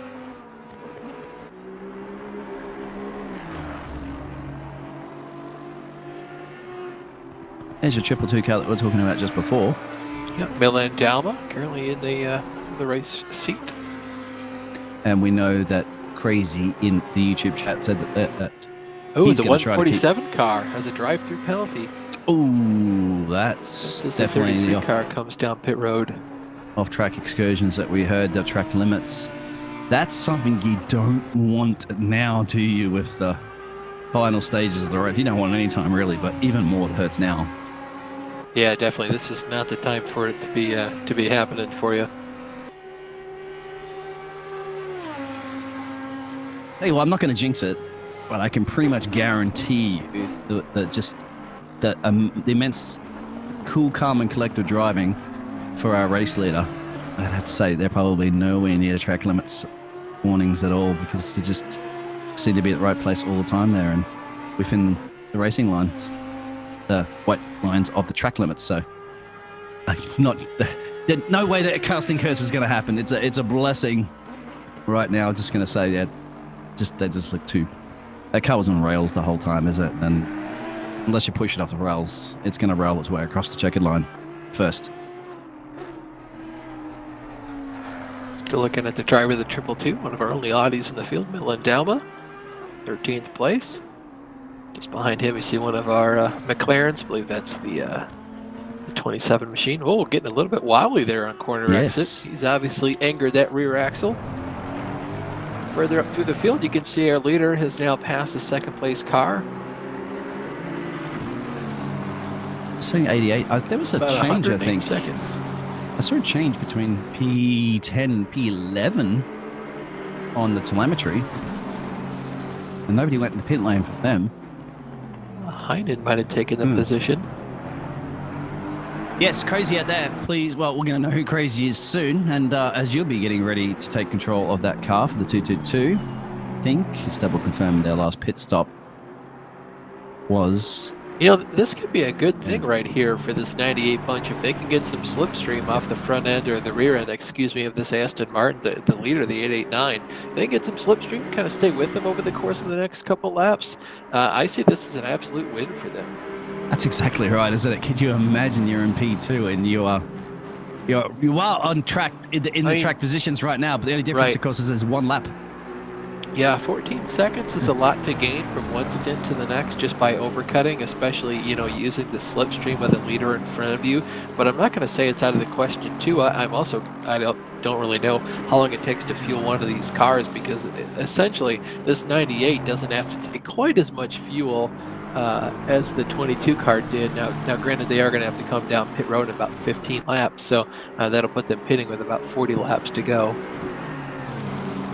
So is 14 seconds 1/3 of the total fuel time? I'm not sure, but it also comes down to, do you take tires at that point? I feel like if you're not taking a full tank of fuel, maybe you could gamble on not taking tires and making it to the end. Yeah, with the pit stop times are taking everything, and or denying the fact that you're using those tires because you're short fueling your fuel tank, of course, so you'll be quicker. So the 222's in pit road, and Crazy out there in the YouTube chat will be behind the wheel. as well as the 69 car in pit road. Yeah, Kent's brought that machine down onto pit road. Another one of those cars that's they've been in the trenches today. For as much as you admire their driving style, they just been in the thick of things pretty much all day, having a battle with different cars and being involved in a couple different accidents, going off track once or twice too. You can see by all the car that needs a wash. You can see by most of the cars on track, obviously, how much you've been in the wars with them. The cleaner the car, meaning the less action that they've been involved in, essentially. Yeah, this car especially. Look at that clean front bumper. That's because it's new. They put that on probably about 2 hours ago. Look at all that wiggling under braking. Trying to get everything out of this car. Brake bias is one of those things you can adjust it. If you make it one way, the car is more stable under braking, but it takes a lot longer for that thing to stop. If you put the brake bias more towards the front of the car, or rear, excuse me, you lower that bias.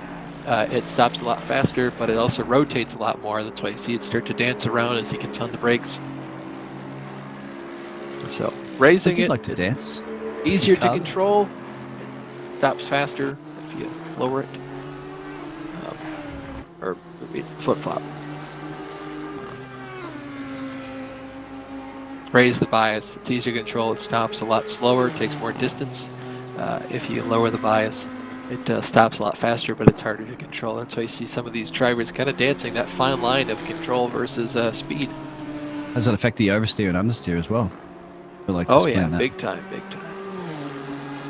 That's one of the things that, these guys have to account for in what they're doing too. So, if you start to heat up that rear axle because you got the brake bias all the way in one direction, it's all of a sudden it's hard to put the power down coming out of some of these corners, especially these slower chicanes too, turn 1 and 2 especially. And it's a little overcast now.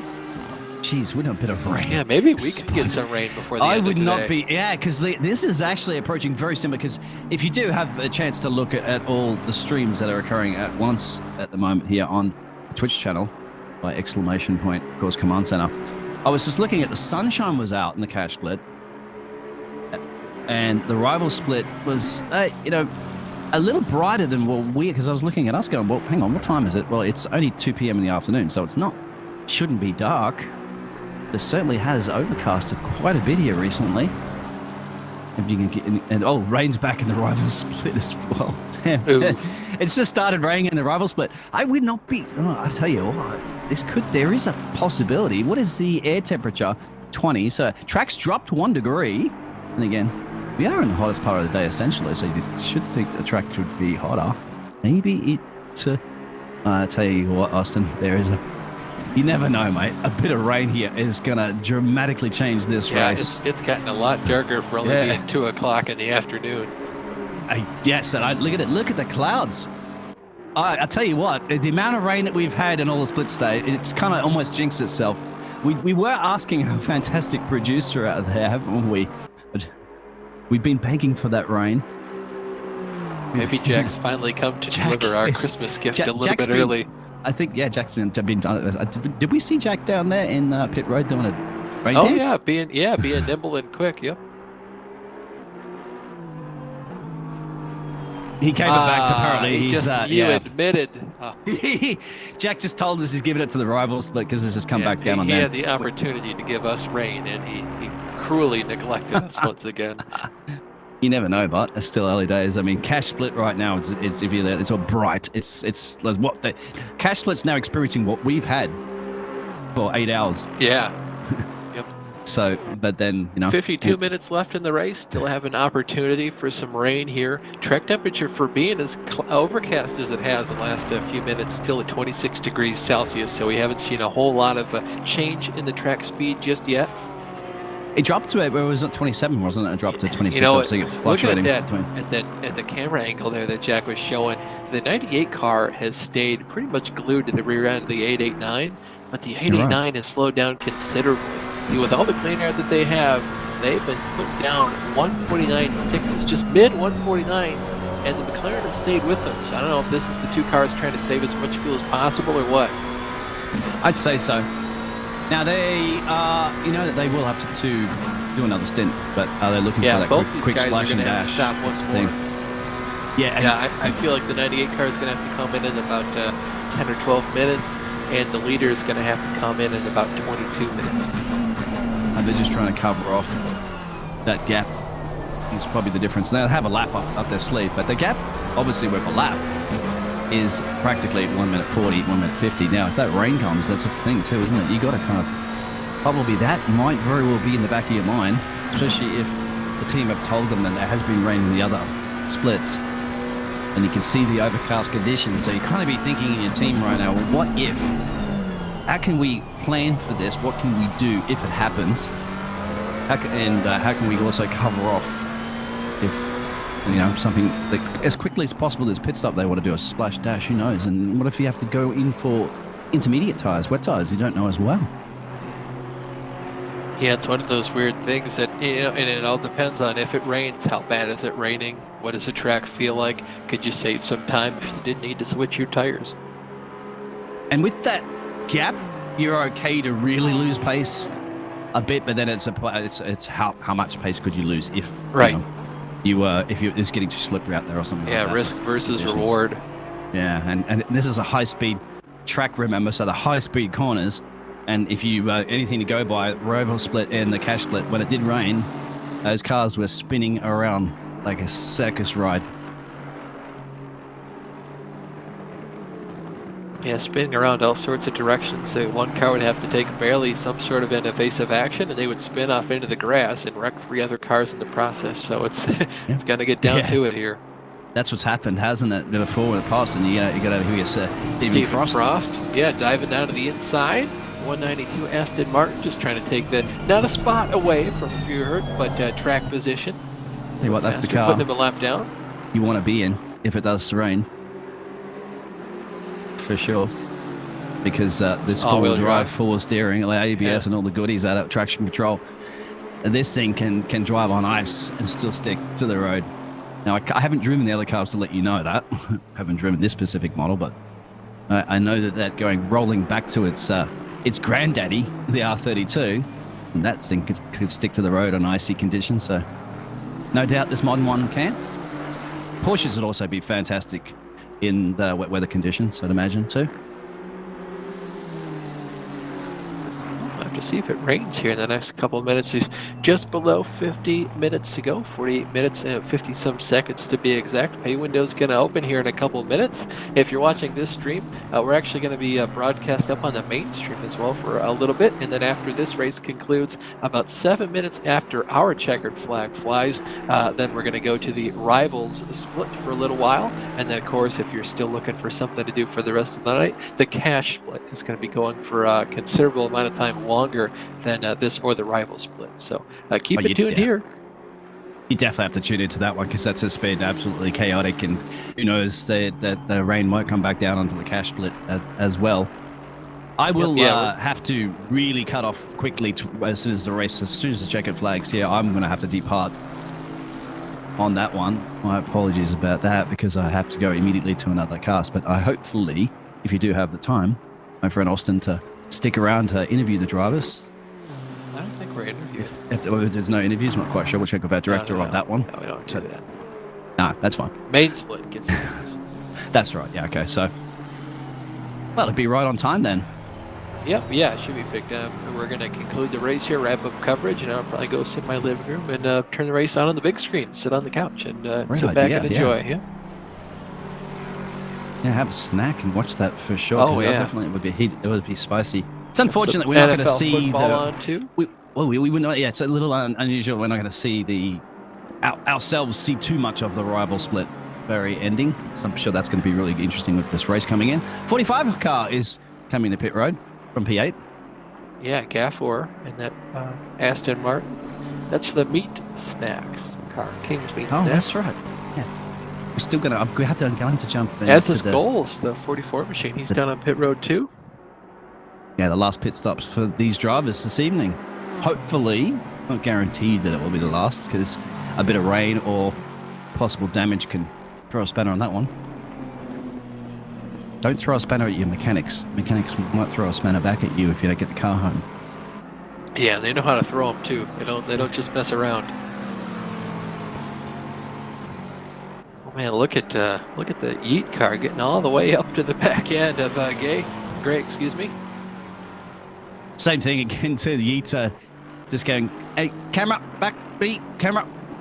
Once again, camera's back onto the Esports team. Ooh, a little bit of argy-bargy there almost, just breaking a tad early. The McLaren can. Or then the McLaren would want to. That's what our producer was trying to tell Moynihan us. coming out of pit road. Yeah, always going to come out. Here's our leader, good. screaming by. Absolutely Second place should hop by. into the shot. There he is. Lost a lot of time to our leader. Yeah, our leader's been putting down a couple of 148s, and McLaren's are doing some 149s. I don't know if this is fuel saving a little bit. I'll be interested to see here if they make it, like more than a minute and in an hour and 6 minutes here. If they could have done that all along, I feel like that would have been the way to go the whole race. You can cut off an entire pit stop. Well, and like the New York song, if you can make it here, you can make it anywhere. Well, Monza is one of those places. If you can make it here, you can make it anywhere. It's a template speed. Yep, although Monza doesn't have a minute named after him. But you can see the darkness has creeped in. Now, once again, I'm checking out all 3 streams on the command center of the VCO Esports Wouldn't it be Twitch something channel. if we had like a Sochi 2021 race where it just downpoured at the end? We are the darkest, and the rivals had the rain, and we are the darkest light conditions. Oh yeah, it's like Revenge of the Sith. Yes. It's the darkest of all the Star Wars. Exactly. And that's one why car I'm going off a little bit in the gravel. That's why I'm a little concerned about that overcast conditions once again, because you look at the time, and that's the race time up there at the moment. 2:24 in the afternoon shouldn't be that dark. But maybe if you're right, I mean, not in Italy. Turn down the aperture of the cameras. Maybe he's just closing them up a little bit. Yeah, that's what he's doing.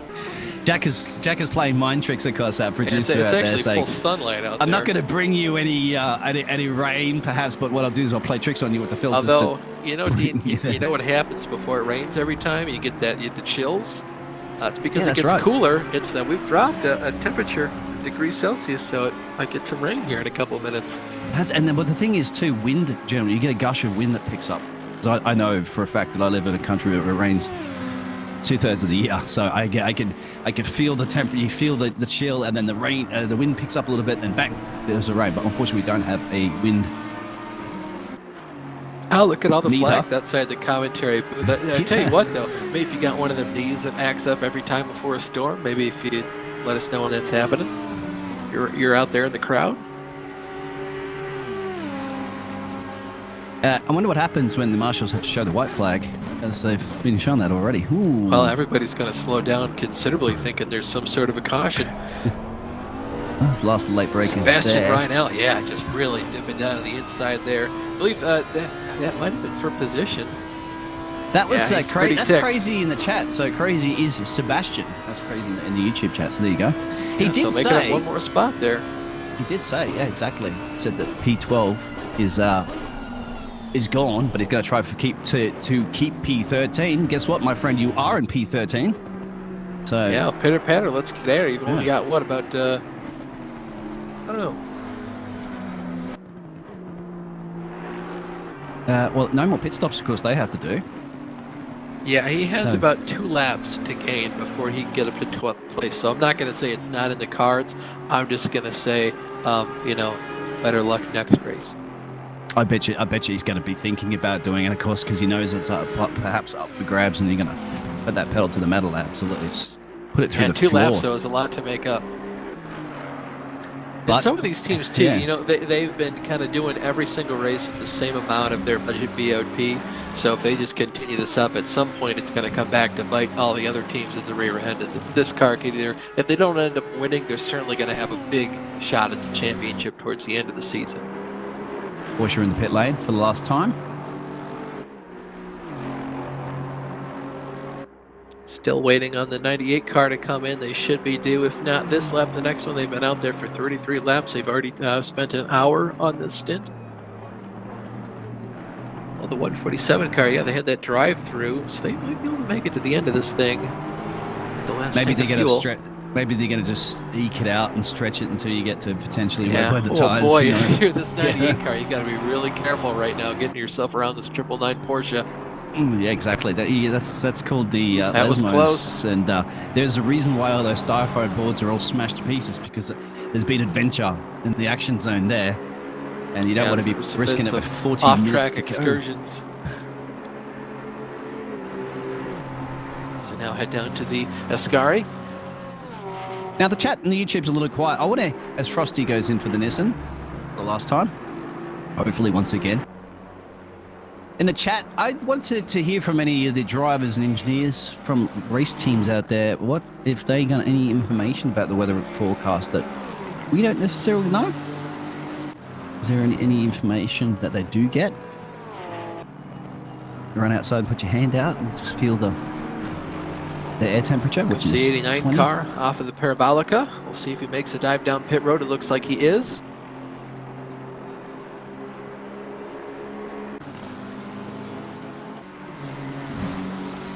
Yeah, it's essentially darker here at the moment than it is in the arrival split, for sure. Yeah, 98, she said, finally, going into the pit lane. They should still clear the 711 car, if I'm not mistaken. That's in P3.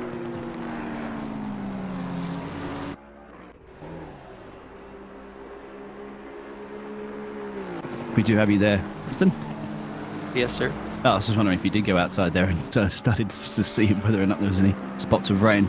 I'm just trying to look around to see if we can gather any sort of information about the weather forecast based on our tools here in the booth.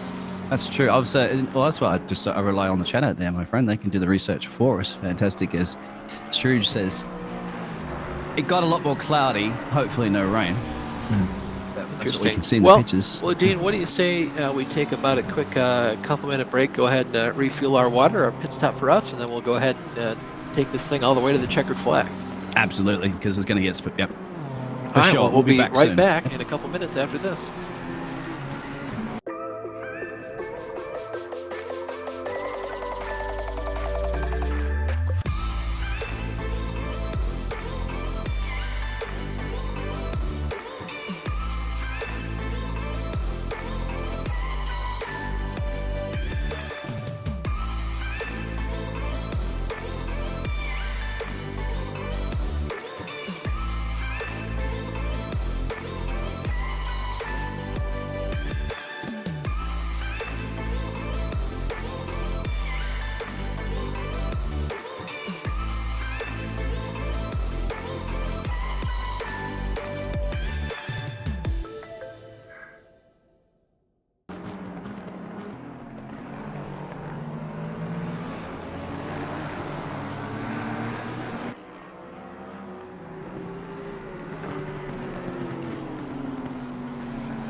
Welcome back to the VCO FLExTREME Challengers Grid for the 9 hours of Monza, the GT3 cars. You're just now joining us. There's about 36 minutes left in the race. You can see some door-to-door action going on between the 27 car on the left. That's that McLaren, the Audi, the 222 car on the right. That's that green machine. Just behind them is another car in this battle. That's the 88, the blue, orange, and black car. These three cars are all under one small, tiny little blanket, all fighting over that 13th position. Just now joining us again, like I said, 9-hour race. We've already gone through 8 hours and 24 minutes. The car up front has been dominant today. That's the 889. They qualified on pole. They've pretty much led every single lap since then. They continue to run their pace at about a 148 since the drop of the green flag. Every single driver they've had in the car has been a phenomenal. Just, you know, from the moment they get in, the moment they step out of the car and hand it off to the next guy, consistent times, very, very smart racing, high percentage moves. It's been a phenomenal day for them. The car currently in the second position is the 711 Aston Martin, currently being piloted by Ryan Leach. He's been doing a great job to keep that car clean, as have his teammates throughout the entirety of the day. Rounding out the podium for right now is a 22. It's the sole accurate in the field. Right now they've got Leverage in command of that machine. Just behind him is the Mayer machine, the 98 McLaren car. That car has been running P2 most of the day, but as time winds down, we're going to see which car comes out on top between that car and the Honda just above it on the running order here. There looks to be about a 25-second gap between those two. Just on a little bit of a weird strategy for the rest of the field, but as time runs out, so will the amount of strategies, the amount of time left to make up any time from one driver to the next. So we're going to have to see how it folds out and shakes down in a couple minutes here, Dean. This, of course, is the Challengers split all day today. For the past almost 9 hours, there have been 3 races going on simultaneously. There's the cash split and the rival split. The rival split went green just about 7 minutes after we did, so they're going to be wrapping up in about 41 minutes from now. You're going to view all these streams back to back to back. And then lastly is the cash split. Their qualifying was broadcasted, so they went green a considerable amount of time after we did. So after both this and the rivals splits wrap up, you're going to have the opportunity to watch both of those before the end of the night. So if you do have nothing going on, stick around. Make sure you follow that race. It's going to be some awesome racing, as has been pretty much all day. Notice that the track is a little bit darker than it has been. Oh, look at that. 222 car going a little bit wide there on the exit of the second Lesmo. We don't know if we're expecting any rain. You can see overcast skies, very dark out. It's been getting a little bit cooler air and track temperature wise. The 2 other splits today have been plagued by rain. Lots of accidents, lots of rain tires coming on and off the cars, lots of water on the track as well. We've been dry throughout the entire day, and a single drop of water has fallen upon the track, so we might have that in store for us the next about half an hour as the 711 car comes down onto pit road for their last pit stop of the day. Yeah, yet. any drops of rain. Yet, you're right, the 711 going to the pit road. The rain has stopped actually in the rival split, so they had a little late shower there, which is something that we could possibly get a little late shower, but we're not 100% sure. And Alex, of course, was the and Strugen, also the 88 car driver. Do they get any extra points for being so communicative in the chat? Unfortunately not, but you get some warm love from us up in the casting box, and we very much appreciate you relaying that information to us. It just makes it much more exciting and information, critical information, of course, on knowing what's happening with the racing teams and the drivers. Drive-through penalty, unfortunately, that's the information that Mr. Kent doesn't want for the 69 car.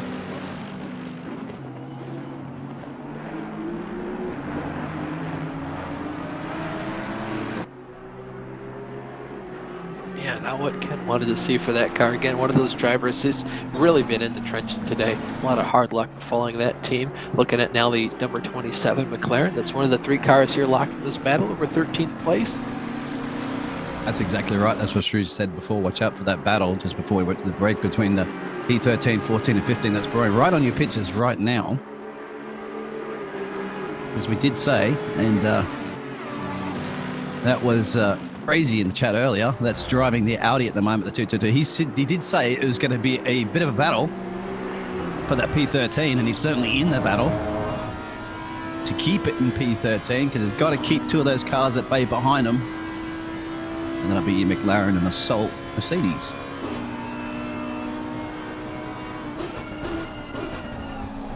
hard on the brakes there as they now go into the Parabolica. Big old corner here up onto the front stretch. Lots of slipstream action going on. Half an hour left in the race. Yep, spot on. Exactly half an hour. 67 car comes in for their final pit stop. Just let everybody know, be very close to almost everybody. Here's a run. Got to commit to the outside. He's going to make a move up the outside. See if he gets some. Oh, harsh defending there from Sebastian. See if the 88 Mercedes there can get a big enough run off that last corner. I don't think he's going to be close enough, but definitely he has the opportunity to if either one of these two drivers makes some sort of an error. Exactly like in the first round, when you get down after 8.5 hours, it comes down to how close they are separated by within a second. And we have 3 cars separated within a second. It's just one of those things that happens here, isn't it? In the Challenger split. You got to wait all that time for these really great. There's plenty of battles, of course, throughout the whole racing period. But, you know, we had a period of time a little earlier where there wasn't that much close battling, but now it's brewed into it as we kind of expected it. You also have the Yeet machine, about 10 seconds and change. Behind them is the 147, so that's also another battle brewing. Yeah, getting really close here as time comes down to it. Lots of different battles, different squabbles going on the racetrack. Again, we look at this 3-wide battle here for 13th position. I'm surprised more hasn't been happening with the slipstream at the end of these long straightaways. And our race leaders lapped everybody. Of course. They still do have one more pit stop to make. That's right. Time is running out for them on this current stint. I expect them to come down pit road this time by. Splash and dash, you think? Give definitely. An idea of how much quicker the pit stops will be. We don't have pit stop times, unfortunately, to show you in the live telemetry that you can pull up yourself. One thing I want to make note of too, you know, we talked about the 98 car being in second position all day long. They might have taken themselves out of contention for that position with a bit of a longer pit stop than they needed to. We'll have to see as it comes down to the end, but they're about 4 seconds behind the 711 car, so we'll have to see if maybe one of those cars is a little bit light on fuel, or maybe one of them has to save before the end.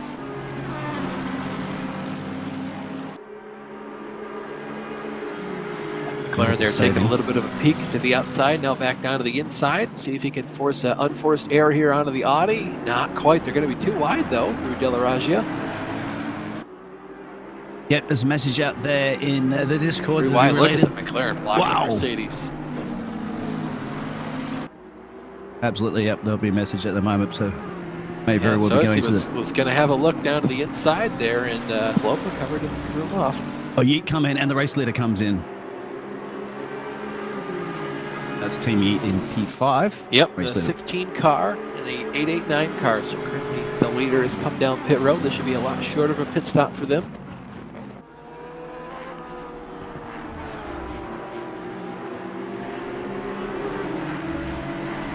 This is now when your heart rate starts to increase a little bit more.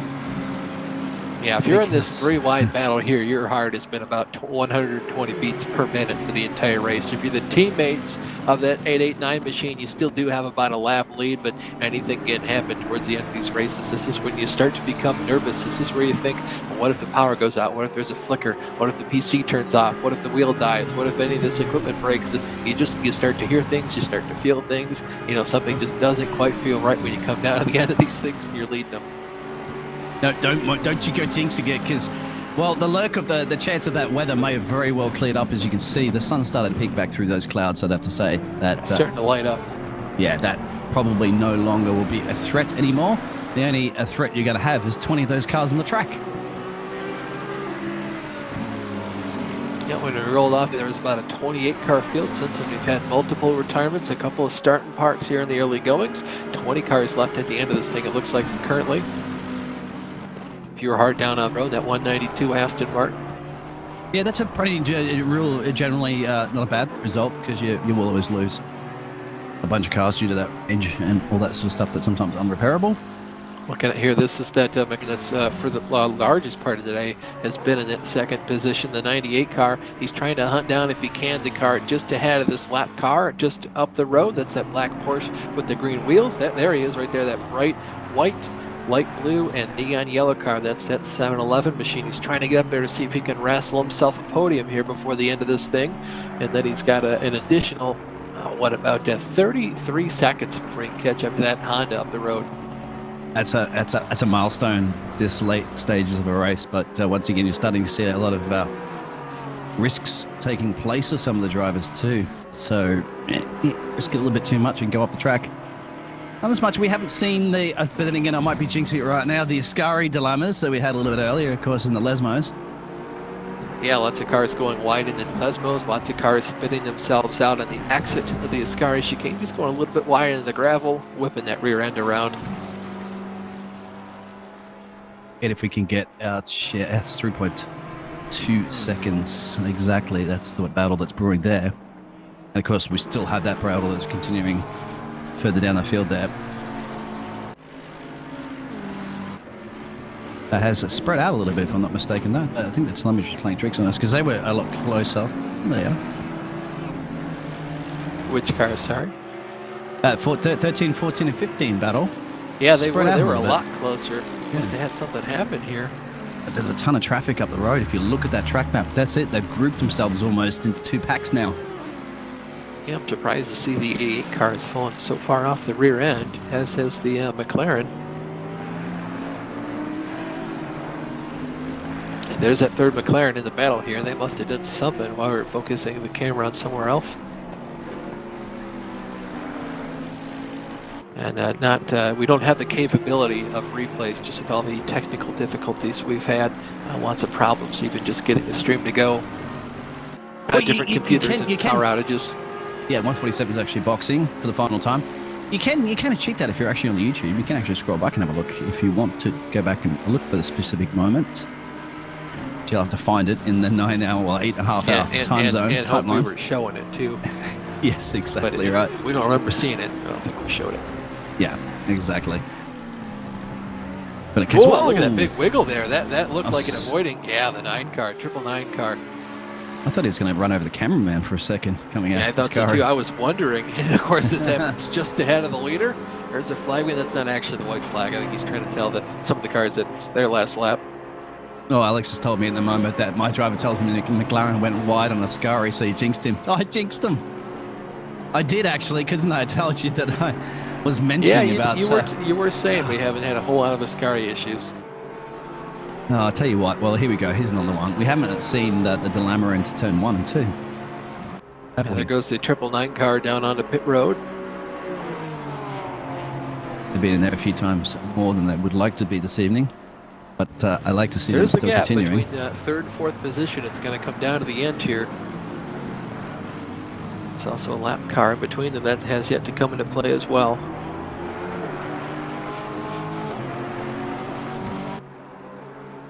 Well, you wanted some action, of course. You turned up to the right place. And I hope you're listening in your HyperX headphones to this finale of the Temple of Speed, of course, here in Ely. See, I told you, this oven is heating up and the pineapple on the pizza or not is served nice and hot in 20-something minutes to go to all the drivers that are remaining on the grid. Drivers and teams, of course, 3 drivers in each of the 20 teams. That's a bit of pizza. I think we're going to have to pre-order some pizza at the moment, mate, because we're going to have some hungry mouths. Yeah, having a big party here in a little bit. Ryan Leach still 7-Eleven car, still in third position. He's still got a couple laps to go here before the end of this race. We'll see if he short pitted or not, because he did, in fact, jump ahead of the number 98 car. We'll see if he's got a little bit of a lighter fuel load. Maybe he's having a lift and coast into some of these corners. We'll see if that McLaren can get up there and pass him. He's still got that lap car to get through, but he's been gaining a lot of ground these last couple laps. Last lap alone, 7-Eleven did a 149.5. The McLaren did a 148.3. Yeah, I can't believe that. Because side by side with the Porsche down to the inside. He's dispatched the lap car. So it's race on from now on. Yeah, it's go time. Pay window's going to open. 21 minutes. That's when the points are paid out. Going to be a big draft here. Slipstream down the front stretch. Yeah, this is also all the traffic you can see up the road, because you're looking at the track map. You can see the red dot. That's what we're in. There's cars ahead and behind. The race leader is actually the triangle, but he's up a lap or two from this. And they got these other cars to deal with. And it's all about, as we've seen so far throughout all the racing this evening, is that it's about finding your best way around the slower cars as quickly as possible and not compromising the car that's attacking you from behind. That's they are very well aware of that. I don't think we need to remind them, but we're just trying to build a little more excitement here towards the end. We will be probably in a little bit later on heading over to the mainstream to obviously you're going to give us a nice recap for everybody else that haven't been watching this race, and then of course you go flip over to the finale of the Challenger split. It'll be about 7 or so. A couple of minutes after we wrap this one up. Boy, Alexi Mayer is all over the rear end here of Ryan Leach. And interestingly enough, if you look at the live timing and scoring, it's actually scoring Mayer as being in front of Leach by about a half a second. When in all actuality, those two are flipped. So we'll see if it sorts itself out here in a little bit. But he's just hounding the rear end of him. Now look at that rear end dancing. Yeah. Sometimes the trigger point gets a little bit messed up. If he doesn't get it by Parabolica, he'll most likely be able to get a slip. You can at least be side by side with him going into the first corner. Look at him. He's just lagging off the throttle, not gaining too much time. He's going to probably try for an over-under here. Well, it's interesting to try to cut it down try in the center. Racing so much exit speed. Look at this. But then you're going to scrub off speed as you go right wide. But this definitely would be an opportunity you have to go for here now. Oh no, he's lifted all the chips and everything, shifting at different points, both cars hitting their rev limiters in different areas, power bands, no doubt. Here it is. Try to send it on the inside here, see if he drives it in deep enough. He does. Room is given by Ryan. Great racing all around, leaves him enough space on corner exit. Probably not as much as Ryan would have wanted, but he's going to take that position quite handily. Brilliant racing right there. I think if at the moment, if you're for the cash split, some of those drivers might need to look at the tape of this one and study how those overtakes have been done, because there's been a lot more action with on their turn one than there has been here in the Challenger split. Well, you gotta hand it to Ryan. He could have made it a lot more challenging for Alexi than he did, so he could have made it a lot harder. That's true. You know, I just room look given, at the room gap taken difference on already. both sides. On that, just so I already started to build a lead. I thought sometimes you want to sit there and follow them there for a remaining 18 minutes and just, you know, seize the opportunity back into turn one. But clearly the quicker car is the F1 Memes Racing Team, the 8 car, for now. Yeah, for right now, I don't know if this might be that Leach machine. They kind of knew if they had any shot of getting a podium, they would have had to undercut and underfuel the car to save time on pit road. And now there's going to be 3 McLarens all in a row here as they head to Parabolica. Just up the road from these guys is their leader. He turned into the corner right there. That's our leading Aston Martin, the 889. This is now back with that 13th place battle. It's a 222 Audi just ahead of the number 88 Mercedes. A couple of palindrome numbered cars here fighting over position. Yeah, and apparently you just seen there and heard there in the rival split that it's all just started to rain again. Oh, a little bit of argy-bargy there, turning in. Yes. Watch him run out of room there, yeah. Oh, we know that Sebastian's has got his head down at the moment. He said that before in the YouTube chat before he jumped into the team WRT. He's, I'm going to go for it. He wants that P13. And hold on to the P13, of course, wants the P12, but it might be something a little different to get. But to, as I said, you set your goals. Yeah, just an update there on the rival split. Apparently started raining again. And the cars were already on wets that are 4 to 5 seconds off the pace, and now there's only 26 minutes left. No one can really box, so that's going to be heating up. You're going to be checking that one out later. If you can, you can check it out now if you want, but also keep an eye on this because we're down to 16 minutes to go, and there's plenty of action still available. And then, of course, you're going to get to see an opportunity to pull up multiple screens if you can. And it'll be interesting to see, obviously, how that Rivals one's going to turn out as well, too, with the rain. We're hoping for that rain to kind of throw that spanner in the mix here at the Challenger Series, weren't we? But unfortunately, we didn't get it. Yeah, it's going to be really interesting to see if we could have had that rain that befell the other two splits that, of course, went green after ours. But unfortunately, the sun's come back out, and the track's going to continue to get hotter and hotter. Already back up to that 27-degree track temperature that it was at for the majority of the early goings of this race. This is the closest battle on your screen right now. Riding on board with Sousie, the 88 AMG. Just up the road is that 222 Audi. Alex out there is calling for the P13. Cough, cough, they say. That's what the battle is.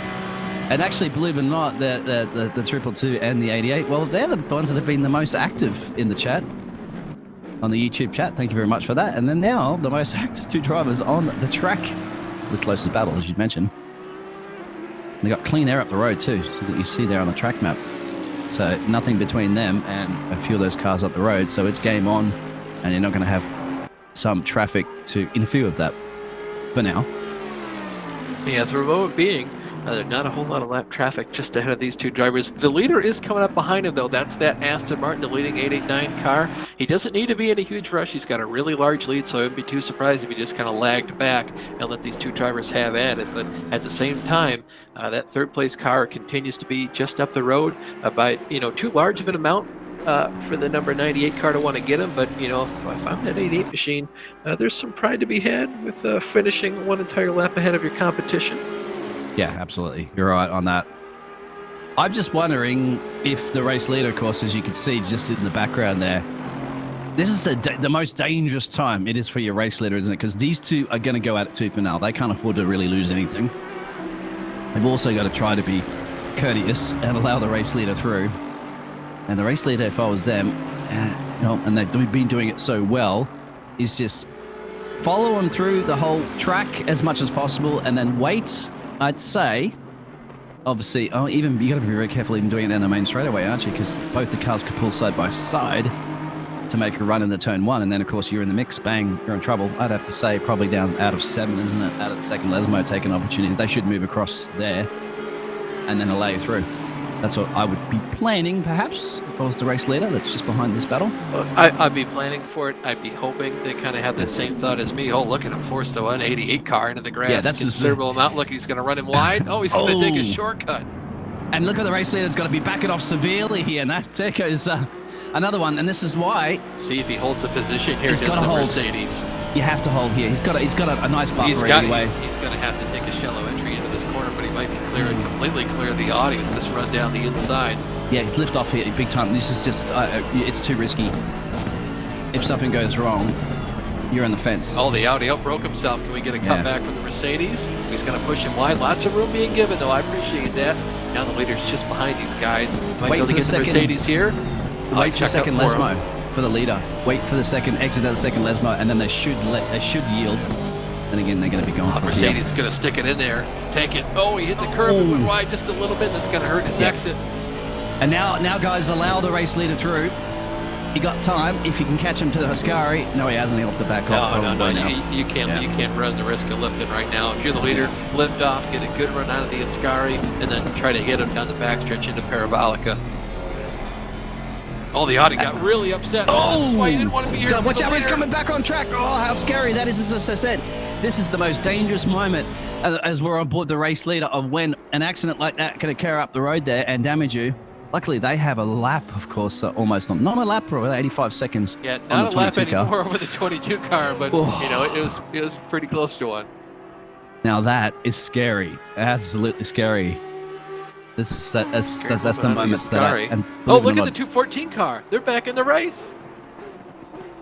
Look at them, 21st position, 267 laps down. Oh, wow. The Bentley has reappeared from nowhere. Yeah, the Bentley has entered the chat. Yeah, 268 laps down. But there you go. It could have been a disconnection issue. Obviously, I don't imagine they're going to get any points for that. He's been working on getting his internet back the entire time. Good on you, Rob. We'd have to check the rules and regulations for I don't know how many laps you have to complete in order to get paid any of the points. Well, guess what? It's start the race. I can't believe it. The rain has bucketed down now on the cash split again after it was sunshine. The rain's bucketing down on the rival split. And our race leader almost got taken out by that fantastic battle that it had between the 88 and the 222 car. It's sprinkling on the cash split. It is pouring on the rival split. And for my Twitch, we're still currently offline for our split, but I'm not going to update it. Yeah, I'd imagine it probably cut over to us pretty quickly, of course, with all that action that's happening over there. So I know that for a fact there, Mr. Austin, you're going to be pretty quickly giving us a nice rundown for everybody that'll be tuning in for the first time Run of down, what's happened. cover the race, and pass it Yeah, over. you got to give us probably a 2-minute rundown of almost 9 hours of action. Yeah, well, we're going to wait for Jack to give us the cue to start doing that, and then we'll get after it and finish up. Yeah, of course. Looking at the 118 car, this will be a phenomenal run for them if they can hold on to this top 10 here. It did not look like they hit a prayer. They were running in 15th earlier in the race. They're just kind of one of those, cars deep in the trenches, just having a mid-pack run. And so to come out of this race in the top 10, they should be pretty proud of themselves for that. Look at the E car eating it up the inside there. This is for position. Absolutely, this is great. 0.8 of a second. And we know Philip that Gourmet trying to hold him off in that 147 car. You got to be wondering to yourself, what would have happened if they didn't have that penalty a couple of short laps ago? Absolutely. And, Yeeta is loving the battles. They're like, give me a boxing ring so I can box, because I'd like, always in the next. Yeah, they want the octagon. So, well, one car off the track. Yeah, that might have been, I think that was a 33 Aston Martin. It was that, actually. Yeah, just letting it by. You know what? Good on him for letting it by. I wouldn't have done it like that, but, I appreciate it. Sportsmanship. But he just does not want to get a part of this party, of course. 'Cause look at how close he is. He's gaining a lot of ground. Really curved the car there, really upset it on the apex. He's going to get a really good run through the Ascari, though. So who would you say at the moment, as we're getting down to the final dying stages of this race? I'd have to say the team of the day, obviously the race winners, they've just maintained everything, haven't they? They haven't really been under too much. A little bit of pressure. Closest pressure, I think, all race long got that about 30-something You see seconds. that corner exit from Tobias, he's all over him now. He's weaving down the backstretch. He's in his head right now. Shove it down to the inside, Tobias. Take it. Fully Look at all send, the they say. Close your eyes and hit the brake pedal. Yep, there you go. They're going to go through the Parabolica. We'll see who gets a better run. We'll see who gets the draft going down the front stretch. I feel like the 147 car having a lift just a little bit. That's why he let him by down the inside. We'll see if he gets a draft down into turn one. And if you do, if you're Philip Grammy right now, where do you go? Inside or outside? What are you going to choose if you get there? You want to not going to be close enough. Yeah, Philip would have to send it up the inside there, but it just doesn't look like the car is going to be as confident during that. But it's all about keeping up within, obviously, as close as you can, tucked up. 3/10, 4/10 is good. It'll give you enough, but you've got to get your exit of all exits out of Parabolica and try that turn one coming up around the next lap. You've only got two purple laps. A purple lap for the 98 car. They pulled a 147.96, and just after that, the 889 pulled a purple lap of 147.85. They said, you are not stealing our fastest lap away. We want the trifecta. Yeah, and right now, if you're that 98 car, that pink magenta purple McLaren is going to have to help that 22 Honda runs out of fuel. Get to the war zone of the Lesmos once you see that. Okay, Terry, there's probably just nothing left, obviously, on the other splits, but this is it. And it's good to see this coming down to the wire. It's the Nissan, my Nissan, the 81 car in P7. So the 222 is in the chat there for the Audi. They were targeting a P13. Unfortunately, at the moment, they're P15 because of the come-together battles that they had, the bump, the door grinding, as you'd mentioned. Yeah, that spin out. I don't even think there was a door. I think they just tried to take a little bit too much curb, went a little wide, upset the car. And it's so hard to save a car in a Ascari. Yeah, but they have to go for it, don't they? Because at that point, the 88 car into the P has got that stolen at P13. No, they've all had action. They've had repairs. 7 minutes now we come down at 8 hours and 52 minutes. It does really fly, doesn't it? Time flies when you're having fun at the end of the race because the action is always there. We've had it in first race. We're having it again in the second race towards the end. Man, it still continues to pour in the rival split. There's a lot of cars aquaplaning all over the shop. It's still sprinkling in the cash split. They're really getting dumped on. Whoa, yeah, lots of cars sliding all over the track. Yeah, the Hurricane has arrived in the rival split because, yeah, they've been through that a couple of times around. Here we go. This is Ryan not Leach for around position. the outside. Yeah, putting a lap on this it's number 67 McLaren. Of course, that's right. Posted in the Twitch chat as well. You can watch all the episodes of the VCO Esports in the link that's posted in that studio. 6 minutes and change now to go. 3 o'clock in the afternoon. Sun's reappeared out here, but thankfully no rain for the drivers. Trust me, that's all soaked up at the moment in the cash and rival split. Let them deal with it. The challengers split, they've been quite nice. I had to worry too much bone about dry that. for us. You could put cracker salt all over the track. They'd still be crisp and clean when you finish the race because there's been absolutely no sort of moisture out there whatsoever. We've just had sunshine all day. We had some cloud cover for a while, some overcast, but no precipitation. That was just to throw a little bit of a scare into the drivers towards the end, isn't it? That was about an hour to go. Well, I was hoping. It was wishful thinking. It was up in the booth we get some waterfall, but unfortunately, I don't think we're going to have any. I think we know that fact that Jack probably just applied one of the filters. Jack, our fantastic producer, of course, just applied one of those filters just to play tricks on us because we have been begging him to give us some rain. But he's been using all his rain points up for everybody else. Yeah, his rain bucks, if you will. Rain bucks, there you go. Exactly. Race leader is the triangle you can see making their way around Parabolica. All cool, calm, and collective with a lap. Not really a lap, actually. Lots of clean air out in front of them. Clean air. And that's they've had for most of the endurance race. But the 22 car is on the lead lap, I believe. Yeah, so is the 98 car. All 3 of the podium cars are on the lead lap, yeah. And obviously, that was... What did you think about that alternative? Whoa, the 98 car goes for another spin. Yeah, they've seemed to be doing that almost every hour now, isn't it? It's like a scheduled spin, but... Oh, and look at the 98 car. It's going pretty slow. Maybe some evasive action there. Maybe they actually spun him out. 7-11 cars, 8 seconds and change down the road from them? Yes, so that could 7 be... seconds, so we could get 4 on the lead lap. Threatening. That's not the place and time you want to be spinning. 4 minutes to go. No, just in front of the leader. They do have, so about 8 seconds up the road, maybe, behind. Yeah, I'm sure they're aware of it. We don't need to tell them. And you are, as a team, all 3 of your team drivers, the other 2 team drivers will be watching going, no, calm down, just bring it home. Don't try anything too risky. As the race leader, right now just behind, you mentioned, yes, about to lap. But, once again, the race leader at this point,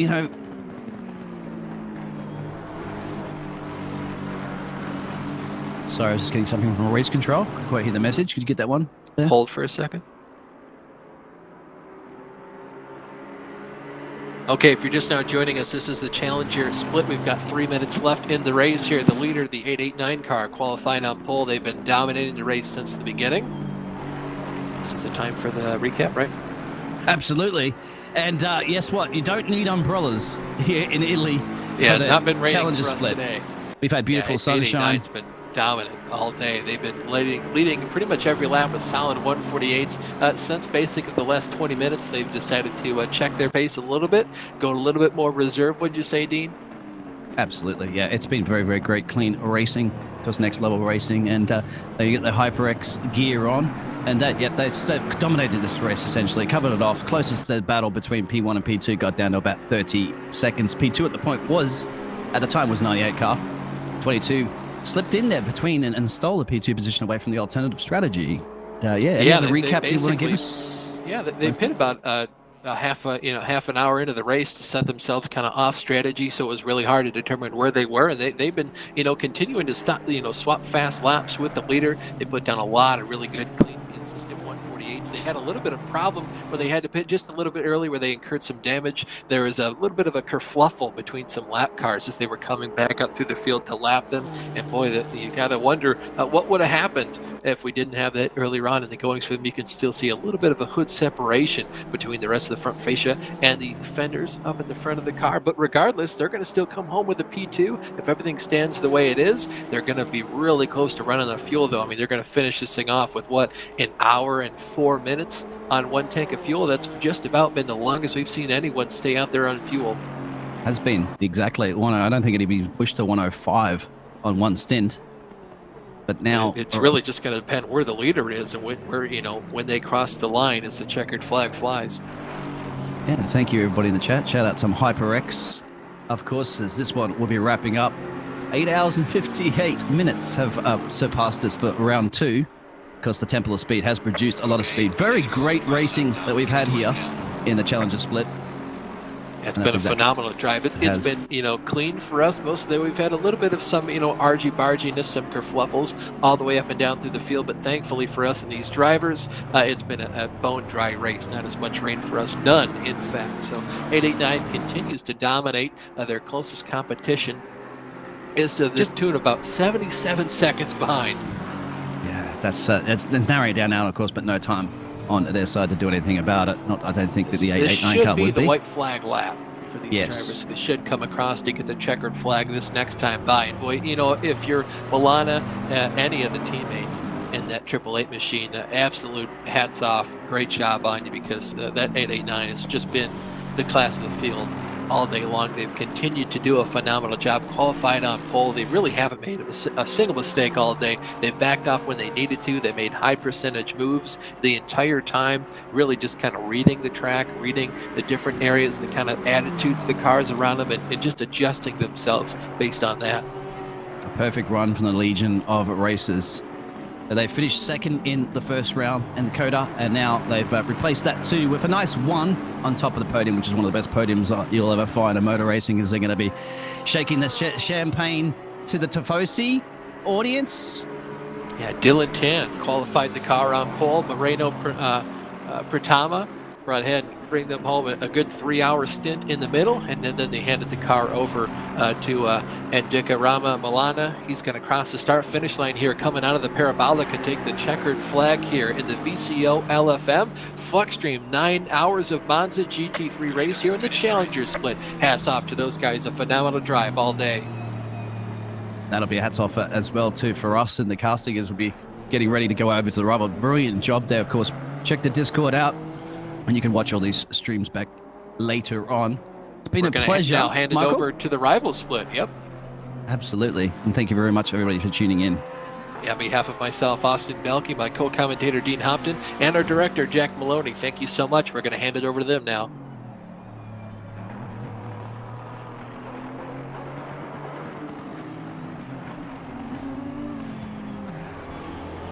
Yep, that's the Should main we split call the down. rest of this race home, or are we done?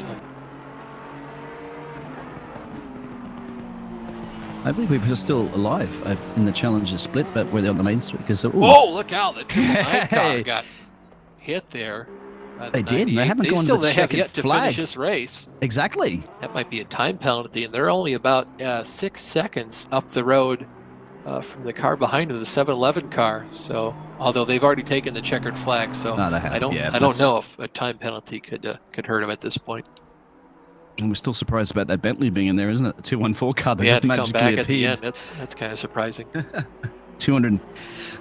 Look how damaged this car is at the moment. They're going to finish last place, but they've already had to fix that car up quite a bit anyway, so they've got nothing to lose from behind right now. That we're looking at. But, 98 car, yeah, what a drive for the F1 memes. It's been just a few moments of the spinning, isn't it? That's possibly thrown away any chance of them taking it to the leaders here today.